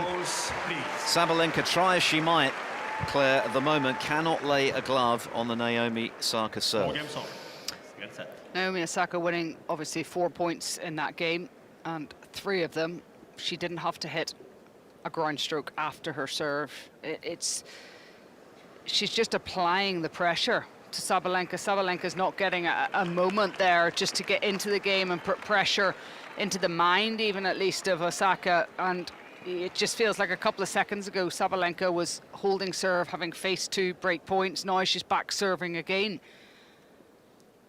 Well, we're getting to the sharp end of this set. This is where the pressure really intensifies, and Sabalenka knows that her room to maneuver is lessening by the point, having lost the first set.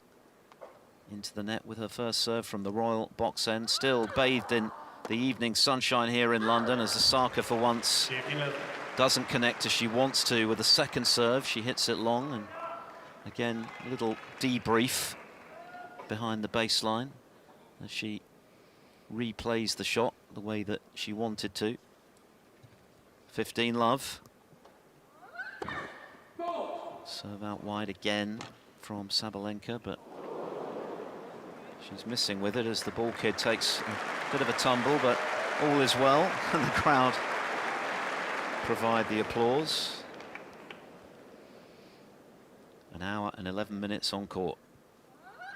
Sabalenka with the kicker out wide, and that's good enough. And for once, Osaka just looks a little miffed at missing that one, just standing still for a moment, looking at where the ball landed. Not to her liking. Sabalenka looking to move back in front here and force her opponent to serve to save this second set. That is a good serve into the body, and Osaka missing with the forehand return. This is a more comfortable game at the moment for the world number 1.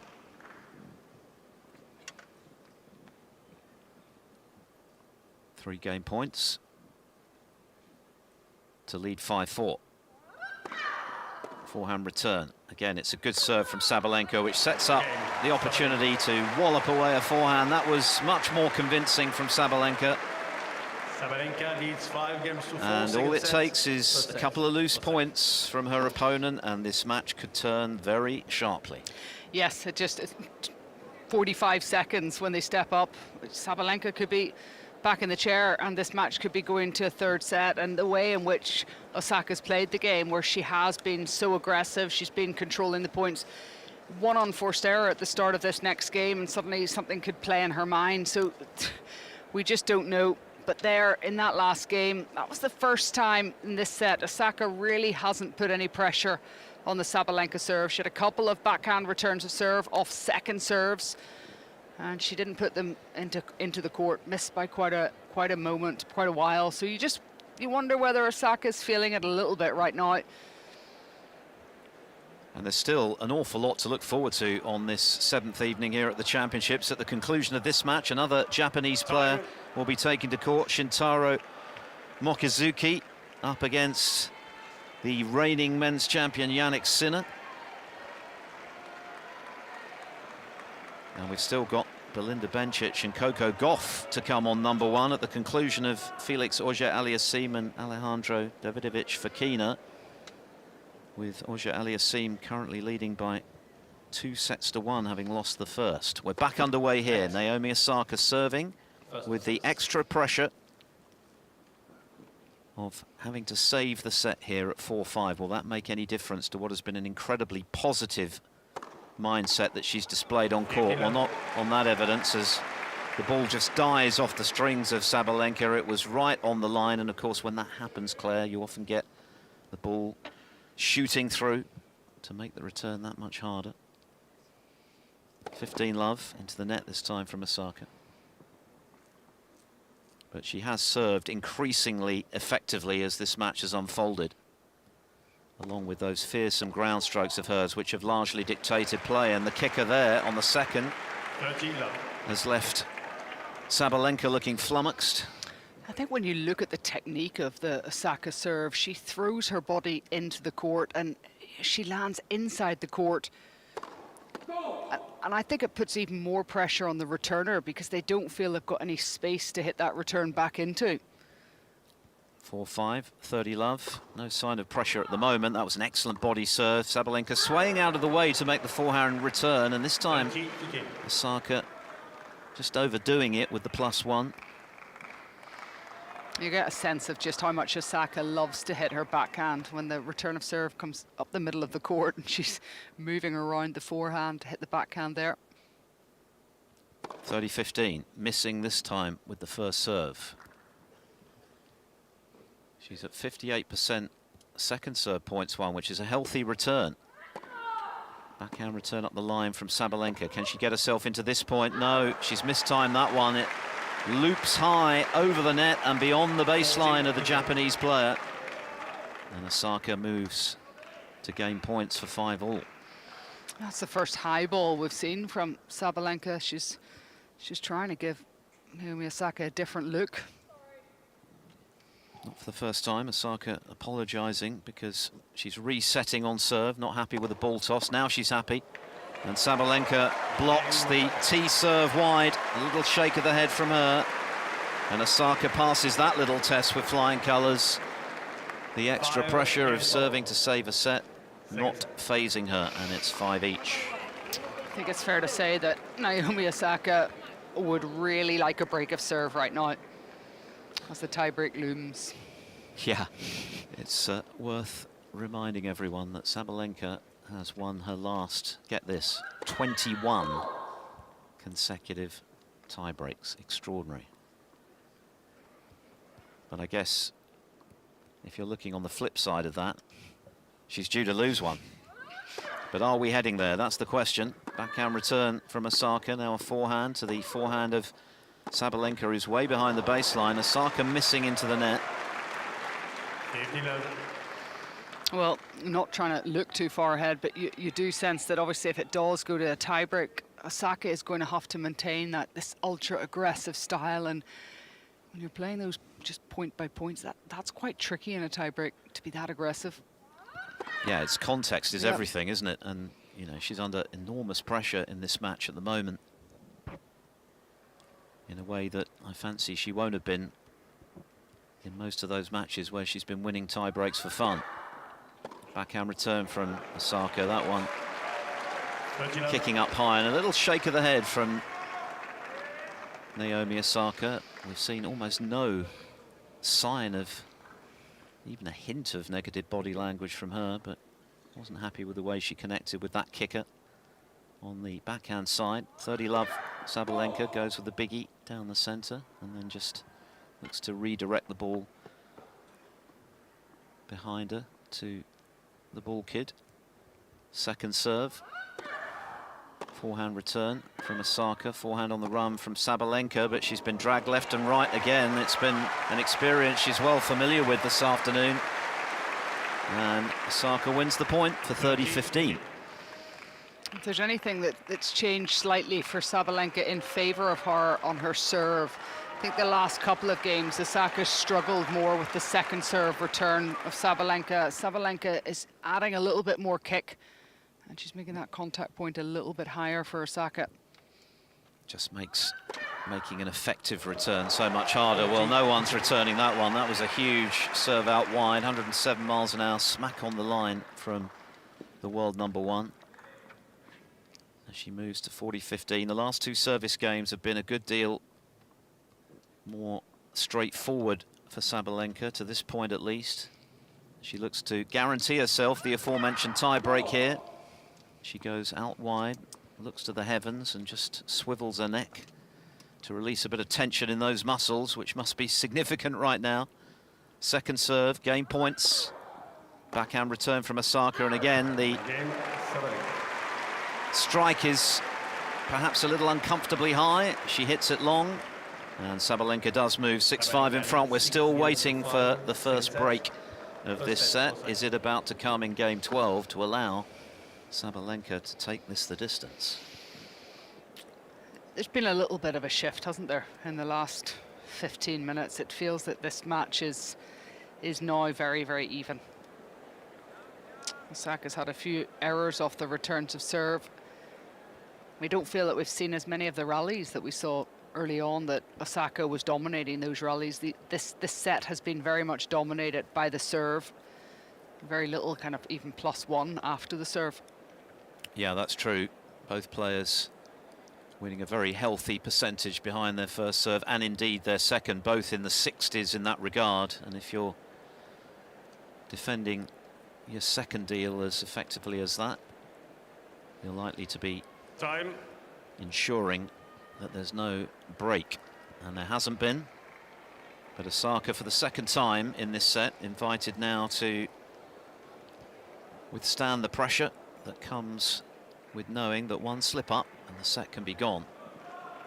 Having taken the first most comprehensively by 6-2, this second set, as Claire says, has been a rather different story so far. 5-6 from the far end. Osaka serves out wide and misses. Still sporting that white sun visor. Sabalenka without any headgear. Right up on the baseline, hoping to deliver a telling second serve return, but Osaka has that covered and hits a forehand up the line. Backhand cross-court from Sabalenka, and Osaka is long. And it's love 15.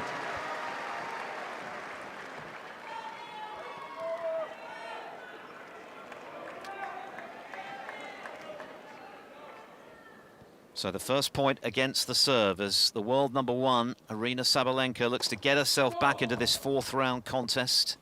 3 times semi-finalist the last time she's been here, Sabalenka. Osaka breaking new ground just to make the fourth round. And she's played brilliantly so far, outplaying Sabalenka comprehensively in set one. The second has been a lot tighter, and that groan from Sabalenka as she sees the backhand drift long. 15 all, 5-6. Are we heading for a tie-break? Sabalenka's record in that regard recently has been off the scale.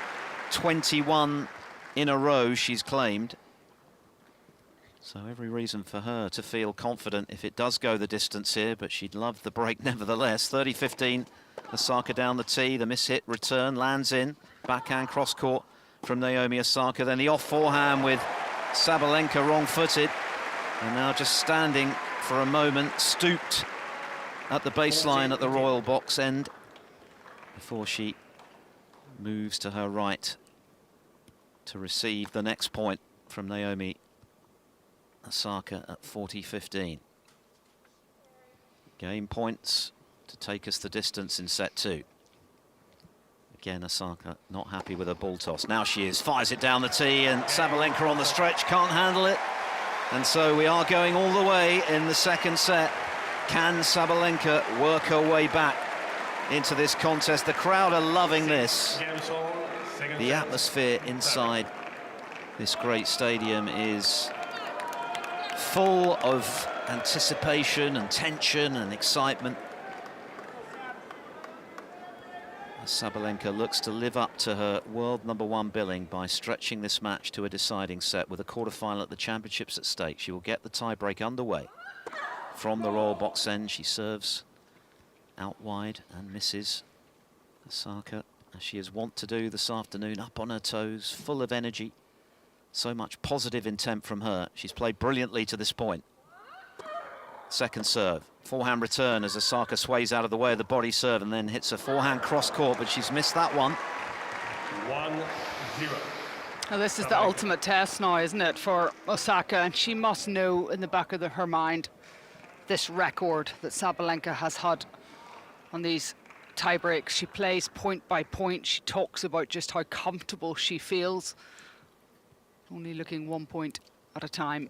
That said, the context this afternoon, rather different than many of those tie breaks she'd have contested. She's under the cosh. She's a set down to a player playing lights out tennis with a Wimbledon title at stake for whoever can move through to the last 8 here, as Osaka levels up at 1-1 and makes it 2-1 with an ace down the tee. And even in that department, she has bested her opponent this afternoon. That's her 7th to Sabalenka's 4. Well, if you're wavering at all mentally, emotionally, the first serve percentage is going to drop. You're going to make errors there, but on those first 2 service deliveries from Osaka, it's just perfection. 1-2. No mini breaks as yet in this pivotal tie-break. The Belarusian serves out wide. That's a good return on the angle from Osaka, and then Sabalenka's long, and she throws her hands up to the heavens because she knows that there is so little room to manoeuvre for her now if she is to keep her Wimbledon dream alive. Semi-finalist 12 months ago, losing to Anisimova.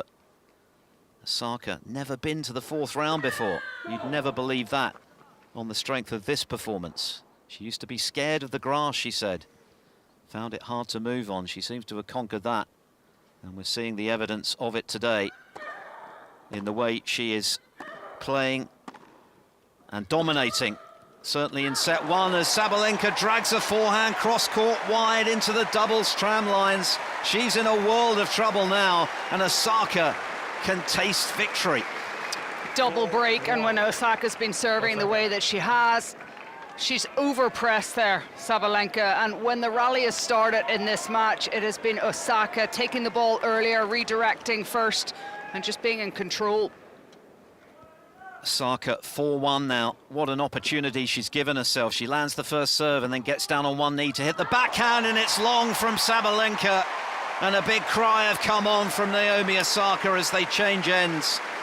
What an opportunity she's giving herself here at 5-1 in the tiebreak. Sabalenka with that extraordinary record in this format of the sport in the first to 7 points, but is that 21 winning streak in the tiebreak about to be ended by Naomi Osaka, who can scarcely have played many better matches than this in her entire career, even though she's a 4-time Grand Slam champion. Here on the grass at Wimbledon against the world #1, she is turning it on in style. 2 points away with a chance to bring up 5 match points here from the Royal Box End. Into the net she goes with the first. And the crowd hold their breath for a moment. Sabalenka, what has she got left in the tank? She's in desperate trouble here. Backhand return, forehand from Osaka, down the centre. Now a backhand cross-court, skims the net from Osaka. Slice from Sabalenka, she's on the run at the baseline. She plays the squash shot, and that is drifting long. And listen to the noise inside centre court for Naomi Osaka on the cusp of breaking brand new ground at the championships. An hour and 27 minutes, 5 match points for Naomi Osaka. Sabalenka serves out wide, it's an ace. 6-2. It's not over yet, just remember that record. Is there any way back for the world #1 here? Match point number 2. Forehand return from Osaka up the line. Backhand into the net from Arina Sabalenka. The world #1 has fallen here on centre court to surely the finest performance of Naomi Osaka's grass court career. Her first ever 4th round appearance has now become a first ever Wimbledon quarter-final appearance, and she has taken down the best in the world to achieve it. A magnificent performance from Naomi Osaka, a 4-time Grand Slam champion, back with a bang with her finest tennis to outgun, to outplay the world #1 on tennis's greatest stage. That was magnificent. And Naomi Osaka is now a serious contender to go on to lift the trophy. Aryna Sabalenka making a sharp exit, clearly very disappointed and surely stunned by the level of tennis from her opponent, who has gone through in straight sets, 6-2, 7-6. Wow. It was Sabalenka walking off the court there. You just got to put your just hats off to Naomi Osaka for that performance that she produced on centre court, and it's wonderful to see. We've been waiting for it for so long. You feel that with the game that she has, it is just so suited to this surface. But standing ovation, you don't get that too often. That was absolutely superb. And all smiles, and no wonder. She can scarcely have played better than that, and she's going to speak to Annabel Croft. Well, congratulations, Naomi. You can see you've had a standing ovation. That was such a special performance out here. You've beaten the top seed, the world #1.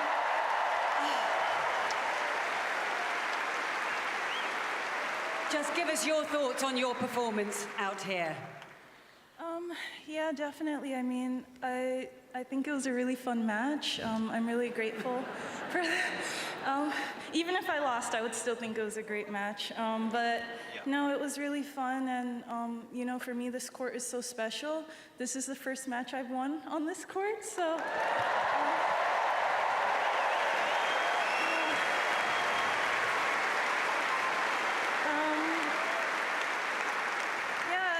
It means a lot, and thank you guys so much. I really appreciated the atmosphere, and my mom's over there. She's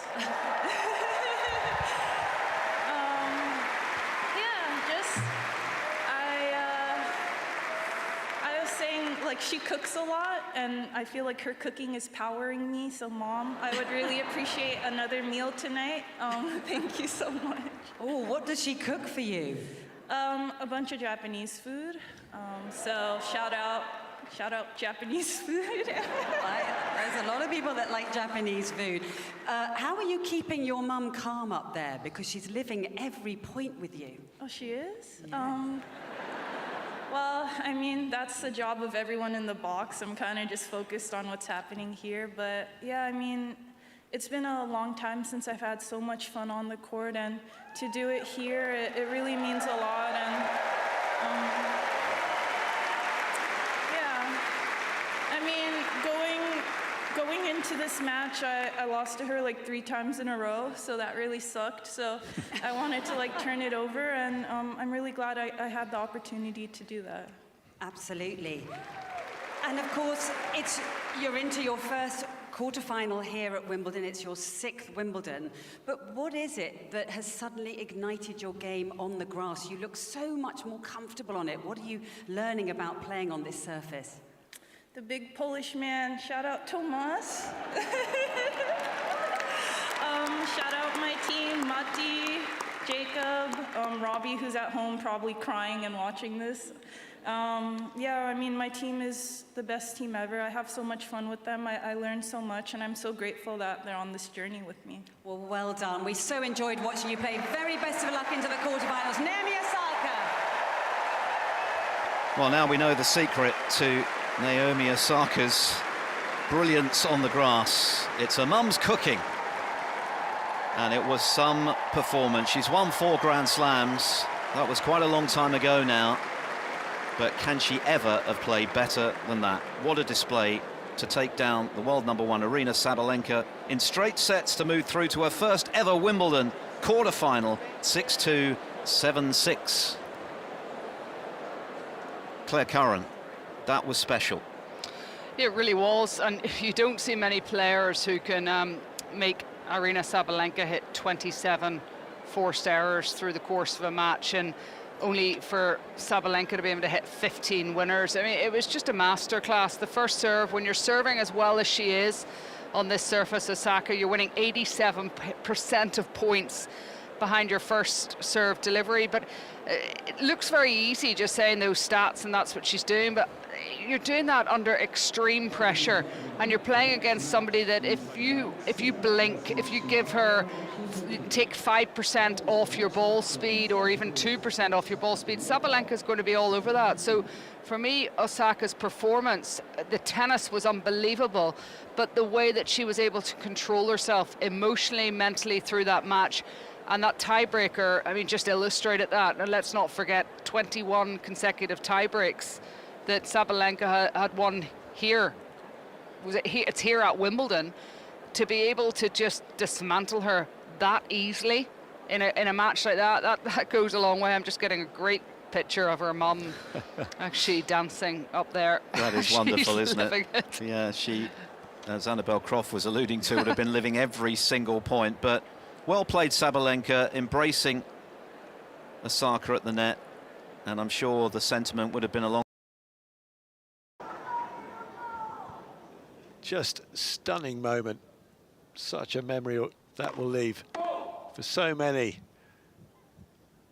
I've always felt that with his light hair, the look, he's a bit like Boris Becker of old, and the way he dived on the turf here at Wimbledon brought back memories of the mighty German champion. And the Spaniard has just won the game, and like Becker, he's kind of walking to his seat and waving his racket around, saying, come on, I want more of that support.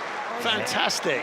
He is begging for that support, and they are willing to give it to him just after witnessing the sheer display of athleticism and will and just no dying in that point. Just remarkable that he did that, and maybe, just maybe, that's enough to lift his spirits, to ignite himself to get back into this match and maybe find that break. I mean, the effort to get up again to the net after he was pushed back. Then he dives to his left, cleanly in the air, puts the ball across to the right. You're thinking, well, Felix is there. He's just got to get it over the net. But he didn't.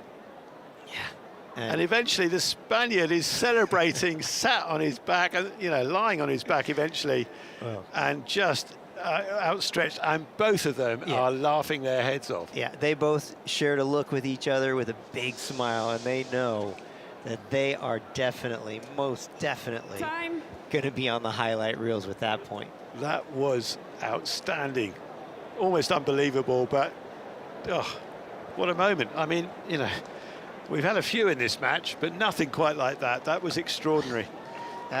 We don't see stuff like that hardly in any match. Yeah. It was just incredible.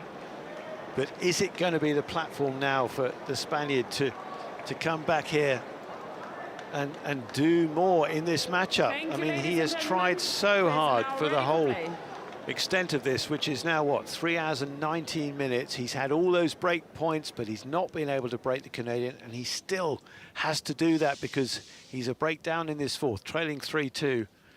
Auger Aliassime from the near end starts the next game. A serve, the block return. Waits for that to drop, and it's dropped long. Davidovich-Fokina just frustrated. Again, so frustrating when you're just trying to block the return back and you can't find the court.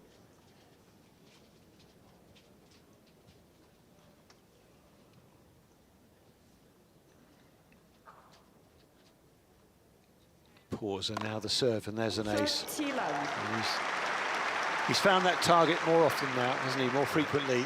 That is 19 aces now from the Canadian, 10 from the Spaniard. Yeah, 67% of those first serves landing, and he is starting to up the ace count.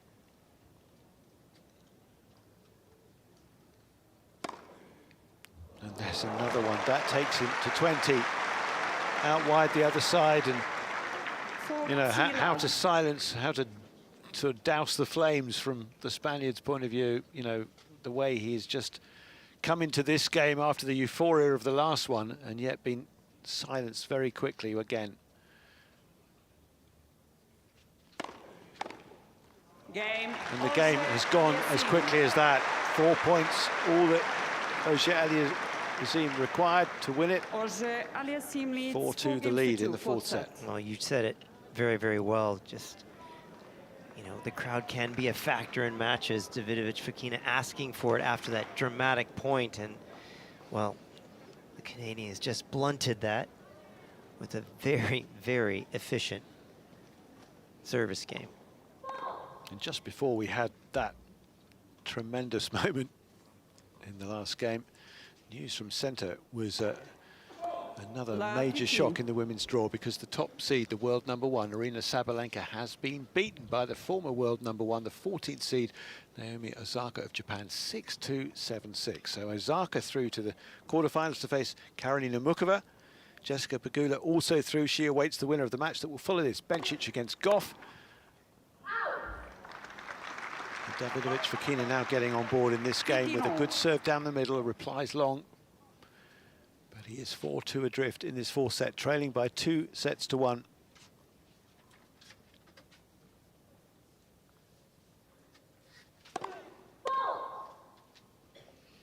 Fault on the first serve. Bit quick to take another ball, just waiting for the ball kid to get back to their mark. 400 reply in the net.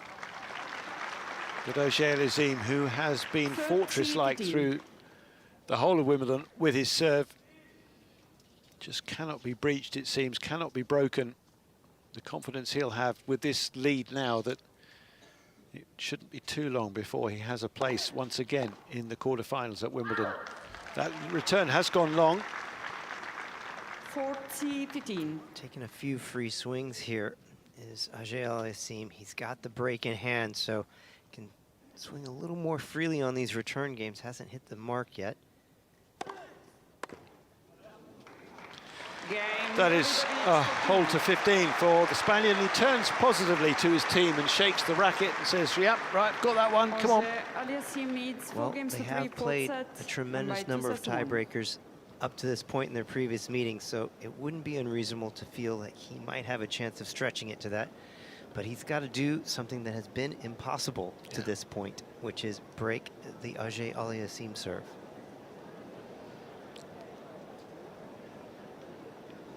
That's interesting. We're looking at a stat of return points, and the first serve return hit point for Davidovich-Fokina much closer, within 2 meters of the baseline. And the second serve, well, there's a mix where he's up closer. We talked about that earlier in the match, but the vast majority of them are from deep in the court, between 4 to 6 meters behind the baseline. Can he find the right positions from which to return in the next game, because he's running out of games to try and get the break back that he must do if he's to extend this contest into a 5th and final set, and indeed extend his winning run of matches. He's on a 7-match win streak. It's been the best of his career after the title run in Mallorca. 4 matches won there, 3 matches already won here.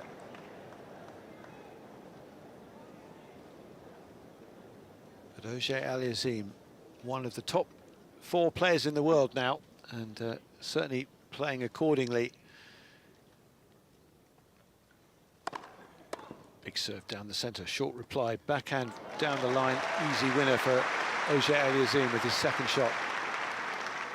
Good serve, +1. That one coming off the backhand side.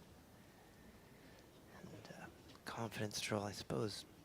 I would be feeling pretty confident if I hadn't dropped serve for an entire tournament.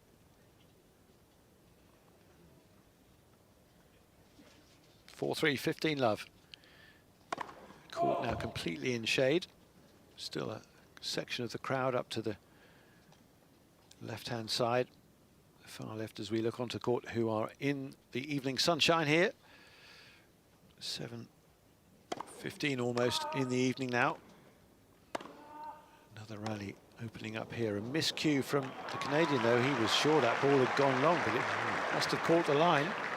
Well, he's looked at the umpire, but of course they did catch the back of the line. There's never going to be a dispute here. No. That would be an anomaly if that was the case between the electronic call and the graphic replay. 4-3, 15 all. Fourth set.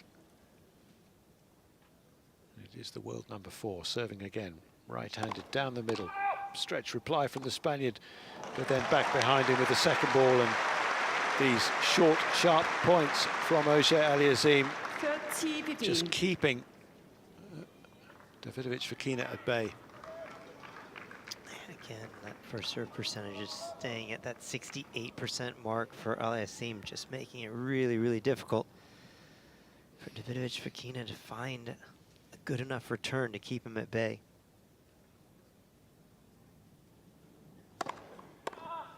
That return is going over the baseline. Hefty serve down the middle, 129 mile an hour. 40-15. And if he gets one more point here, then he'll need just one more hold to make certain. He might, of course, break again and take it that way, but overall, he is in charge of this, his own destiny in his own hands, it would seem.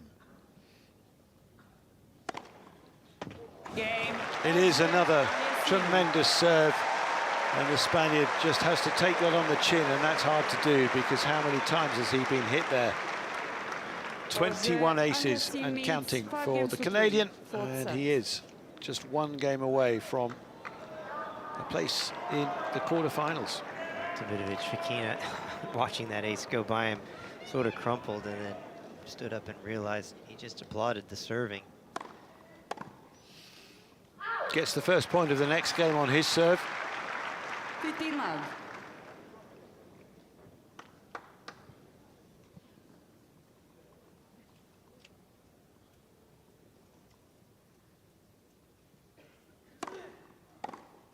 Return comes to the two-hander, and that's gone in the net from the Spaniard. 15 all. It's amazing how things shift. That backhand down the line was such a trusty weapon for Davidovich Fokina earlier in the match. That one betraying him. Let for service. Looks for a selection of balls again. And once again hits two away, keeps hold of one, but doesn't put another in his pocket. Serves this one centrally, comes back sharply to his backhand, he gets to it, but now he's under pressure on the forehand, and his opponent, the Canadian, is up at the net and then trying to pass him.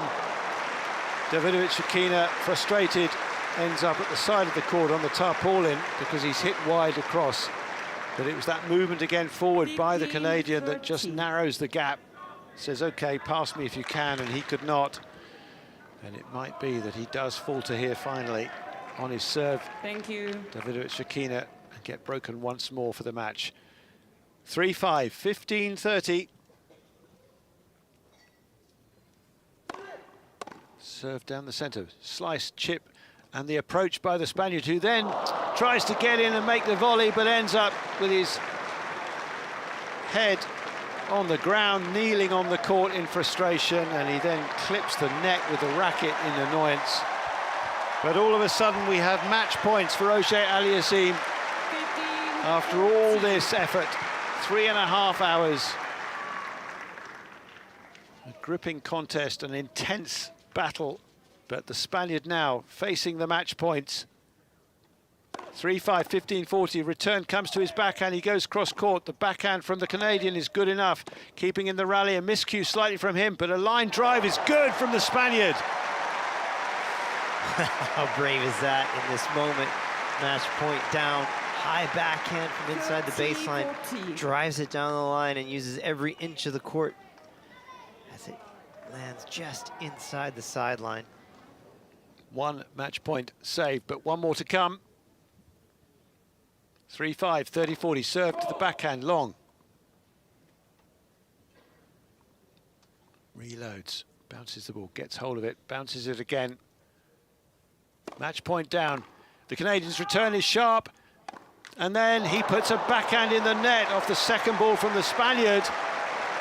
And somehow Davidovich Fokina still in the matchup. Now at deuce, 3-5. Yeah, Aliassime up on that backhand, chest high inside the court. Looked like it was all his to take. Just a little bit rushed, put it in the net. Good serve to the backhand, and then drives to the forehand side. Is off the net cord from the Canadian. Drop shot from Davidovich Fokina. Up goes the Canadian. He's missed that wide. It's gone into the tram lines. His little flick trying to get it past. Goes out of play, and Davidovich Fokina's got himself a game point here, clinging on. Well, he is hung tough in this game. And the crowd getting behind him now. You can hear them rising up. We want a little bit more of this.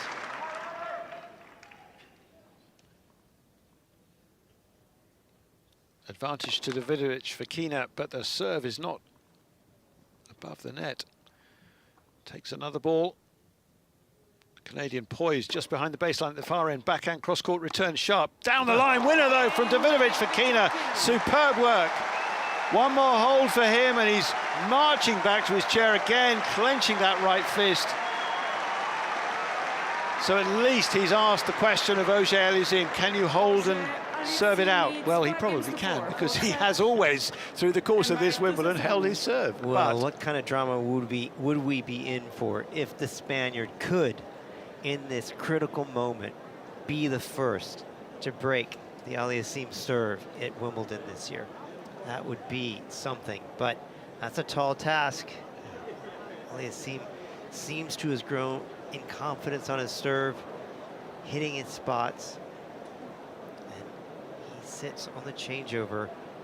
Probably wishes he could just serve it out right now. Yep, and he's taking in some more fluid and just drinking it all in now, using his red Wimbledon towel just to wipe his face down. Similar routine on the other side for Davidovich Fokina, who now rises from his chair first, goes past the Canadian by the umpire's chair as they change ends.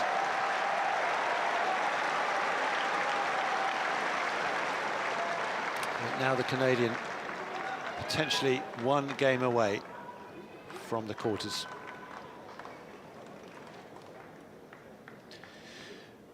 Just over the 3.5 hour mark, and finally he's got himself the chance to serve for the match.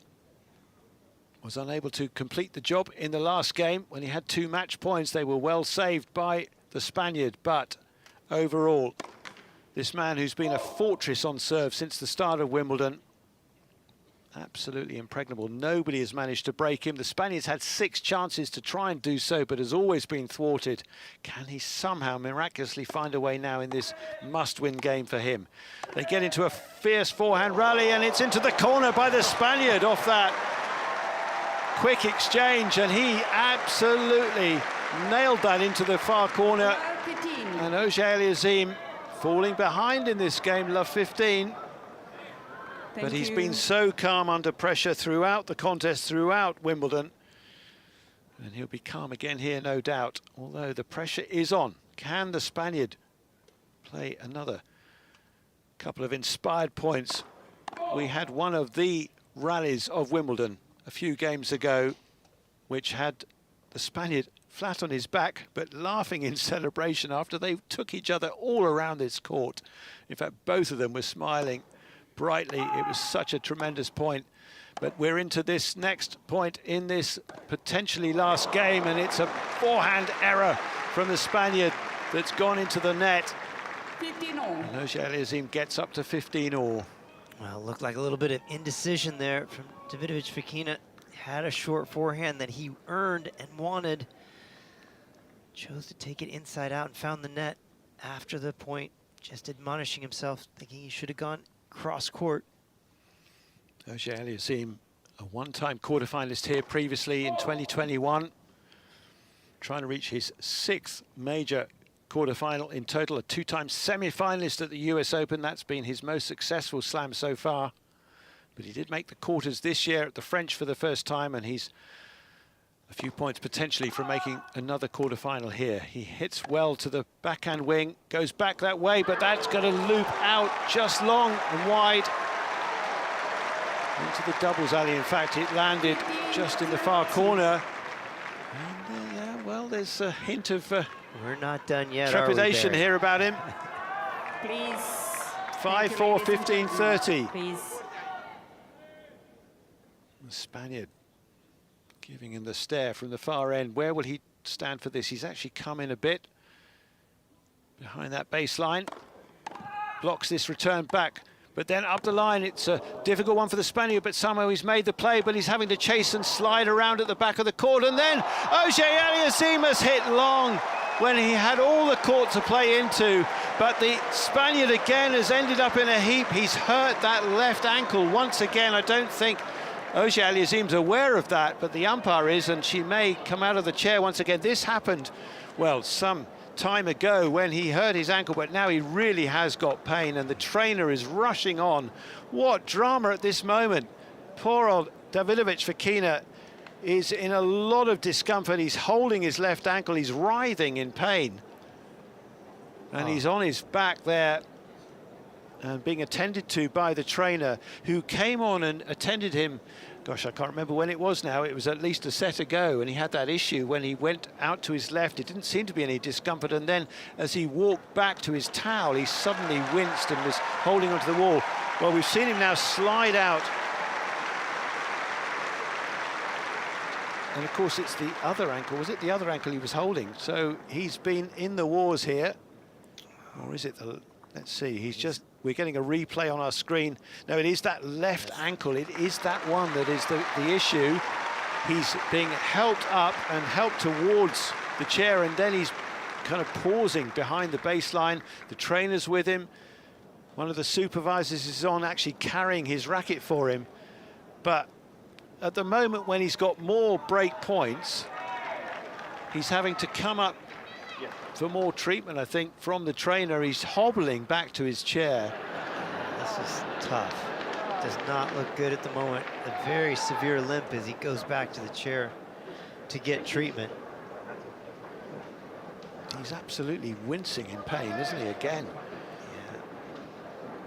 Yeah. Now the trainer is manipulating that left foot, ankle, sort of the Achilles, all of that, which he did before. And I think you were explaining to me earlier, you know, kind of compression on the foot, the way it moved. Well, in this instance, it looks like it was his left foot, which was the back foot as he slid. It was a very long slide across the court, and his foot got pressed in the other direction, and it actually got into an extended position, and that caused him to go down and writhe in pain. He grabbed it straight away, and he certainly looked like, well, he looked like a World Cup player that just been slide tackled, didn't he? He did. Just grabbing his ankle.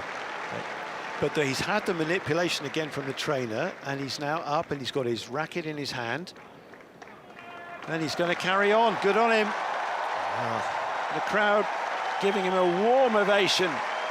And so they should, because he's played his heart out here, trying to find a way back. And of course, this moment, what a moment, because he's got break points on the Ojé Aliassime serve. The Canadians had to wait through all that, but we'll be serving here 5-4, 15-40. Hasn't been broken yet at Wimbledon. Is this going to be the moment when he is? Serves into the net. Second serve to come. All quiet. You could hear a pin drop. The serve now. And he's double faulted, and that is the break. The first time. Would you believe it? That Ojé Aliassime has lost his serve, and he's done it with a double fault. It's 5-all. That is absolutely remarkable. I mean, what have we not had in this match at this moment? I mean, to finally earn a couple more break points and injure your ankle, go down, have the trainer come out, and wow, I mean, credit to Davidovich Fokina. When he was walking to his chair, he had a severe limp. Yeah. Obviously, well, the trainer must have worked some wonders, because he came out bravely to come play the next point, tried to hop around a little bit, and didn't even have to strike a ball to earn the break. Jaw-dropping, really.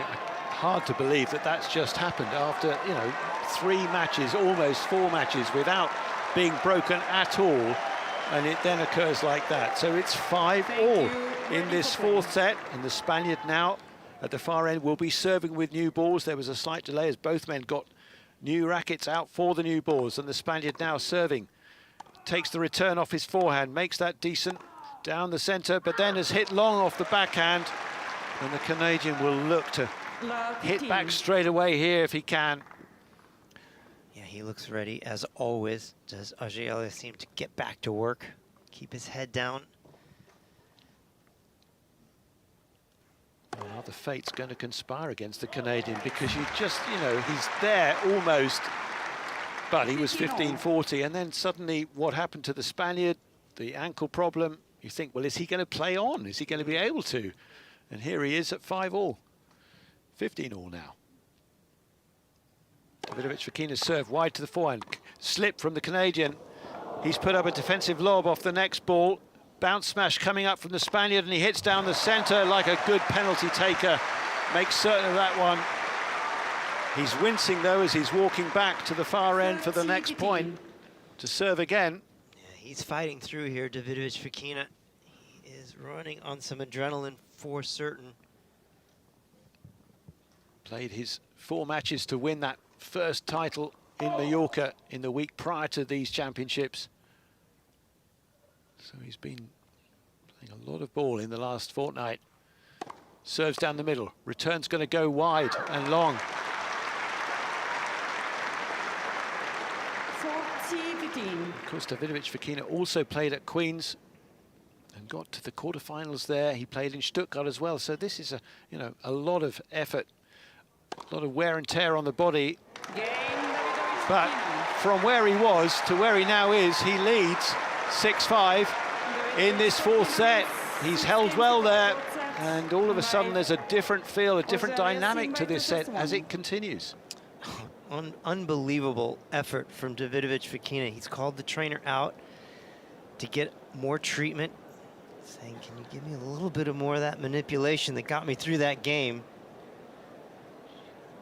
So getting some work on the ankle, going through ranges of motion, and it's a good sign, because these very movements that they did when he initially got injured were causing facial reactions. And now, while they're doing the mobility movements through the ankle, Davidovich-Fokina looks quite comfortable. He really does. And what is it going to do, to the Canadian? What will he be thinking now? He must have thought, I was all but there. He's had match points, but he's still out on the court, and now he's 5-6 down in this 4th set. Yeah, and it can be distracting. If you think your opponent has an injury, you start to think, well, you don't have the same clarity of thought. You might change the way that you play because you think, well, he can't move to his left or to his right. And so if that starts to sneak into the Aliassime mindset, it can be distracting. I don't think we expect this situation, but here we are, 3 hours and 44 minutes. The light lessening somewhat at this stage of the evening. Let for service. And the Canadian's first serve is a let from the far end. 5-6 now, serving to stay in the 4th set against the Spanish challenge to him, which is so significant. Davidovich-Fokina still managing to battle on here. It's another serve that's in the net, and remember the double fault that he served to lose his serve for the very first time in these championships in the last game. Second serve now is good. Backhand reply. Backhand into the corner from the Canadian. He's got space to work the forehand and does for a winner. Well, that was good movement from Davidovich-Fokina, but you could see he didn't want to go into that slide to his backhand. That's the movement that caused the issue when he did go down with the ankle. So slightly truncated movement from his natural instincts on that last point. 5-6, 15 love. Centrally directed serve, but not a good one. Canadian who was warned some time ago in the match for taking a bit too long between points on serve. But he's into this next one and then hits another forehand long. So his unforced error count is now up to 40, 37 from the Spaniard. But winners both of them have hit more winners than errors, so it's a sign of the quality that they have continued to maintain through this long, gripping battle in the round of 16. The winner, remember, to face Novak Djokovic in the quarterfinals. Djokovic reaching a 66th Grand Slam quarterfinal, incredible.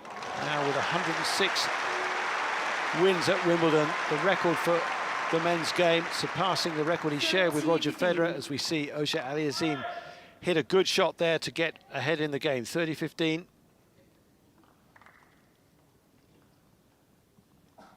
It's still a very sizable crowd around court one here, all wondering, as I'm sure you are, whether this might go into a deciding set.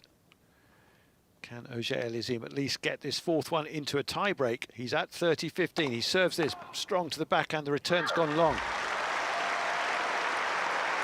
130-mile-an-hour serve out wide. That was pretty pacey and very well directed, very well landed into the corner of the box. He's up to 40-15.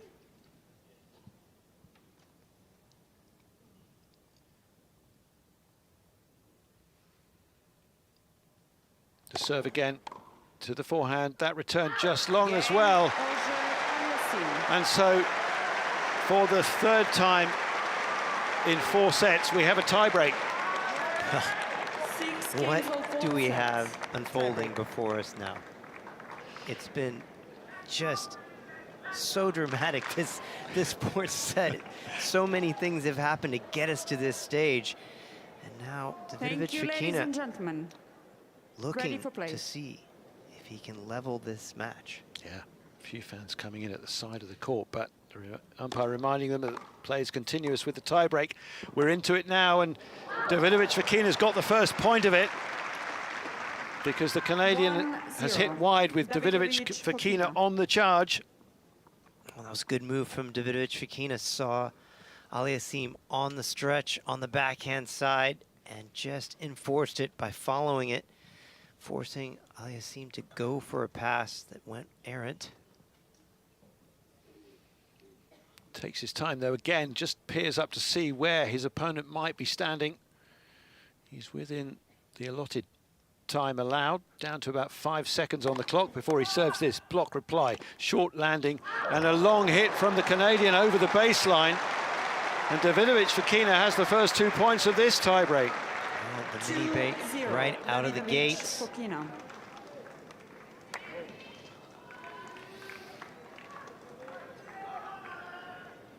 What we do know is that the final match on this court, when Bencic and Goff get out here, will be under the roof, closed. But might they close the roof if we get into a deciding set in this encounter? We'll find out in due course. I do think the light has gone somewhat at this stage, but on we go at the moment.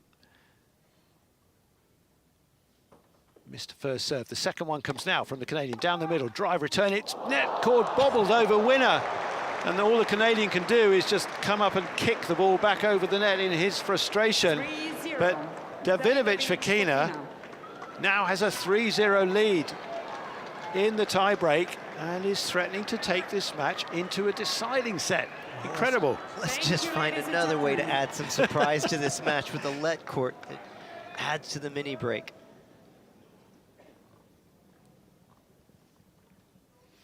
With his white bandana around his blonde hair, takes the return on the backhand and then gets another error from the Canadian, and you just think his mind at the moment is a little bit frazzled after all that's gone on, having been broken for the very first time in those very unusual circumstances with what happened just before it, and then he double faulted, and now he's 4-0 down in the tiebreak with the Spaniard got his tail up again.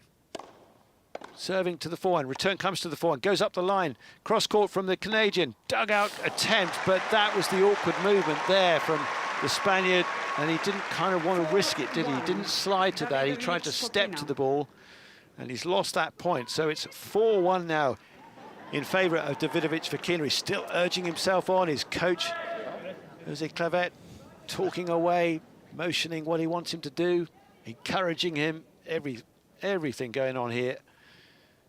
And we might yet get to a 5th set in this encounter. You think of the 5-setters yesterday, the one between Tiafoe and Bublik on this court, the one between Dimitrov and Berrettini on centre. Blocked reply. Mid-court, though, under pressure, forehand, but a volley very nicely made by the Canadian there. He has such great reactions around the net, and that time he covered what came at him up the line and put it across the court for the winner. Yeah, firm volley, looked very cool and collected there. He's going to need that if he wants to surge past Davidovich Fokina in this tiebreaker. He's got work to do. The change ends. So Auger-Aliassime coming down to the commentary box end, with Davidovich Fokina getting a big cheer as he strides towards the far end.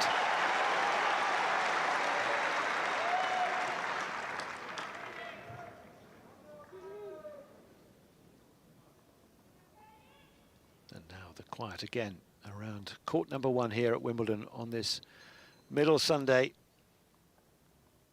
as the Canadian prepares to serve. 2-4 adrift in the tiebreak. He serves, trying to find another ace. He's had 21 in this match, but that wasn't another.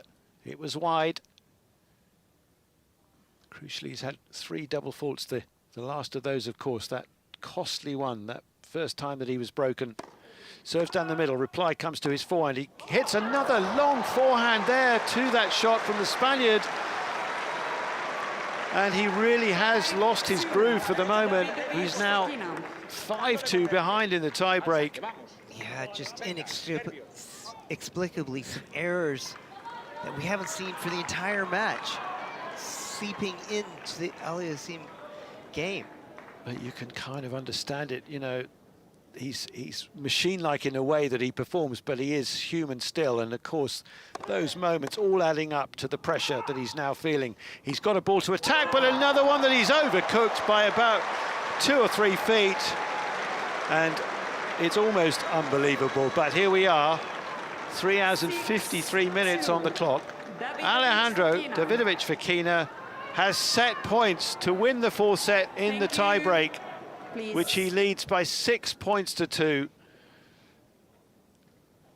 And he'll serve for it now from the far end, down the middle, backhand reply to his backhand. He goes cross-court, 2-hander from the Canadian, drive cross-court again from the Spaniard, waits for this, takes it cross-court. Both of them do, but that is out from Davidovich, sorry, from the Canadian. It is Davidovich Fokina, arms aloft, shaking them about, who's taken this match into a 5th and final set. Incredible scenes, but he's won the 4th set on a tiebreak, 7-2. Unbelievable, and the crowd is loving it. Many of them rising to their feet after Davidovich Fokina clinched that set. And what drama occurred in that set. I mean, Felix Auger-Aliassime had not lost a serve through the entire tournament. There had been 6 break points for Davidovich Fokina, and he couldn't convert on any of them. And then on the precipice, of winning the match with a break in hand, things started to come undone. So there we are, as they were right at the start, all square. We have 1 more set to decide it. They are 2 sets all here in the 4th round on court 1. I mean, 2 men just sat there now, kind of just taking it all in, and kind of, you know, you think, well, how, you know, what turns are we going to get next? But it is the Spaniard now who has managed to deal with the difficulties, that very painful issue with the foot, and yet, thanks to the trainer's manipulation of that foot again, it's kept him going. And how well he has gone to clinch that 4th set after all. Well, and that will certainly surge some adrenaline into this, additional adrenaline into his system. And it will be interesting to see now what a job Felix Auger-Aliassime has to do to right the ship now, because losing a set in that manner, being up a break in that 4th set, and then coming into the breaker, and he really, by his standards throughout this match, played quite a poor tiebreaker. Got away from a lot of errors and free gifts Final set. that he is not characteristically making. And so he's starting this 5th set and 5th and final set serving, and he wants to set the tone and get back to regular order. On we go. Almost 4 hours now in this match time, and it is Felix Auger-Aliassime serving from the far end, serving into the net to begin this decider. A 1-set shootout to determine who will go through to face Novak Djokovic in the quarterfinals of this year's Wimbledon. Backhand reply to the backhand side, sliding again, the Spaniard, but doesn't make a play on that ball. It's gone very long across the court and out.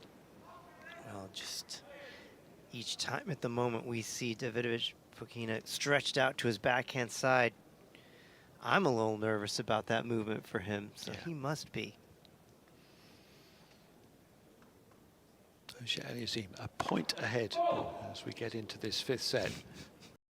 Suzuki, he's got to get that first serve percentage a little bit higher, only 41% first serve percentage, but he has won all of those first serve points. First serve lands safely. Sinner attempting the lob. Mochizuki's there to play the overhead, but Sinner's still alive in this rally. Then he tries to go past him. Mochizuki remains where he was and puts away the volley. Anticipation there, outstanding from Mochizuki. Mochizuki absolutely loves the cat and mouse points. Anytime he can get to the net, he's going to take advantage of it. He actually had a pretty high forehand volley, short cross, and Jannik Sinner had a passing shot. Mochizuki made a fake to put away the next volley. That's 30 love here for Mochizuki, the serve and volley, and Sinner will look for the lob, but it goes long. 40 love. Yeah, once again, a nice confident move forward there from Mochizuki, who is bidding to reach the quarterfinals at a Grand Slam for the first time in his career.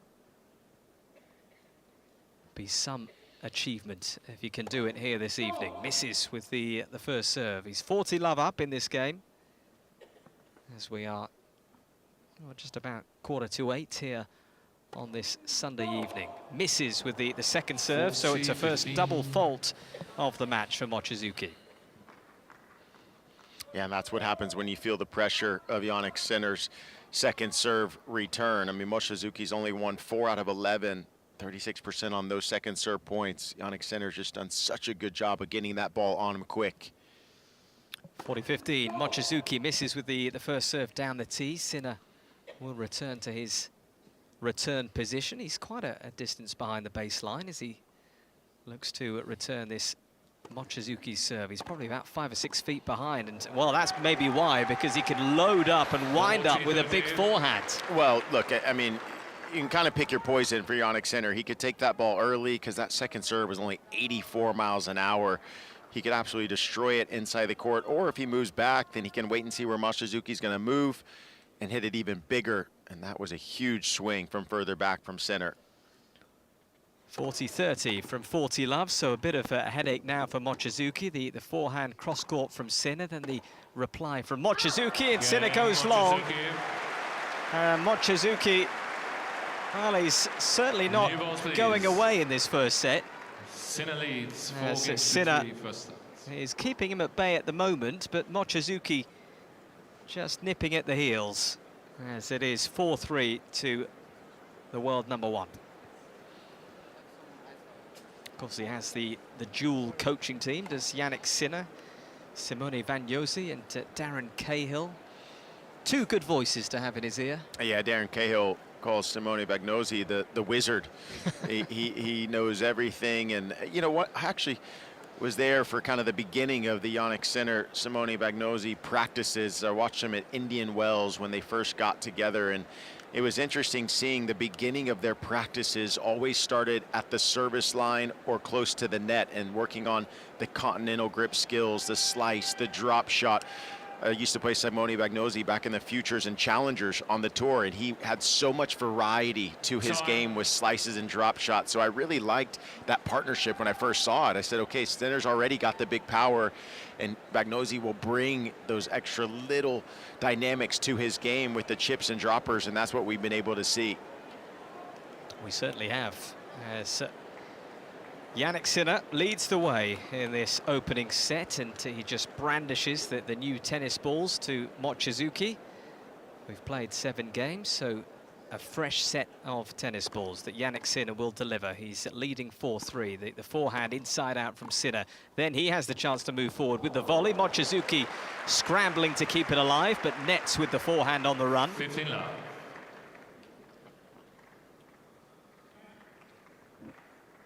Not too many empty seats all around centre court. After a long day of tennis, there's still a huge amount of appetite for this contest that just captures the imagination. As who knows, could the Japanese qualifier get the better of the world #1? Mochizuki with the forehand into the net. 30 love. 30 love here for Sinner.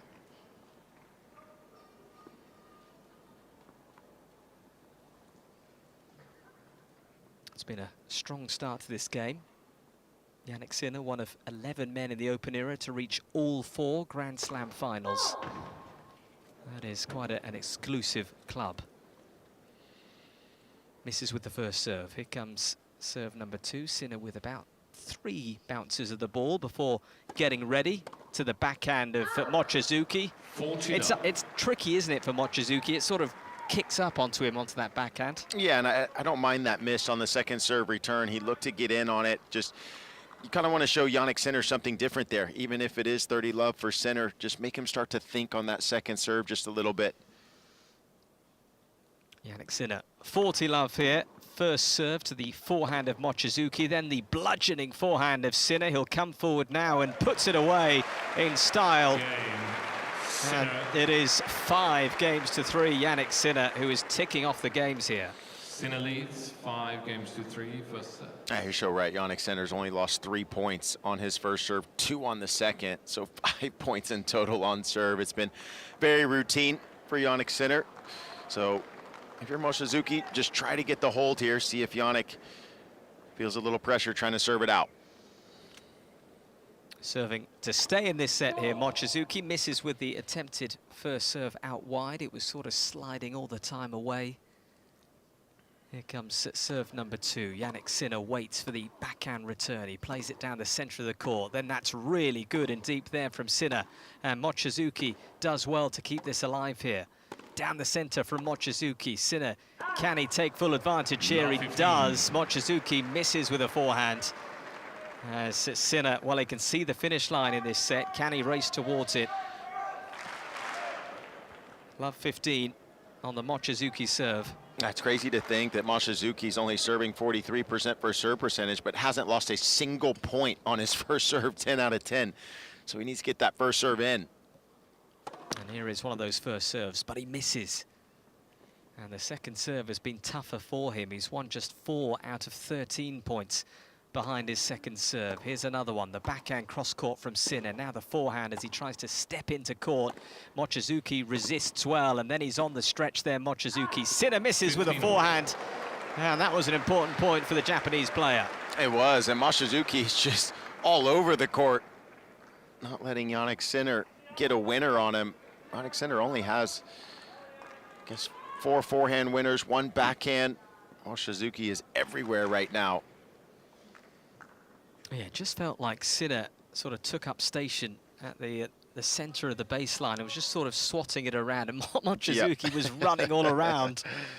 Like when you're playing with your little brother. As the half volley from Mochizuki. Cross-court from Sinner, and Mochizuki's there as he anticipates so well again. His tennis IQ is very high indeed. 30-15. He just knows the right place to be. Yeah, when he's at the net, I mean, it's an unbelievable ability to just read the racket from his opponent and make the move at the last minute. 30-15 here for Mochizuki to keep this set alive. He's playing well here up against the very best in the world. It's a let here, so he'll try again with this first serve. Like as Nick mentions, he's won 11 out of 11 points behind the first serve. There's another one, misses though. 32. That's the way it goes. As soon as we say he hasn't lost a point on his first serve, then of course he's going to lose one. But still 11 out of 12. You'll take that. Still needs to try to get this hole 30 all. Yeah, feeling the pressure perhaps here, Mochizuki. We've been playing just 32 minutes and Sinner trying to tie a bow on this set here. Mochizuki missing with that first serve. Here comes serve number 2. It is a double fault. It's the second double fault of the set for Mochizuki, and it brings up a set point for Sinner.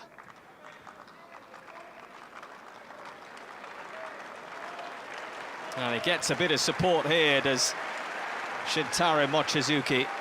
I'm sure many fans here have been following his progress, his story through the qualifiers. That terrific win against Rafael Hodar as the backhand from Sinner. Then the forehand down the centre of the court, bouncing up and awkward there for Mochizuki, who nets with his forehands.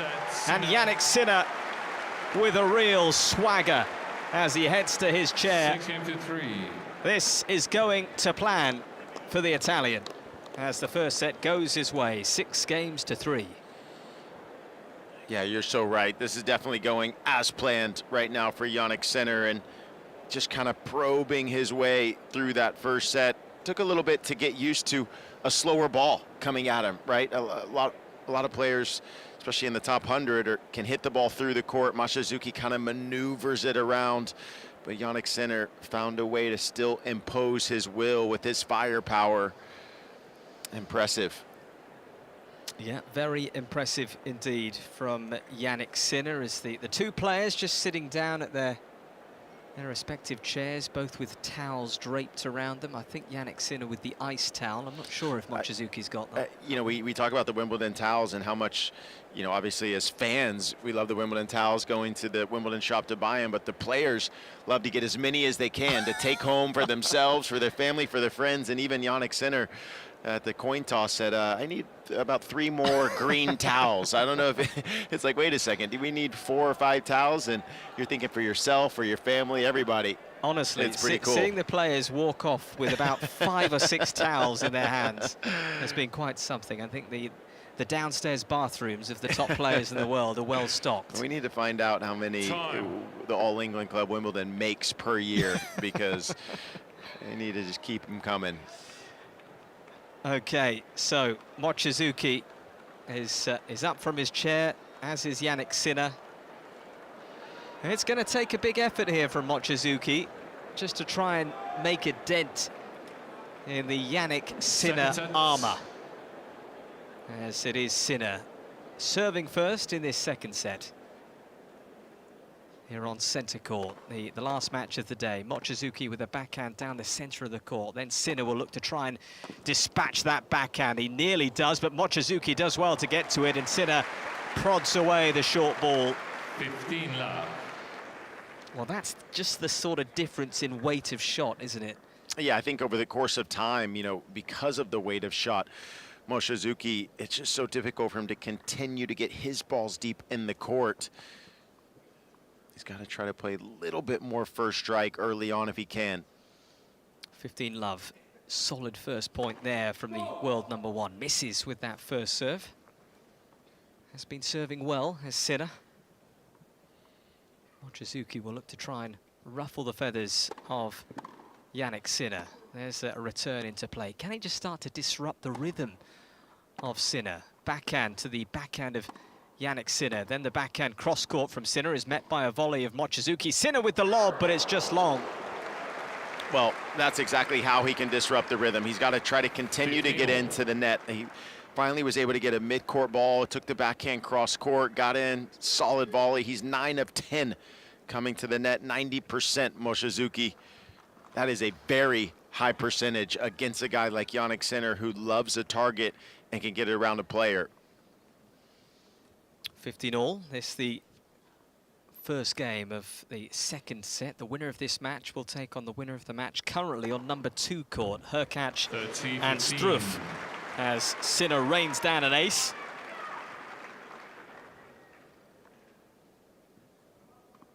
Yeah, Hubert Hurkacz and Jan Lennard Struff. It's a close match over there as well. We've seen a lot of close matches today. There's that one into a fourth set between the Polish player and the German. Sinner with an excellent serve down the tee, but Mochizuki with a really good return.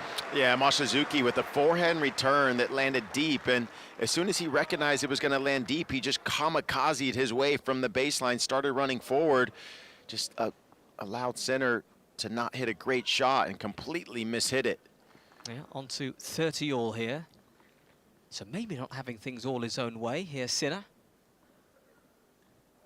Few more bounces of the ball this time, but he's ready now. That rocking motion, the first serve into the backhand of Mochizuki, who nets, and he sort of, well, gestures in frustration, does Mochizuki, who's a very calm demeanor out there on court, but clearly feeling frustrated. Yeah, well, he knows he's not going to have many chances, right? And when it's 30 all there, serve right on his backhand, he's saying, I got to make that return. 40-30 here for the Italian. First serve misses down the tee. Jannik Sinner, who has achieved so much already in the game at the age of 24. Frightening to think where he will go as the backhand is down the line from Mochizuki. Attempted cross-court forehand from Sinner, who's just slipped at the back of the court. Yes. And was just sort of feeling one of his shoes. He's still just sorting it out there. Oh, you just get a bit twitchy, don't you, when you see a player slip and slide a bit. Seems to be okay. On to juice we go. Mochizuki just a year younger than Sinner, 23 years of age, world number 151. The serve is perfect from Sinner. Yeah, an out wide serve, short in the box. So key on grass. If you can get it halfway up the box, sliding away from the opponent. Mochizuki had no chance on that one. Wonderful placement from Sinner. Here comes the first serve. It is advantage here for the Italian. A let on the way through. We'll look to reload here. Gets a couple more tennis balls from the nearest ball boy.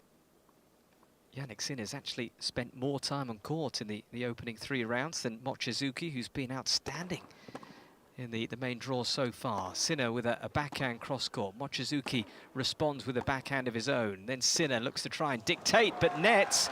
We're back to juice here. Yeah, the counter-punching ability from Mochizuki is just so impressive, and you can see why he's been able to win 6 matches here at Wimbledon already, the 3 in qualies, 3 in main. He just makes you play one more ball and can frustrate you. Yeah, coming into this 4th round, Sinner had played 8 hours and 16 minutes in his first 3 matches. Mochizuki, an hour less. Really helps the very quick first round he had against Max Basing. 6-3, 6-love, 6-love. Mochizuki was swift there as the backhand cross-court. And Jannik Sinner will look to try and get forward here. It's a volley from Sinner into the net, and Mochizuki does have a break point. Yeah, and you almost feel like Mochizuki's starting to get a better feel of Jannik Sinner's pace now a little bit, and that approach shot didn't really have enough on it. It kind of went more towards the center. Mochizuki is able to find a little opening down the line. Jannik Sinner pinched the middle too quickly. Well, he wasn't able to take the break point he looked at in the first set, Mochizuki. Now he's got another one here. And Mochizuki, this is a huge opportunity for the Japanese qualifier. First serve down the tee from Sinner. It's too good, and Mochizuki goes wide with the stretching forehand. Well, Darren Cahill and Simone Bagnozzi up on their feet after that serve, because that was a break point for Mochizuki. They know how important every single game is here. You don't want to give the Japanese player any thought that he's in this.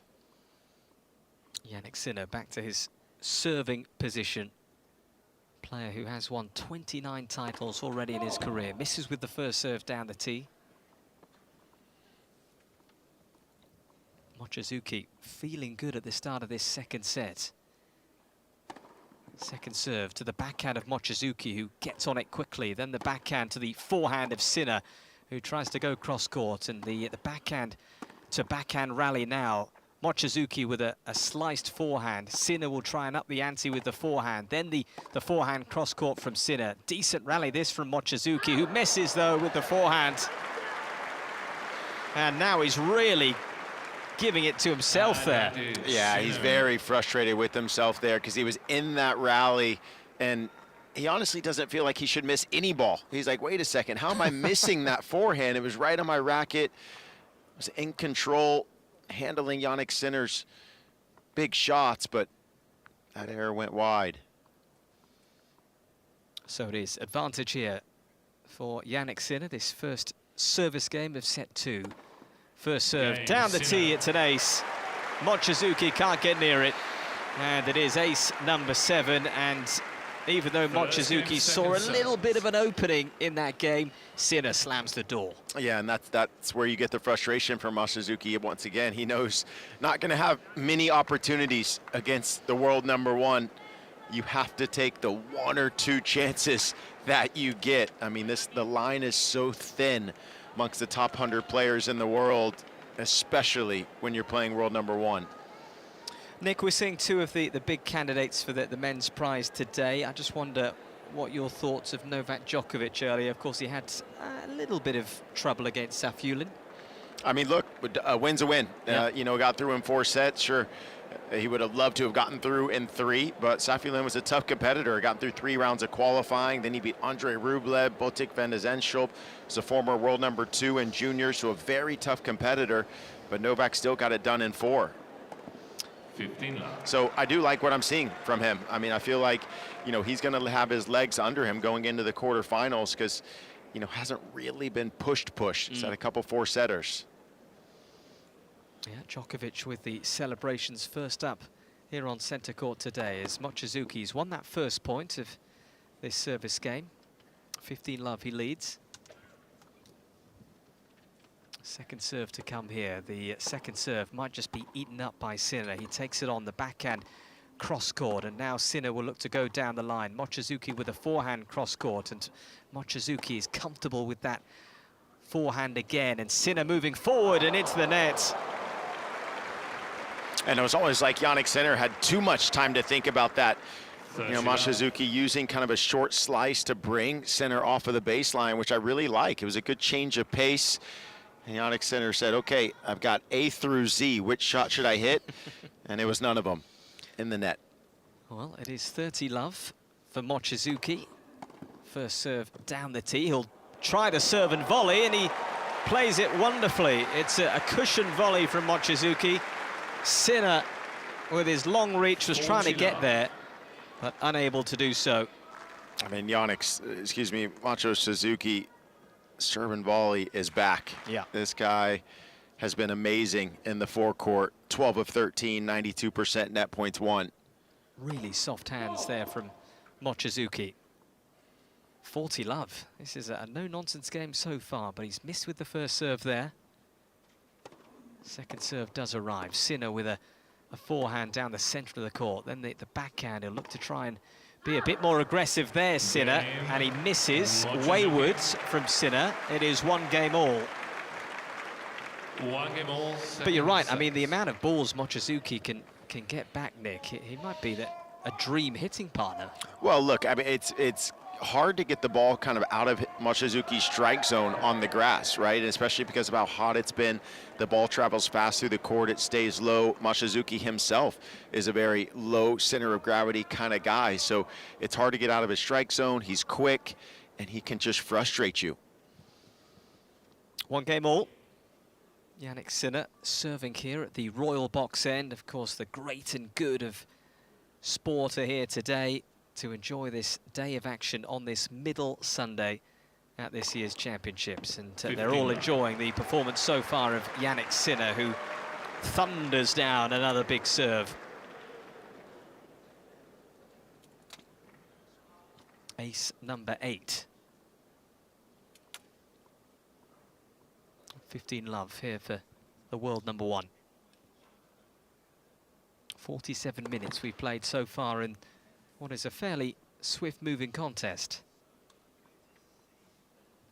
First serve into the net, so the second serve we await here on centre court. The backhand from Mochizuki takes it early, and now he's playing the forehand. That was a good chance. Just missed it down the line.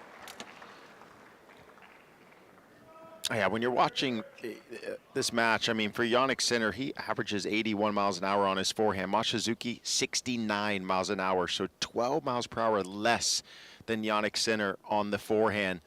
That's just sheer firepower from the Italian.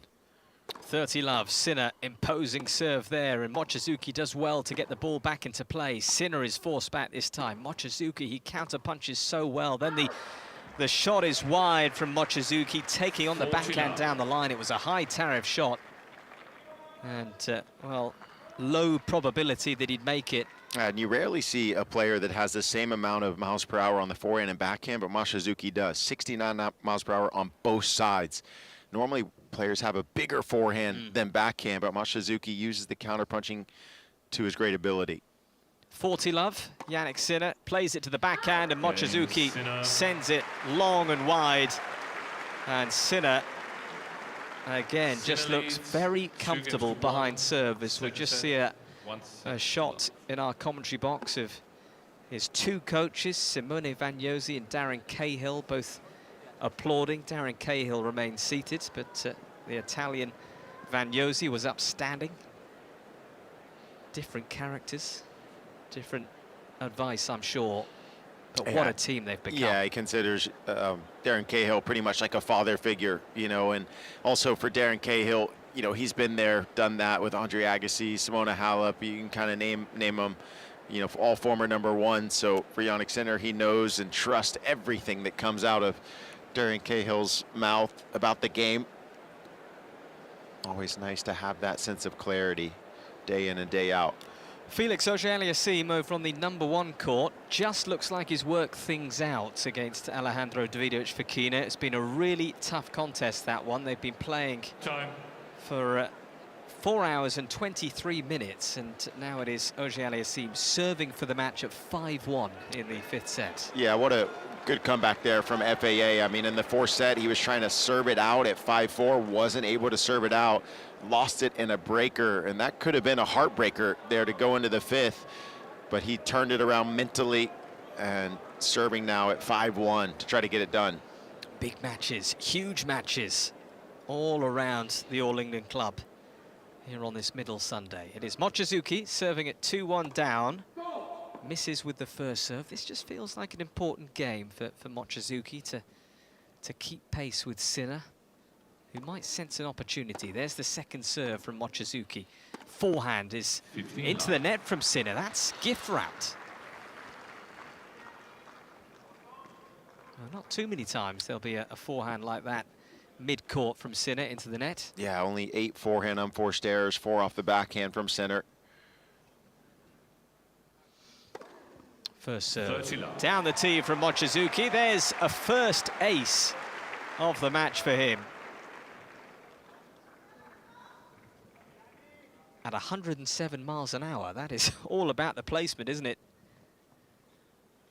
That will certainly do the trick, as there are plenty of Japanese fans here on centre court. Just saw a couple waving a small Japanese flag as the second serve arrives from Mochizuki, and wayward forehand there from Sinner. Misses comfortably.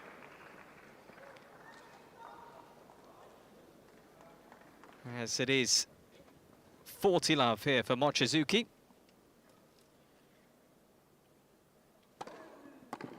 And the backhand into the net from Sinner. Mochizuki taking care of that game. Well, that really was efficient. 2 games all. And a service hold to love. That will be very pleasing indeed for Mochizuki. I'm just impressed by his demeanour, the way he acts out there on court. He looks a calm guy.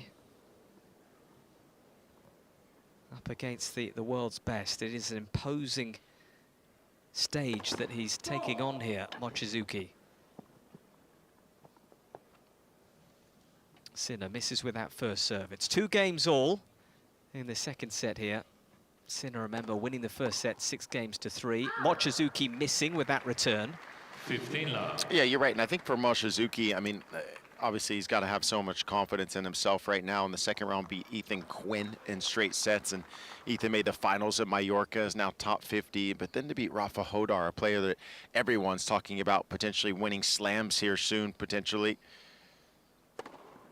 First serve from Sinner is met by a return that's good quality from Mochizuki. Forehand down the center of the court from the Japanese player. It's Sinner nets that one.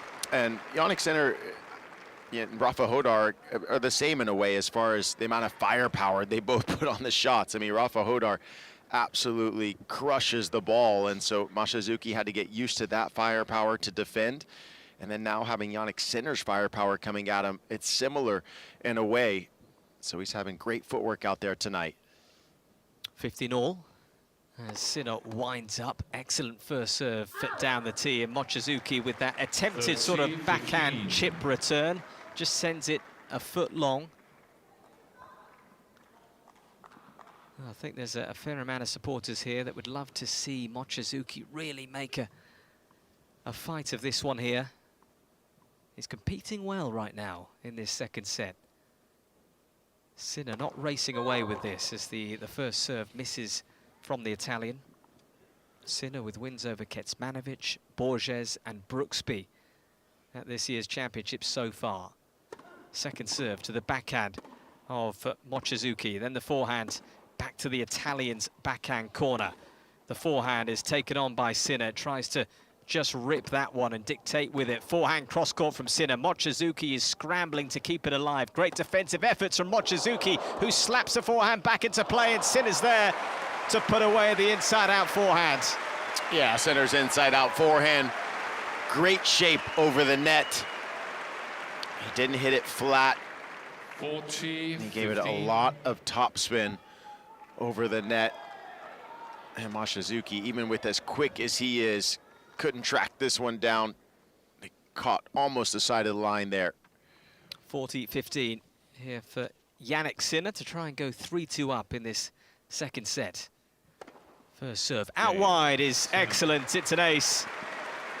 Mochizuki just having a word with the umpire. I just wonder if he thinks it was a let, but he's asking the question.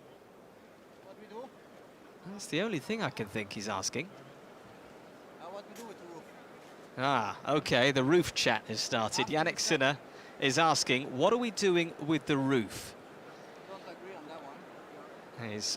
Yeah, and Jannik Sinner is saying, is this going to be after this first set? And I think the chair umpire said yes, and Jannik Sinner said, I don't agree, to be honest. And what time are we at? 8:17. This is about the time that they've been closing the roof, right? Close to... I think it's been close between 8:30 and 9. Yeah, sort 8:30 and 9. That sort of time. So you'd think... that would be about after this second set, yes, right? You'd think that that would be tracking for after the second set. So I think Jannik Sinner, he's probably desperate to just roll through this. Right. I think he's thinking, okay, let's not do the roof and let's see if I can get this thing done in 45 minutes. Exactly.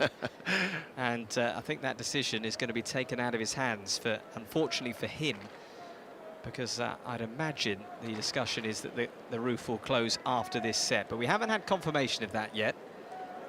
But, of course, if you haven't been with us for the coverage, it sort of is a 10 to 15 minute process all told. And the players then have a little bit of a warm-up again if they want it.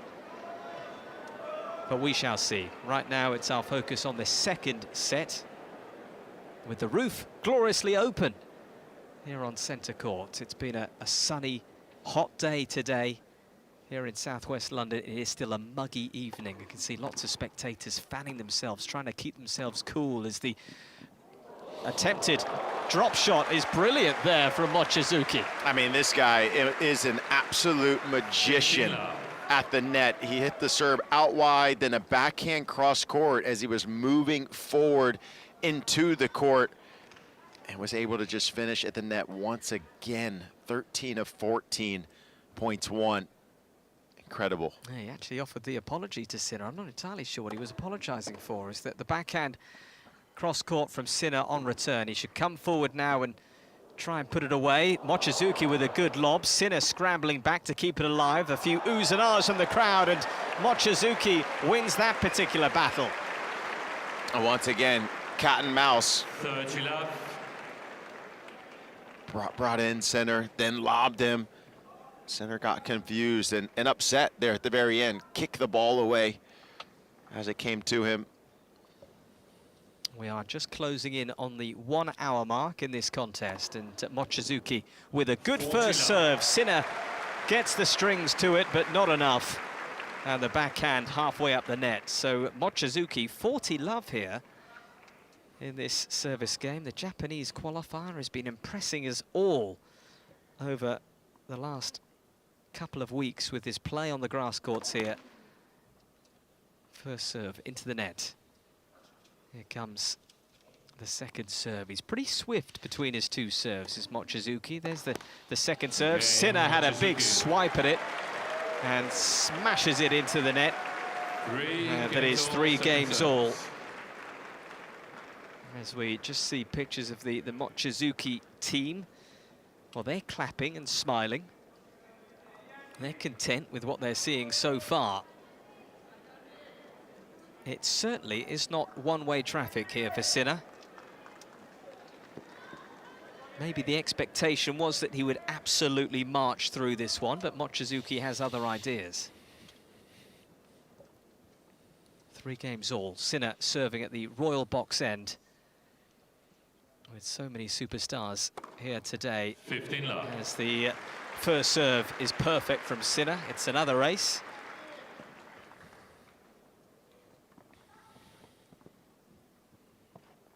Just the start you want to any service game. As I mentioned, Sinner has never lost a Grand Slam match to a player ranked as low as Mochizuki. Sinner, forehand, down the line. Mochizuki will look to try and go cross-court, but can't control it. Yeah, and it's interesting to watch Jannik Sinner and just how he also continues to improve. I mean, that was a forehand from the middle of the court, and he gave a jab step as if he was going to come in, and then he backed up, and that threw off Mochizuki. So anything to kind of take his opponent's eye off the ball. 30 love here for Sinner. And again, it's just great placement. This time he took some of the pace off the serve. 40 love, convincing service game. Sinner bidding to reach his 15th Grand Slam quarter-final. He is still just 24 years of age.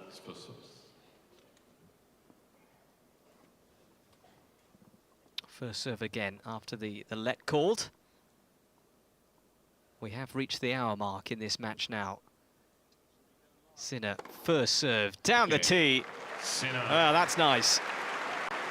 Absolutely rips another. As the aces keep on coming.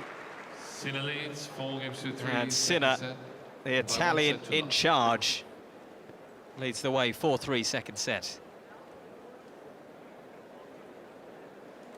Yeah, that's been very impressive tennis here from Jannik Sinner, and you know, once again, I mean, only lost 7 points on his first serve, 4 on his second, so 11 in total on the service points. It's been pretty methodical there, but Mochizuki, he's doing a good job of staying in these rallies and still frustrating Jannik Sinner a bit more than maybe we're used to. I mean, Jannik Sinner has kind of kicked away a few balls, so I'm looking up at his coaching box, the last service game for Mochizuki.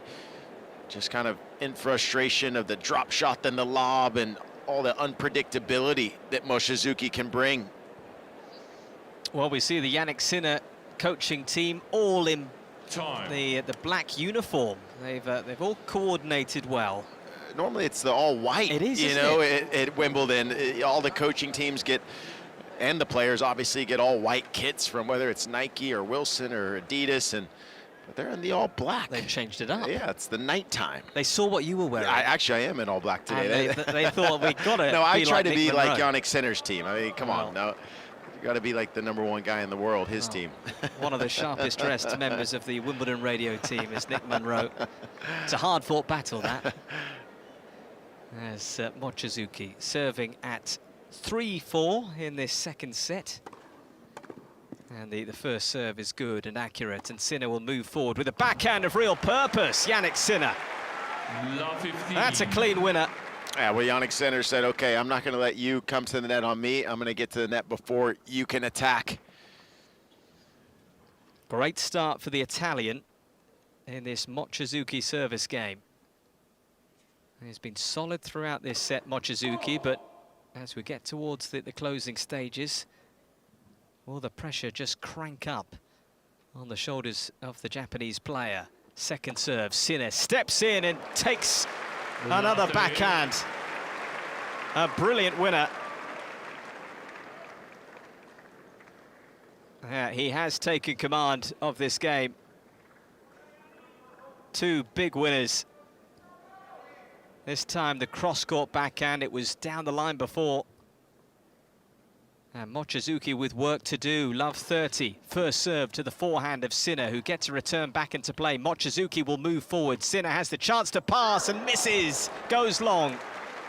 And Jannik Sinner in frustration of how he cannot get the ball past Mochizuki when he's at the net.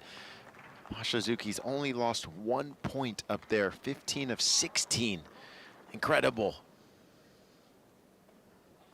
Mochizuki, who is just strolling around and gets ready to serve once again. He looks like he's playing in his local park. He really is a cool demeanor as the forehand down the line from Mochizuki, and Sinner nets with the forehand on the stretch. It's 30 all.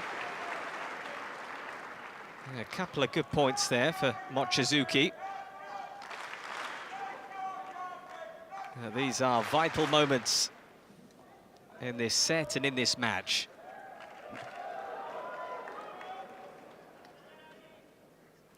All. Mochizuki with the first serve to the forehand of Sinner, who goes down the centre of the court. Then the backhand slice from Sinner. Mochizuki, backhand cross-court. Now he goes down the line. Mochizuki, winner. Wow. Unreal. Mochizuki throws a dart with the backhand down the line, and it was pretty much flat slash underspin on this shot here. Barely going over the net cord. Such great timing from the Japanese player. So flat, isn't it, Nick? I mean, stays so low. It's like Manarino, isn't it? Yep. As the first serve misses from Mochizuki. Second serve as Sinner, well, he was in a strong position in this game, but Mochizuki has fought back really well. Sinner rips a forehand down the line, and now he will come forward and puts away another forehand. Ferocious. That's big boy tennis from Jannik Sinner. The defending champion on this court of great memories for him. Now we move on to Juice, as he might just be knocking on the door in this game. Mochizuki misses with a first serve. That wasn't too far away. Tried to go out wide, took a bit of pace off it. Was looking for accuracy there. Important second serve to the backhand of Jannik Sinner. Mochizuki with a forehand down the line, and then the forehand, a bit of a defensive forehand from Mochizuki. Sinner will come forward with a half volley. Mochizuki passes him.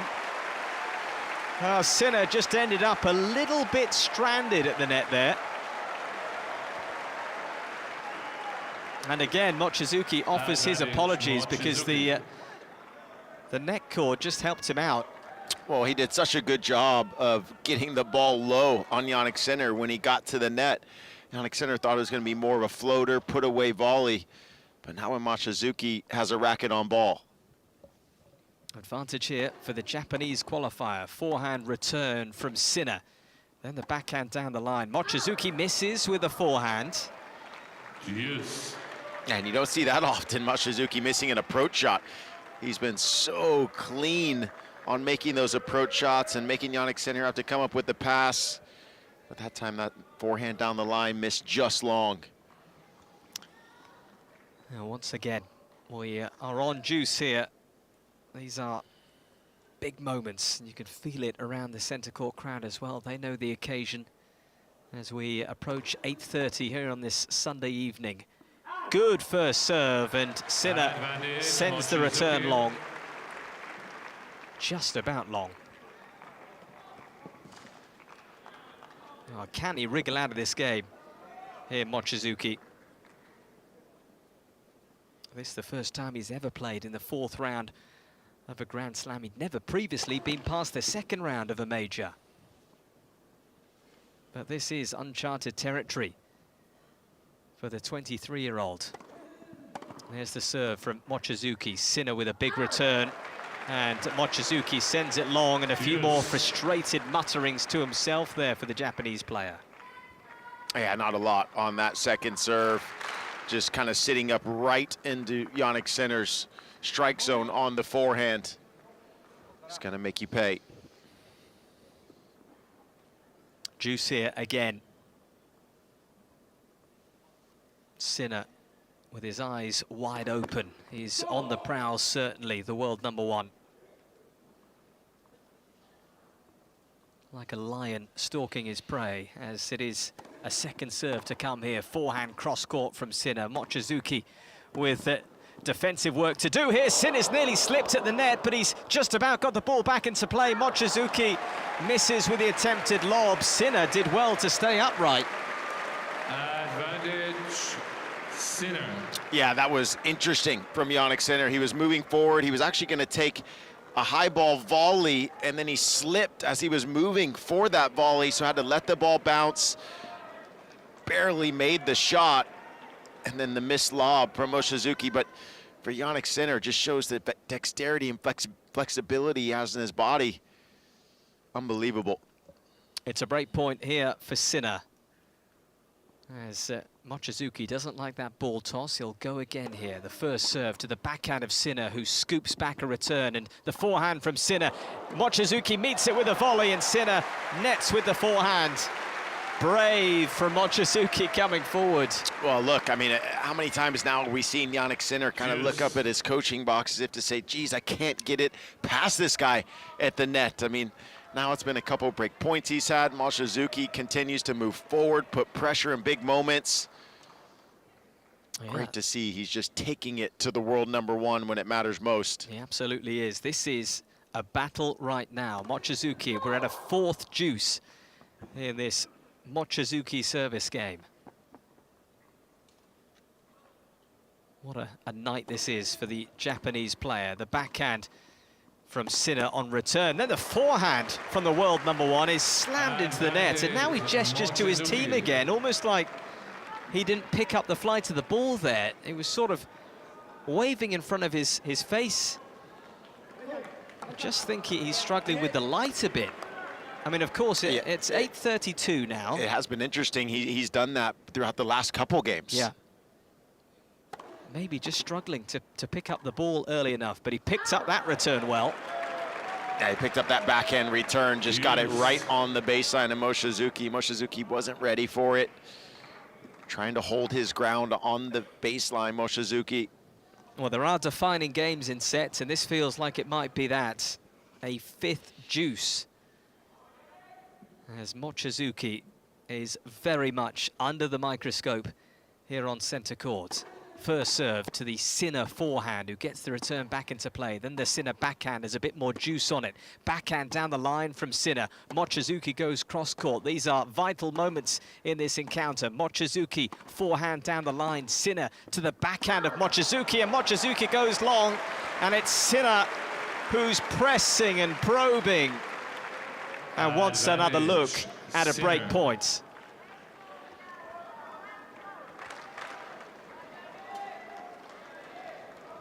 Is this the moment for Sinner to strike in set #2?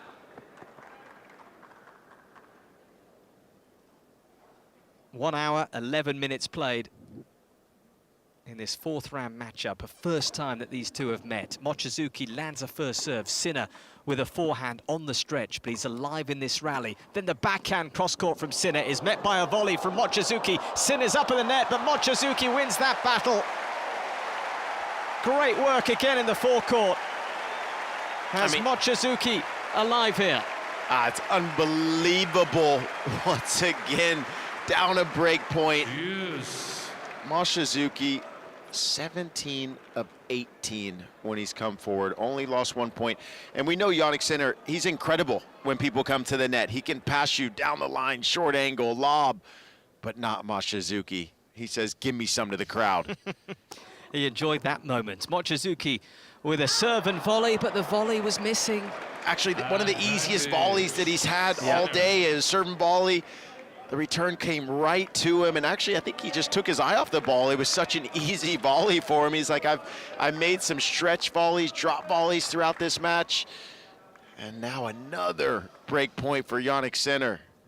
Well, high drama late on in this second set here on centre court on this middle Sunday. Mochizuki with a break point to try and fend off once again. Sinner is asking questions right now. Misses with the first serve into the net, so Sinner will look to try and pounce on this second serve. He delivers a weighty, meaty forehand, but the backhand from Sinner into the net. Yes. He's struggling to sort of put shots together at the moment. And it's a 7th deuce. A marathon game.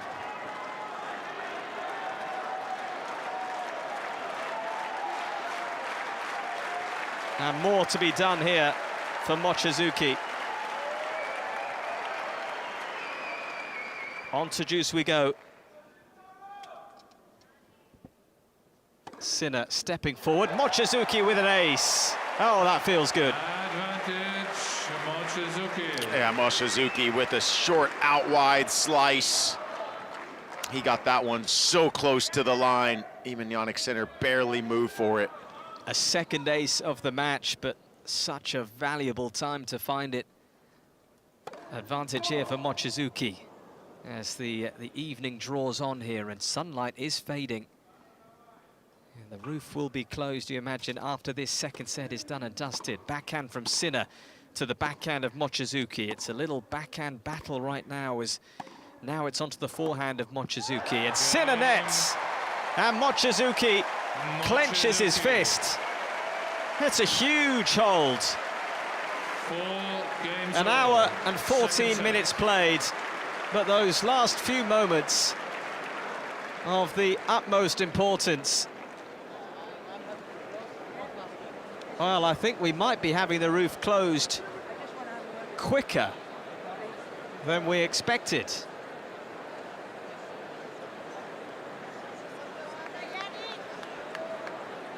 We have the referee out there on court, Sinner and Mochizuki having a chatter.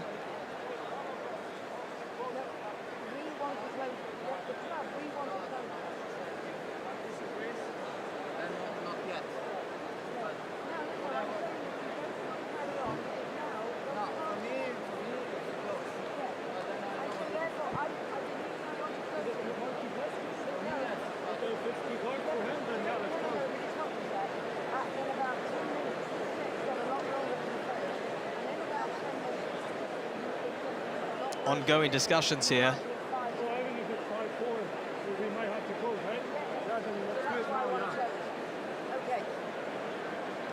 Oh, the decision is made to close the roof now. Leave your seats, please. Thank you. I think both players leave your property unattended. were kind of content Take your belongings to with you. close the roof now at 4 games all. This seems a sort of fair time to do it, because the kind of conversation was we might have to close it at 5-4, which feels a worse time to do it. Yeah, it's going to have to happen at some point. So it's just, okay, when can the players come to an agreement? And I almost think it's better here at the 4-all time, right? You know, to where it's even, where somebody's not having to come out and try to hold serve to stay in the match. Both players can be in an even slot right now. Well, both players, for the time being, are staying out there. I mean, we have seen players head off court when the roof is being closed, because it's sort of a built-in 10-15 minute break. Yeah, and you could head off court and have a chat with your coach as well. Mochizuki just actually changed his shirt and putting an ice towel around himself. Jannik Sinner as well with a towel around his neck, just not the ice towel, the normal towel. Okay, looks like Sinner is going to head off. Okay. Mochizuki is staying put for now, but he might change his mind if he sees Sinner heading off. Mochizuki, at the moment, just chomping away on a banana. And now he's just being told that he could head off court if he wants. I think he's being told where he could go, just kind of right into the waiting area outside center court. He sees Jannik Sinner has left the court, so maybe he's just making a decision. Should I do it? Should I hang here? And he is gonna actually leave the court, Mochizuki. Yeah, that's a new thing to deal with as a player, right? You know, this isn't something that happens when you're playing on a court 12, that the roof would need to be closed and you have a 10-minute break. So it's just a different time frame for these players to handle, especially Mochizuki. I mean, Jannik Sinner's handled it before, but this is something new for him. Certainly is, as Mochizuki is now heading off court. And everybody gets to just stretch their legs and maybe go and get a cold refreshment. Yeah, and actually the coaches for Mochizuki were just told that they could go speak to the player. Yeah. So actually Mochizuki's coach is leaving to go speak to him, whereas for Jannik Sinner, Darren Cahill and Bagnozzi have stayed put in their seat. Yeah, the roof is closing. We can see it in motion. Closes at quite a decent pace. What's happening elsewhere? Let's just check in with... Well, Bencic and Coco Gauff have just taken the court in the very first game. Where do you see that one going? You know, I think I got to look at the head-to-head. I think Coco Gauff leads that head-to-head. Let me regroup on that. But where do you see that one going? I think in form right now, I think Bencic... I'm feeling Bencic. Yeah, I think she is in better form right now. And Coco Gauff leads the head-to-head 5-2. Okay.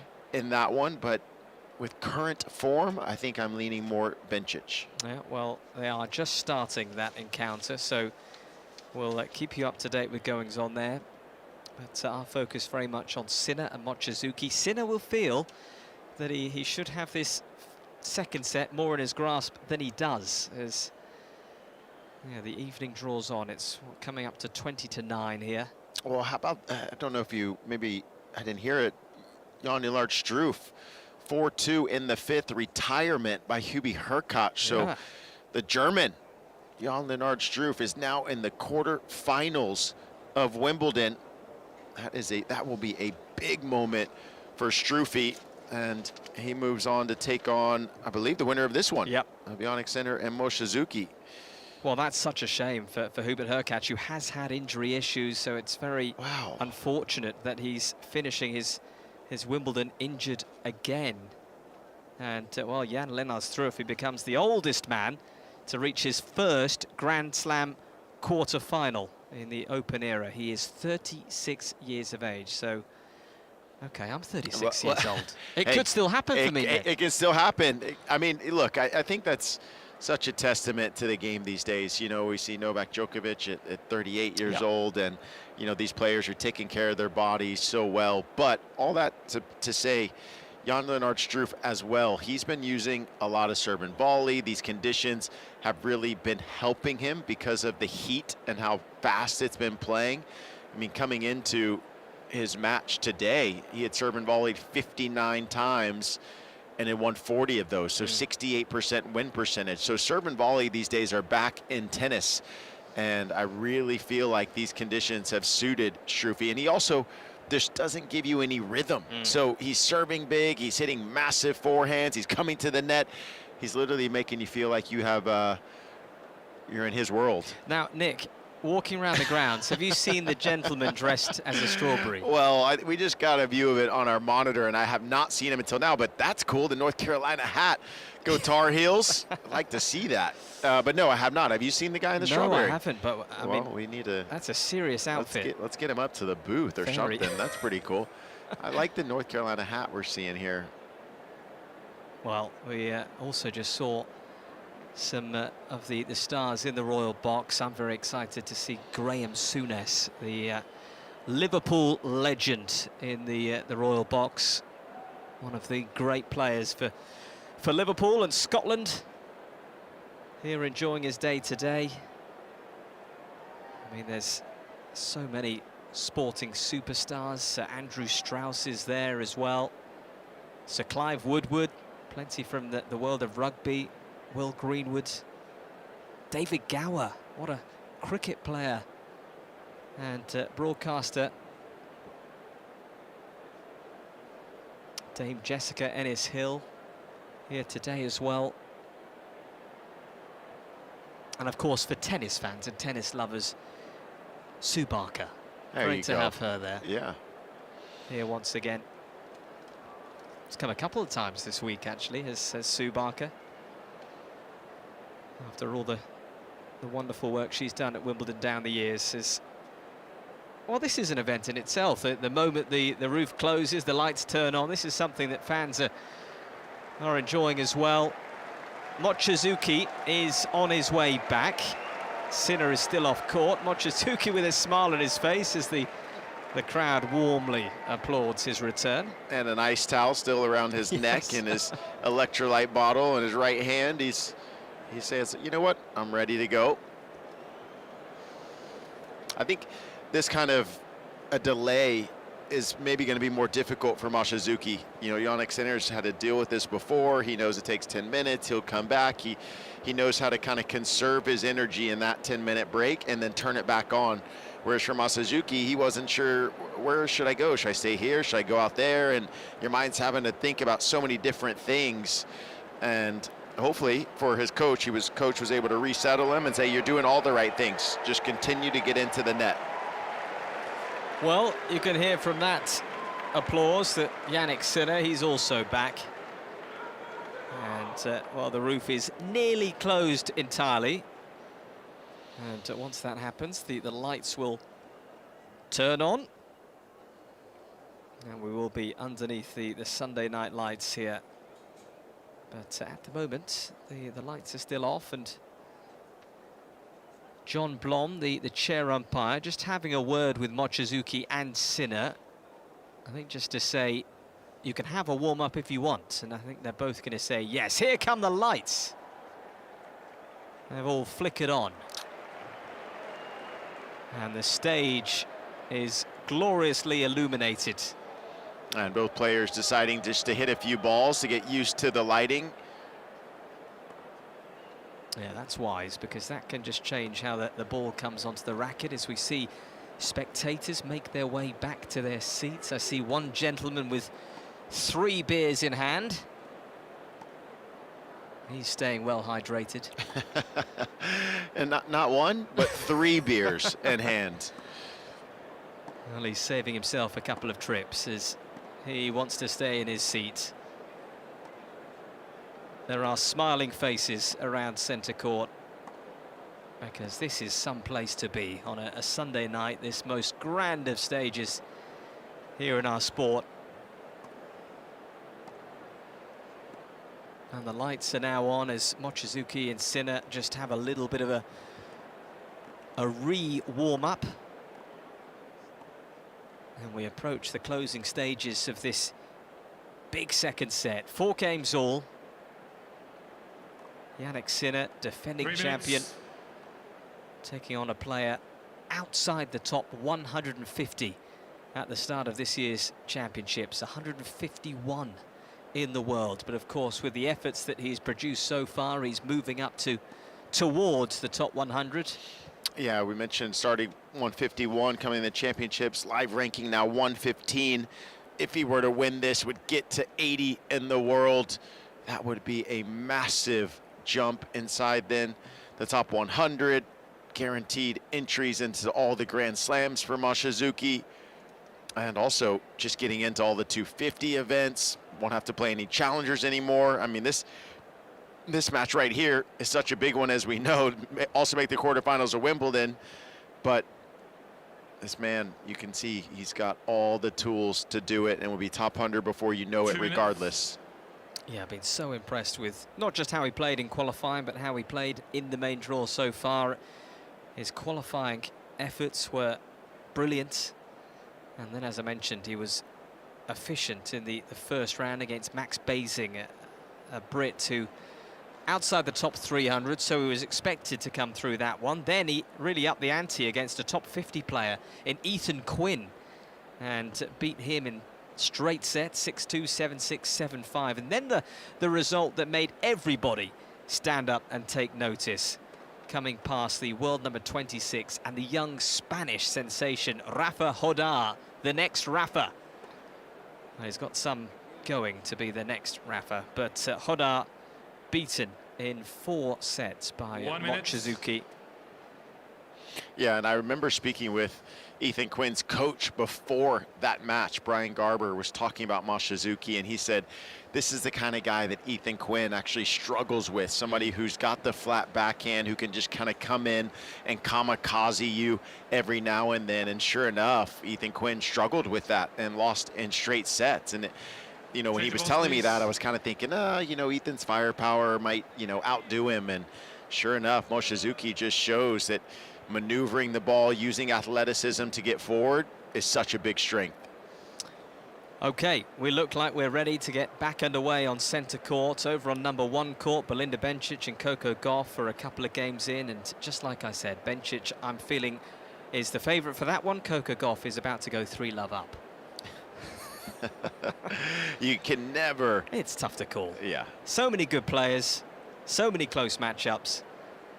Thank you, ladies and gentlemen. Resumption of play. It's fair to say Sinner's the favourite here. I don't think I'm going out too much on a limb there. But Sinner, a set-up. Second set, 4 games and all. it is 4 games all as Sinner serving here. The roof is closed, the lights are on.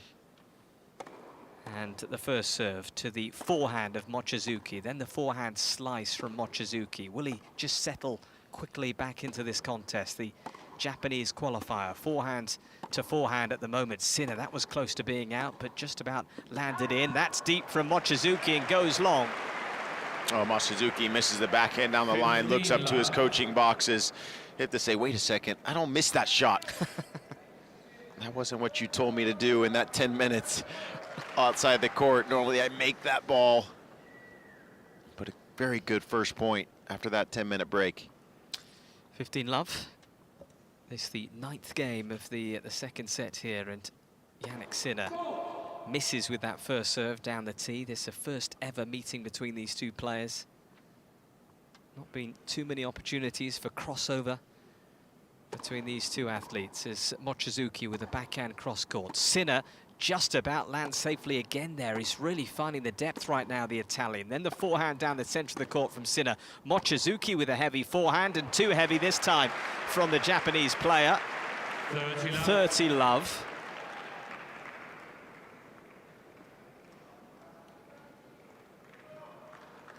Sinner, the defending champion, the world #1.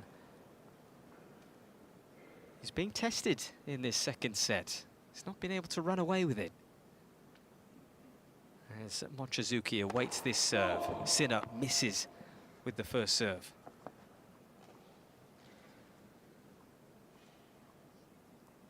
Couple of spins of the racket from Mochizuki as now he's ready to receive, and Sinner with a backhand, and Mochizuki moving forward. What a good volley that is.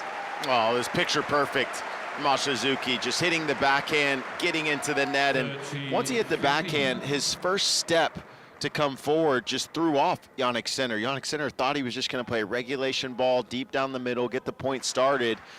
Mochizuki continuing to move forward with aggression. Yeah, Jannik Sinner trying to take care of this service game, but Mochizuki just showing that he can disrupt the world #1. Sinner misses with that first serve. He's not quite been able to find the first serves after this resumption.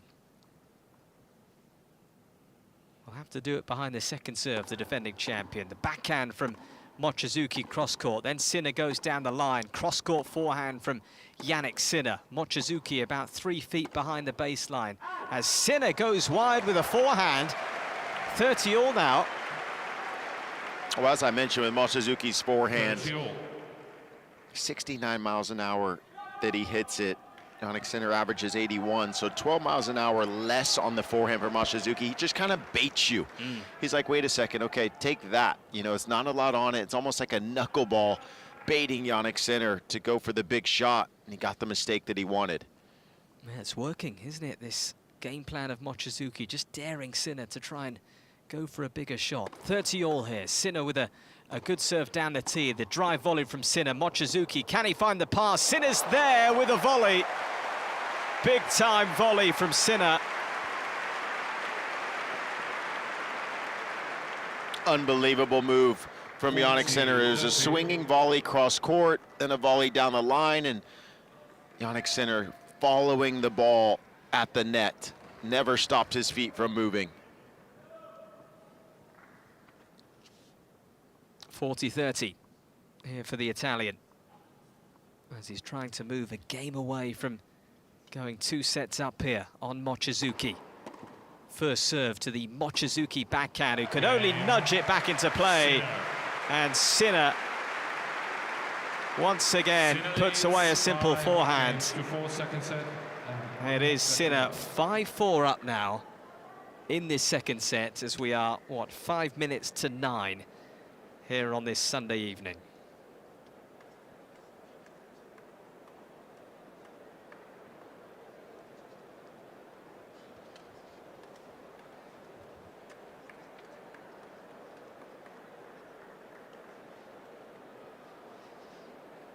Well, we are right in the heart of this battle, as there are so many fans enjoying this contest here. There is one fan in front of us, Nick, who is listening to one of our radios. Love Do you reckon that. he's listening to us? Love that. In a white shirt, just in front of the commentary boxes. I just wonder if he's going to turn around. Hello, sir. Yeah, he's got it in his left ear. We see ya. He's not going for it. No. Anyway, it is a game away for Yannick Sinner. An hour and 22 minutes played in this contest.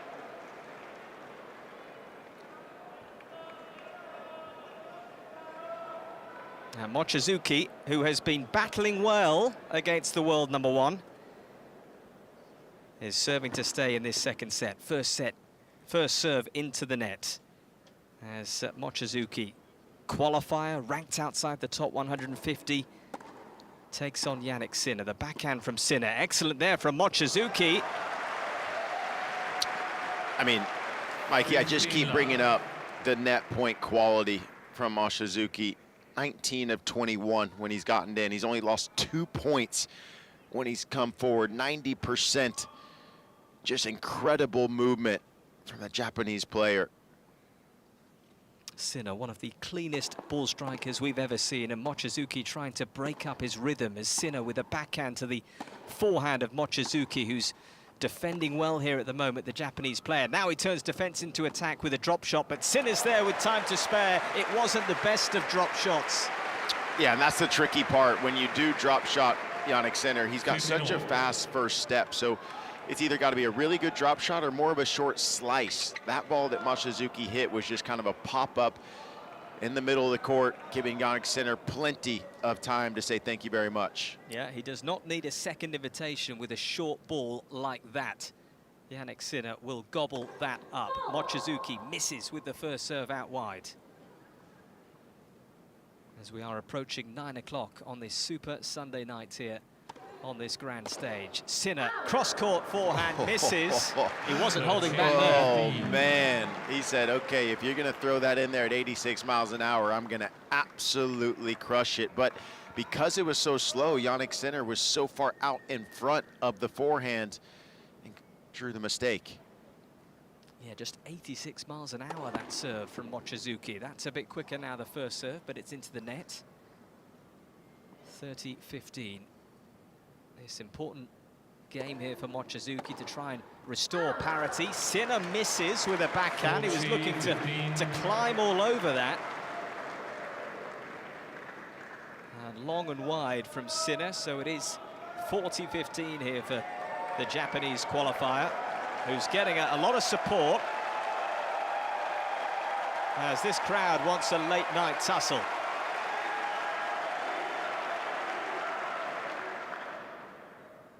(40-15). First serve, ace. Feeding off the center court energy.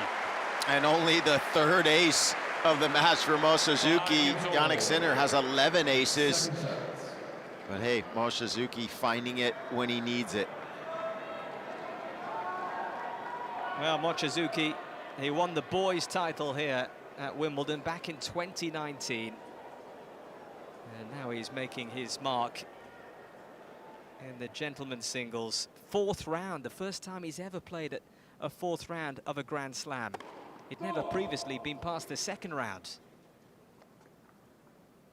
And now he is squaring off with the world #1 and defending champion and pushing him hard in set number 2. Sinner misses, and it's a double fault to start this game for Sinner. Is he just wobbling? Yeah, only the second double fault for Jannik Sinner.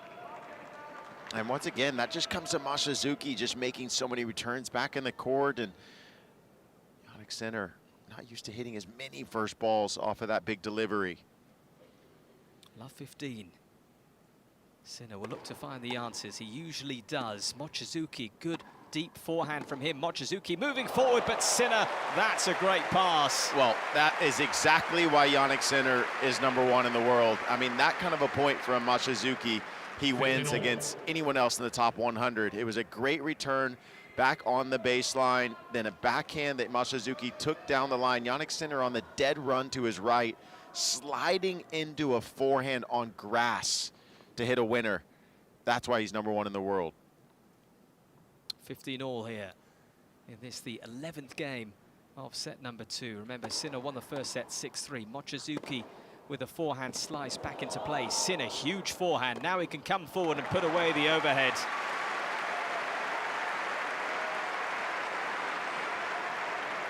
Now the timing. It's the timing, the balance. You know, I mentioned the sliding into the forehand the previous shot, and just how he's able to keep his eye and head down on the ball. If you're in the stadium, watch how he keeps his head so still at contact. 30-15 here for Jannik Sinner. First serve, ace. You know, a lot of players, when they make contact with the tennis ball, their head can pop up and move in different directions, but not Jannik Sinner. His head is so still when he makes contact with the forehand and the backhand. 40-15. And a few more bounces of the ball from Sinner as he gets ready to deliver. Mochizuki waiting to return, but he's not going to get near it. A couple of big serves to finish that game. Now for Jannik Sinner, he sits down with the lead once more. It is 6-5. Mochizuki will try and take us to a tie-break. Yeah, Mochizuki, he hasn't blinked, right? I feel like, you know, there was a game that he had a few break points against him, and he still kept coming to the net, trusting himself there. He's hit, you know, now 3 aces and an ace to get his last service game. So he's been in this moment, and you can sense confidence within him. He believes that he can get this second set. Well, it's wonderful to see Shintaro Mochizuki standing up to a test like this. I mean, tennis, Nick, is now really a sport that you kind of have to be 6'2" to really kind of stand with the very top players. Mochizuki 5'9", which makes me feel very good. Well, then he's showing everyone you don't have to be 6'2". He's like, you know what? You know, I believe what was Diego Schwartzman, 5'8", and he was top 10 in the world. And so it shows that, you know, if you have the speed, the heart, the want to. And I've seen him train at the IMG Academy in Bradenton. I mean, this guy is a workaholic. He wants to be inside that top 100 and be a mainstay there for a long time. Yeah, I believe the average on tour, on the ATP Tour, is now 6'2". Mochizuki, he's really standing up to this test. And it's been a lot of fun so far as the first serve into the forehand of Sinner, who puts it into the net. Mochizuki trying to get us to a tie-break in this second set. Sinner, who has never lost a Grand Slam match to a player ranked as low as Mochizuki. Serve and volley from the Japanese player. Sinner scrambling, puts up a high ball, and Mochizuki dispatches. Well, who says serve and volley and getting to the net has disappeared? This guy shows that it's back. Mochizuki bidding to become the 6th qualifier in the Open era to reach the quarterfinals in the men's championship. First serve lands safely, then the backhand down the line from Mochizuki. He goes again with a backhand. That's a big one.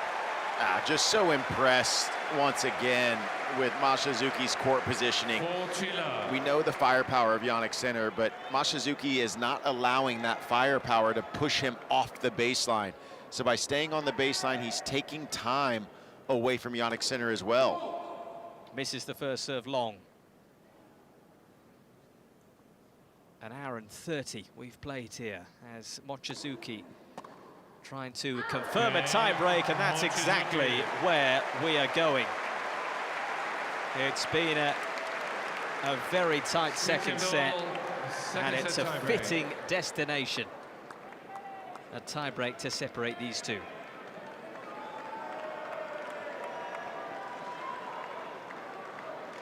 Jannik Sinner, who is facing a qualifier here at Wimbledon for the first time. He has played qualifiers at Grand Slams before. He's played 6 and won 6. Please. Thank you. This is the first time here on the grass courts of SW19 as Sinner will start serving in this tie-break. Mochizuki awaits at the royal box end, and the let to kick off this tie-break. Sinner is still finding a fair amount of first serves, 72% of his first serves landing in. Can he find one here? He does. 1-0. Ace number 14 for Sinner. Yeah, and look, I mean, always in a tiebreaker, I always think, okay, person who wins the tiebreaker is whoever makes the most amount of first serves and doesn't get under pressure with their second serve. That was a big ace from Jannik Sinner to start it out. Yeah, makes a statement right away, doesn't it? That first point going the way of Sinner convincingly. Mochizuki with a first serve that clips the net and goes wide. Have to try and deliver behind the second serve. It's not a huge second serve, 75 miles an hour. And Sinner will take that point as Mochizuki goes wide. Sinner. Mochizuki a little bit tight there, just kind of slowed down the racket head speed. He's got to continue to swing out on the ball here.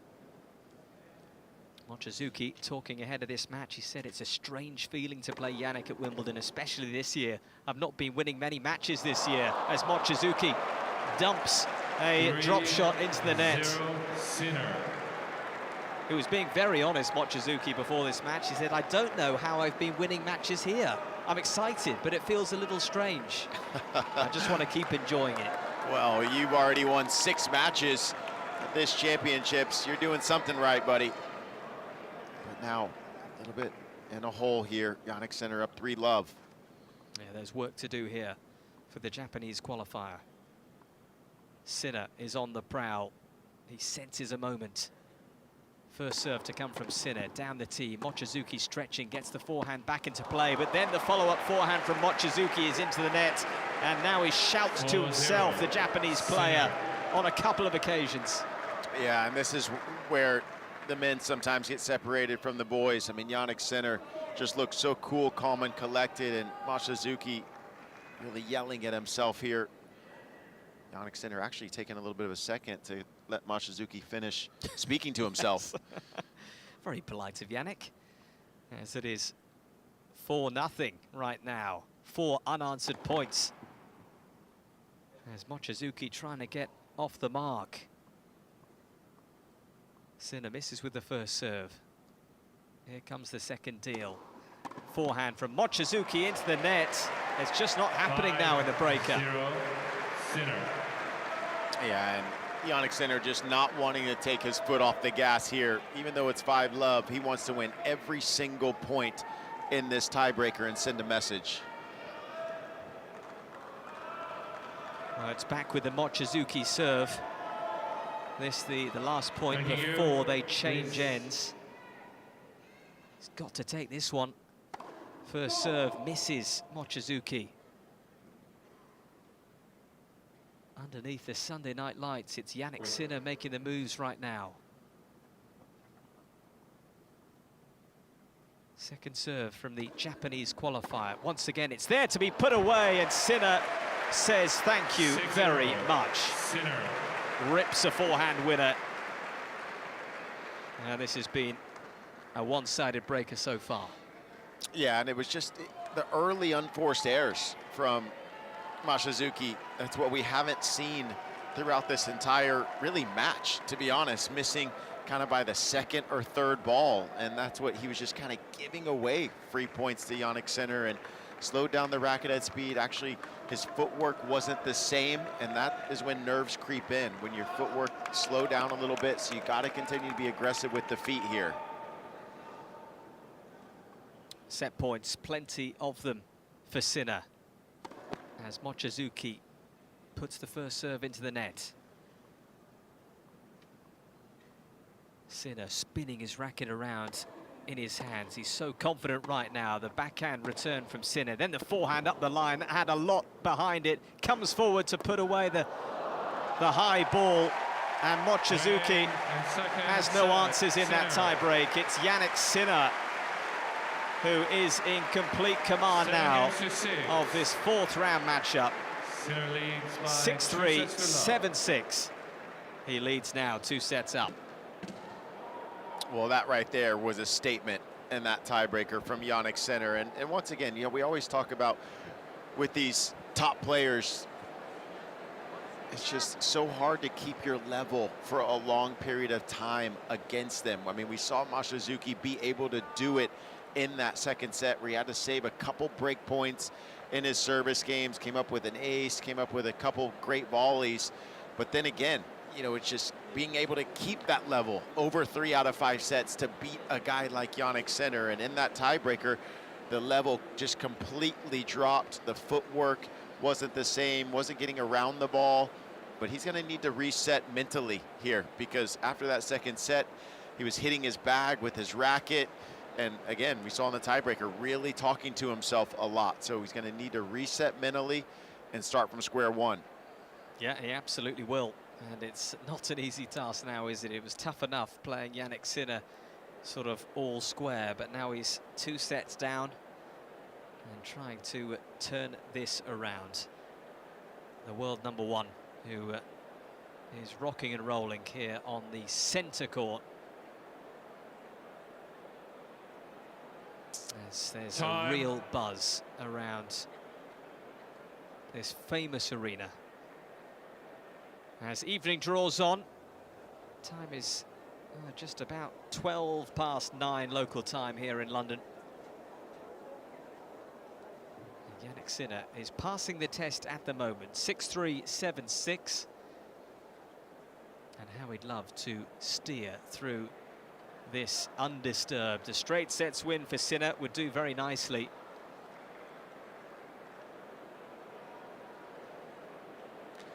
Mochizuki, maybe he has other ideas.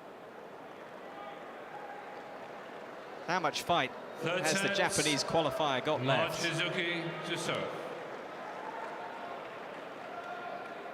He will serve first at the royal box end. First serve misses. Feels an important game here, Nick. Got to start well here, Mochizuki.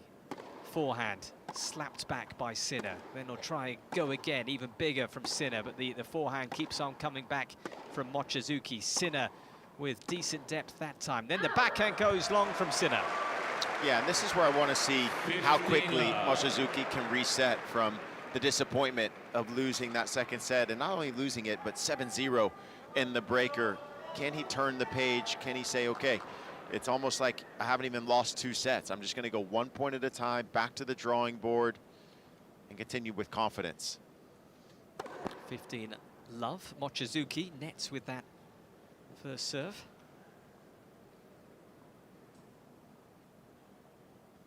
Second serve to come here as Sinner moves forward inside the baseline. A meaty backhand return there from Sinner. Then the forehand is wide from Mochizuki. That looks a little bit tired. Yeah, I mean, that's the forehand that we've seen him miss a couple times, that forehand down the line approach shot. And he's coming on the inside part of the ball a little bit too much because it's been missing in the alley. He's got to bring that target in and make Jannik Sinner come up with a pass. 15-all here. Mochizuki, first serve lands safely. Jannik Sinner into the rally though with a crisp return. Then the forehand cross court from Sinner. Backhand slice this time from the world number one. Mochizuki will send the cross court forehand to the Italian. Backhand cross court from Mochizuki. A vital point here as Sinner goes cross court with the forehand. The court has opened up for Sinner to play with. And Mochizuki, as quick as he is not going to retrieve this situation. Well, that was a lesson in court positioning. Jannik Sinner just did not leave that baseline throughout that entire rally.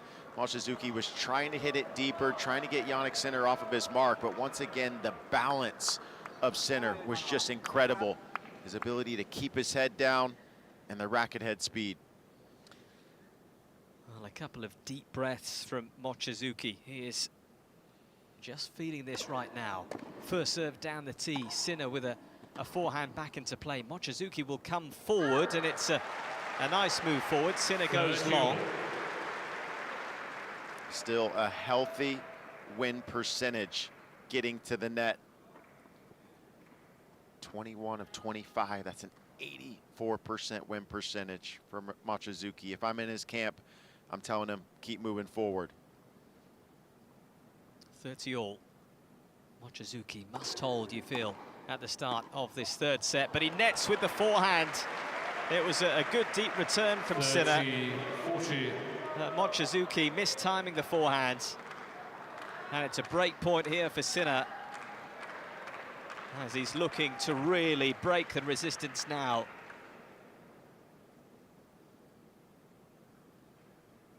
(30-40).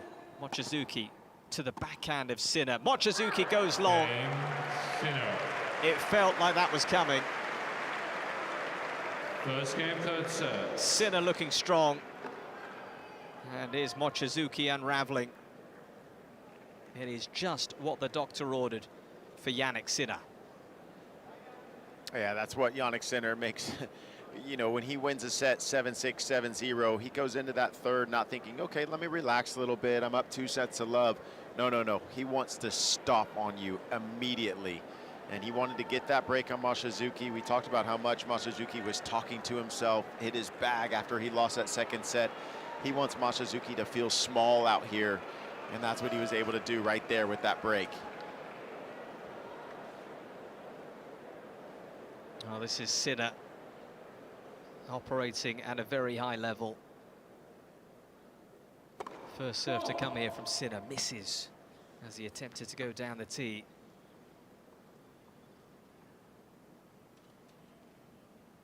Second serve here, Sinner, 2 sets and a break up now. Oh, Mochizuki whips away the forehand.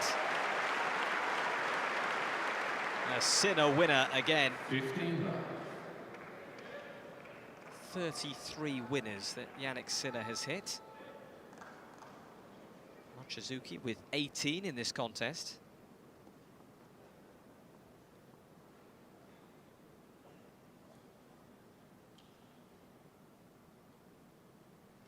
Love here for Sinner, misses with the first serve.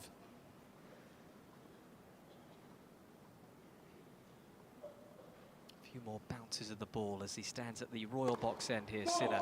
Misses with the second serve, so it's a third double fault for Sinner. Just having to look at some of the numbers for Jannik Sinner throughout this match. He's gone into the forehand 46% of the time to Mochizuki, and I think the reason he's going into that side a little bit more is because on the backhand of Mochizuki, he can take that shot and come in and be more unpredictable off the backhand. So he's been hitting to the forehand a little bit more in this matchup, Jannik Sinner. 15-all here. Jannik Sinner with a first serve that lands safely, and he goes up the line with the forehand. And then Mochizuki netting. 15. You know, typically when you go into a match, you want to think, okay, what's the guy's strengths? What can they do off of a certain side? And For Mashizuki, we've already seen on the backhand where he can take that ball pretty much from anywhere in the court and get in. On the forehand, he looks to mainly just stay at the baseline and work the rally. 30-15 here for Sinner, just looking to compound the break of serve with a service hold of his own. The return is back into play from Mochizuki. That's a nicely played short shot from Sinner, but Mochizuki coming forward and putting the overhead away. Well, that was case in point. I mean, it was a tricky backhand that Mashizuki had to deal with. It was a short backhand slice from center cross court. It was at the shoelaces of Mashizuki's backhand, but the flick of the wrist with the left hand was able to get the ball up and down, and then the sky hook overhead to finish. Mochizuki has a lot of craft and creativity about his game. At times he's asked the world #1 to solve some tough puzzles, but Sinner seems to be working things out here as he comes forward with the drive forehand volley. It's an imposing shot from the Italian. 40-30. Yeah, Simone Bagnozzi still standing up, sending some orders to Jannik Sinner. We can't really hear it, but they both gave each other a nod there. 40-30 here as Jannik Sinner trying to get to 2-love in this third set. And he does just that. Big ace out wide, ace number 15 for Sinner. Sinner leads by Once again, in his coaching team, Simone Bagnozzi's on his feet. He's been standing a lot. Yeah, that whole camp has been standing a lot, and they know how difficult this guy Mochizuki is to beat. So they want to make sure Jannik Sinner keeps his foot on the gas, doesn't let up at all here. Mochizuki, 2-love down here.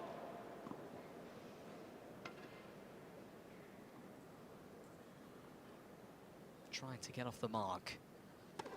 Second serve, Sinner with a backhand down the center of the court. Then Sinner down the line, and Mochizuki is just flailing a bit now. Yeah, I think it's one of those things too where now Jannik Sinner has just made him feel so much pressure over and over and over from these baseline exchanges, and Mochizuki feels like he's got to go for a little bit more. Love 15. It's the first time that Mochizuki's ever played in a fourth round of a Grand Slam. His time just running out for the Japanese player. Forehand with a flourish, Jannik Sinner.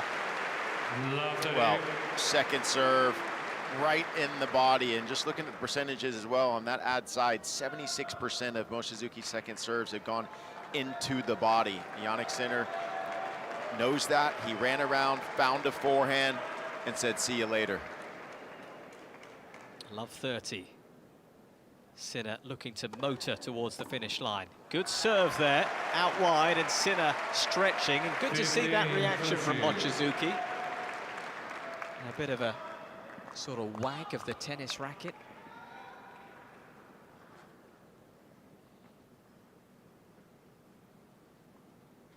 (15:30).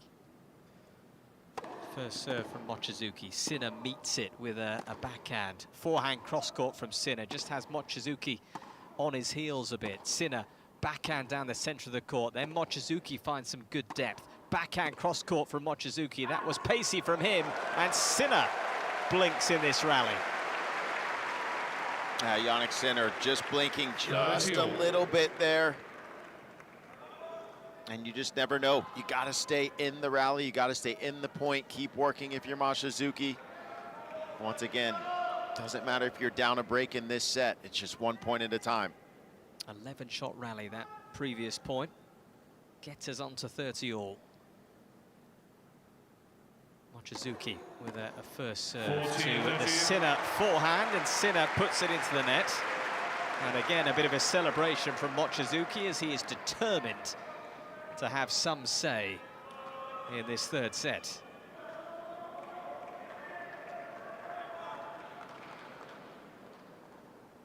And plenty of supporters here would love to see him do that. 40-30, first serve into the net. And Once again, Sinner might just be licking his lips, having a look at this second serve. Forehand slapped back, and right away Mochizuki just scrambling. Yes. It's a big problem, that, for Mochizuki. Yeah, it's a big problem. I mean, it's just too many body serves. I mean, 87 miles an hour right in the middle of the box, and it's not like there's any kick to it. I mean, if I'm looking at the court and some of these numbers, none of the balls are getting to the backhand. It's all right to the body forehand, and that's getting crunched. On to Juice here. It's the third game of this third set. Sinner moving forward. Can he find a cute shot? He tries to find the angle. Mochizuki has him, though, at the net. Yeah, I saw Jannik Sinner run up to that drop shot, slide with his right leg to go short angle, drop her back. But Mochizuki, once again, he loves the little cat and mouse points. He knows how to win when it comes to geometry of the court. Advantage here for Mochizuki. First serve down the tee. Sinner stretching, finds a really good return. Then the forehand is crunched again from the world number one. Sinner trying to batter down the door right now. Sinner through the center of the court with that forehand. Mochizuki is dealing with everything coming his way, and forehand into the net from Sinner. And Mochizuki looks around at everybody here on center court and raises his arms as if to say, there we go. I did that for you as much as for me. That's how much it takes. Well, we mentioned before how coming into this matchup, Mochizuki had been on court 7 hours and 20 minutes. Jannik Sinner coming into this matchup been on court 8 hours and 16 minutes. So Mochizuki an hour less than Jannik Sinner. But now this match is an hour and 51 minutes in, but I bet you Mochizuki feels like he's been out there for 3.5 hours. Yes. I mean, dealing with the body blows and the amount of pace and weight of shot that's been coming at him. That's why even after he got that game, he was almost just taking a deep breath and looking at the crowd and saying, you see how hard I'm having to work out here to win a game. And that's what Jannik Sinner just makes you feel over and over again. Well, it's a beautiful evening here on Sunday night here in southwest London. And right now, it is going to plan for Jannik Sinner. Good to see that from Shintaro Mochizuki. Just a little bit of resistance in this third set.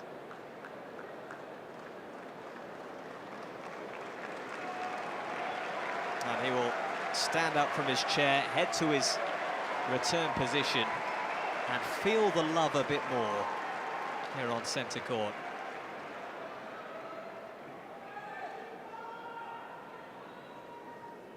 Jannik Sinner still trying to shut this down. 2 sets and a break, he leads. First serve is good from Sinner, but Mochizuki gets a return deep, and then the backhand followed up by Mochizuki is really deep as well. Sinner cross-court forehand. Mochizuki just redirects with a forehand up the line. Then the cross-court battle commences. Sinner with a forehand to the Mochizuki forehand volley, and Mochizuki moving forward. Sinner attempted lob, goes long. And you don't see that often with Jannik Sinner. He kind of stopped midpoint. He thought Mochizuki with his backhand down the line had just missed it long, but actually it was right on the back of the line. Jannik Sinner kind of just stopped his feet, looked up at the umpire while the point was still going on. And then Mochizuki with the forehand approach line just kept attacking. Yeah, good start to this game for Mochizuki. Sinner just takes a little bit of extra time here. Still well within his allotted time. As the shot clock ticks on down. Here comes Sinner with the first serve. Misses down the tee.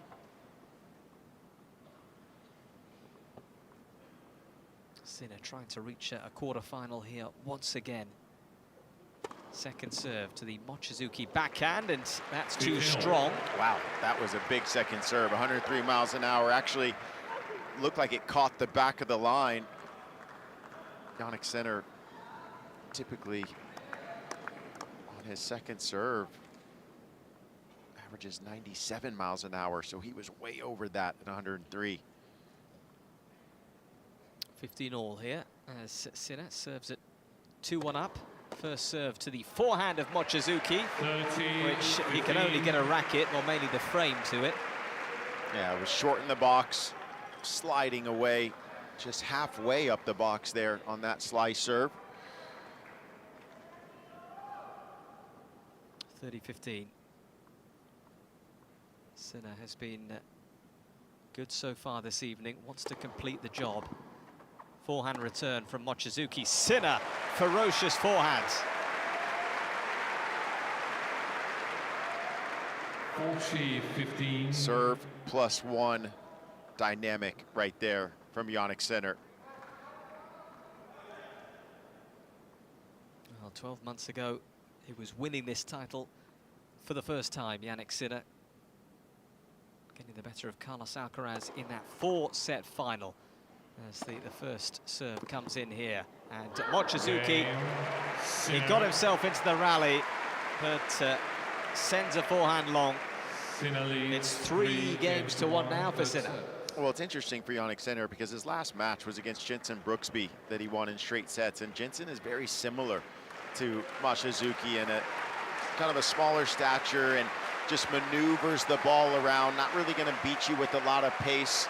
So he's had two opponents that are somewhat similar in the way that they play. Mochizuki serving volleys and comes to the net more, but... Well, the fifth game gets underway here with Mochizuki serving. And Sinner catches the net on the way through with that forehand. Great depth there from Sinner. And then the backhand down the line, lots of pace behind that. Mochizuki, backhand deep to the backhand of Sinner, who misses wide. Yeah, and a bit more firepower there from Mochizuki from the baseline because he got pushed further back than he would have liked to have been. So he gave a little bit more firepower to some of those shots and ultimately got the mistake. 15 love. Mochizuki, he is continuing to show real heart here. A few minutes shy of the 2-hour mark in this match. Sinner misses with that return. Of course, there has been Japanese celebrations already on this court today with Naomi Osaka beating Arina Sabalenka. What a surprising scoreline, 6-2, 7-6 there. Yeah, Sabalenka had won the last 3 meetings that they had played this year. Mochizuki misses with the first serve. He's 30 love up here. Second serve to the forehand of Sinner, right back to the body of Mochizuki. Then the forehand is taken on by the Japanese qualifier, but too much behind it.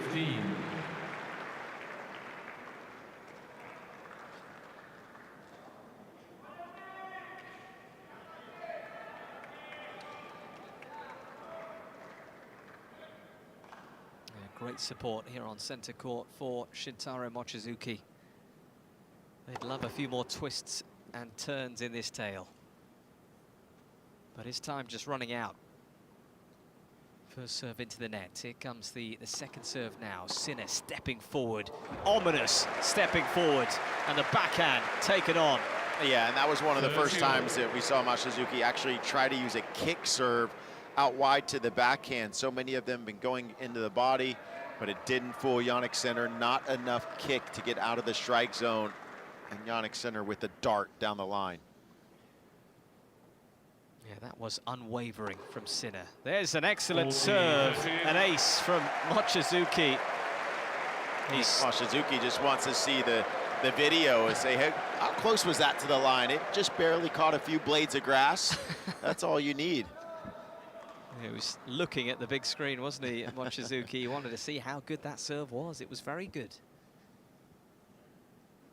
So it is 40-30. Sinner gets a return back into play. Mochizuki backhand up the line. It has Sinner stretching, and Sinner goes long. And Mochizuki with a really big celebration there.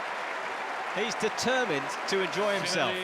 Oh, Mochizuki, someone who seems very cool, calm, collected, a bit quiet on court. That was a roar to the crowd after getting that hold. Impressive.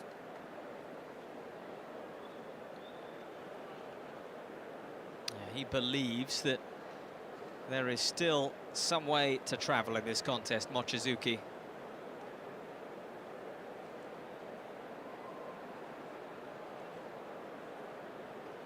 So for Sinner, well, we now know, of course, the winner of this match will take on Jan Lennart Struff, the German player who was able to get the better of Hubert Hurkacz earlier by virtue of a retirement in the 5th set. Struff was 4-2 up in the 5th set, and Hurkacz having to retire injured. So we certainly send our best to the Polish player, who is such a popular player on tour.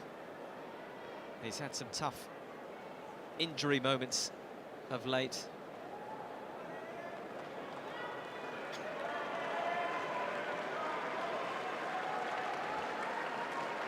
Oh, where will this turn next? Jannik Sinner trying to remain on course. Shintaro Mochizuki, he is determined to enjoy whatever time he has left here on centre court. Big celebrations to the crowd in that last game. And who knows, maybe he can just get under the skin of the world #1. Sinner misses the first serve. Here comes the second serve. Mochizuki, good return back into play. Sinner will be stretching and reaching for this backhand, and Mochizuki moving forward, and a slam dunk at the net. Yeah, Mochizuki taking the second serve return, saying, you know what, I'm not going to get in long extended rallies anymore. I'm going to take it in, hit that return, and put Jannik Sinner under pressure once again. It just gets the energy going around centre court again. Thank you. For Mochizuki, who is earning himself a lot of new fans here tonight. Sinner, love 15. First serve lands safely. Mochizuki with a backhand cross court. Now Sinner will go down the centre of the court. This is better striking from Mochizuki, who's just maybe found his rhythm again. Sinner, forehand cross court. That's meaty, and then he'll go again here. Inside out forehand, but Mochizuki has the answers, and Sinner goes long with the volley. Yeah, and you're exactly right. Mochizuki, a little bit more firepower off of that forehand to get it a bit deeper. Sinner tried to take advantage of the shorter ball, but Mochizuki, one thing is for sure, he's going to make Jannik Sinner have to come up with the volley in a big moment. Not able to there. Oh, you just scratch your head when you think that Mochizuki hadn't won a singles main draw match on the ATP Tour this year before these championships, and he's playing such a high level against the world's best. As Sinner at love 30 lands a first serve, but Mochizuki ups the ante again with a big forehand return.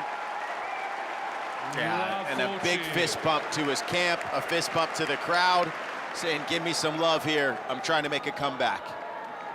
Well, well, well. You just never know what's coming next. Start, please. Thank you. It is break points galore here for Mochizuki at love 40. Jannik Sinner, can he steady the ship? He's got to wipe out these break points here. Of course, this would be the break back for Mochizuki. After Sinner found a very early break in this third set. Misses with the first serve. Here comes the second serve here for the Italian. The backhand taken early from Mochizuki, misses. 15, 40. And that was a heavy kick serve out wide. He's gone every single second serve out wide on that ad side. He's only hit one to the forehand, but that one had a little bit more jump to it.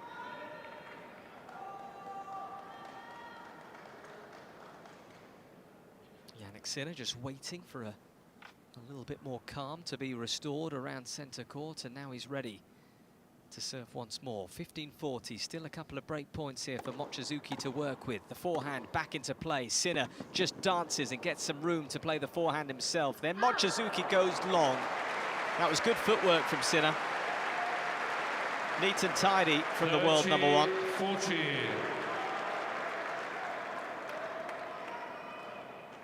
And Mochizuki still with an opportunity.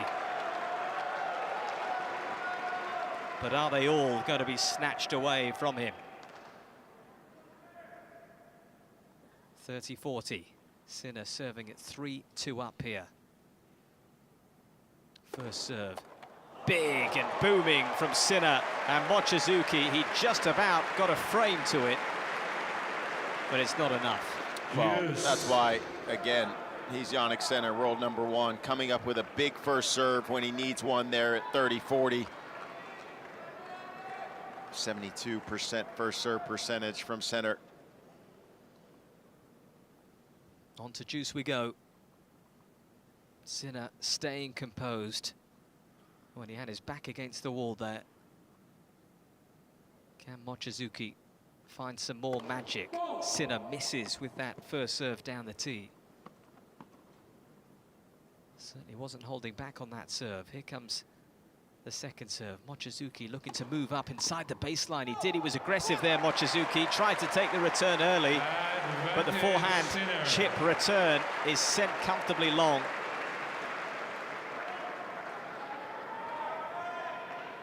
And a bit of a forlorn look on the face of the Japanese qualifier. He'd manufactured some chances, and maybe they've slipped through his fingers. 5-minute game here. Sinner trying to wriggle out of it. It's a big serve to the Mochizuki backhand. Sinner moving forward. Mochizuki gets a backhand back into play. This point is not done yet. Sinner with a really cute deft volley, and Mochizuki nearly clatters into the umpire's chair, but he's okay. Sinner comes through that game. I mean, that volley was incredible. You knew Mochizuki was going to get it low, make him have to come up with something. Jannik Sinner with a drop volley over the low part of the net, and Mochizuki got on his horse, ran about as fast as he could, and had to go past the net post and the umpire chair right in between because he was running so fast he couldn't stop himself, and just barely missed the ball. Well, he's very quick, Mochizuki, but he was not going to get to that. And he's serving at 4-2 down here. Sinner can see the finish line. Can he race towards it now?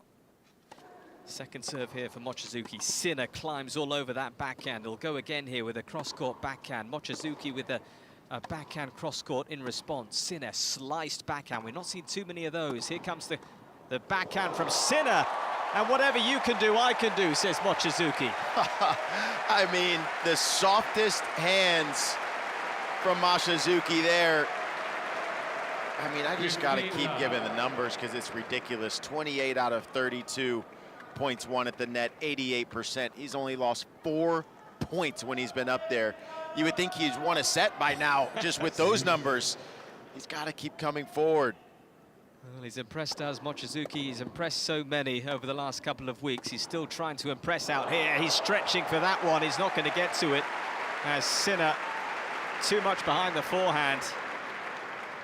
Well, now he's lost 5 points when he's gotten to the net, but that backhand approach got close to the line. A great approach, but just extra power from the Jannik Sinner forehand cross court.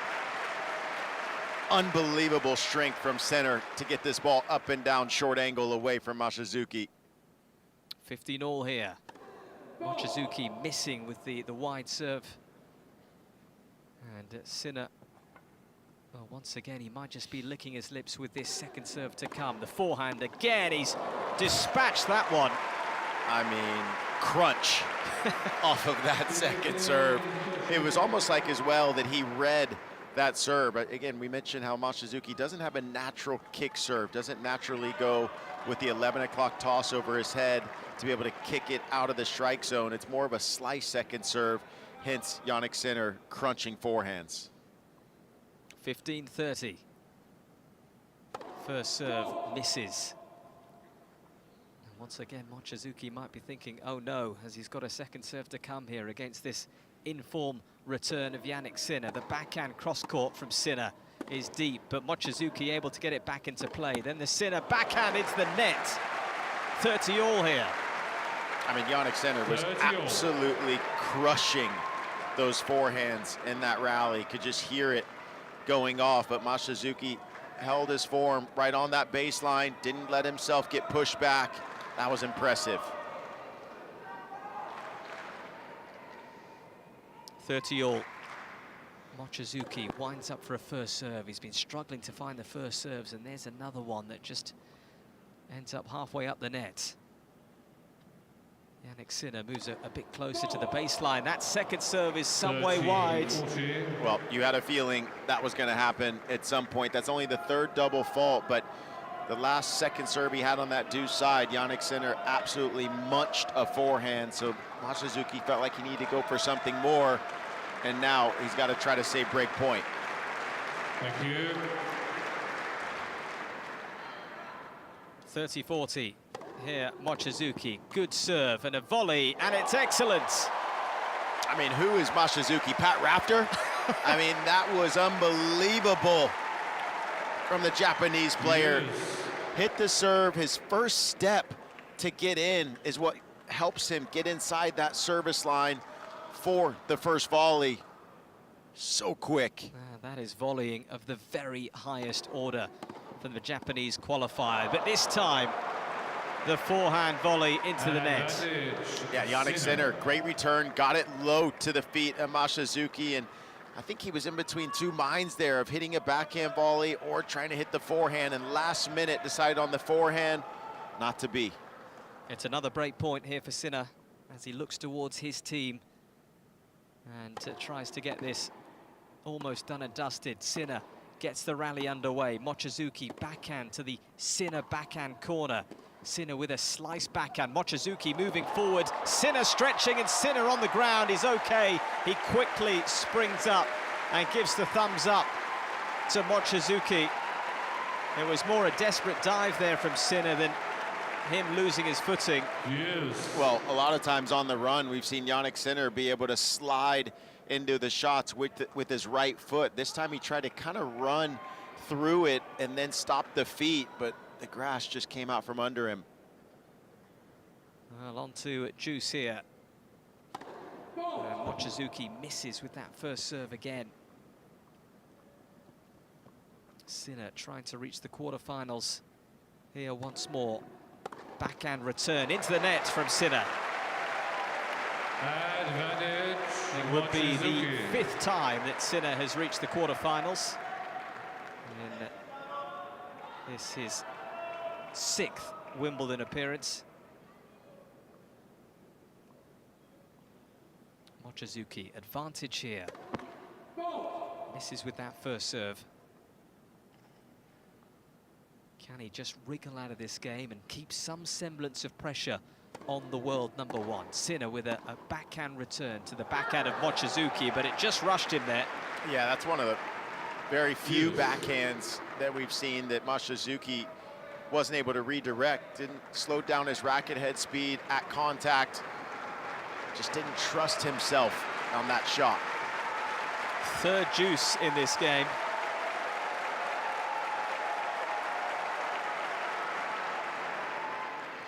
Mochizuki once again feeling the love and support here on centre. Sinner with a forehand return. Mochizuki with a forehand of his own. Then Sinner attempts to lob, but Mochizuki's there to put it away. And a shake of the racket from Mochizuki, just letting the fans know they're going to get some more bang for their buck out here. He's not going away. Nice. Impressive from Mochizuki on the first volley, and then to get back for the overhead on the finish. Still making Sinner work hard for these points and games.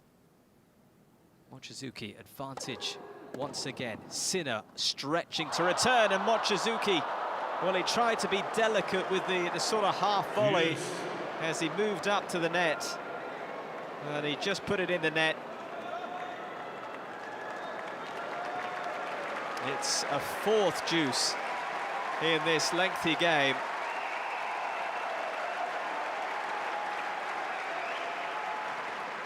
As Mochizuki is doing his very best to hang on here. First serve into the net.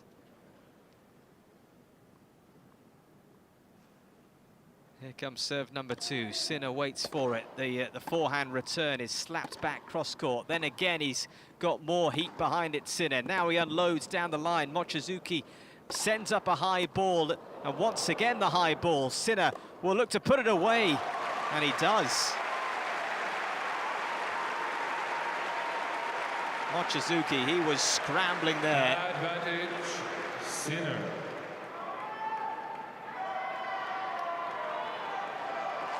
And it's a break point for Sinner once more.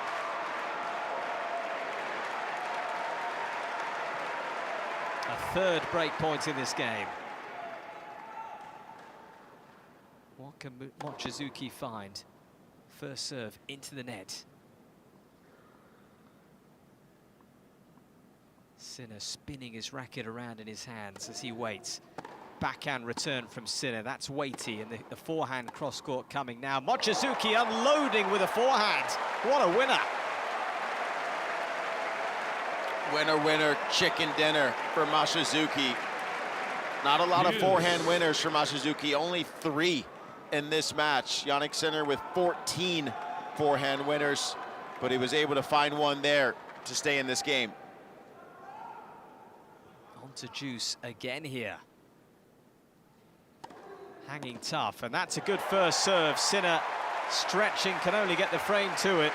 I just love to see the fight and heart of Mochizuki. Easily could have just given this game away, but he is fighting 9 minutes into this game. He absolutely is. Advantage here for Mochizuki. First serve misses.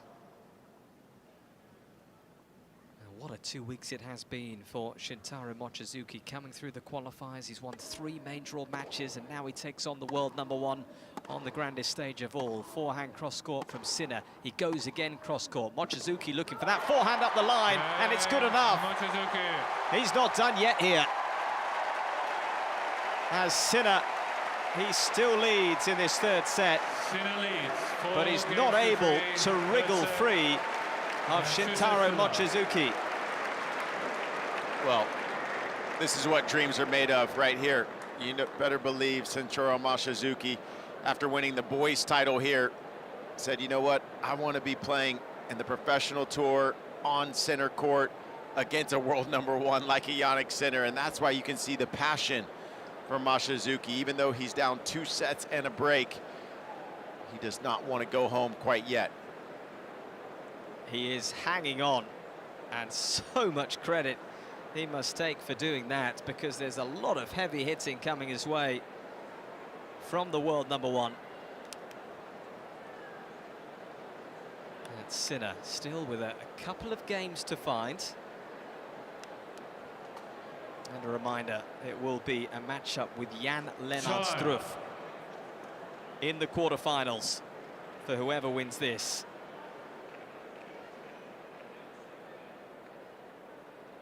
Two hours and 17 minutes these two have been playing here on centre court. This is the last of the action here on this centre court today. We've had 2 excellent matches before this. Novak Djokovic winning in 4 sets over Roman Safiullin. Naomi Osaka with Japanese celebrations, getting past Aryna Sabalenka.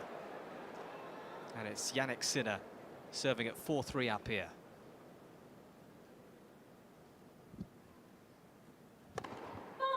Misses with that first serve. 2 games away from securing a place in the quarterfinals once more. Mochizuki awaiting here the backhand return, and Sinner puts the backhand into the net. That looked a little bit rushed. Yeah, Mochizuki, I loved his reaction after that return and miss from Sinner. He said, come on, let's go. Wants to try to get this break right here. Under some pressure perhaps here, Sinner. Love 15. First serve to come. Misses with that first serve. Comfortably long as he attempted to go down the line. Second serve, Mochizuki awaits to the backhand of Mochizuki. Then the backhand again through the centre of the court. Sinner with a cross-court forehand, and it's too hot to handle for Mochizuki. 15-all.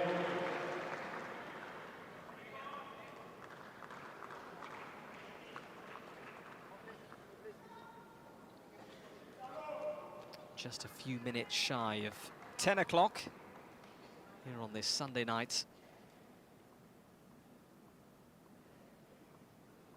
Jannik Sinner at 15 all in this 4-3 game for him. He's 2 games away from victory. The world #1, the 4-time Grand Slam champion. Twice he's won the Australian Open, once here at Wimbledon and once the US Open.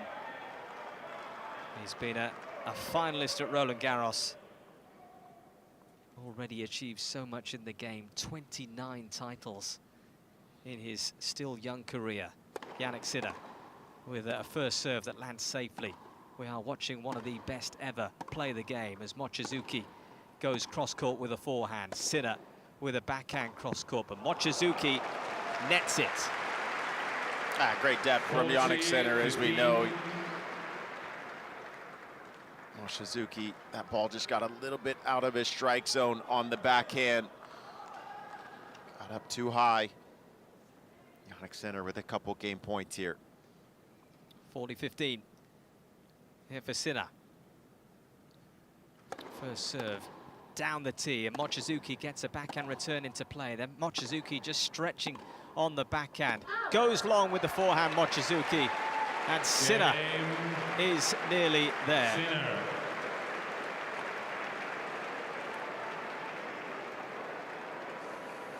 Sinner leads 5-3. Yeah, the coaching camp for Jannik Sinner up on their feet. Darren Cahill clapping. They're saying, try to get this done right here.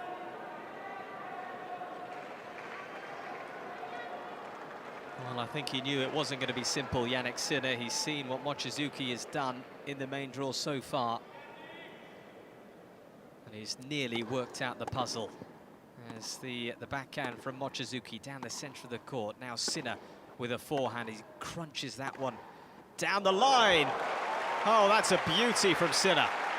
Well, against most people, Mochizuki will be able to continue that rally a few more shots because it was a great deep forehand cross court, but Jannik Sinner was just able to cut off the angle for a split second to go down the line for the winner. Love 15, Mochizuki serving to stay in this match. The backhand on the stretch.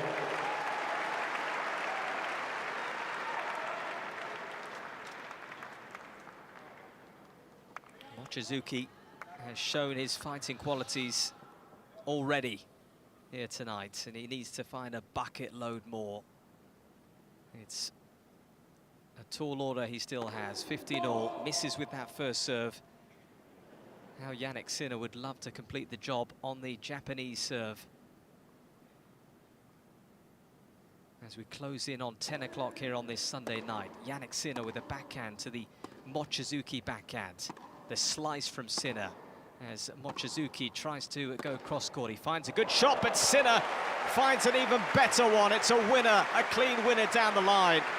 Well, it just shows the improvement that everyone needs to make in their game, whether you're a junior, a college player, at any levels, being able to change direction. Because Mochizuki, he has great cross-court shots, but Jannik Sinner, 2 down-the-line winners in this game to get him to 15-30.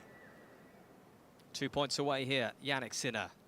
Mochizuki, first serve. Good serve down the tee. Sinner stretching, but gets a return into play. And goes long there, Sinner, with the forehand. 30 all now.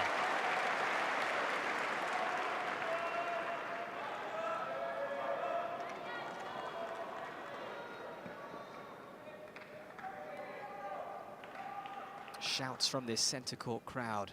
Desperate for more action here tonight. Can Mochizuki deliver? Misses with that first serve. Takes his time to get back to his position for this second serve. What return can Sinner find? The backhand return down the line, it's big, and Sinner comes forward to the net. Mochizuki puts up a high ball. Sinner should put it away, he does, and he moves to match point. Well, that's maybe a play that we haven't seen a lot of, was a second serve bump and rush, or crush and rush. I mean, that was a crushed backhand return that he hit and came in, put Mochizuki under pressure, and now match point for Jannik Sinner. Mochizuki with a first serve here, misses.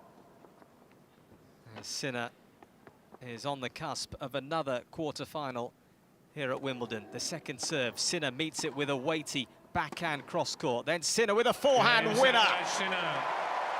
And for Jannik Sinner, the title defense remains on course. 6-3. As he's too strong for Shintaro Mochizuki here on centre court. The two players embrace. Mochizuki has been one of these stories of the first week at this year's championships. But Jannik Sinner, business-like tonight, and he is all smiles as he laps up the applause here on this Sunday night.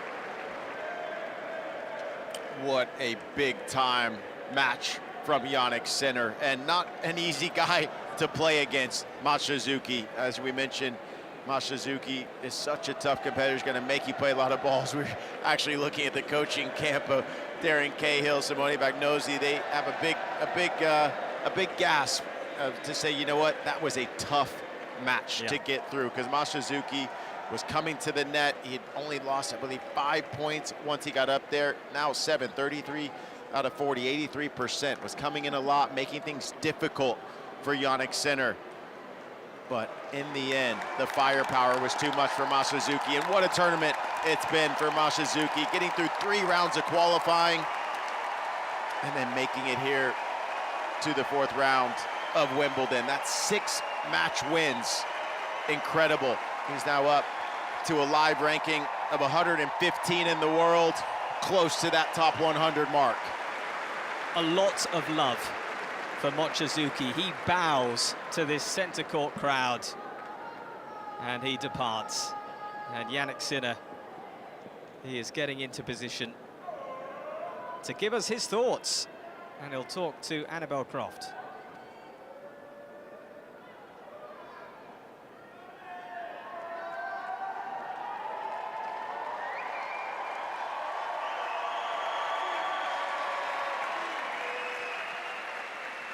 Well played, Jannik. That was such a fun match to watch. What was it like to play? Yes, first of all, thanks for staying this long. I know it has been a very long day, but the first time we played against, so didn't know exactly what to expect, but you know, tried to handle certain situations slightly better than him, which I've done, but he's an incredible player. Coming from Crawleys and playing such a high level for such a long time, it's amazing. I wish him only the best. He should be proud of himself and, of course, the whole team. Well, as you mentioned, you'd never faced each other before, but how tricky was it to play someone with such an unusual game style? Yeah, very tricky, especially, you know, on this surface. It's, you know, his game suits very, very well because he's very low, and but all things considered, you know, I try to stay a bit more aggressive. Had some chances in the second set, couldn't use them, but still very happy about today's performance, trying, you know, to step up, you know, every day a little bit better, so I'm very happy about today. Yes, and so you should be, and you're into another quarter-final here. 4 matches under your belt. You're going to face Jan-Lennard Struff in the quarter-finals. Just tell us what he brings to the court and what we can expect from that one. Yeah, very aggressive player, big server, so let's see, but now most important is the rest. Don't think about after tomorrow, but I have big respect for him. We faced each other a couple of times. The last time was on grass in Halle. It was, you know, a very, very tight match. So let's see what's coming. But again, thanks for staying, and see you all in the next round. Thank you. Well, we look forward to it. Well done, Jannik Sinner. Yeah, well done indeed, Jannik Sinner. That was a very professional performance here tonight against a tricky customer in Shintaro Mochizuki. But on the whole, Nick, it does look like he's in pretty ominous form. It just feels like he's getting better and better as we go through this fortnight. Yeah, it does. And, you know, as he mentioned, it's just, you know, taking one match at a time. You know, as he said, it's like, okay, I got Jan-Lennard Struff coming up, but you know, that's not something he wants to even think about right now. Now it's kind of the whole rest and recovery, all the things that the fans don't see, right? They see Jannik Sinner pop on the court and play tennis and how amazing he does on the court, but there is so much that goes into the rest and recovery process after this, you know, from the stretching, the ice bath, the massage, the food that he's got to get in the system. It's 10 o'clock at night. He's probably not going to be able to go to sleep until 1, 2 a.m. just because of having to get all of those things done, and also the adrenaline that he's going through right now. So for Jannik Sinner, what a big win it was, and now he's moving into the quarterfinals. He certainly is. Thank you very much, Nick. It's been an absolute pleasure alongside you. And, well, we will look forward to more action to come tomorrow on centre court. Remember, there is still action going on over on the #1 court. Bencic and Goff look like they might be heading to a third set. But, well, we are done and dusted on centre court today. Do come back tomorrow for 10 a.m. local time. We're on air tomorrow with Wimbledon Radio with the main show, and of course once centre and #1 court get underway, dedicated ball by ball commentary. You won't miss a moment with Wimbledon Radio. From all of us here, it is bye for now.